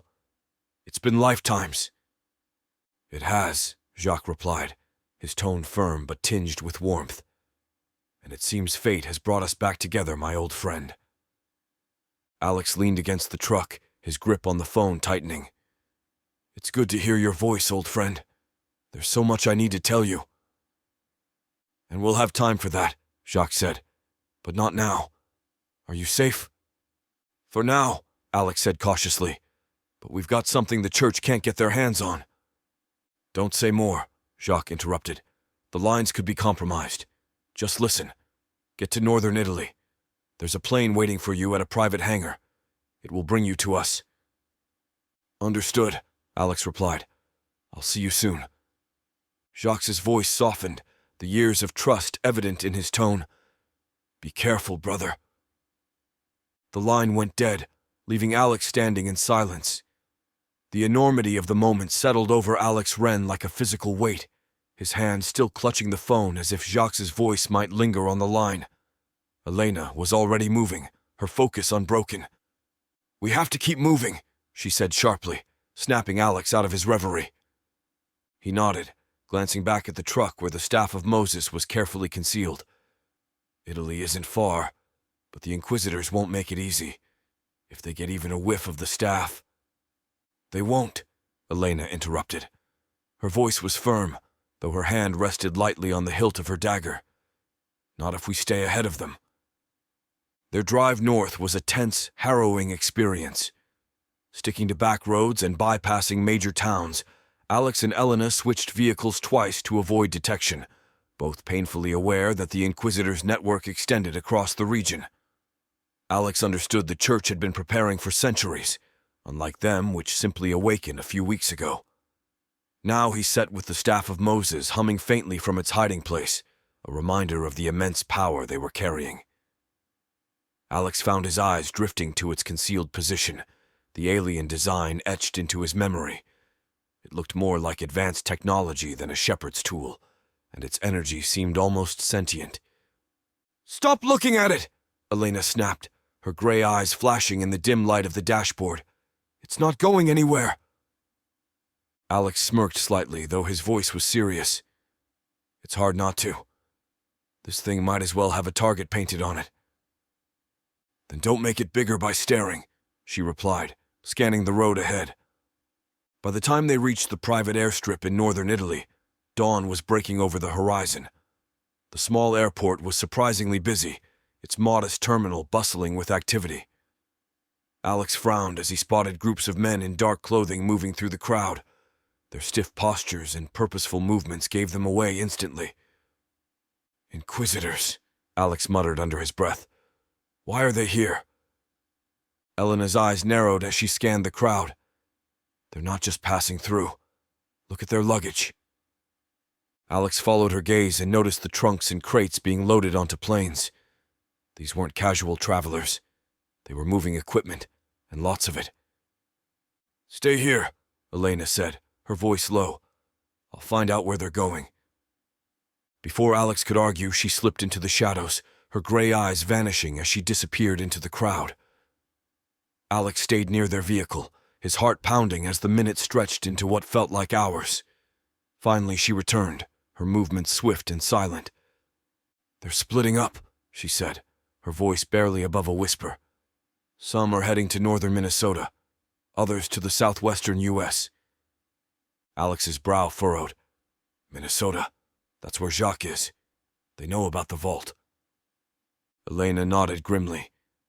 "But they don't seem to know exactly where it is, or they are not being told." "We have to warn Jacques," Alex said, urgency sharpening his voice. The weight of the staff of Moses, though hidden under layers of canvas and tucked away in their bag, felt like it pulsed with its own heartbeat, a silent beacon for those hunting them. Elena nodded curtly, her gray eyes scanning the terminal. "Let's get to the plane before they notice us." But the terminal was a maze of movement and suspicion. The Inquisitors were everywhere, their dark uniforms blending seamlessly into the crowd of travelers. They moved with purpose, scanning faces and luggage with a practiced menace. Alex and Elena kept their heads down, weaving through the crowd toward the private hangar. But as they neared the security checkpoint, disaster struck. A faint glow emanated from the bag Alex carried. He froze, cursing under his breath as one of the Inquisitors caught the faint light and stopped in his tracks. "What was that?" the Inquisitor muttered, his sharp eyes narrowing. Before Alex could shift the bag to conceal the glow entirely, another Inquisitor approached, his face pale with shock as recognition dawned. He pointed directly at Alex, his voice trembling with disbelief. "Benoit de Toulouse," he said, the name carrying the weight of lifetimes. Alex's blood ran cold. Benoit de Toulouse, another name, another life. The name of a Templar knight who had led a daring raid on a church convoy centuries ago, taking with him a relic that had never been recovered. He didn't know this man, but clearly the Inquisitor remembered him. It's you, the Inquisitor hissed, stepping forward. After all these centuries. Move, Elena said sharply, her voice snapping Alex back to the present. The two of them darted into the crowd, the Inquisitors immediately giving chase. They moved quickly but carefully, clearly trying to avoid creating a public spectacle. Alex's heart pounded as they ducked around a corner, his mind racing. They don't want a scene, he whispered. Elena's lips curled into a faint smirk. That's our advantage. As the Inquisitors closed in, Alex felt a hand on his arm. He turned to see Elena slip into the shadows of a nearby maintenance corridor, her movements so fluid she seemed to vanish into thin air. Go, she whispered. I'll take care of them. Before Alex could protest, she was gone. The first Inquisitor rounded the corner, his steps hesitant as he scanned the dimly lit corridor. His partner followed close behind, his eyes darting around nervously. She's here somewhere, one muttered, drawing a weapon. They didn't see her coming.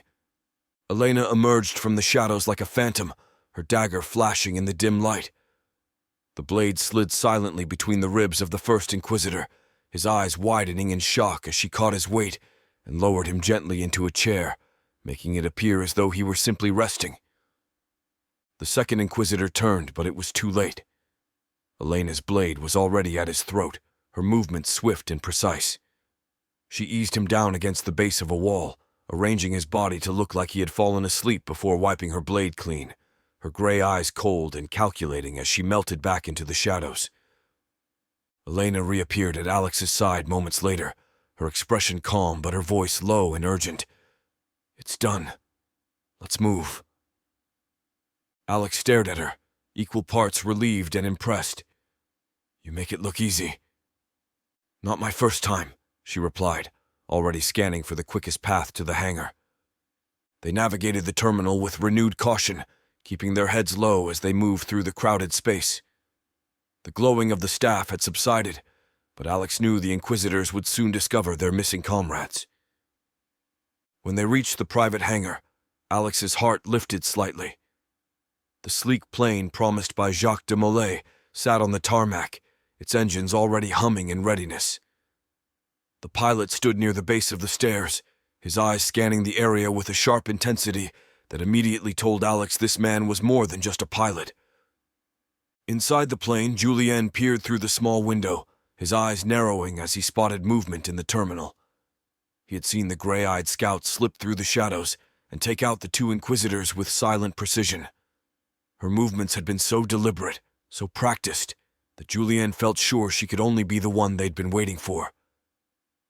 They're here, he said, his voice steady but filled with urgency. Get ready. We take off the second they're aboard. Sophia and Lucien exchanged glances, their hands already resting on their weapons. Even the pilot had abandoned his pre-flight checks and stood tense, ready for a fight if necessary. Outside, Alex and Elena moved quickly but cautiously, keeping to the shadows as they approached the plane. Though the staff was carefully wrapped and concealed in a long canvas bundle slung across Alex's back, it still seemed to radiate an aura that drew attention.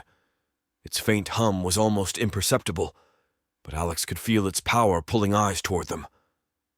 Keep moving, Elena murmured, her gray eyes scanning the area. Don't let them focus on us. We're already a beacon, Alex muttered, adjusting the staff on his back. I feel like we might as well be carrying a neon sign. Then walk faster, she shot back, her tone dry. They reached the plane just as the pilot signaled them to hurry.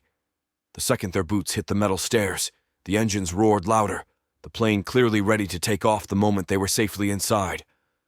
The cabin was dimly lit but alive with tension. As Alex and Elena stepped through the door, the atmosphere shifted. For a moment, Alex thought the tension was aimed at them, but then he realized the others on board had been bracing for a potential attack. Sophia was the first to recognize him. She stood abruptly, her eyes widening in disbelief. Renard de Lyon? Lucien's head snapped up, his expression equally stunned. It can't be. Renard? Alex froze for a heartbeat, yet another name washing over him like a wave of memory. Renard de Lyon. his identity during a life when he had led Templar forces across Europe to recover lost relics. He gave a faint smile, his voice tinged with familiarity. "It's been a while." Lucian broke into a grin, stepping forward to clasp Alex's shoulder. "You old bastard. I thought I'd never see you again." Sophia's face lit up with relief and joy. "Renard, it's you. After all these lifetimes." Alex's heart swelled at the sight of his old comrades, but he quickly tempered his emotions. "It's Alex now," he said, his tone steady. "And you two? What names do you go by these days?" Lucian chuckled.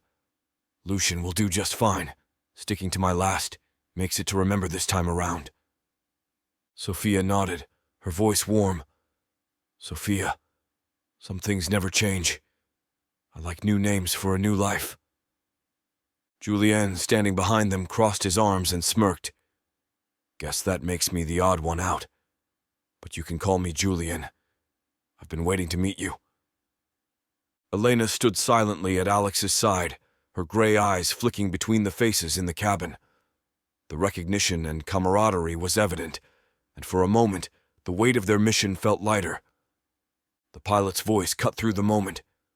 "We're airborne in less than a minute. Get seated and strap in. We're not hanging around to see if any Inquisitors noticed your arrival." Everyone moved quickly, finding their seats as the plane began to taxi.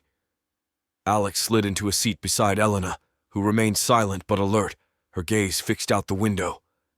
The engines roared louder, and within moments the plane lifted off, leaving the chaos of the terminal behind. As the cabin leveled out, Lucian leaned over from his seat. "So, Renard, or Alex, I guess, what brings you to the middle of all this madness?" Alex exchanged a glance with Elena before responding, his tone firm. "The staff of Moses." The cabin fell silent, the gravity of his words sinking in. Sophia's eyes widened, her voice barely above a whisper.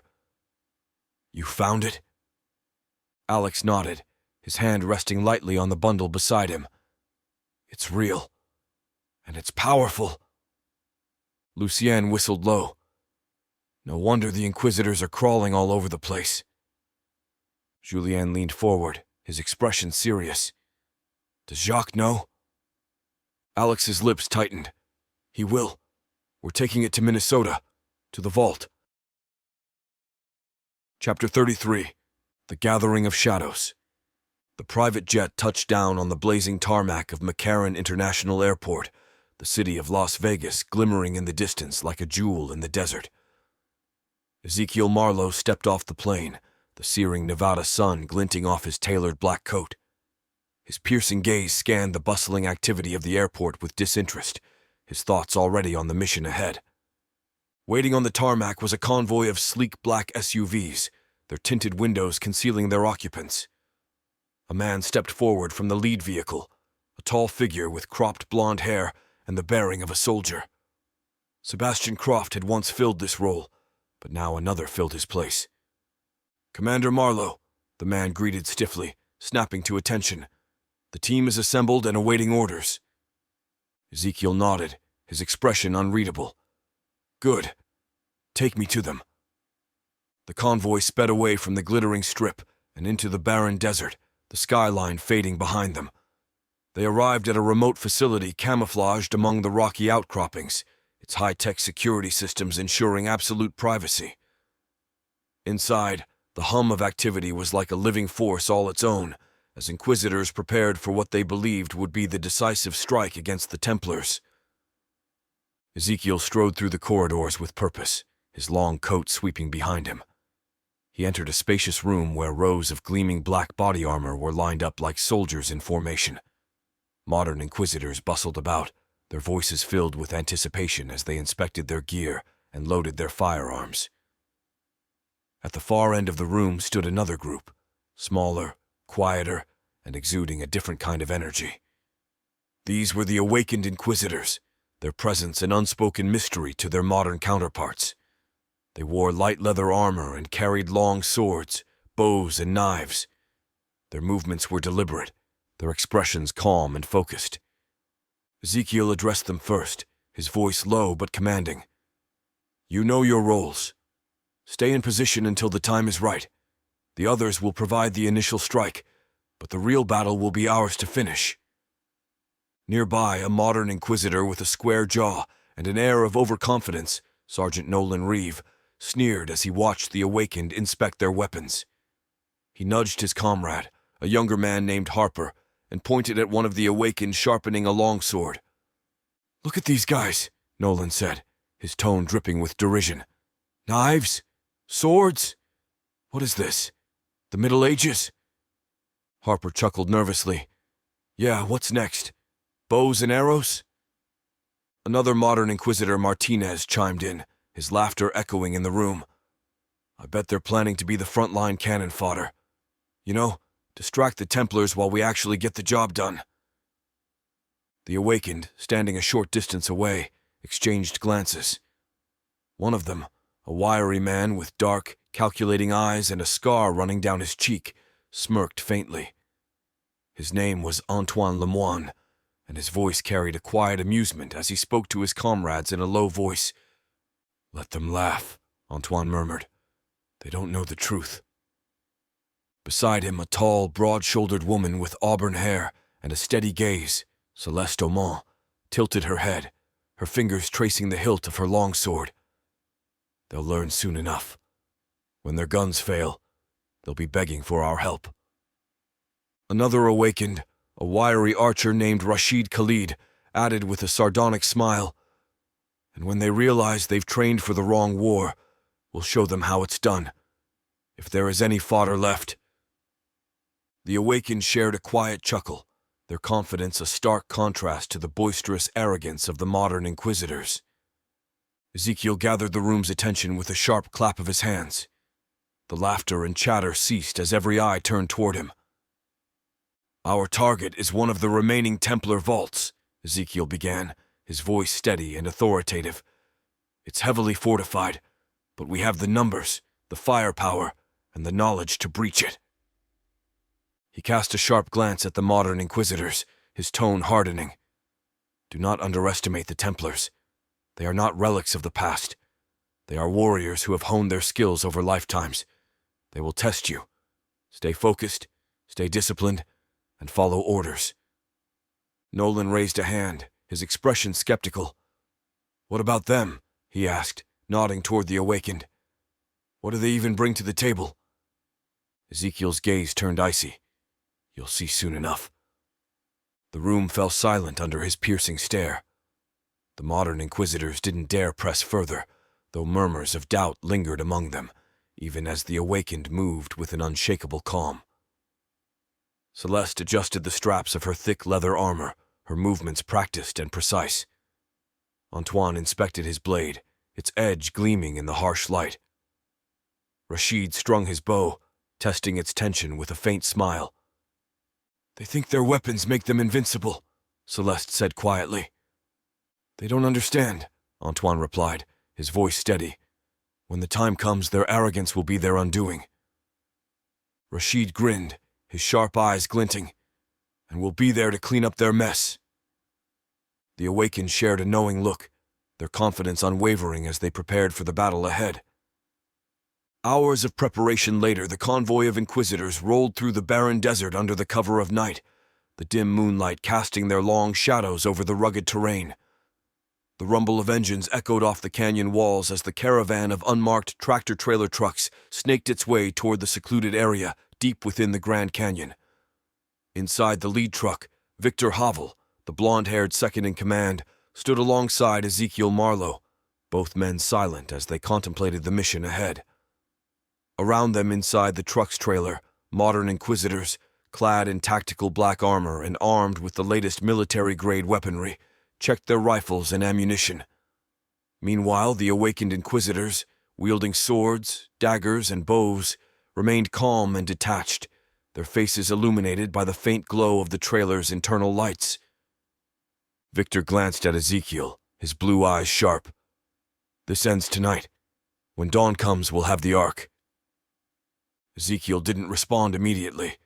His gaze was fixed on the horizon, his expression unreadable. Dawn will bring victory, or it will bring our undoing. Make sure your men are ready." Victor frowned. "They're ready, but your people," he gestured toward the awakened Inquisitors, "are another story. What are they going to do? Run into gunfire with their swords?" From a corner of the truck, Antoine Lemoine, an awakened Inquisitor with dark eyes and the long scar across his cheek, smirked. "Do you think your weapons make you invincible?" Victor glared at him. "I think they make us practical." Antoine leaned forward, his voice low and laced with menace. "Practicality won't save you when the Templars meet you in close combat. They will cut through your ranks like a hot blade through butter. And by the time you realize your weapons are useless, it will be too late." Victor laughed bitterly. "You've got it backward. You're the cannon fodder. You'll distract them while we do the real work." The awakened Inquisitors exchanged knowing glances, their confidence unshaken. Ezekiel stepped between them, his tone icy. "Enough. Both of you. Focus on the mission." The pre-dawn chill clinged to the air as the Templars made their final preparations for battle. The Grand Canyon vault stood like an ancient sentinel, hidden beneath the jagged cliffs and whispering winds. Among the defenders, the leader of this gathering stood tall, having been directed there by Jacques de Molay, Geoffroy de Charnay, Marshal of the Knights Templar. His every word carried the weight of history, his very presence a rallying cry for the awakened Templars. Geoffroy, in this life, had been a soldier, retiring after decades of service to his country. His silvering hair and rugged face bore the marks of his years in combat. He had lived a quiet life in Montana after retirement, raising horses and enjoying the tranquility he had earned, until the flash of energy and light brought the memoirs of lives lived and oaths made. Weeks ago, Geoffroy had awakened to the memories of his past as a Templar. The call to protect the Arks had reignited a fire within him that even time could not extinguish. "We were born for this," he had told the gathered Templars on the eve of battle. "Not just once, but across lifetimes. And we will endure." Standing at Geoffroy's side was Marie d'Anjou, his trusted second-in-command. In her past life, she had been a covert operative within the Templar Order, wielding her charm and intelligence to gather vital information. Now, in this life, she had spent years as an archaeologist, her fascination with ancient civilizations rooted in the memories of her past. Her keen mind and sharp instincts made her an invaluable tactician. Her brown eyes scanned the horizon constantly, and she had a quiet way of instilling confidence in those around her. "Every defensive line is set," Marie reported, her voice steady. "The Inquisitors won't know what hit them." Geoffroy nodded. "Good. We'll let them show their hand first." Nearby, Bertrand of Gisors loomed like a mountain. In this life, he had been a construction worker before awakening to his Templar memories.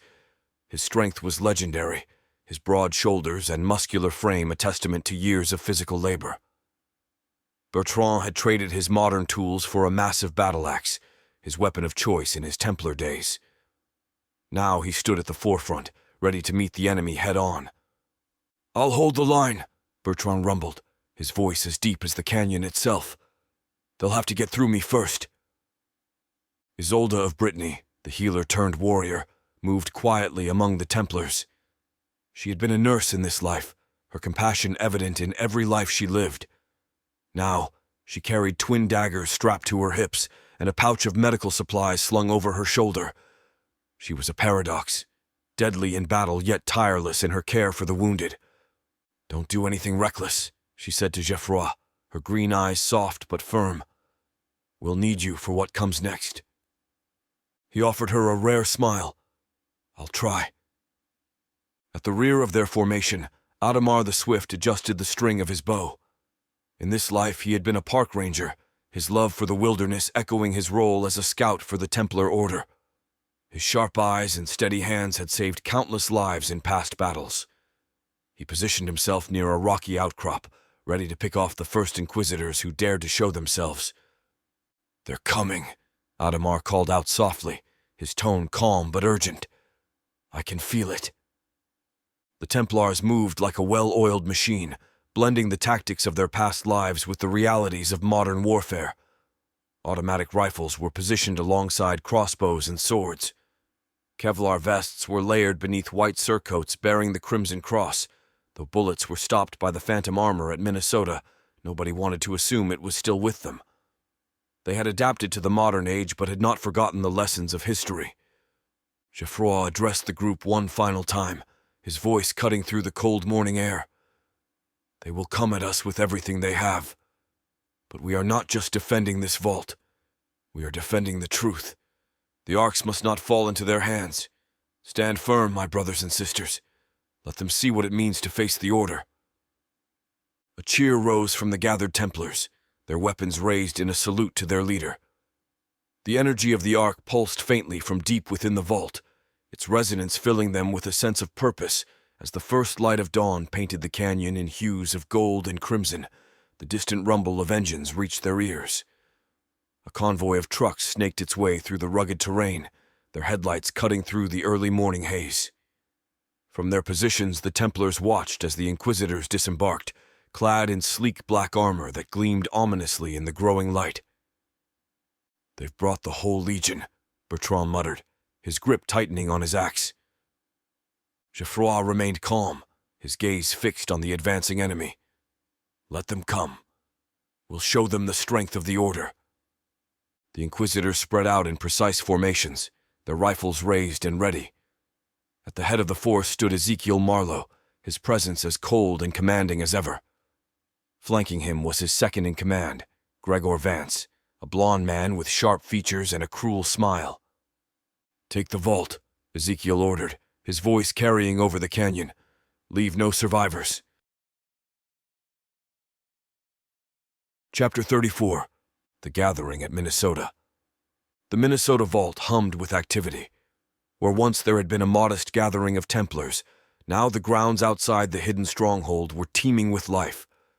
Dozens of tents had sprung up in the surrounding forest, and well-armed figures moved purposefully, their weapons gleaming under the pale light of the early morning sun. Sophia stepped out of the SUV, her boots crunching against the gravel. Her jaw dropped as her eyes swept over the scene. How are there so many?" she asked, her voice filled with disbelief. Jacques de Molay emerged from the crowd, his rejuvenated frame cutting a striking figure as he approached. "Alistair's program," he said with a small smile. "It's brought them here. The Ark's call and the memories of our past lives did the rest." "Many awakened Templars came on their own," Alistair added, stepping out behind her. "But the AI system I set up did its job. These are no random role-players or hobbyists. These are our brothers and sisters." Julian let out a low whistle as he scanned the bustling camp. "I'll admit it. I'm impressed. You've managed to rally a small army." "An army we'll need," Jacques said grimly, "because the Church won't stop until they have all the Arks." As Sophia, Lucien, Alex, and the others joined Jacques in the vault's central chamber, they gathered around a massive stone table engraved with ancient Templar symbols. The weight of what they needed to discuss settled heavily over them. Sophia stepped forward, her expression grave. "Jacques, we need to talk about the Church's true objective. They're not just collecting the Arks for their power or knowledge. It's far worse than that." Jacques' brow furrowed. "Go on." Alex took over, his scholarly tone from decades of teaching prominent. "They believe they can force the events of the Book of Revelation to unfold, the rapture, the tribulation, and the return of Christ. They call it the divine reckoning." The room fell silent. The Templars around the table exchanged uneasy glances, the implications sinking in. "They think they're doing God's work," Sophia added, her voice bitter. "But they don't understand the Arks. They're not divine relics. They're something far older, far more dangerous. If they bring them together and attempt this reckoning, they won't summon God. They'll destroy everything." Jacques' face darkened. "Then we can't let them succeed. Whatever it takes, we must stop them." Lucien stepped closer to Sophia, placing a reassuring hand on her shoulder. "We've stopped them before. We can do it again. Everyone could feel the stress in the room, but it broke slightly when Alistair, leaning casually against a column, spoke up. "So, the Saint's Blade, huh?" He gave Sophia a wry look. "I'd heard the nickname in passing, but it still sounds like something out of a bad romance novel." Sophia rolled her eyes. "Not this again." Jacques chuckled, the grim mood lifting slightly. "It's a fitting name given her exploits during the Holy Relic heist. You earned it, Sophia." Yeah, Alistair muttered. "Fitting, sure. But let's not forget how I earned my nickname." The Templars around the table exchanged knowing grins. Even Lucian stifled a laugh. "You mean the one about the arrow?" Alistair scowled. "It wasn't funny then, and it's not funny now." "Oh, come on, Jean," Sophia said, a mischievous glint in her eye. "It's hilarious, especially since—" "You wouldn't dare," Alistair interrupted, his eyes narrowing. "I was the one who shot you," Sophia finished with a triumphant grin. The room erupted into laughter. Alistair's face turned a shade of red, and he threw his hands up in exasperation. "Of course you were. Of course it had to be you." "What happened?" Julian asked, grinning. "I need details." Lucian smirked, his arm slipping around Sophia's waist. She was aiming at a bird. Sophia held up her hands defensively. "In my defense, I missed the bird, hit someone else's helmet, that broke the arrow tip, and it still somehow went through his visor. It was a miracle shot, really." "A miracle shot that killed me," Alistair grumbled. "Not exactly the kind of miracle I was hoping for." Sophia's laughter softened as she looked at him. "You know, Jean, if it's any consolation, that was the life where Lucian and I found each other again. So, thank you for taking one for the team." Alistair groaned, muttering under his breath as the others laughed again. But the levity was short-lived. The room's atmosphere sobered as the reality of their mission loomed once more, as Jacques placed his hands on the table, his gaze sweeping over the group. "We can't let the Church's plan unfold. If they gain the remaining arcs, their divine reckoning will become a reality. The stakes couldn't be higher." Alex exchanged a glance with Sophia, his voice heavy with the weight of their discovery. "It's worse than that. They don't just want the arcs. They want to use them alongside the Staff of Moses to bring their apocalyptic vision to life. They already believe the staff is key to fulfilling their plan." Jacques' brow furrowed, a flicker of confusion crossing his face. "The Staff of Moses. I've heard whispers of its power, but I didn't think it was anything more than legend." Alex's voice was steady but carried the gravity of their experience. "It's no legend, Jacques. Elena and I recovered the staff, but it came at a cost. Aristos, the man who led us through the Sinai Mountains and gave us our edge, sacrificed his life to ensure it didn't fall into the wrong hands." Sophia added, her voice thick with emotion. "Aristos was one of the Brotherhood of the East, one of the few who could have led us to the staff. He gave everything so we could protect it. And now, the staff is here, in our hands. But that means the Church will stop at nothing to come for it." Jacques stepped back slightly, the weight of their revelation hitting him hard. "You're telling me the Church already knows about the staff?" "They know," Alex said, "but they don't have it. That gives us an edge, but not for long. They'll come, and they'll bring everything they have." Jacques turned his gaze to Sophia, his expression sharpening. "And we'll be ready. But we can't just defend anymore. We need to strike first. If the Church is this close to their apocalyptic vision, we have to dismantle their plans at every turn." From the shadows, Elena observed the room in silence. Her gray eyes narrowed slightly at the mention of her father's name. Though she remained out of view, the loss of Aristos weighed heavily on her, fueling her resolve to protect what he had died for. Sophia looked at the gathered Templars, her voice steady. "We've lost too much already. We fight for the world now, not just the Order. And we won't let their divine reckoning come to pass." Jacques looked up sharply as Léon entered the chamber, his boots echoing on the stone floor. The gathered Templars turned their attention to him, the gravity of his expression immediately silencing any murmur of conversation. Dust clung to his jacket, and his brow was furrowed as he unfolded a map with a steady hand.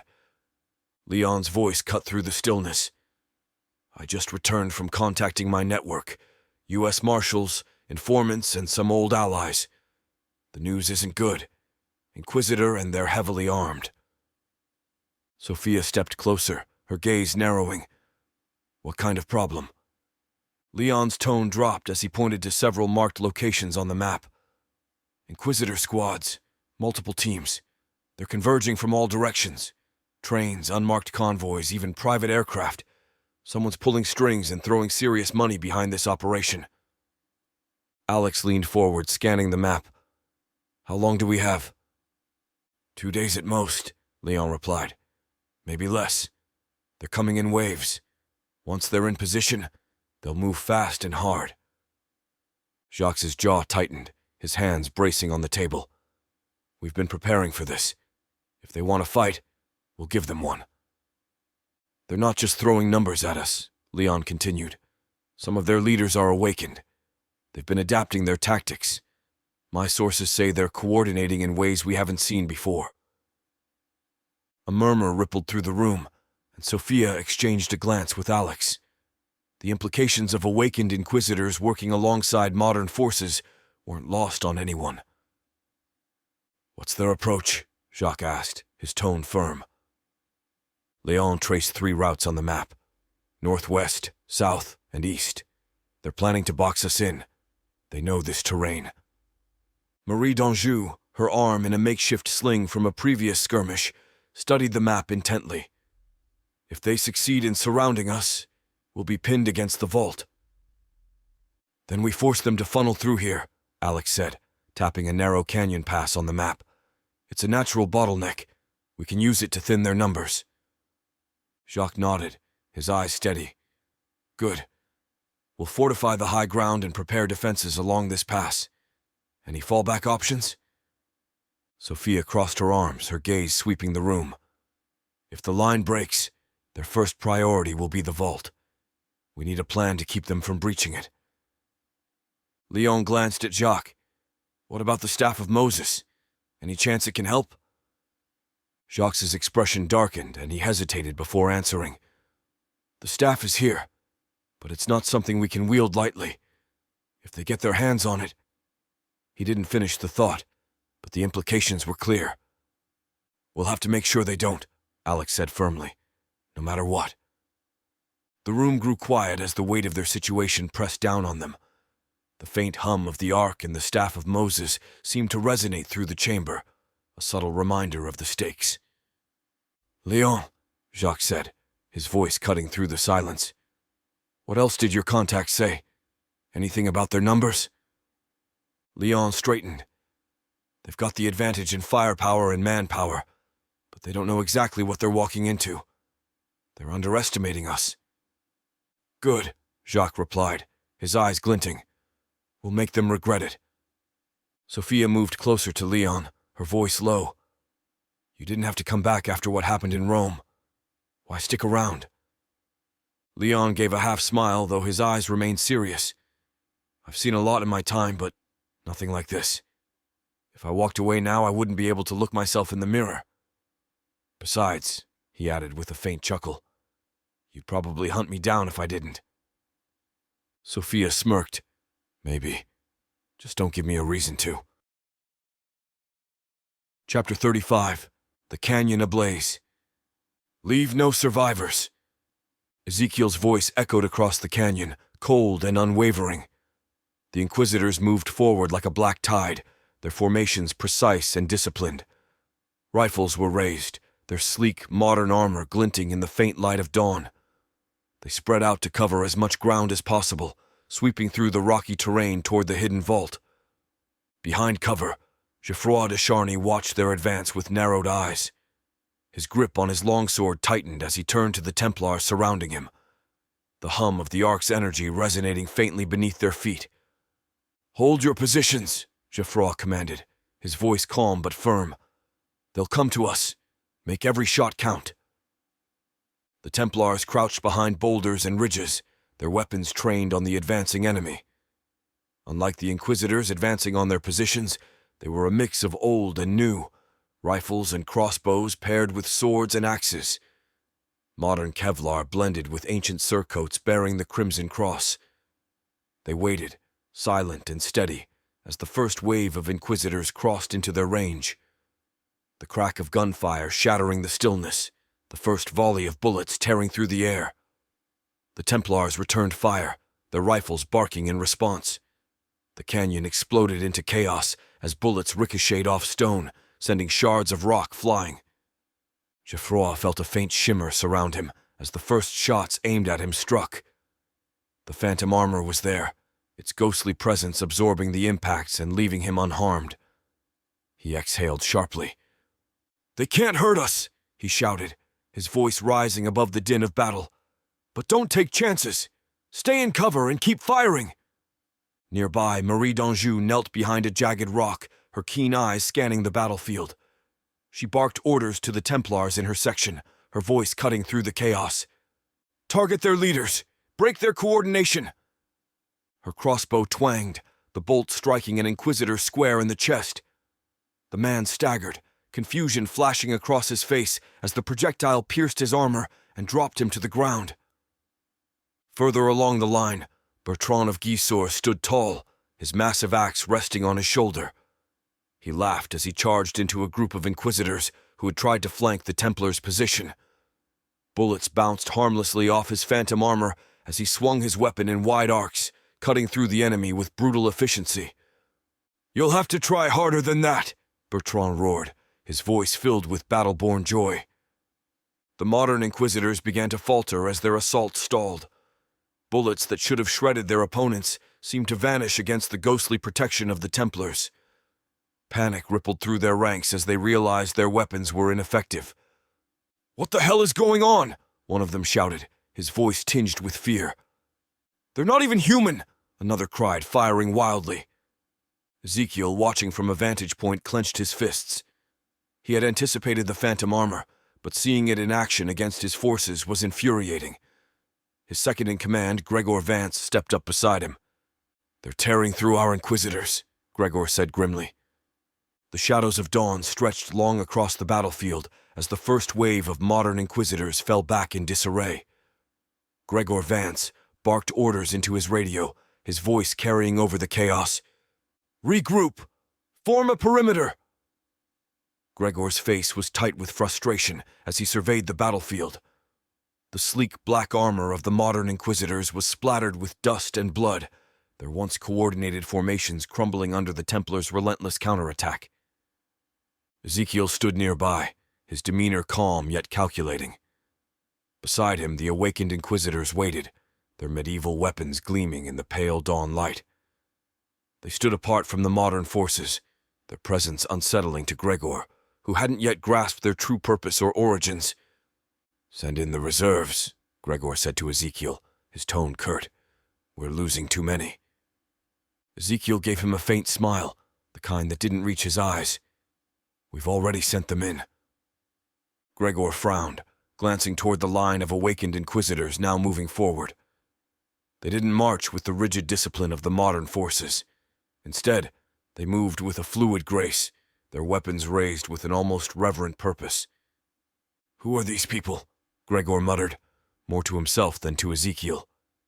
Ezekiel ignored the question, instead calling out to the awakened, "Advance. Show them what the Order is truly capable of." The awakened Inquisitors surged forward, their swords and axes catching the morning light. Gregor watched with growing unease as these new fighters engaged the Templars. Unlike the modern Inquisitors, the awakened didn't rely on firearms or technology. They closed the distance quickly, clashing with the Templars in brutal melee combat. "Who trained them?" Gregor asked Ezekiel, his tone edged with suspicion. "I've never seen anyone fight like that." "They're specialists," Ezekiel said smoothly, though the faint smirk on his lips betrayed something more. Gregor's jaw tightened. "Specialists? We're supposed to be the best. Why weren't they with us from the start?" But before Ezekiel could respond, the battlefield erupted into chaos as the awakened Inquisitors moved into the fray, their ancient weapons gleaming in the dim light of dawn. The Templars held their ground behind makeshift cover, their modern weapons barking as they returned fire. The modern Inquisitors regrouped and advanced with the overconfidence of their superior technology, rifles raised and trigger fingers eager. Sergeant Nolan Reeve led the charge, his voice booming over the gunfire. "These fools also brought knives to a gunfight. Take them down." The first bullet struck Antoine Lemoine and Celeste Aumont, who were at the forefront. As the rounds hit, something otherworldly happened. Their black, tattered monks' cloaks shimmered into existence, absorbing the gunfire like ripples on water. The modern Inquisitors froze in stunned silence, their rifles momentarily lowered as they processed what they were seeing. "What the hell?" Harper blurted, his voice tinged with fear. Rashid Khalid loosed an arrow, the projectile piercing through Harper's throat with precision. The young Inquisitor gurgled and fell, his body crumpling to the ground. Rashid smirked, knocking another arrow with casual ease. "Cannon fodder," Celeste Aumont muttered, her long sword cleaving through two modern Inquisitors in one fluid motion. Behind their cover, Geoffroy de Charny barked orders, his voice carrying over the chaos. "Hold the line! Protect the Ark!" Marie d'Anjou crouched beside him, her rifle trained on the advancing enemy. "They're getting too close. If they breach this position—" "They won't," Geoffroy interrupted, raising his longsword and stepping out of cover. His phantom armor flared as bullets struck him, harmlessly deflecting off the ethereal plate.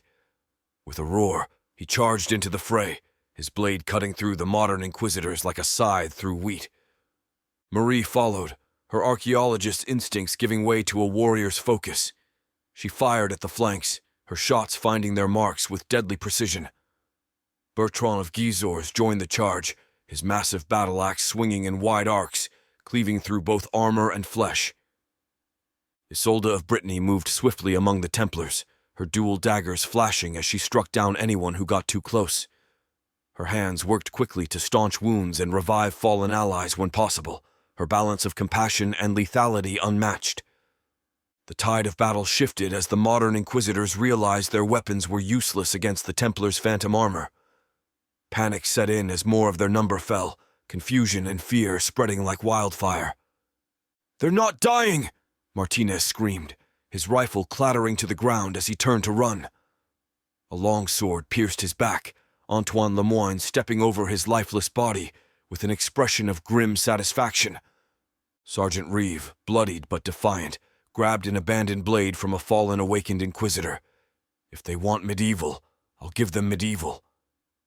He charged at Celeste Aumont, their blades clashing in a flurry of sparks. But Reeve's inexperience with the longsword was his undoing. Celeste disarmed him with a flick of her wrist and drove her sword through his chest. "Cannon fodder indeed," she whispered, pulling her blade free.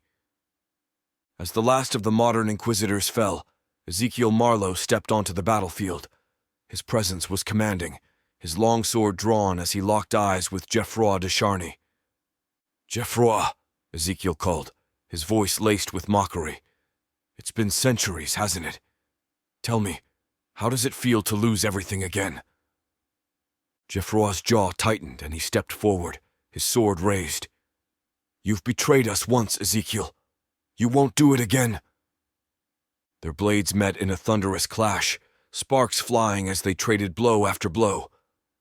The battlefield seemed to pause as the two leaders dueled, their movements a deadly dance of skill and ferocity. "You don't understand," Ezekiel snarled, parrying a strike and countering with a slash that Geoffroy barely dodged. "The Church's plan will save this world. Your defiance is meaningless." Geoffroy gritted his teeth, channeling every ounce of his strength as his blade crashed against Ezekiel's with the force of 12 men. The two combatants moved with precision and fury, their swords an extension of their will. Geoffroy's strikes were relentless, driving Ezekiel back step by step. The atmosphere around them seemed to crackle with tension as the two men battled amid the chaos of the battlefield. "You think destroying everything is salvation?" Geoffroy roared, his voice ringing out over the clamor of battle. "You're as deluded now as you were then." Ezekiel's lips curled into a sneer, as he deflected a blow aimed at his chest. "Delusion," he spat, countering with a vicious slash that Geoffroy barely parried in time. "You mistake vision for madness. The Church will bring order to the chaos you perpetuate." Their swords locked, the metal grinding with a sound that cut through the ruckus of battle. Geoffroy's eyes burned with defiance, his jaw set as he forced Ezekiel's blade away. "Order built on ashes is still destruction," he snarled, surging forward with a renewed assault. Behind them, the Templar line began to falter under the unrelenting pressure of the awakened Inquisitors. Rashid Khalid moved through the chaos like a specter, his arrows finding their marks with deadly precision. Each time he loosed his bowstring, a Templar fell, their phantom armor flickering as their bodies succumbed to the barrage. Victor Dragor was a whirlwind of brutality, his longsword cutting through the Templar defenders with terrifying efficiency. His taunts rang out as he fought, a cruel reminder of his past betrayal. "You thought your faith would protect you," he shouted, his blade carving through another Templar. "Faith won't stop me." Amid the carnage, Bertrand of Gisors was a towering figure of defiance. His battle-axe cleaved through enemy after enemy, its heavy blade coated in blood and steel fragments. With each swing, he roared like a man possessed, his raw strength holding the line where others faltered. But even his resilience had its limits. Rashid, perched on higher ground, nocked an arrow and took careful aim. The shaft flew true, piercing Bertrand's chest with sickening force.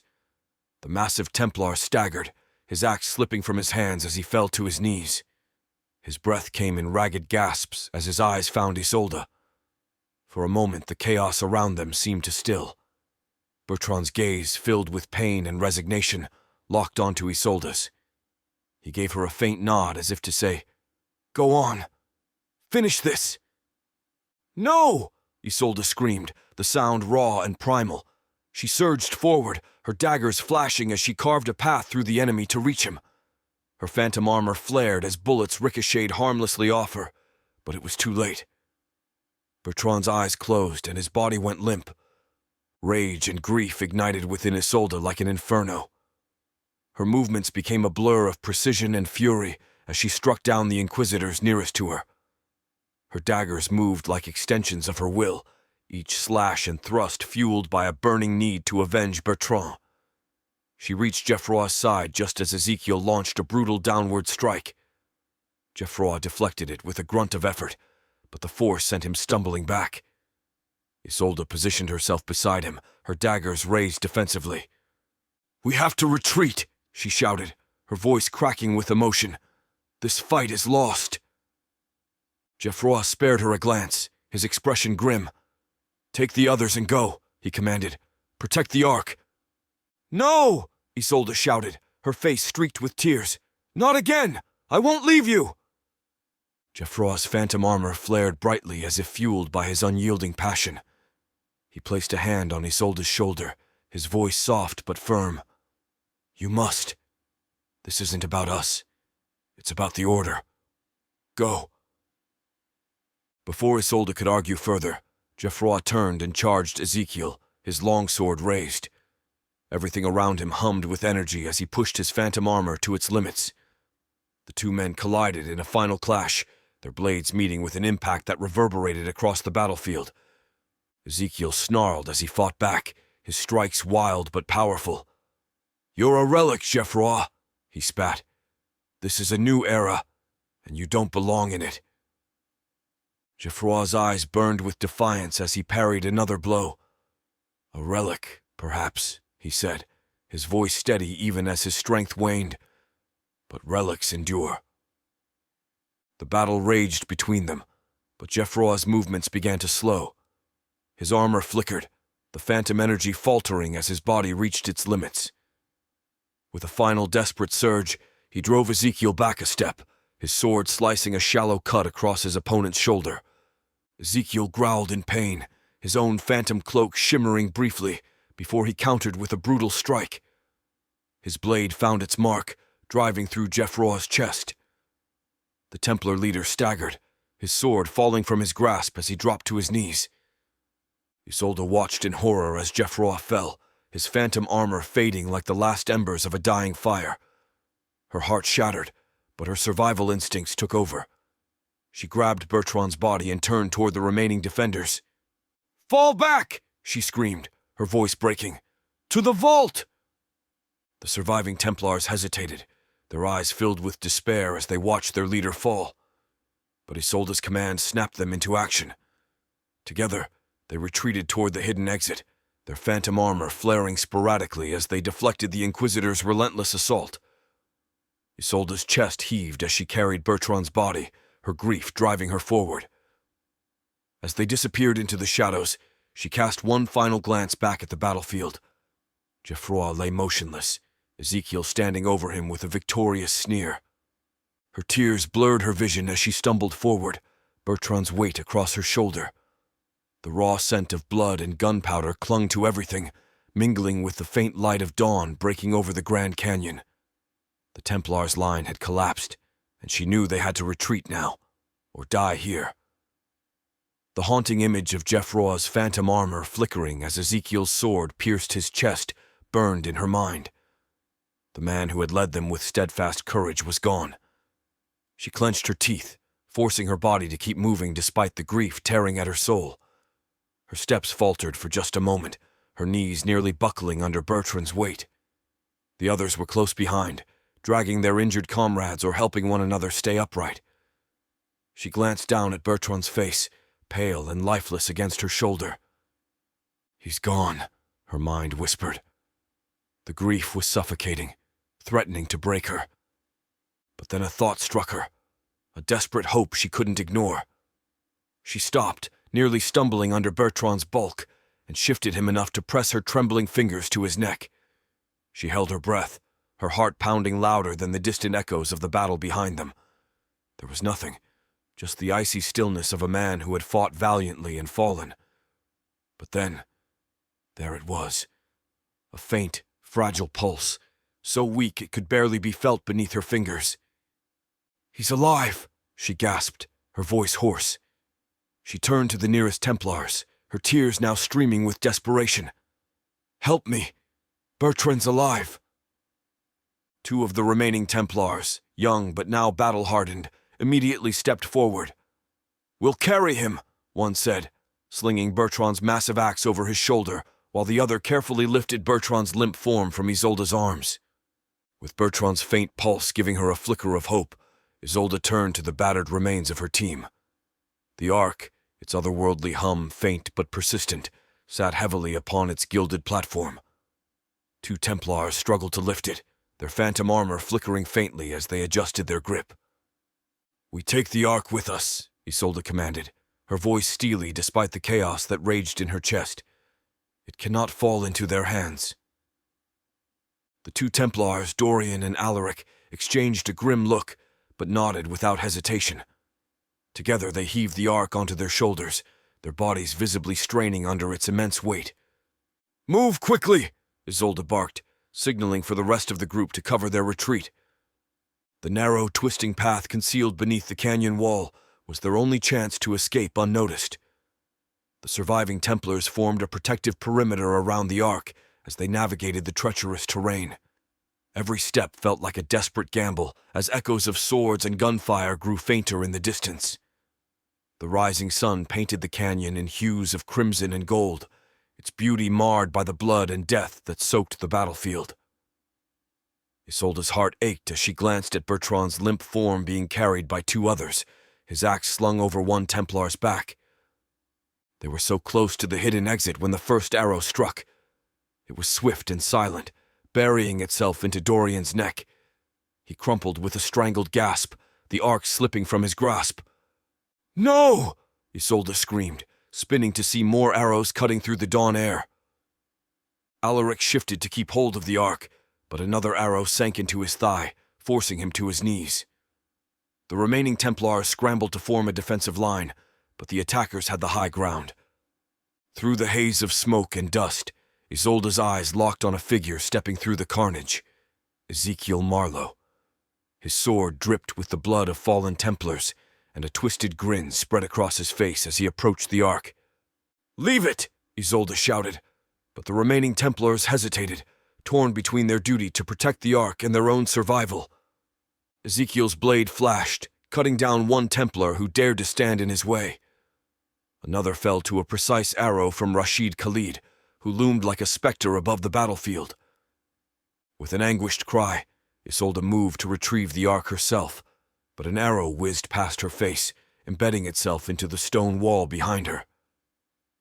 "You'll never leave with it," Ezekiel said, his voice a mocking snarl as he stood over the fallen Ark. His phantom black cloak shimmered faintly, absorbing the light of dawn like a void. Isolde's heart clenched. She wanted to charge him, to fight him to the death, but the odds were insurmountable. Bertrand's faint pulse against her memory reminded her of what was at stake. "Retreat!" she roared, her voice breaking. The remaining Templars hesitated, their loyalty torn, but Isolde's command brooked no argument. "Fall back! Now!" Two Templars grabbed Bertrand's body as the group began their desperate retreat toward the hidden passage. Marie d'Anjou limped beside Isolde, her hand pressed against the blood seeping from her side. As they scrambled toward the labyrinthine tunnels, Isolde chanced one last glance over her shoulder. Ezekiel stood beside the Ark, his sword gleaming as he surveyed the battlefield. His grin widened when his eyes met hers, his expression one of triumph. The Templars reached the hidden passage, disappearing into the darkness as arrows clattered against the canyon walls around them. Hours later, when they finally emerged from the labyrinth into the open wilderness, Isolde stopped to catch her breath. The cool, crisp air of the morning was a stark contrast to the horrors they'd left behind. Bertrand still clung to life, his pulse faint but steady. The Templars who carried him set him down gently, their faces etched with exhaustion. "We head to Minnesota," Isolde said, addressing the weary survivors. Her voice carried an edge of steel, masking the pain that threatened to consume her. "The Ark may be lost, but we are not. And we will honor those who fell today by continuing this fight. We will see them again. Let's just make sure we have all the Arks at that time." Marie nodded, her face pale. "For Geoffroy," she said softly. "For Geoffroy," Isolde echoed, her voice thick with emotion. Her gaze flicked to Bertrand's unconscious form, and her resolve hardened. "And for all of us, this isn't over." Chapter 36. Betrayal in the Shadows. The night was still, the air heavy with anticipation as the Templars took their positions along the canyon pass. High atop the natural barriers, Alistair stood like a sentinel, his sword glinting faintly in the moonlight. Beside him, Sophia crouched with Julienne, their sharp eyes scanning the valley below for movement. Alex and Jacques coordinated the defense, moving between groups of Templars stationed along the rocky outcroppings and blocking all other entrances to the vault. Everything was silent, except for the occasional murmur of preparation and the metallic scrape of blades being sharpened. The Templars were ready, their spirits bolstered by centuries of shared purpose. "They'll come soon," Alex said, his voice barely audible as he adjusted his binoculars. "They think they're the hunters," Jacques replied, his tone steely. "But tonight, they'll find out they're the prey." The first faint sounds of engines reached them, a low hum that grew steadily louder. In the valley below, dark shapes emerged from the shadows, rows of armored tractor-trailer trucks and tactical vehicles carrying the Inquisitors. The vehicles came to a halt, their lights cutting through the darkness.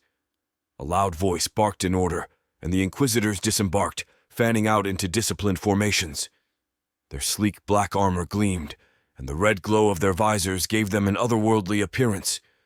Among them were the awakened, their movements more deliberate, and their demeanor far more menacing. The modern Inquisitors advanced confidently, their rifles at the ready. The Templars stayed hidden, waiting for the signal. Jacques raised his hand and brought it down sharply. The valley exploded with noise. Templar archers and marksmen opened fire from the high ground. Bullets and arrows rained down on the Inquisitors, catching them off guard. Explosions erupted as preset traps detonated, sending waves of debris and fire through their ranks. "They're panicking," Sophia noted, her voice calm but firm. She loosed a volley of arrows with deadly precision, each one finding its mark as the Inquisitors scrambled for cover, their lines breaking as they tried to regroup.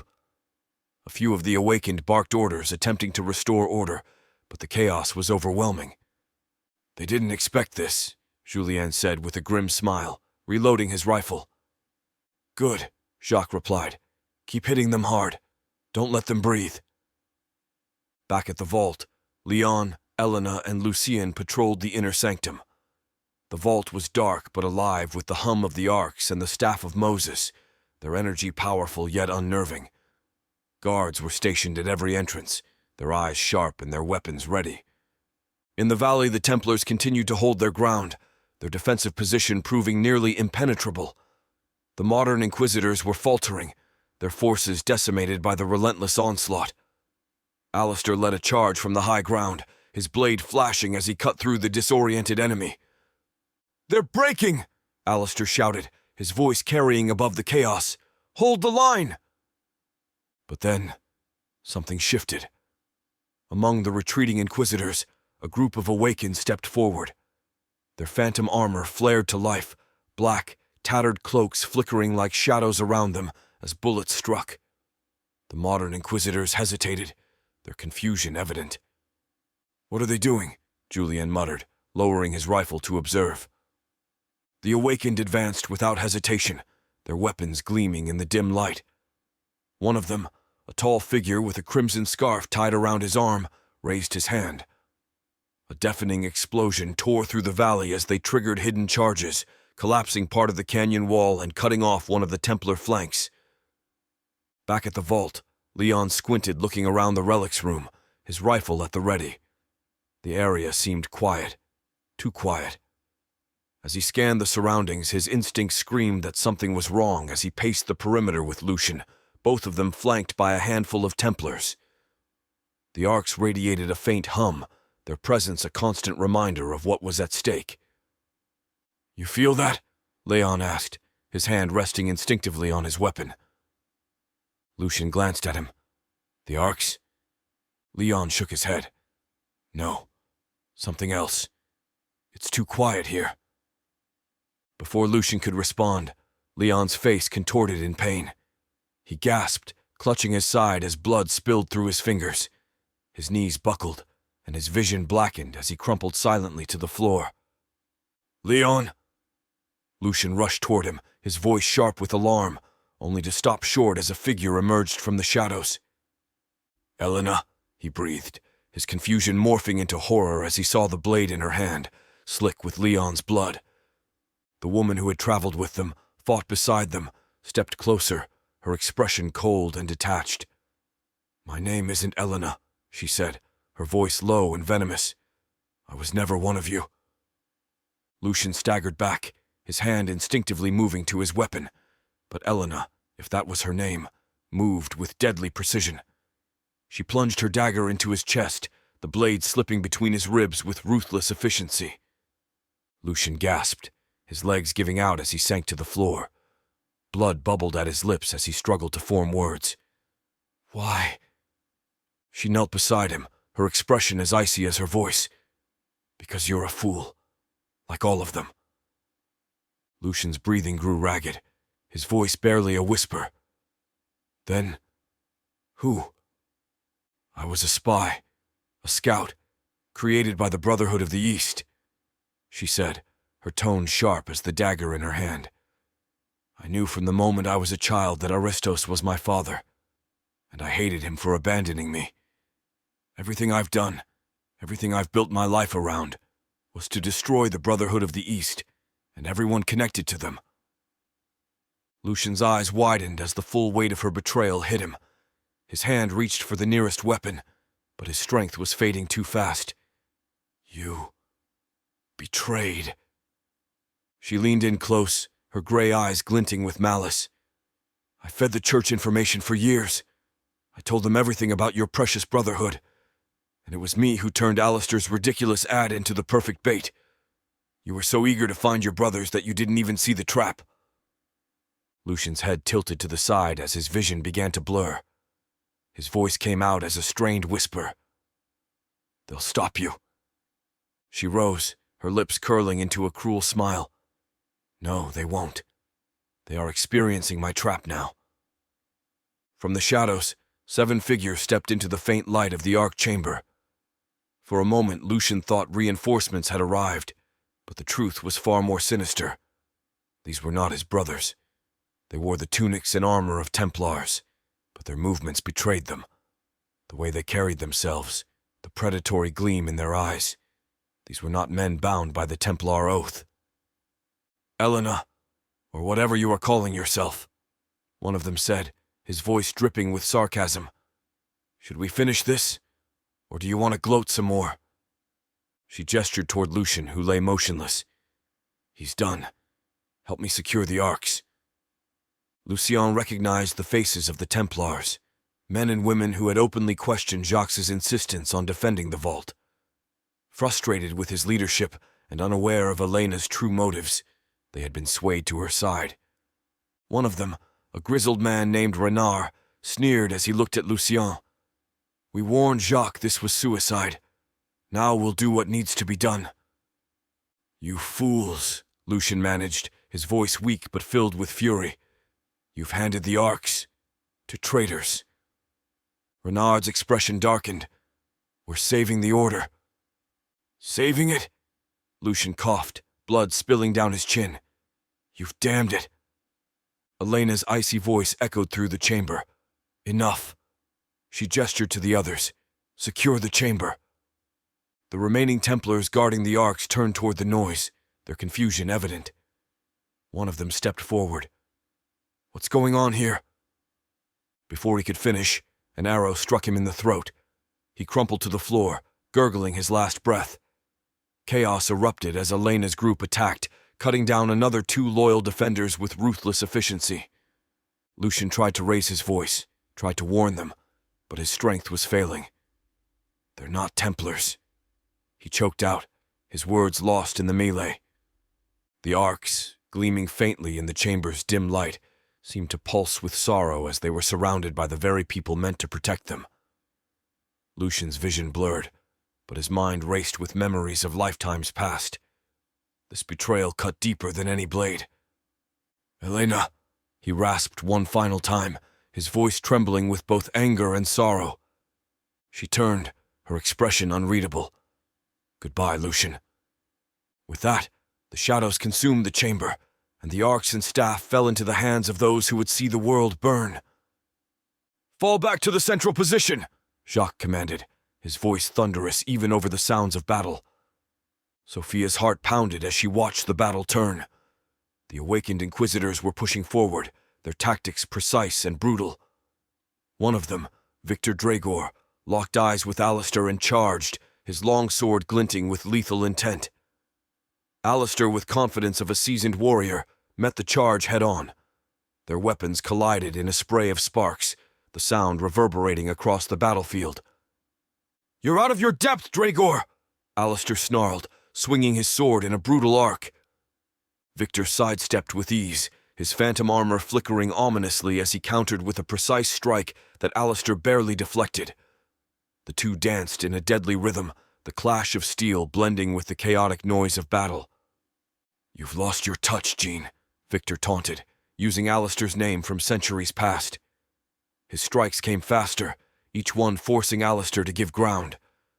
"How does it feel to know you'll fail again?" Alistair roared in defiance, his sword slicing through the air with bone-crushing force. He landed a blow cutting Victor's shoulder, but even as blood had flowed from the wound, the awakened Inquisitor barely flinched. Victor's grin widened. Pathetic.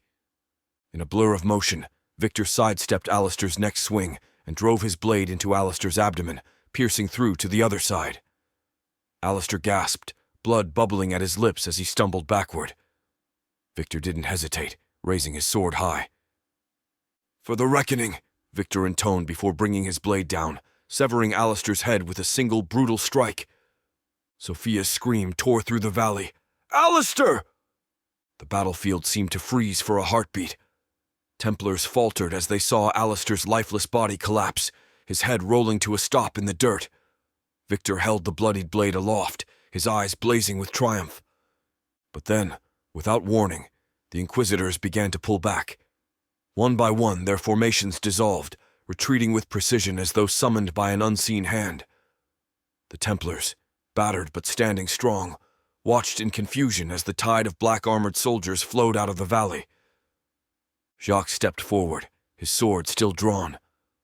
"Why are they retreating?" he muttered, scanning the battlefield for answers. Explosions had rocked their rear earlier, isolating them from the vault, but they still couldn't discern how the charges had been planted. The uneasy silence that followed the Inquisitors' withdrawal only deepened the mystery. Sophia knelt by Alistair's body, tears streaming down her face. She looked up, her fury mingling with despair. This isn't right. Something's wrong. Jacques' gaze shifted to the center of the valley. There, amidst the carnage of hundreds of dead, stood a solitary figure. Clad in dark clerical robes, his head bowed in feigned reverence, the figure moved methodically. The retreating Inquisitors parted around him like water flowing past a stone. Jacques' heart sank as recognition struck him like a blow. Father Elias Rinaldi, or Elliot now, as Sophia had told them, he whispered, the name heavy with centuries of pain and betrayal. The Grand Master's mind raced, memories of Templar knights burned at the stake flashing vividly before him. Elliot had been there, not as a savior, but as the architect of their torment. His voice had condemned them, his hands had orchestrated their downfall. Jacques moved forward with measured steps, his sword gripped tightly in his hand. His sharp eyes locked on Elliot, who stood amidst the fallen, murmuring prayers over the dead with mock piety. The sight was a grotesque performance, a cruel farce against the backdrop of carnage. Elliot raised his head, sensing Jacques' approach, and straightened. His clerical robes fluttered lightly in the breeze as he turned, a smug smile creeping across his face. "Jacques de Molay," Elliot said, his voice smooth and condescending. "The eternal knight, still trying to defy God's will after all these centuries." Jacques stopped a few feet away, his knuckles whitening around the hilt of his sword. "You dare speak of God's will, Elliot? After all the death and betrayal you've wrought in his name?" Elliot clasped his hands behind his back, his expression serene. "Oh, but it is his will. Every step I've taken, every plan I've enacted, has been blessed by divine purpose. You should know that better than anyone. You're the one he left to burn, after all."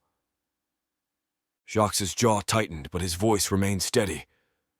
"You hide your ambition behind God's name, but he sees you for what you are, a false prophet and a coward." Elliot chuckled softly, shaking his head. "Coward? I've faced fire and death and risen to claim his favor. And now, once again, I stand victorious while you cling to the ashes of your failure. This is the second time I've bested the Templar, Jacques, and it won't be the last." "You haven't won," Jacques said, his tone cold. "The war isn't over. Isn't it?" Elliot spread his arms, gesturing to the battlefield littered with the fallen. "Your forces are fractured, your defenses breached. The arcs are within my grasp, and soon the others will be too. The divine reckoning will come, and there's nothing you or your misguided followers can do to stop it." Jacques stepped closer, his voice dropping to a dangerous growl. "You think God blesses you, Elliot? He doesn't bless false shepherds. You'll fall, just as you did before, and this time, no one will remember your name." Elliot's smile widened, his eyes gleaming with cold amusement. "You're wrong, Jacques. God blesses those who act in his name no matter the cost, and history always remembers the victors." Before Jacques could respond, Sophia's voice cut through the tension like a blade. "Lucien!" she screamed, her eyes wide with panic as the realization hit her. Jacques turned sharply, but Sophia was already running toward the vault, her desperation carrying her faster than any words could reach her. Elliot's smile remained as he watched her disappear into the shadows. "So predictable," he said softly, his tone almost pitying. "Even your bravest crumble when the heart is on the line." Jacques fixed him with a glare that could have cut through steel. This isn't over, Elliot. Not by a long shot. Elliot inclined his head slightly as though humoring him. We'll see, Jacques. We always do. Jacques turned away, his heart heavy as he shouted for the remaining Templars to rally. The battle for the valley had ended, and they needed to get to the vault. Chapter 37. A desperate escape. The escape was chaotic. The canyon walls seemed to still be echoing with the sounds of the battle they'd narrowly fled. The surviving Templars, battered and bloodied, rushed to the rear entrance of the vault facility. A large, unassuming bus was parked there, its engine idling, a contingency plan meant to divert attention rather than serve as an actual escape vehicle. "Get everyone on board," Isolde of Brittany commanded, her voice sharp and steady despite the fear gripping her heart. Bertrand was draped over two other Templars, his massive frame sagging as his blood soaked through a hastily applied bandage. His breathing was shallow, each exhale a painful rasp.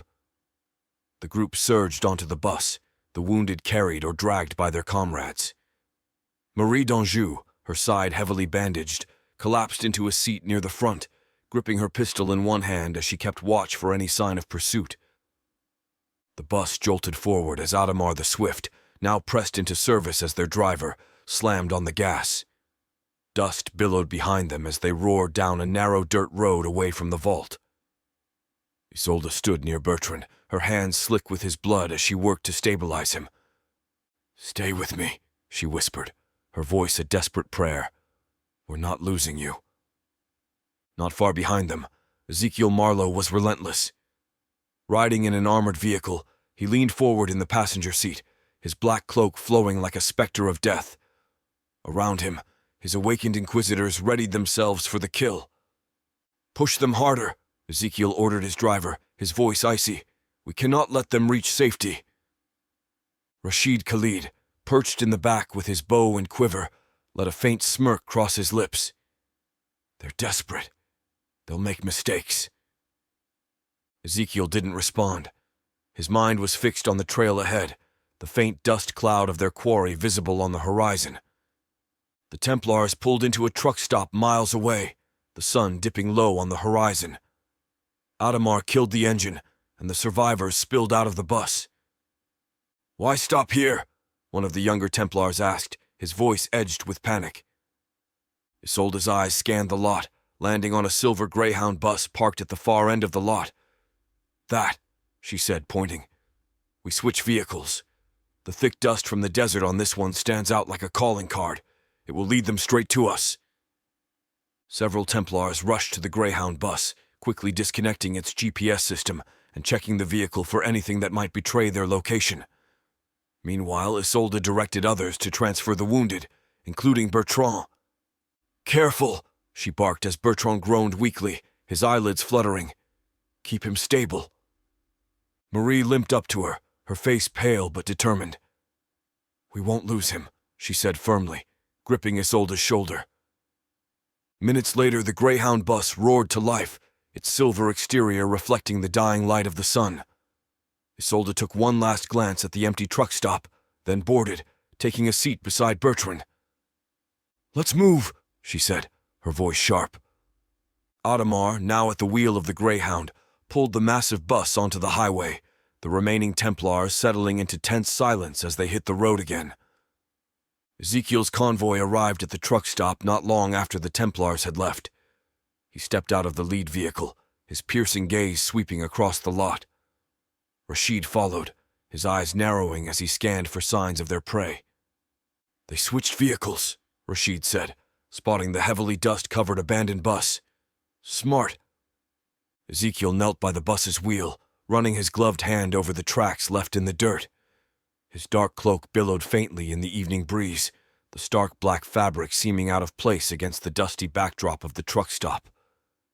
Behind him, Rashid Khalid frowned, his bow slung across his back.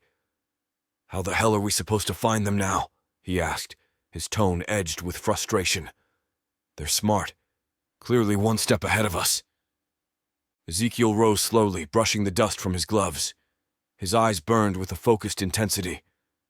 "Have faith, Rashid," he said, his voice calm but confident. "God will show us the way. This mission is his will, and he will not allow it to fail.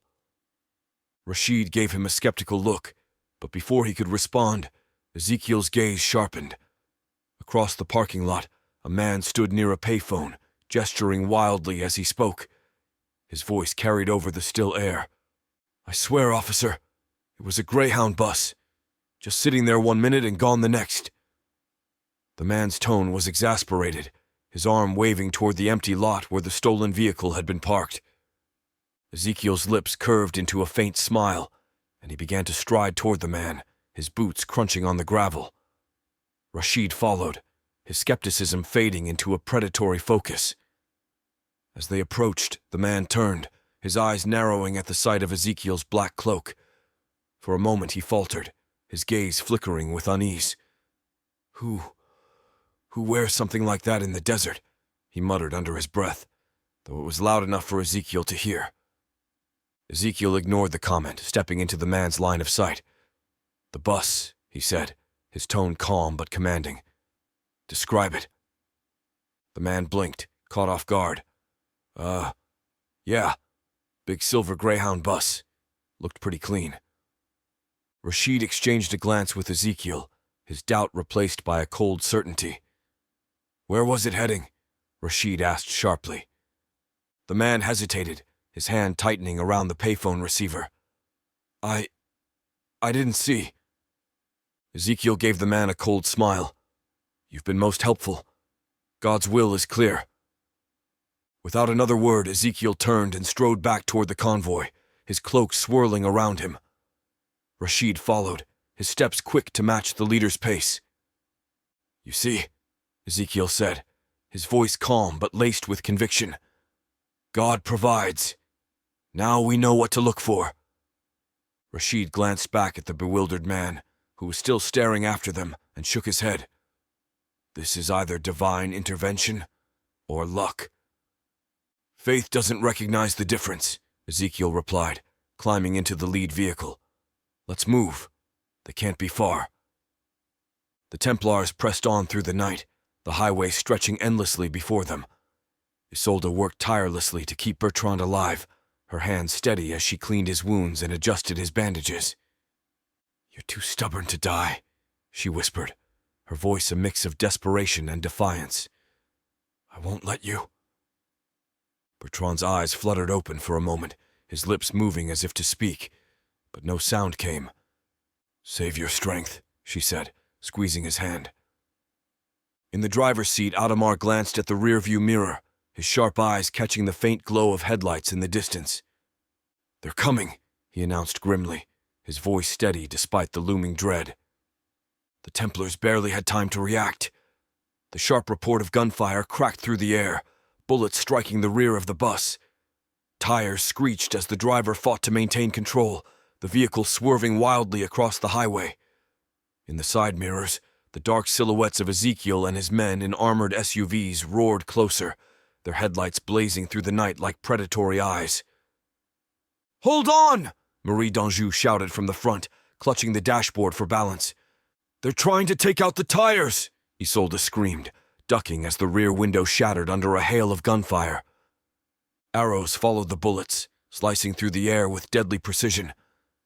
They punched through the phantom armor that flickered faintly around the Templars, piercing flesh where bullets had failed.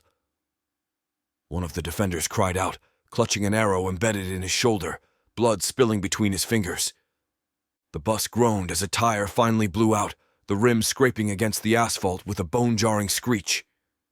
Sparks flew as the driver struggled to maintain control, the bus fishtailing violently before regaining some semblance of a path. "They'll board us if we stop!" Isolde yelled, adrenaline fueling her movements as she moved to the rear to return fire. The Inquisitor's SUVs surged closer, their engines roaring like beasts hunting their prey. On one of the lead vehicles, Ezekiel stood tall, his phantom armor shimmering faintly under the moonlight. With a single motion, he raised a fist, signaling his men. Grappling hooks launched from the SUVs, latching onto the bus with metallic clangs. The armored vehicles drew nearer, their tires skidding as they closed the gap.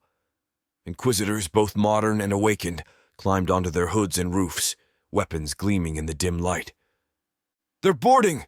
Marie called out, swinging her sword to sever one of the grappling lines. "Defend the doors!" Arrows continued to rain down as the Inquisitors leaped onto the bus, their boots striking the metal roof with heavy thuds. Isolde braced herself as the roof above groaned under their weight. She turned to Marie. "We can't let them take us here. Hold them off as long as you can." Marie nodded, her bloodied hands tightening around her sword as she moved toward the rear of the bus to block the entrance. Ezekiel led the charge, climbing onto the roof of the lead SUV. His sword glinted in the moonlight as he leaped onto the roof of the bus with the grace of a predator. The phantom armor around him pulsed with dark energy, his movements calculated and precise. Behind him, Rashid Khalid and Antoine Lemoyne followed, their weapons at the ready. Inside, the Templars fought desperately to hold their position. Marie swung her axe with brutal efficiency, sending one Inquisitor tumbling from the rear door to the highway below. Isolde parried a blade aimed at her throat, her twin daggers moving like a blur as she counterattacked. The bus swerved again, nearly tossing the attackers from its roof.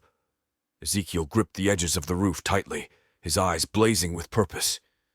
He raised his voice above the chaos, shouting to his men, "Push forward!" Inside the cabin, the Templars were barely holding their ground. The wounded groaned as Isolde tried to rally them. Marie d'Anjou fired her sidearm at an advancing Inquisitor, her aim steady despite the chaos around her. "We're running out of time!" Isolde shouted. She glanced back at others who were still fending off multiple attackers at the rear. "Marie, we need to—" Her words were cut short by a metallic clang as Ezekiel's blade pierced the roof, the tip of his longsword punching through the metal inches from her face as the battle reached a fever pitch, the screeching tires shattering glass, and clashing blades creating a cacophony of chaos. Ezekiel, standing tall on the roof, prepared to drop into the cabin when his earpiece crackled to life. "Ezekiel," Elliot's voice was sharp and commanding, "return to Rome immediately. Bring the Ark and the artifacts. The time has come." Ezekiel froze, his jaw tightening. "We're in the middle of an engagement. I can't—" "Do not question me," Elliot snapped. "This is bigger than them. Bigger than you. Bring the Ark now." Ezekiel hesitated for a fraction of a second before his resolve hardened. He turned to his men atop the bus. "Withdraw. We have new orders." Reluctantly, the awakened Inquisitors began to retreat, their phantom armor flickering in the moonlight.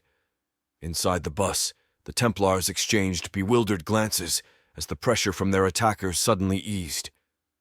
"They're falling back," Marie said, her voice tinged with confusion. "Why?" Ezekiel stood tall on the SUV as his men disengaged, his eyes locking onto Isolde through the shattered rear window of the bus. His lips curled into a faint, mocking smile. "This isn't over," he murmured before signaling for his convoy to retreat. The Templars watched as the SUVs peeled away, disappearing into the darkness. The highway grew eerily silent, save for the faint hum of the bus's struggling engine. Isolde leaned heavily against the wall, her breathing ragged. Bertrand groaned from his makeshift bed near the front, still unconscious but alive. "What just happened?" Marie asked, her voice laced with exhaustion. Isolde's gaze hardened, her knuckles white as she gripped the nearest seat for support. "They'll be back. We need to move." And with that, the battered bus resumed its journey into the night, the Templars clinging to their fragile hope as they raced toward Minnesota and whatever awaited them there. Chapter 38. The Dark Reckoning. The damp, suffocating darkness of the Vatican dungeon clung to Sebastian Croft like a second skin. Weeks spent shackled to the cold stone walls had drained his body, but not his spirit. The searing pain of his severed tongue still burned, a cruel reminder of Elliot and Ezekiel's betrayal. Yet, as he stared at the faint sliver of moonlight that crept through a crack in the cell wall, a singular thought fueled him: revenge. Sebastian listened intently to the faint echoes of footsteps above. The guards had grown complacent, believing the dungeon's inescapable reputation.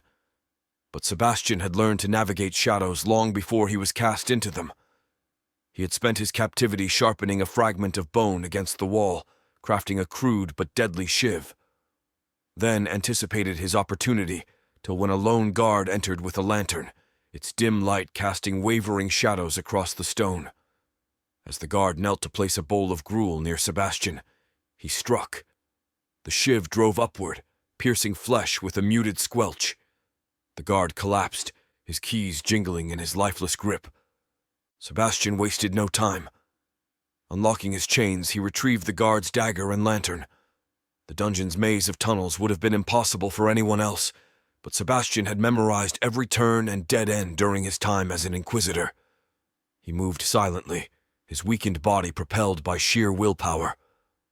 When he reached the final gate, a lone guard stood in his path.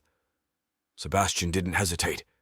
Using the chain that had bound him to the wall as a garrote, he lunged, wrapping it around the man's throat. The guard struggled, clawing at the chain, but Sebastian's strength and determination won out. The guard collapsed, and Sebastian retrieved the man's dagger, tucking it into his belt. The night air hit him like a shock as he emerged from the Vatican's hidden passages. The freedom was intoxicating, but his resolve remained firm. He had only one goal now, the Minnesota Vault. It was rumored to be the Templars' stronghold, and he needed allies, if it still stood. Sebastian traveled under the cover of darkness, avoiding roads and relying on his training to move undetected. His journey was slow and grueling. Hunger gnawed at his insides, and exhaustion threatened to drag him down. But revenge fueled him, keeping him moving. As he approached the outskirts of the Vatican, he sensed eyes on him. He turned sharply, dagger in hand, scanning the shadows. A figure stepped out, a boy, no older than 12, yet his posture and presence were those of a seasoned warrior. Matteo, the boy who had been sent away by Sophia for his own safety, but continued to keep surveillance on the Vatican. Matteo's gaze was cold, his hand resting on a small blade at his side. "You," Matteo said, his voice sharp and accusing. "I should kill you for what you've done." Sebastian held his hands up, trying to communicate despite his lack of speech. He pointed to his throat, then mimed a cutting motion, hoping to convey the truth. Matteo's eyes narrowed. "You can't speak?" His expression softened slightly, though suspicion remained. "What happened to you?" Sebastian pulled back his tunic, revealing the wounds left by the Inquisitors. He gestured emphatically, trying to convey the betrayal he had suffered. Matteo watched him carefully, the memories of his past lives as a Templar flickering in his mind. Finally, the boy nodded, understanding dawning in his eyes. "They turned on you," Matteo said quietly. "They always do." Sebastian nodded fiercely, his eyes burning with anger as he gestured to Matteo, pointing northward, then made a sheltering gesture with his hands while trying to speak the words to assist with understanding. "You want to go to the Minnesota Vault?" Matteo asked, his tone cautious. Sebastian nodded again, his expression pleading. Matteo considered him for a long moment before sighing. "I helped build it in another life," he said, a hint of pride in his voice. "I can take you there. But if you betray the Templars again, I'll kill you myself." Sebastian met Matteo's gaze and placed a hand over his heart, silently swearing his loyalty. The boy's eyes softened and he motioned for Sebastian to follow. The journey to Minnesota was grueling, but Sebastian's knowledge of hidden paths and safe houses kept them ahead of potential pursuers. They traveled by night, avoiding main roads and settlements, and slept during the day in abandoned barns and forest clearings. Along the way, Sebastian began to see the boy's depth. Despite his youth, Matteo carried himself with the weight of countless lifetimes, his memories of past lives as a Templar shaping his every decision. The boy was resourceful, brave, and unflinchingly loyal to the Order, and as they drew closer to Minnesota, Matteo shared stories of the vault's construction. "It's more than just a hiding place," he said one night as they rested by a small fire. "It's a fortress, built to withstand anything the Church could throw at it. If it's still standing, we'll find allies there." Sebastian listened intently, his heart swelling with hope for the first time since his imprisonment. When they finally reached the outskirts of the Minnesota Vault area, dawn was breaking. The sight took Sebastian's breath away. Hidden within a dense forest, the vault's entrance was an unassuming stone structure, but Mateo's description of the labyrinthine stronghold beneath filled Sebastian with anticipation. The boy's stories painted a picture of a place that could be their sanctuary, or the heart of their next battle. Yet before they could approach, Mateo froze, grabbing Sebastian's arm. "There," Mateo whispered, pointing toward the valley beyond the forest. His sharp eyes caught movement among the trees, and Sebastian followed his gaze. Down in the valley, the aftermath of a brutal battle sprawled out before them. Bodies littered the ground, the once green grass stained with blood. Standing amidst the carnage was Elliot, his tall figure unmistakable, his ornate black cloak catching the faint light of the setting sun. Opposite him stood Jacques de Molay, the Grand Master of the Templars, his expression grim, his sword held at his side. "They're talking," Mateo said, his voice low. "Why isn't Jacques killing him?" Sebastian narrowed his eyes, his jaw clenching as he observed the two leaders. He couldn't hear their conversation from this distance, but their body language told a story of tense negotiation. Elliot gestured broadly, his tone commanding even though his words were inaudible. Jacques remained still, his face a mask of stoic resolve. Mateo's fingers twitched toward the small blade at his side. "We could take a shot. End this." Sebastian grabbed the boy's wrist firmly, shaking his head. With his free hand he pointed to the shadows where other inquisitors lingered, their weapons ready. They were outnumbered, and a direct confrontation would be suicide. Instead, Sebastian's mind raced while his eyes scanned the scene until they landed on a pair of armored inquisitors standing near a troop transport parked at the edge of the battlefield. A grim smile crept across his face as an idea took shape.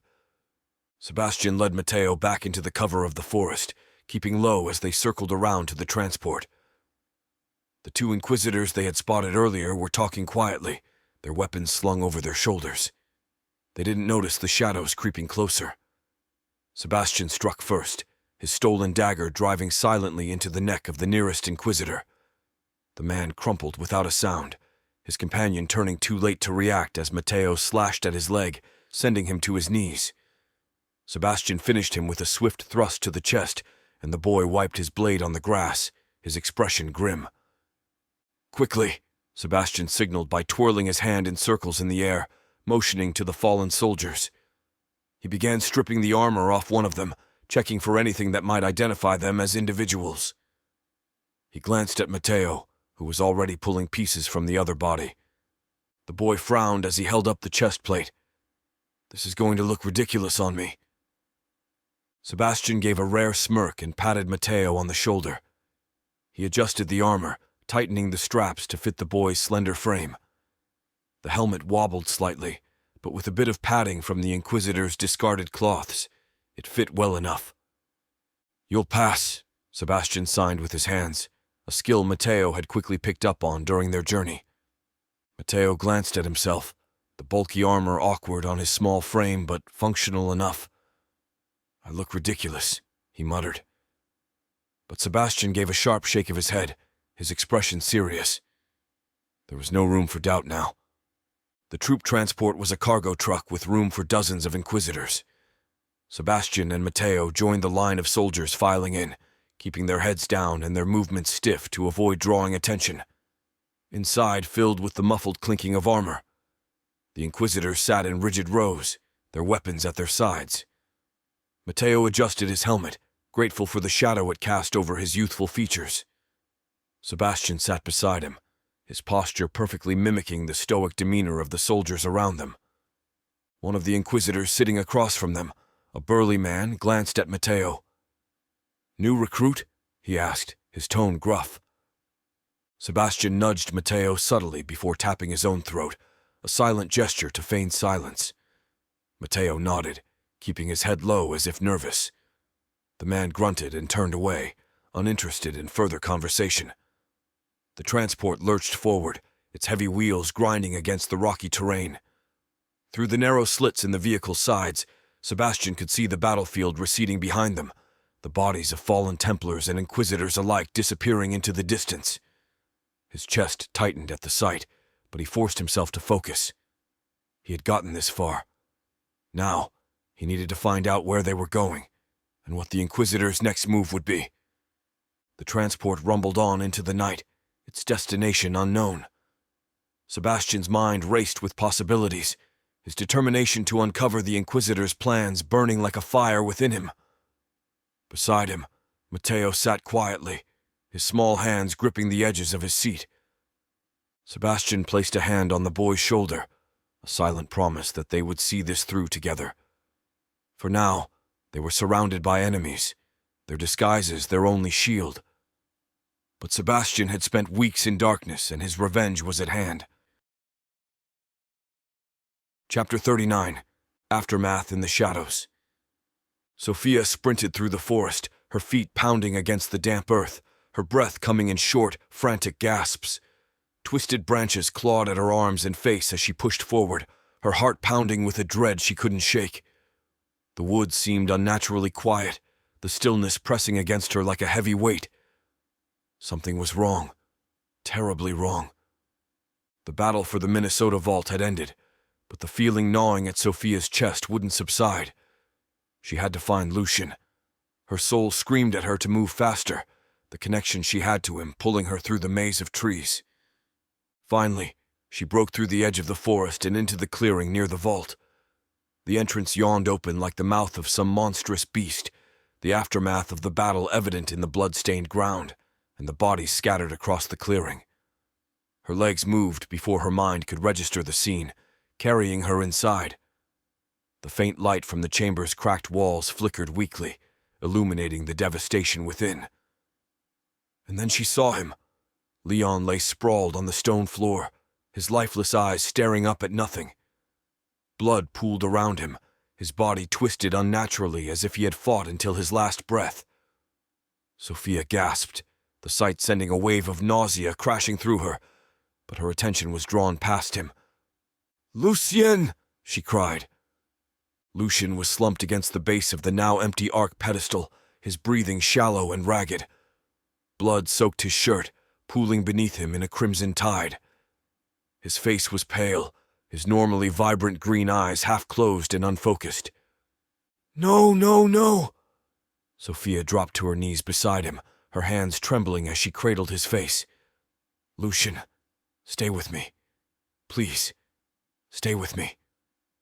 He didn't respond. His chest barely rose with each agonizing breath, and his body felt cold under her touch.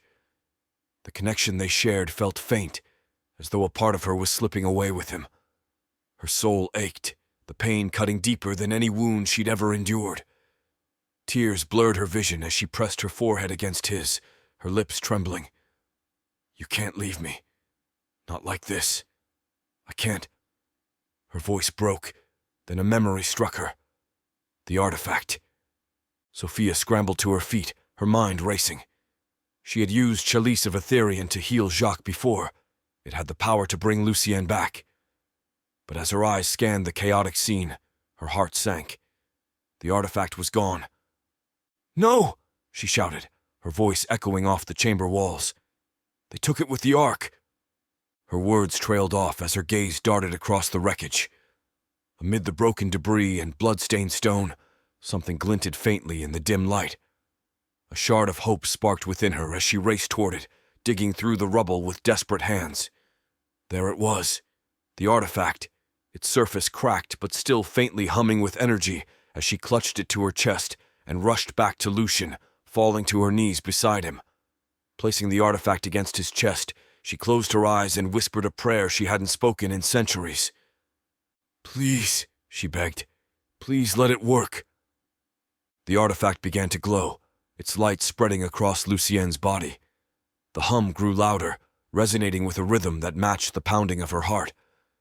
She felt the energy surge, warm and comforting, wrapping around them both. Lucian's chest rose sharply as he took a deep, gasping breath. His eyes fluttered open, the vibrant green she loved so much returning as they locked onto hers. "Sophia." His voice was weak but filled with warmth. He reached up, his bloodied hand brushing her cheek. "You did it. You saved me." Again, as he watched his wound vanish. Sophia's tears fell freely as she held his hand against her face.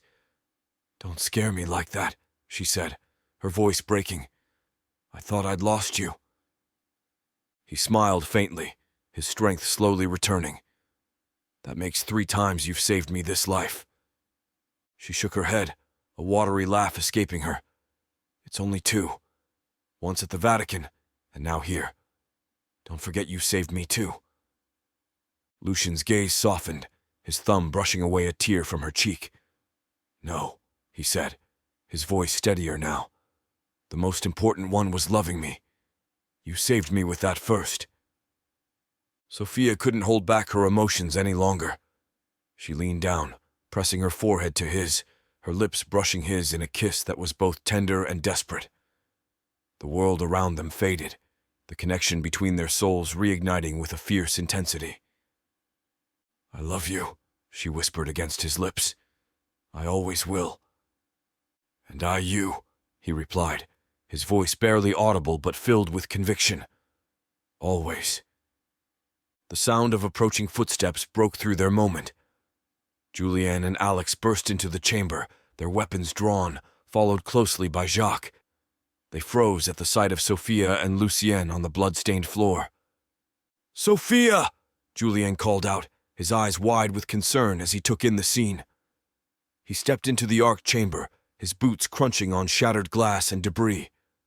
His gaze fell on Leon's lifeless form sprawled on the floor, blood pooling around him. Jacques entered behind him, freezing in place as his eyes landed on Leon. His breath hitched, the grief visible in his every movement. He knelt beside Leon, placing a hand on his shoulder as if the gesture might stir life back into the fallen marshal. "Not Leon too," Jacques murmured, his voice hoarse. "We've lost too much already. Alistair. Now Leon."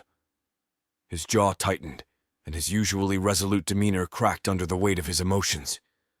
I promised them we'd see this through together." "Jacques." Sophia's voice trembled as she spoke.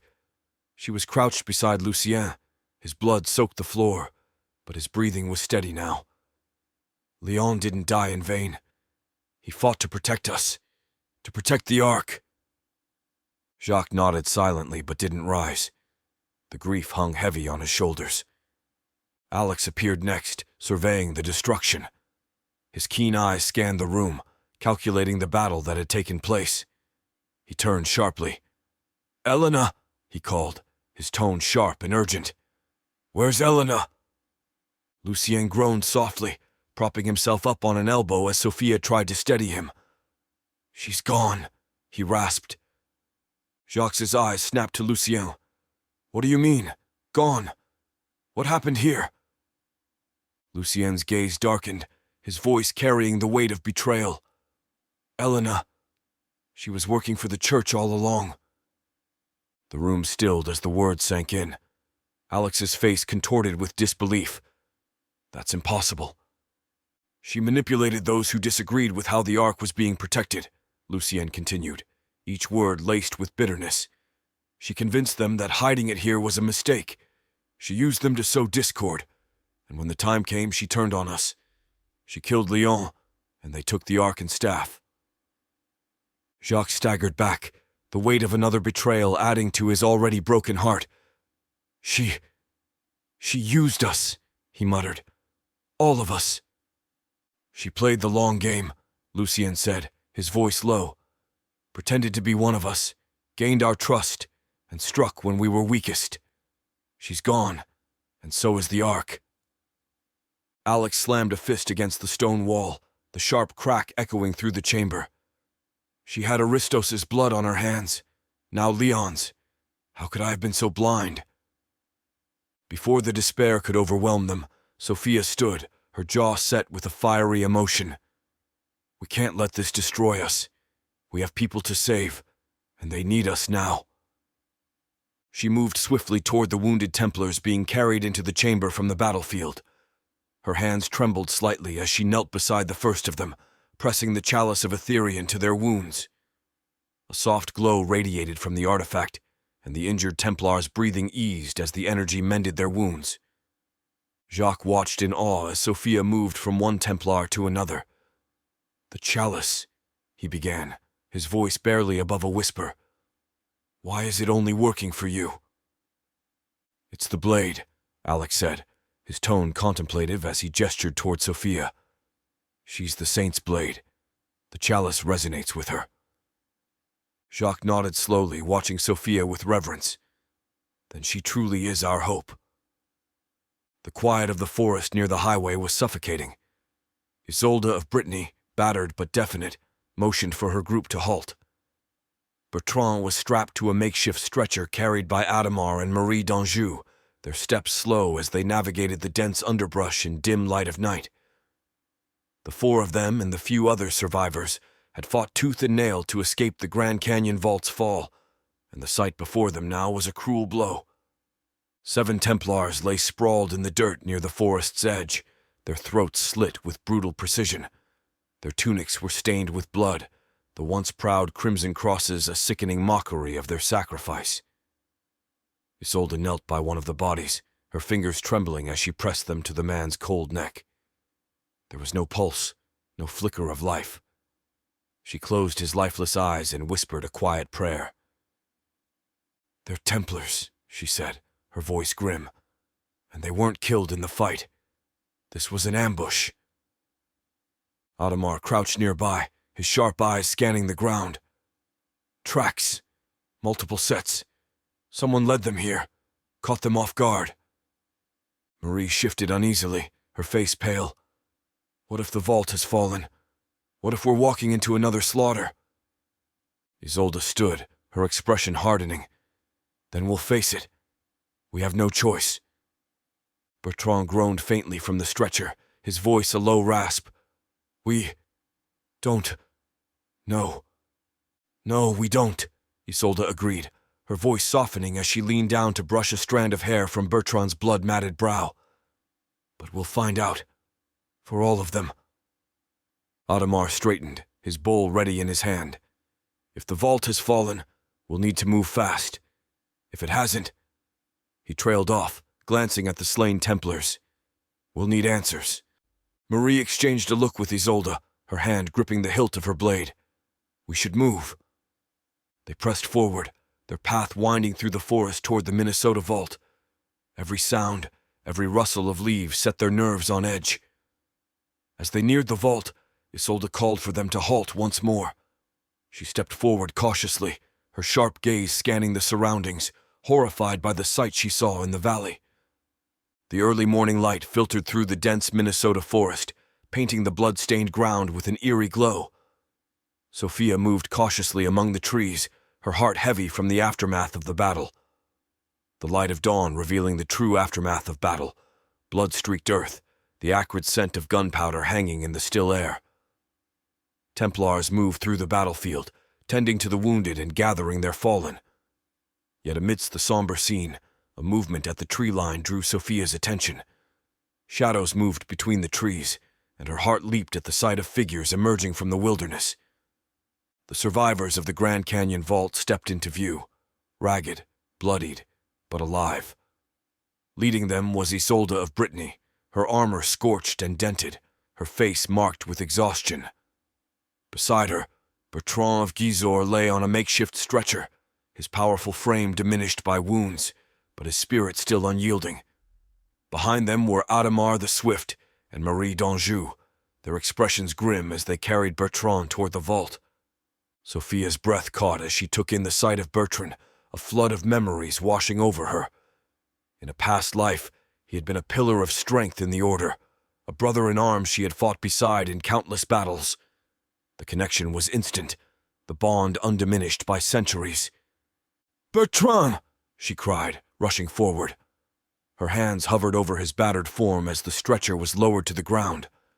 Blood soaked his tunic, and his breathing was shallow, yet his eyes fluttered open at the sound of her voice. "Sophia," he rasped, his lips curling into a faint smile. "Still alive." "Barely," Sophia replied, her voice thick with emotion as she cradled his face.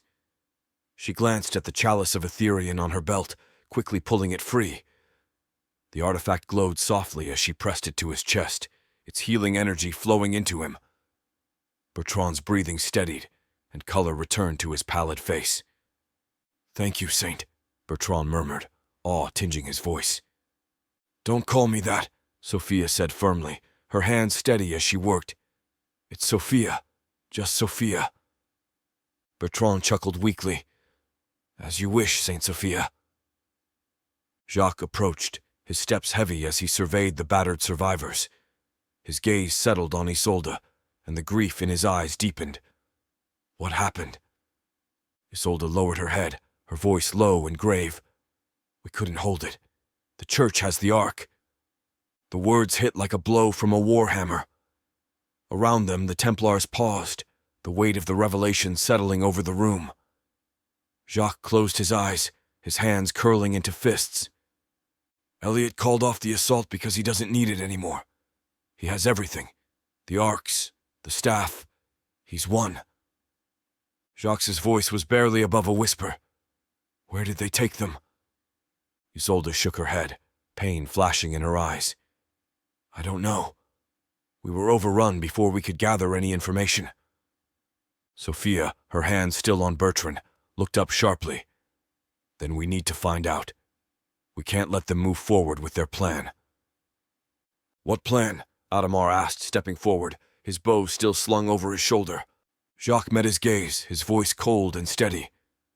"The divine reckoning. They want to bring about the events of the Book of Revelation, to force the return of God and Christ." "But it's madness," Sophia added. "If they succeed, they'll destroy the world." Marie d'Anjou, her side bandaged hastily, leaned on Adamar for support. "Then how do we stop them? We don't even know where to start."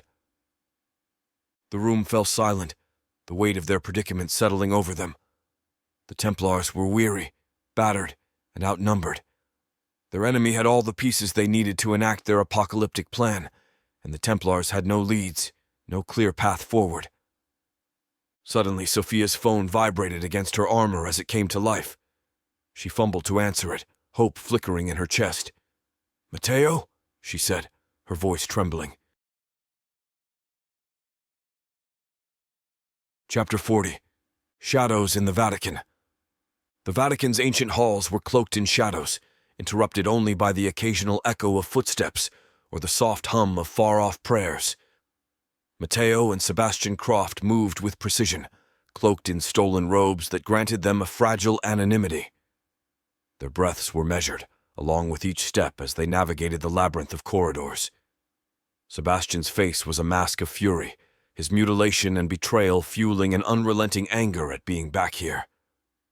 He grazed his fingers over the scar where his tongue once was, his jaw tightening as if he could will the pain into focus. "Stay sharp," Matteo whispered, pausing at the edge of a marble pillar. A faint light reflected off his wary eyes.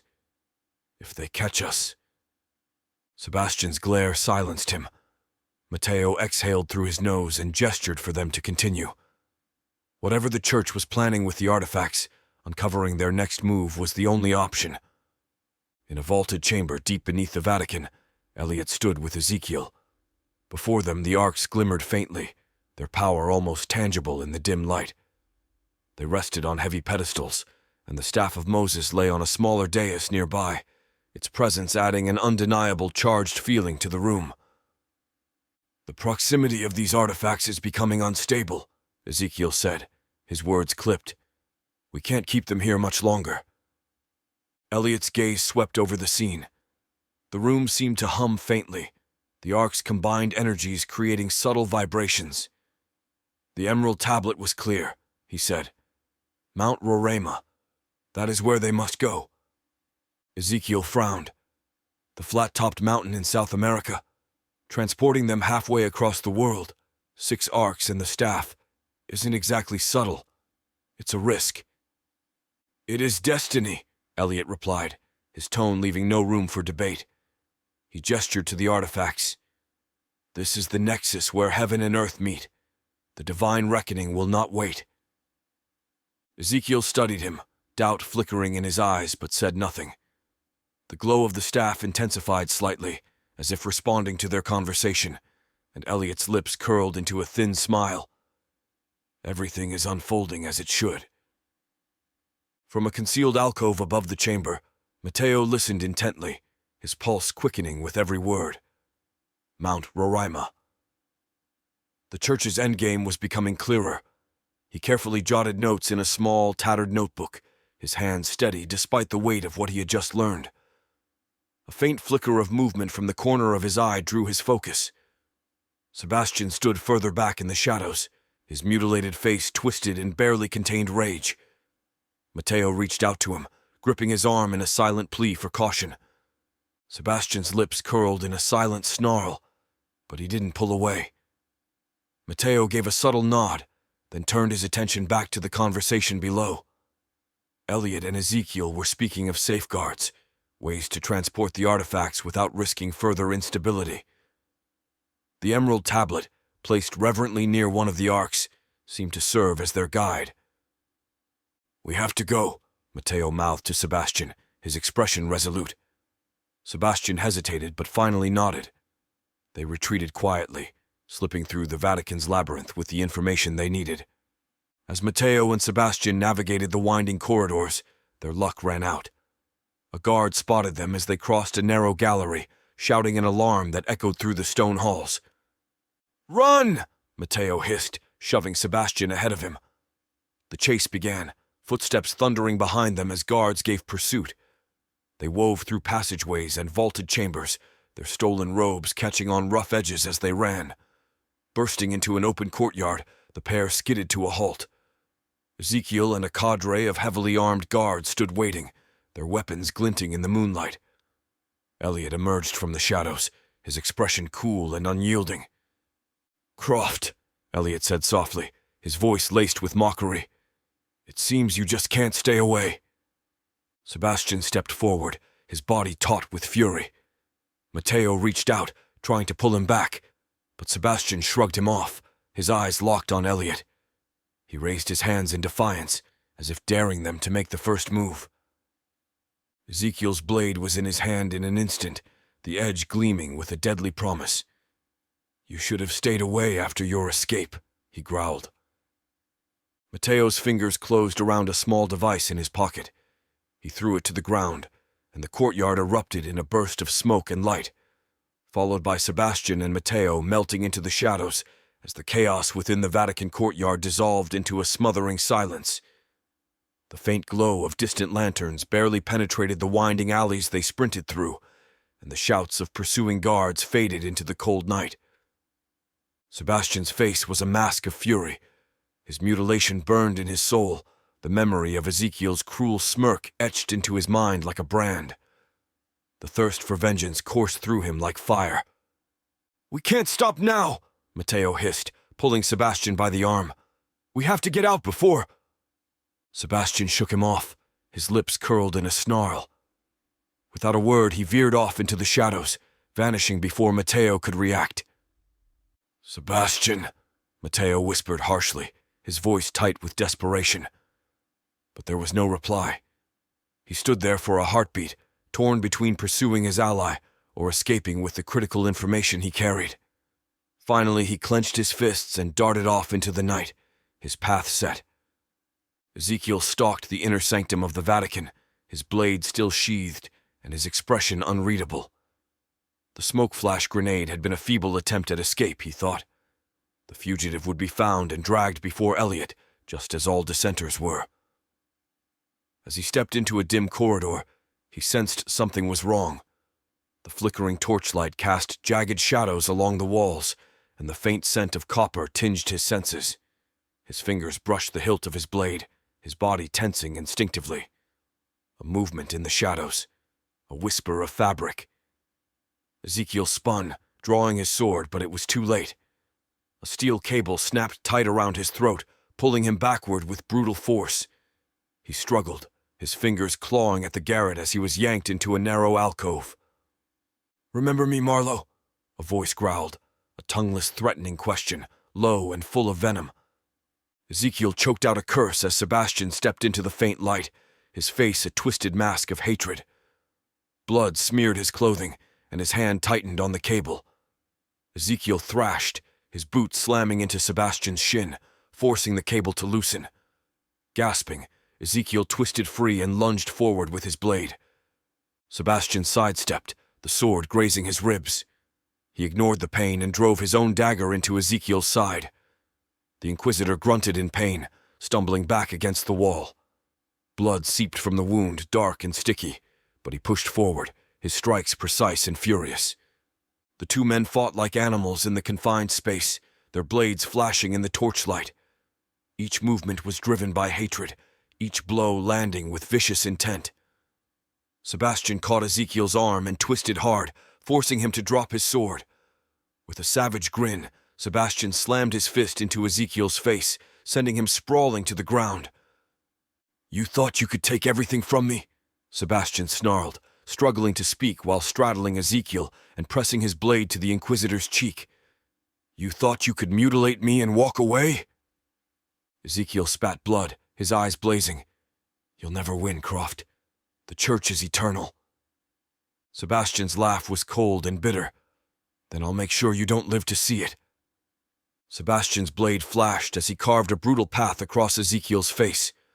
Blood poured freely as he sliced off the Inquisitor's nose, the sound of flesh parting echoing through the narrow corridor. Ezekiel screamed, his cries ragged and hoarse, but Sebastian didn't stop. He hacked off the man's ears next, tossing them aside like refuse. "Do you feel it now?" Sebastian hissed, his voice a guttural snarl. "Do you feel what it's like to be stripped of everything?" Ezekiel's hand shot out, clutching a jagged shard of metal from the ground. With a surge of adrenaline, he plunged it into Sebastian's abdomen. Sebastian gasped, his body jerking as blood gushed from the wound. But his fury was unrelenting. "You don't get to win," Sebastian rasped, his voice trembling as he drove his blade into Ezekiel's throat. The Inquisitor's eyes bulged as blood poured from the wound, choking him in his final moments. The two men collapsed together, their bodies crumpling into a grotesque heap. Blood pooled beneath them, mingling as their lifeless forms lay entwined, a testament to the brutal hatred that had consumed them both. The Minnesota Vault was eerily silent after the chaos of the recent battle. Survivors moved quietly through the dim corridors, their faces marked by exhaustion and grief. The emotions of what they had endured hung over them, and the uncertainty of what lay ahead. Sophia leaned against the cool stone wall of the Ark chamber, her hands shaking from healing another Templar. The chalice rested on a nearby table, its glow fading as if it too needed to recover.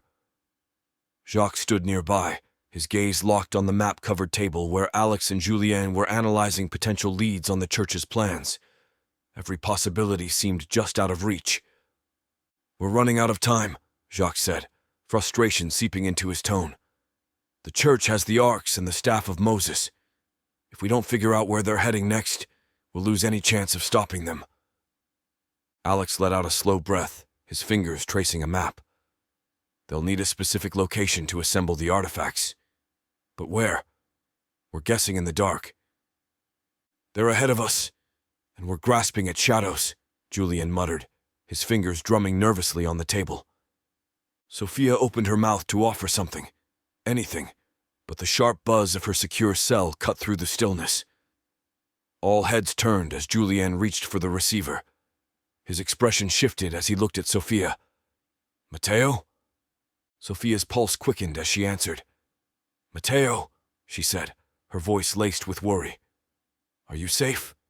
Did the Church find you?"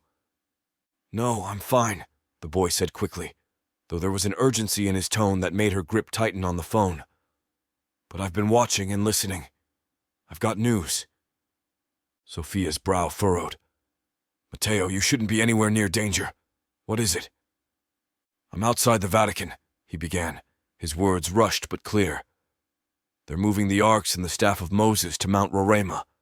It's in South America. Elliot and Ezekiel were talking about it. They think it's the place described in the Emerald Tablet, the assembly point." Sophia felt the world tilt slightly, her mind racing as she processed the revelation. "Mount Roraima," she repeated, her voice barely above a whisper. "They're going to assemble them there. Yes, Matteo confirmed. They think it's where everything will converge. Her free hand clenched into a fist. Matteo, listen to me. You're too young to be doing this. You should have stayed hidden. Do you have any idea what could have happened if they caught you? There was a pause before Matteo's voice came back, indignant but steady. Sophia, in one of my lives, I made it to 55 before being killed fighting the Saracens. I can handle myself. Sophia let out a short, incredulous laugh despite the seriousness of the moment. That doesn't make this any less reckless. Reckless or not, you needed this information, he retorted. And now you have it. Sophia closed her eyes, the exasperation giving way to a begrudging admiration for the young Templar. Just stay where you are. Don't move. We'll figure out the next move, but I don't want you risking your life again. Understood, Matteo said, though his tone suggested he might not entirely mean it. By the time Sophia hung up the phone and turned to face the others, her expression had darkened. The church is moving the arks and the staff of Moses. Matteo overheard them. They're taking everything to Mount Roraima in South America. Jacques stiffened, leaning forward. Mount Roraima? Sophia nodded. Elliot and Ezekiel think it's the nexus described in the Emerald Tablet. They're going to assemble everything there. Alex's eyes widened as he quickly rifled through a pile of maps. That makes sense, he said, spreading one of the maps on the table. Mount Roraima is ancient, remote, and holds significance in legends. If they're taking the artifacts there, they're not just hiding them. They're preparing to use them. The gravity of Matteo's information settled over the room. Jacques straightened, his expression stoic. Then we know where to go. We can't let them activate the artifacts. Chapter 41. The Gathering Storm. The aftermath of the battle at the Minnesota Vault weighed heavily on its defenders. Every corner of the ancient stronghold bore scars from the conflict. Walls were marred with bullet marks, and the soft flicker of torches cast long shadows over weary faces. Yet among the lingering grief, the Templars worked tirelessly to prepare for the next inevitable confrontation. Sophia stood by a makeshift infirmary, tending to the wounded with the chalice's healing power. As the artifact glowed faintly in her hands, she pressed it to a young Templar's chest, watching as his labored breathing steadied. The chalice's energy faded, and Sophia stepped back, her hands trembling slightly from the strain of its repeated use. Nearby, Jacques, Lucien, and Alex gathered in the ark chamber. A large map lay spread across the central table, its surface covered with annotations and hastily drawn routes. The absence of the arks left the chamber with an unspoken hollowness. Then, looking at each other, they drew their swords at the slight hum of approaching vehicles echoed through the stronghold. Templars turned toward the access road that had seen heavy use over the last month, where trucks rumbled into view, kicking up dust and gravel. Crates were unloaded with care, the sight drawing curious murmurs from the crowd. Jacques strode forward, gesturing for the containers to be opened.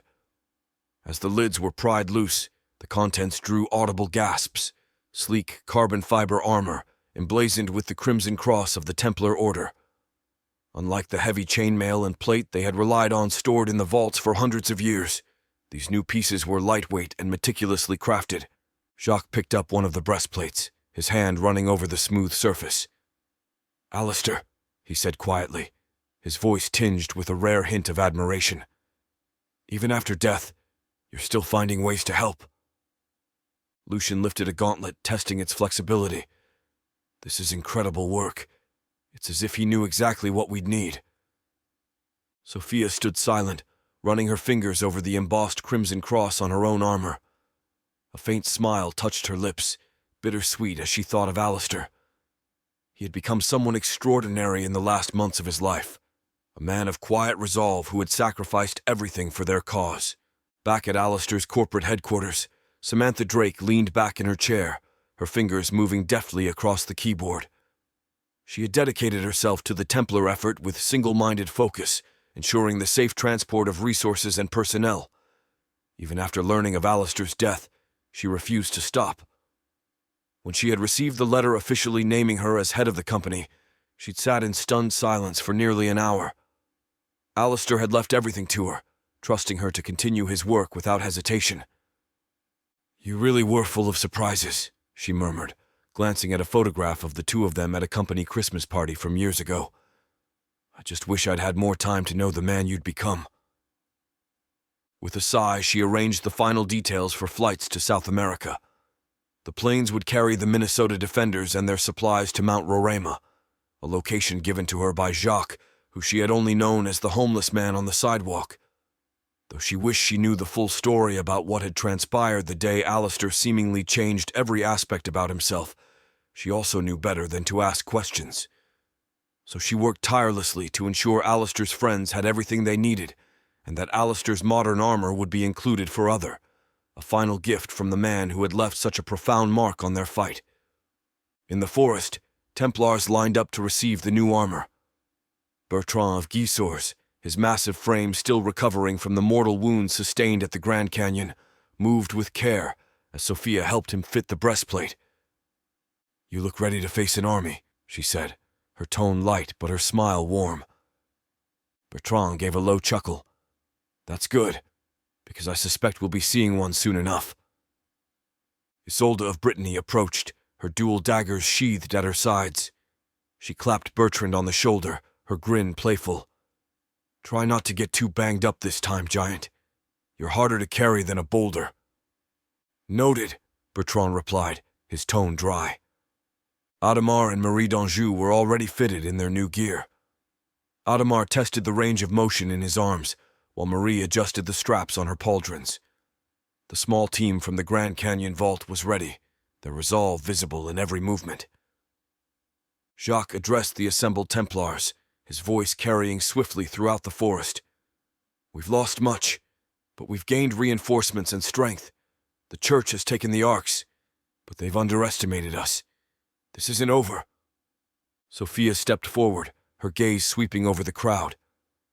"We're not just fighting for ourselves. We're fighting for everyone who has sacrificed for this order. We're fighting for the world." The gathered Templars nodded, their hands tightening on their weapons. There was no need for further words. Their purpose was clear. As Sophia returned to the vault, the buzz of a cell phone caught her attention. Julien approached with her cell phone in hand. "It's Matteo," he said, holding it out. Sophia froze, her heart clenching. After Matteo's daring escape from the Vatican, she had told him to keep his head down and avoid further risks. Seeing the name on the screen now filled her with dread. "I told him not to push his luck," she muttered before taking the device. "Matteo? What's going on?" Matteo's voice came through, steady but pressing. "Sophia, it's happening. Elliot and the Inquisitors are making their final preparations. They're leaving in 2 days." Sophia felt her stomach drop. 2 days? Are you sure? "Yes," Matteo confirmed. "They're mobilizing everything. Vehicles, aircraft. They're making sure nothing is left behind. Elliot isn't taking any chances." Sophia clenched her jaw, glancing toward the Ark chamber.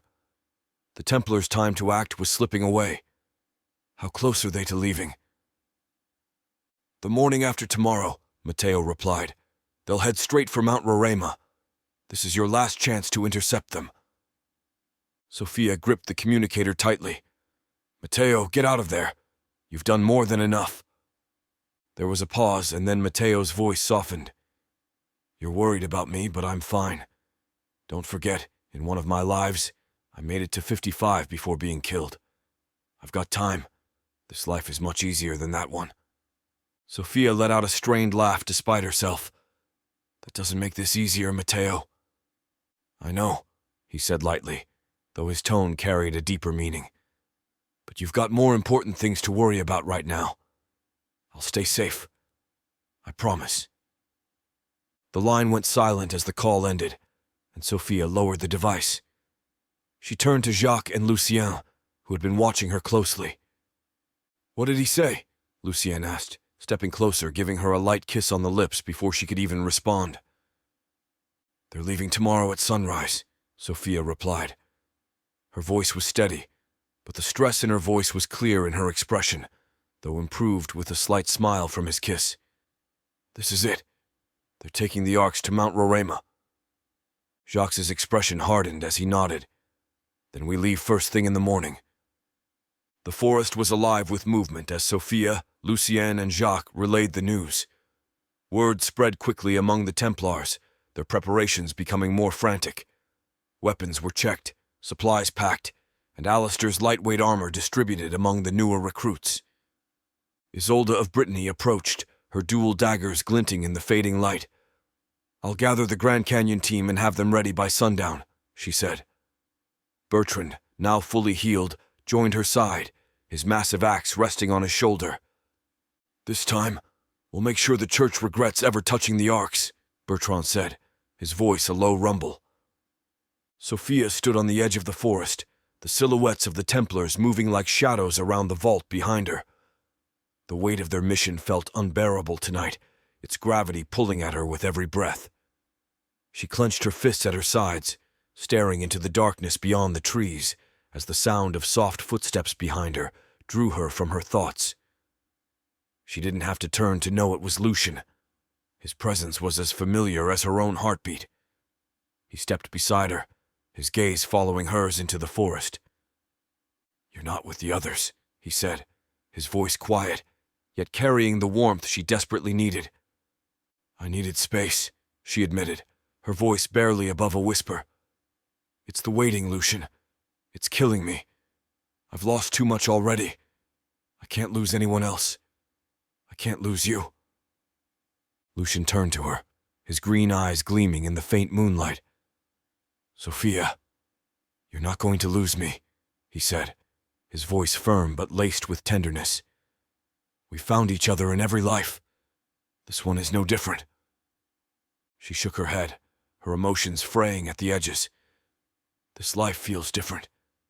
Every time we found each other, it's been torn away too soon. I can't."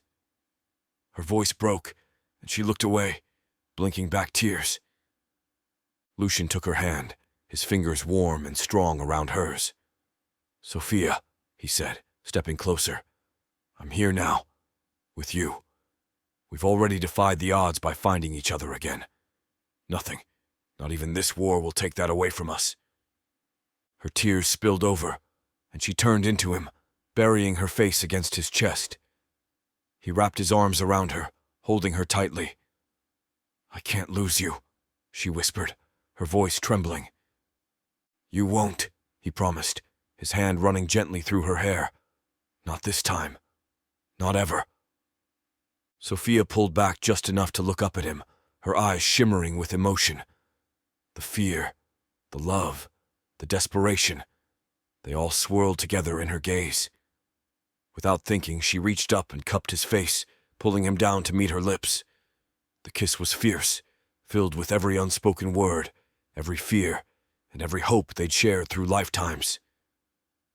Lucien responded with equal fervor, his hands framing her face as if she were the only thing anchoring him to this world. The forest around them seemed to fall away, leaving only the two of them in the quiet, star-strewn night, as Lucien's hands moved to Sophia's waist, his touch reverent, as though he feared she might disappear. Sophia tilted her head, her gaze locking onto his. There was no need for words. Everything they felt, every unspoken promise passed between them in that moment. She leaned into him, her fingers brushing his jaw before sliding into his hair, pulling him down into a kiss that was at once tender and fierce. The kiss deepened, and the world around them seemed to vanish. Lucien's hands roamed her back, pulling her closer until there was no space between them. Sophia's fingers traced the muscles of his arms, his shoulders, memorizing every line of him as though she could etch him into her very soul. They sank to the forest floor, the cool earth beneath them a stark contrast to the heat radiating from their bodies. Lucien kissed her neck, his lips leaving a trail of fire against her skin. Sophia arched beneath him, her breaths coming faster, her hands clutching at him as though she could draw him even closer. Their clothes fell away, discarded in the haze of their passion. Bare skin met bare skin, and Sophia gasped at the intensity of it. the way his touch ignited every nerve, every sense. She ran her hands over his chest, his back, feeling the strength of him, the vulnerability he only ever showed her as his hands moved over her body, worshipping every curve, every inch of her. His lips returned to hers, their kisses growing more urgent as they gave in to the pull that had always been between them. Sophia's legs wrapped around him, and he buried his face in the curve of her neck, his breaths ragged as he whispered her name like a prayer. As they moved together, it was as though their souls reached for one another, intertwining in a way that transcended the physical. Heat surged between them, a warmth that seemed to radiate outward, as though the very forest bore witness to their union. The fire inside them grew, and Sophia felt as though she might shatter under the weight of her love for him. "Lucian," she murmured, her voice trembling with emotion.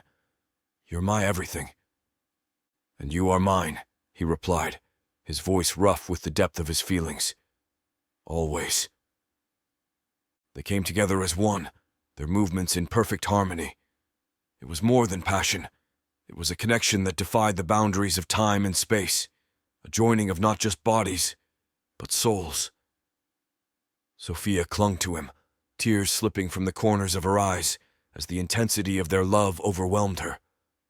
When they finally stilled, their breaths mingling in the quiet night, the heat between them slowly subsided, leaving a lingering warmth.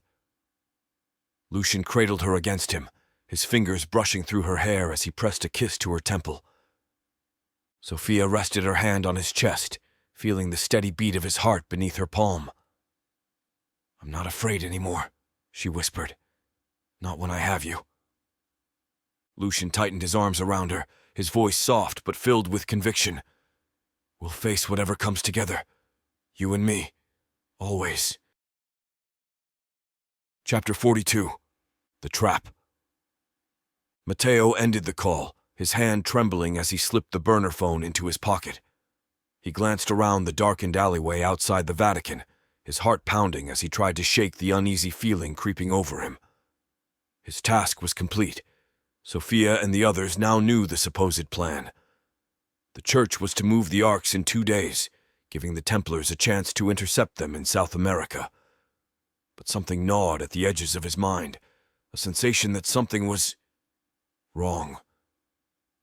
A faint shuffle echoed from the shadows, the sound barely audible over the distant hum of the city. Matteo spun around, his sharp eyes scanning the alley. "Who's there?" he demanded, his voice steady despite the rising fear. The response came swiftly. Figures clad in dark armor stepped into the dim light, their red-visored helmets glowing ominously. The insignia of the Inquisitors gleamed on their chest plates. Matteo's stomach dropped as more of them appeared, blocking both ends of the alley. There was no escape. "Matteo of the Templars," a voice said, low and commanding. From center of the group stepped Victor Dragor, a modern Inquisitor with sharp features and an unwavering gaze. He was no awakened soul, but after what he saw during the battle to recover the Ark in the Grand Canyon, he gained fervent belief in divine providence, giving him a presence that unnerved even the strongest of foes. Victor's expression was calm, his voice almost reverent. "Did you think the will of God could be subverted by a child?" Matteo's jaw clenched. He shifted back, his hand brushing the dagger at his side. "You won't get anything out of me." Victor shook his head, his eyes cold. "We don't need you to talk. The Almighty has already guided your steps perfectly into our hands." Before Matteo could move, an Inquisitor lunged forward, striking his wrist and sending the dagger clattering to the ground. 2 others grabbed him, their grips like iron as they pinned his arms. "You're making a mistake," Matteo growled, his voice fierce despite the fear churning within him. Victor stepped closer, his tone almost pitying. "It isn't a mistake. It's his design." Matteo struggled as they dragged him into the labyrinthine streets of the Vatican's underbelly. The cold bite of the cobblestones beneath his feet and the shadows of the towering buildings above seemed to swallow him whole. His captors said nothing, their silence more unnerving than threats could ever be. The cell door creaked open and Matteo was thrown to the ground. He scrambled to his knees, his eyes darting around the damp, oppressive space. Chains hung from the walls, their rusted metal streaked with dried blood. The scent of decay filled his nostrils, making him gag. The door groaned again, and Elliot entered, his steps deliberate and slow. He carried himself with an air of cruel confidence, his dark robes flowing as he approached. In one hand he held a dagger, its blade gleaming in the dim torchlight. "Ah, the young Templar," Elliot said, his voice like silk over steel. "So brave, so foolish." Matteo forced himself to meet Elliot's gaze. "You won't win." Elliot's lips curled into a smile, sharp and mocking. "We already have. You've played your part beautifully, Matteo. Your message was delivered, and now your friends race toward a trap they can't escape." Matteo's stomach dropped, but he refused to let fear show. "They'll stop you. You don't understand what you're dealing with." Elliot crouched before him, the tip of the dagger tracing along Matteo's jawline. "Oh, but I understand perfectly. And now, you'll serve one final purpose." The guards hoisted Matteo to his feet, chaining his arms above his head as he thrashed and kicked. His defiance burned bright, but the overwhelming force of his captors subdued him. Elliot stepped back, watching the scene unfold with a twisted smile. Victor Dragor entered the room, his expression calm yet distant. He stopped beside Elliot, his gaze on Matteo. "This isn't necessary," Victor said quietly. "He's just a boy." Elliot turned to him, his smile fading into a cold glare. "Do you question the will of God, Dragor?" Victor hesitated, then shook his head. "No, but his will doesn't demand cruelty." Elliot's laughter was soft but cutting. "You've seen the hand of the divine at work, haven't you? At the Grand Canyon? This boy is a tool of heresy, and his death will serve a greater purpose." Victor said nothing more, his face a mask of conflict as he stepped back. Elliot turned his attention back to Matteo, his smile returning. "This isn't about punishment," Elliot said, his voice almost conversational. "It's about sending a message." The blade flashed in the dim light as Elliot made the first cut. Matteo screamed, his voice echoing through the dungeon. Blood pooled on the floor as Elliot worked methodically, his movements precise and unhurried. Matteo's defiance never faltered, his voice rising above the pain. "You'll fail," he rasped. "No matter what you do, the Templars will stop you." Elliot leaned in close, his smile razor-sharp.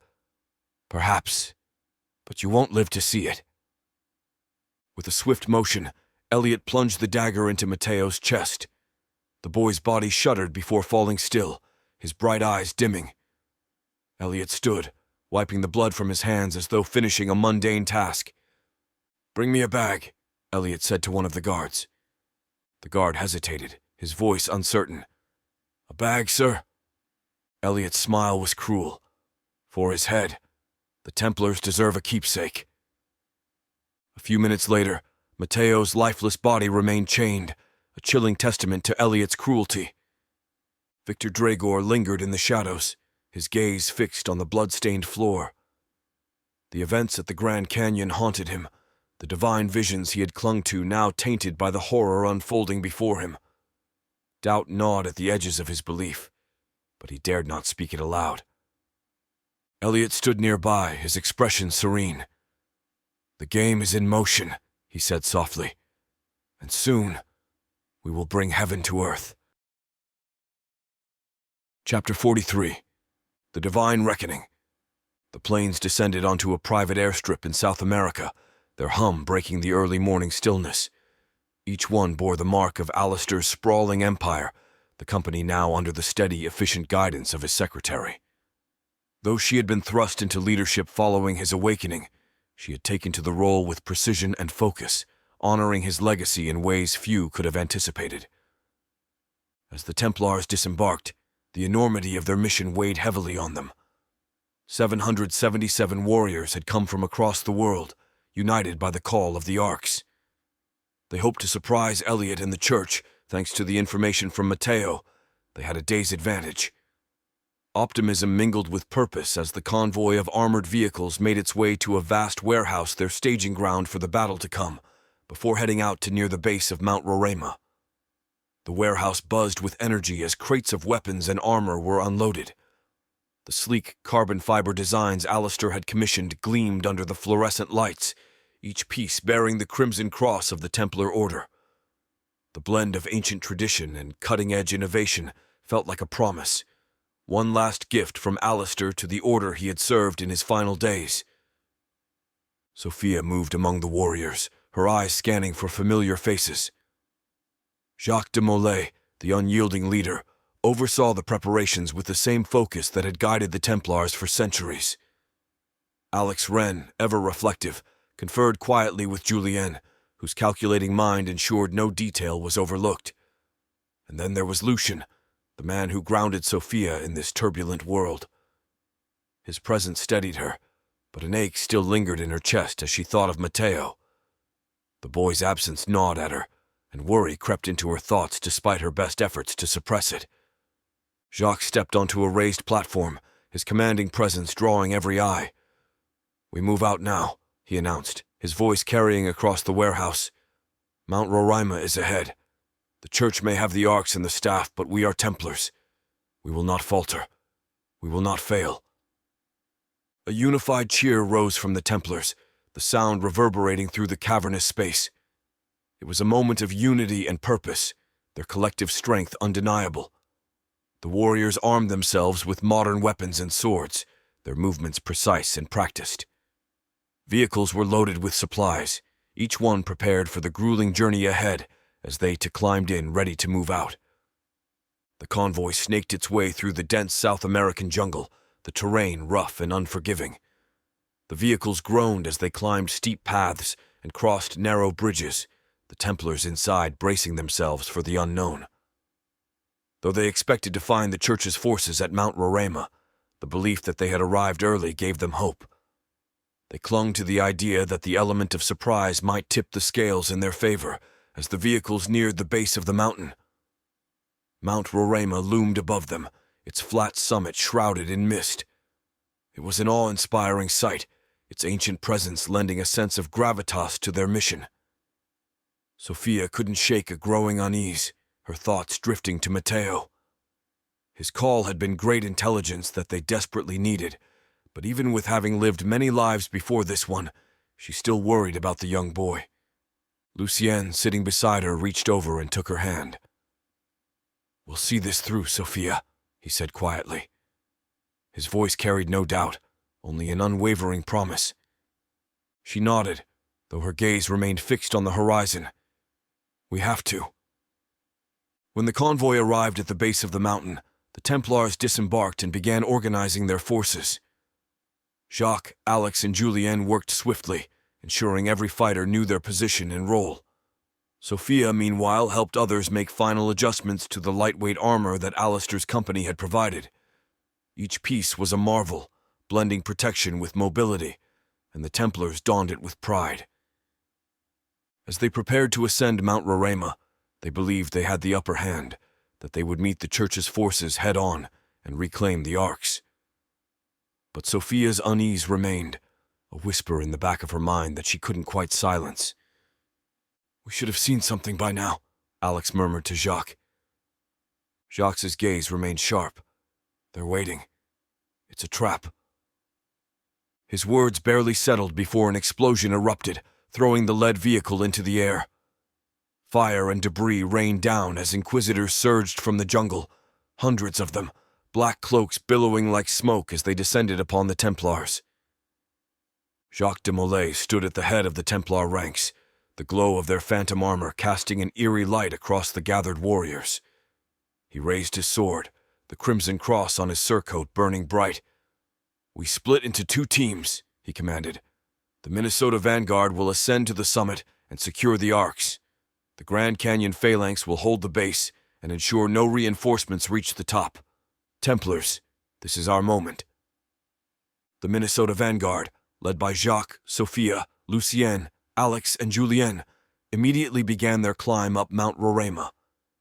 Meanwhile, the Grand Canyon phalanx, led by Isolde of Brittany and Bertrand of Gisors, formed a defensive line to face the Inquisitors surging from the jungle.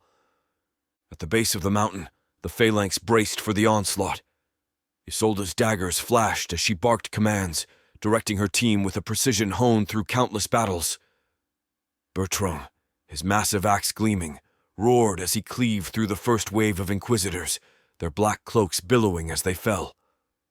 Adamar, stationed atop a nearby ridge, loosed arrows with deadly accuracy. Each shot found its mark, taking down Inquisitors before they could breach the Templars' defensive line. Beside him, Marie d'Anjou fought with unmatched ferocity, her longsword carving through enemies with an elegance that belied the carnage around her. "Hold steady!" Isolde called, her voice cutting through the chaos of gunfire and steel. "Do not let them advance!" The Inquisitors, clad in their sleek black modern armored suits that proved mostly effective against bullets but ineffective stopping steel, surged forward, their modern weapons blazing. But their bullets proved futile against the Templars' temporal resonance shields, the phantom armor shimmering with an ancient glow as it absorbed each impact. Confusion rippled through the Inquisitor ranks as they watched their comrades fall, unable to harm their enemies. Victor Dragor, a modern Inquisitor who had witnessed the supernatural power of the Templars firsthand, shouted to his men, "Fix bayonets! Push harder! They're not invincible!" But his words rang hollow, as Templar blades cut through the ranks like a scythe through wheat. Bertrand stood at the front, a towering figure of strength, his axe swinging in wide arcs that sent Inquisitors sprawling. "For the Order!" he bellowed, his voice shaking the ground as the Templars surged forward, holding the line. Above them, the Minnesota vanguard fought their way up the treacherous trail. The path was narrow, lined with sheer drops and jagged rocks. Inquisitors emerged from hidden crevices, their weapons trained on the ascending Templars. Sophia led the charge, her twin short swords a blur as she struck down Inquisitors with lethal precision. Lucien fought beside her, his sword carving through enemies with unyielding force. They moved as one, their bond unbreakable, their steps steady despite the chaos around them. Alex and Julienne held the rear, fending off attackers with strategy and skill. Alex's blade was precise, every strike deliberate, while Julienne's ferocity kept the Inquisitors at bay. "Keep moving!" Julien shouted, his voice rising above the fight. "We can't let them pin us down!" An explosion rocked the cliffside, sending rocks and bodies tumbling into the abyss. Sophia turned, her heart racing as she saw Inquisitors arming another set of explosives ahead. Before they could act, Adamar's arrow streaked through the air, silencing them with a single deadly shot. "Clear the way!" Jacques commanded, his voice booming. He surged forward, his sword cutting a path through the remaining Inquisitors. The Templars followed, their phantom armor flaring with each strike of bullets as they emerged onto the summit of Mount Roraima, their breaths catching as they took in the sight before them. The flat expanse stretched out like an ancient plateau, its surface carved with intricate symbols that pulsed faintly with otherworldly energy. At the center of the summit, Elliot stood, surrounded by the 6 arcs and the staff of Moses. Each arc radiated an aura of immense power, their contents placed strategically on a glowing altar, following the precise instructions of the Emerald Tablet. Elliot's hands moved with calm precision, placing artifacts and relics into their appointed spots. The staff of Moses stood upright in the center, its tip glowing with an ethereal light that seemed to resonate with the arcs. The very air around the altar shimmered, rippling with a power that was almost alive. The vanguard paused, their weapons in hand as they stared at the scene. Jacques stepped forward, his sword raised. "He's assembling it," he said, his voice heavy with both awe and fear. "The Ark of the Covenant." Sophia's grip tightened on her daggers. "We have to stop him. Now." Jacques nodded, motioning to the others. "Prepare to advance. This ends here." Just as the Templars prepared to charge, the ground rumbled beneath their feet. From a crevice that split the plateau, figures began to emerge, row upon row of Inquisitors. Their black, tattered cloaks, shadows made flesh, absorbed the faint light of the arcs. Their numbers grew, spreading out across the summit until 666 awakened Inquisitors stood between the Templars and the altar. Elliot turned to face them, a calm smile on his lips. "Ah, Jacques. Right on time. I was beginning to wonder if your famous resilience had finally failed you." Jacques stepped forward, his sword glowing faintly with the energy of the phantom armor. "Elliot, stop this madness. You've perverted everything we stood for, everything the Order was meant to protect." Elliot raised an eyebrow, his voice almost bemused. "Protect? You misunderstand, my old friend. This is protection, divine reckoning, the culmination of centuries of work, of sacrifices made in the name of the greater good." "You're playing God," Jacques retorted, his voice steady, "and it will destroy us all." Elliot shook his head, his tone turning cold. "You and your kind never understood. The divine awakening is not a curse. It is a gift. You would rather hoard the truth than see it fulfilled." Sophia took a step forward, her voice cutting through the exchange. "The truth is, I am going to carve your eyes out with my blades." Elliot's gaze flicked to her, and his smile turned razor-sharp. "Ah, Sophia, the Saint's blade herself. You've been quite the thorn in my side." The title sent a chill through her. She didn't know how this man knew of her, but his words dripped with malice. Before anyone could respond, Elliot bent down and picked up a blood-stained bag lying near one of the arcs. He held it up, his eyes gleaming with twisted delight. "I knew you'd all come," he said. "I even had someone make sure of it." He opened the bag and its contents rolled onto the ground, a severed head, young and bloodied. "Oops, sorry about that," Elliot joked, reaching down, picking up the head by the hair. Even with the great distance between them, Sophia could feel Matteo's eyes looking at her as time seemed to stop. Sophia's knees buckled, a strangled cry escaping her throat as she fell to the ground. Lucian caught her, his arm steadying her as she gasped for breath. "You monster!" Jacques roared, surging forward, but Alex grabbed his arm, holding him back. Elliot chuckled darkly. "Oh, Jacques, always so predictable. This boy was quite resourceful, but even his cleverness wasn't enough to escape me. A shame, really. Such potential." He spoke while discarding Matteo's head. Sophia's grief morphed into fury. She pushed herself to her feet, her swords trembling in her hands. "You'll pay for this," she hissed, her voice venomous. Elliot spread his arms again, stepping back toward the altar. "Oh, but the show's just beginning. I wanted all of you here to witness history, to see the world reborn as it was meant to be." Behind him, the arcs began to glow brighter, their energies converging on the staff of Moses. The carvings on the altar pulsed in response, ancient symbols coming to life. "Vanguard! On me!" Jacques shouted, rallying the Templars. "We take the altar! Now!" Sophia didn't wait. She surged forward, her swords gleaming in the dim light. The other Templars followed, their collective grief and rage fueling their charge. The awakened Inquisitors moved to intercept, their black cloaks billowing as they drew their swords. The two forces clashed in a violent storm of steel and shadow. Phantom armor flared to life, shimmering over the Templars' bodies as they deflected blows and struck back with deadly precision. Alex, fighting near the edge of the battlefield, scanned the ranks of Inquisitors. His heart pounded as he caught a glimpse of a figure moving through the shadows. Elena.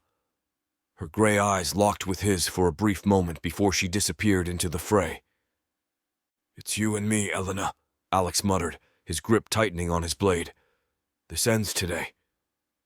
The mountaintop became a swirling storm of blood, steel, and shadow as the Templars and Inquisitors clashed in a battle worthy of legend. The awakened Inquisitors moved with deadly precision, their black, tattered cloaks rippling like specters of death as they fought. The Templars, their phantom armor glowing faintly with the power of the prismal eye, fought valiantly, but the brutal combat took its toll on both sides. Sophia darted through the chaos, her twin blades slicing through the neck of an Inquisitor who lunged at Lucian. The man fell with a gurgling cry, blood pooling beneath him. She spun, her blade catching another Inquisitor under the chin, the force sending him stumbling backward before collapsing in a lifeless heap. Her movements were fluid, precise, but her heart burned with rage. Every strike was for Matteo, whose lifeless eyes haunted her every breath. Lucien fought beside her, his sword flashing as it caught an Inquisitor's blade. He parried and countered, his strike biting deep into his opponent's chest.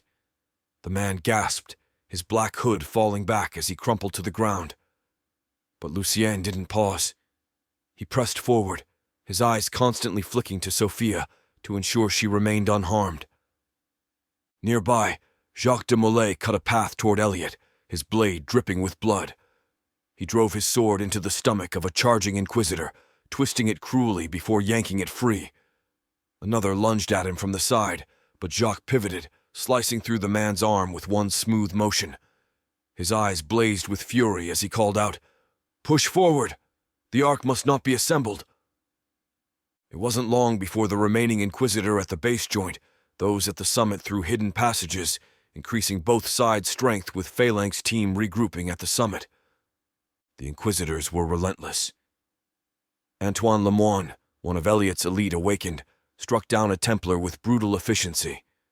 His longsword cleaved through the vulnerable joints of the Templar armor. Blood sprayed as the man fell, and Antoine turned, his eyes searching for another opponent.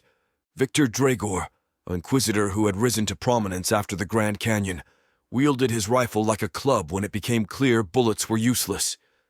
He smashed the stock into a Templar's face, shattering the man's nose before stabbing him in the gut with a bayonet. Victor barked orders to those around him, his belief in divine providence unwavering. "Hold them here. Protect Elliot at all costs." An arrow from Adamar the Swift whistled through the chaos, striking Victor's shoulder. The modern Inquisitor roared in pain but didn't falter, breaking the arrow's shaft and continuing to fight. Marie d'Anjou, wounded but unyielding, drove her sword into the neck of an Inquisitor who had pinned another Templar to the ground. The man's body went limp, and Marie hauled the other Templar to his feet. Blood streamed from a gash on her forehead, but she refused to fall back. Bertrand of Gisors swung his battle-axe with devastating force. He cleaved through one Inquisitor, then another, his massive frame a beacon of defiance. But even he wasn't invincible. A blade slashed across his back, and he stumbled, barely managing to keep his footing. Isolde of Brittany appeared at his side, her daggers flashing as she dispatched the Inquisitor who had struck him. "You're not dying today," Isolde said fiercely, helping Bertrand regain his balance. He grinned through the pain, his axe dripping with blood. "Not until they're all gone." On the edge of the battlefield, Alex moved with purpose. His eyes scanned the chaos, searching for the gray-eyed scout who had betrayed them. He caught a glimpse of her lithe form darting between combatants as she struck down Templars with ruthless efficiency. "Elena!" Alex shouted, his voice cutting through the din. She turned, her gray eyes locking onto his. For a moment, time seemed to freeze. Then she smirked, vanishing into the crowd. Alex pursued her relentlessly, cutting down any Inquisitor who crossed his path. His heart pounded, anger fueling his every step. Finally, he cornered her near a jagged rock outcrop. Their blades met with a clash of steel, and Alex's voice was low and dangerous. "You betrayed us." Elena's smirk didn't falter as she pointed at him with her dagger in one hand and sword in another. Then their swords danced. "I made a choice, Alex. Just like you will now." They fought with deadly skill, their movements almost a mirror of each other's. The battle raged on around them, but for Alex and Elena, nothing else existed. At the center of the summit, Elliot continued assembling the arcs, his hands moving with methodical precision. The staff of Moses was embedded in the altar, its power anchoring the swirling energy of the 6 arcs. Symbols from the emerald tablet glowed around him, their ancient language pulsing with life. He glanced up briefly, taking in the carnage. A cruel smile played on his lips as he returned to his work. "It's almost time," he murmured to himself. Sophia spotted him from across the battlefield, her heart burning with rage. She cut down 2 Inquisitors in quick succession, their bodies crumpling at her feet. "Elliot!" she screamed, her voice raw. But she was too late. The summit of Mount Roraima erupted into a storm of light and energy as Elliot completed the assembly of the Ark of the Covenant. A deafening hum filled the mountain, its vibrations resonating deep within the bones of every living being. The 6 arcs fused into one magnificent construct, the Staff of Moses embedded at its core, pulsating with a rhythm that seemed to echo the heartbeat of the universe. A beam of radiant energy shot skyward, piercing the heavens and casting the summit into a blinding glow. Elliot stood at the center, his face lit with triumph as the energy surged around him. He raised his hands, his voice booming over the cacophony. "Behold the divine reckoning! Bring forth the bones!" From the shadows, Inquisitors emerged, carrying a polished casket adorned with intricate carvings. They placed it before Elliot, opening it to reveal ancient bones, their surfaces etched with the passage of millennia. "These are the remains of Jesus of Nazareth and his family," Elliot declared, his voice thick with reverence, the final piece to complete the reckoning. But as Elliot reached toward the bones, a burst of golden light exploded across the summit, freezing everyone in place. It was as if time itself had ground to a halt. The battlefield fell silent, the clash of swords and cries of battle replaced by a celestial hum that resonated with unearthly power. From the light emerged a towering figure clad in gleaming armor, his wings spanning the breadth of the summit. His presence radiated authority and judgment, and his eyes burned with the fire of eternity. Archangel Michael had descended, and with a wave of his hand, the angel cast Elliot back from the ark, his body thrown into the dirt like a discarded toy. The angel's voice reverberated across the mountaintop, shaking the very foundation of the earth. "Fools," Michael thundered, "you seek to wield power you cannot comprehend." Elliot scrambled to his knees, defiant even in the face of divine wrath. "I have brought the reckoning. The world will bow before the divine." Michael's fiery gaze pinned him in place. "You dare to invoke the divine with these relics of Atlantis? They are not what you believe. These are not instruments of judgment. They are the remnants of a city that was both a gift and a test. Atlantis was called back to its realm long ago, its flood cleansing the earth of its errors, but its technology remained. You have used this power to sow chaos." Michael gestured toward the casket containing the bones. "And these, they are not who you claim them to be. The Lord Christ and his consort Mary have walked upon this earth many times, unseen by you and your ilk. They walk now, and soon their child will walk among you." The angel turned, directing his gaze toward Lucienne and Sophia, who stood frozen in place. Sophia's form began to glow, her belly emitting a radiant, heavenly light. Lucienne, wide-eyed, reached for her hand, his expression filled with awe and terror. Michael spoke again, his voice softening, though it still carried the weight of the cosmos. "The reckoning you sought is not divine judgment, but a restoration. Atlantis was never a city of men. It was a gateway, a nexus between realms where souls await rebirth. Its return heralds a new era, but it was not yours to command." The angel's voice hardened, and he turned back to Elliot. "And you, Elliot and the Church, have twisted the teachings of the Lord for your own gain. You sought to bring about an end, not to serve the divine, but to satisfy your arrogance. For that, your soul is forfeit." Elliot screamed as Michael extended a glowing hand, reaching into his chest. Elliot's body convulsed as the angel's hand emerged, clutching a writhing, shadowy mass, his very soul. Michael's expression was cold as he opened another gateway, this one a gaping maw of flame and darkness. The screams of the damned echoed from within as Michael cast Elliot's soul into the inferno. "You shall burn for eternity," he declared, the gateway snapping shut with a resounding boom. The Ark of the Covenant began to glow once more, its energy surging in a radiant, unearthly display. A celestial beam erupted skyward, its brilliance blotting out the stars as the summit of Mount Roraima shook violently beneath the gathered warriors. Atlantean symbols carved into the ancient stones blazed to life, casting the area in a surreal light. The earth split open, and from the depths, towering crystalline spires emerged, shimmering with ethereal hues of silver, blue, and gold. Atlantis, lost for millennia, had returned. The Inquisitors, frozen in shock and awe, watched as the celestial city unfolded before them. The structures hummed with a living energy, resonating with the power of the realms. At its center, a massive gateway shimmered into view, its portal swirling with colors beyond earthly comprehension. Suddenly, Archangel Michael's voice, resonant and unyielding, cut through the awe-stricken silence. "Inquisitors," he declared, his words heavy with divine authority. "Your hearts are shrouded in darkness, your deeds stained with sin. Your eyes shall not profane the sacred light of Atlantis." With that, Michael's blazing sword appeared in his grasp, its edge a fiery arc of divine power. Without hesitation, he swept the blade in a single fluid motion.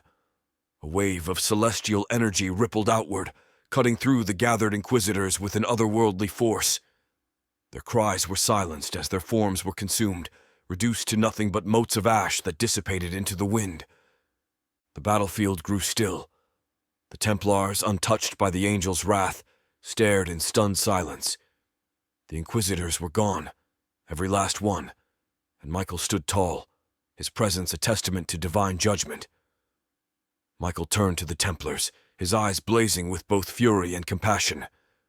"You who have fought for justice," he began, his voice carrying over the summit like the toll of a great bell. "You who have carried the truth in your hearts and defended it with your lives. This is your calling." He gestured to the shimmering city now standing before them. "Atlantis is no mere legend.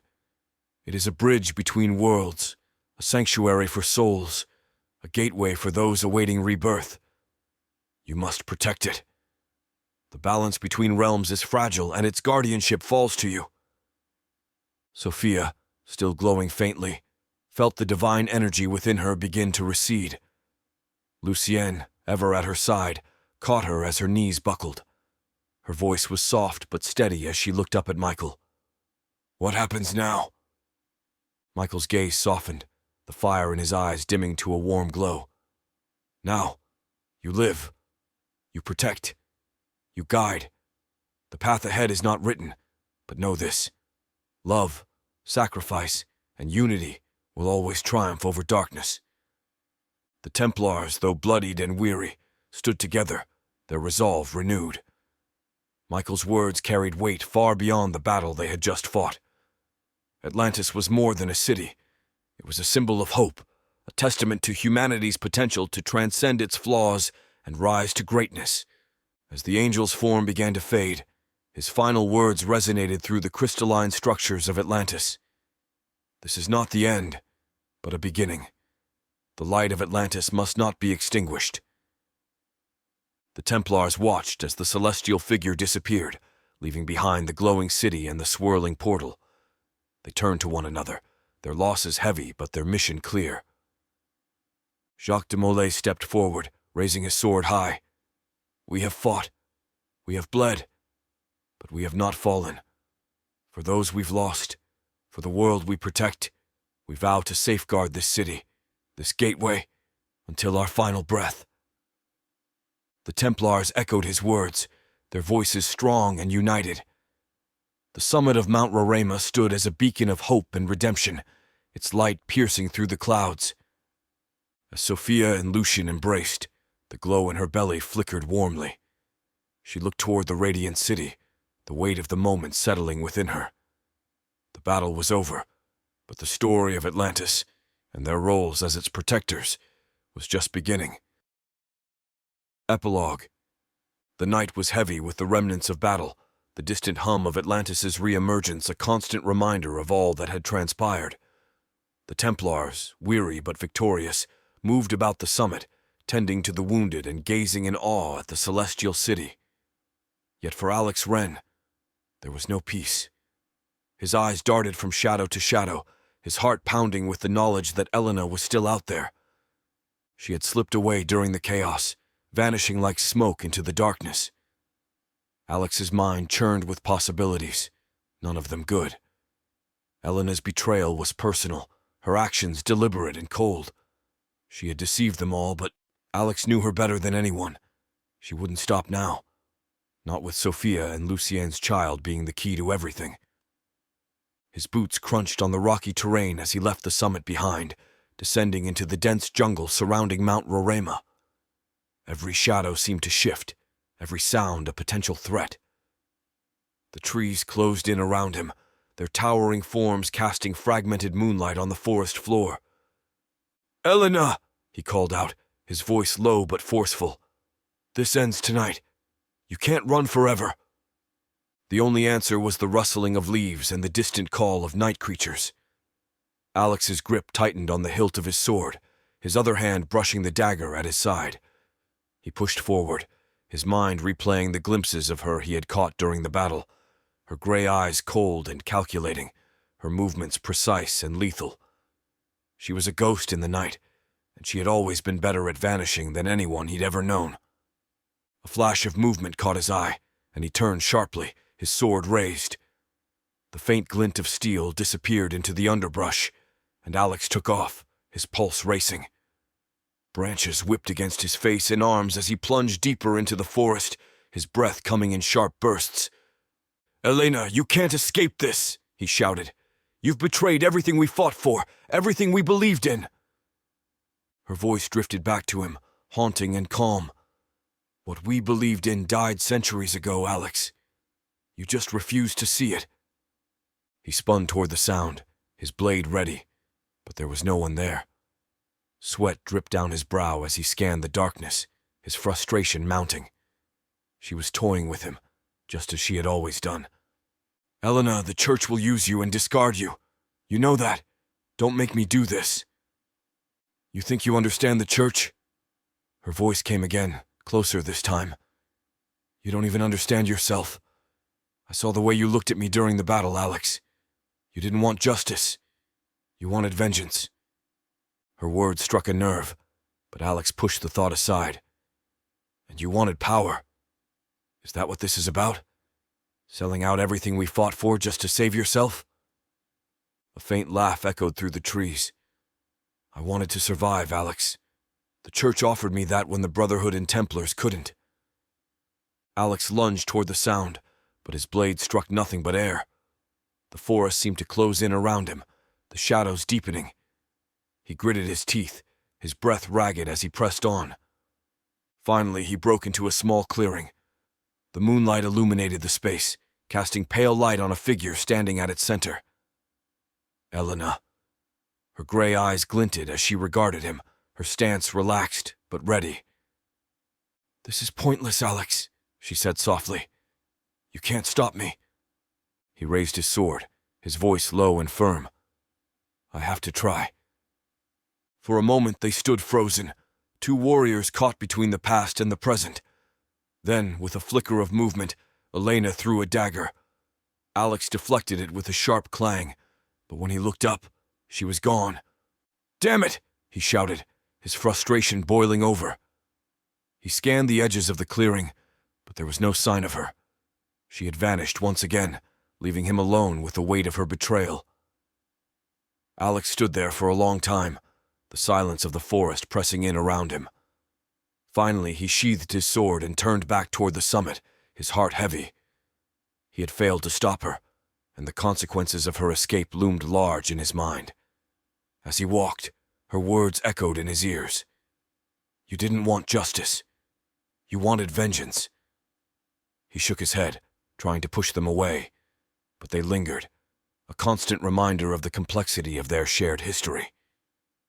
By the time he reached the edge of the summit, the first light of dawn was breaking over Mount Roraima. The celestial city of Atlantis gleamed in the early light, a beacon of hope and mystery. But for Alex, the victory felt incomplete.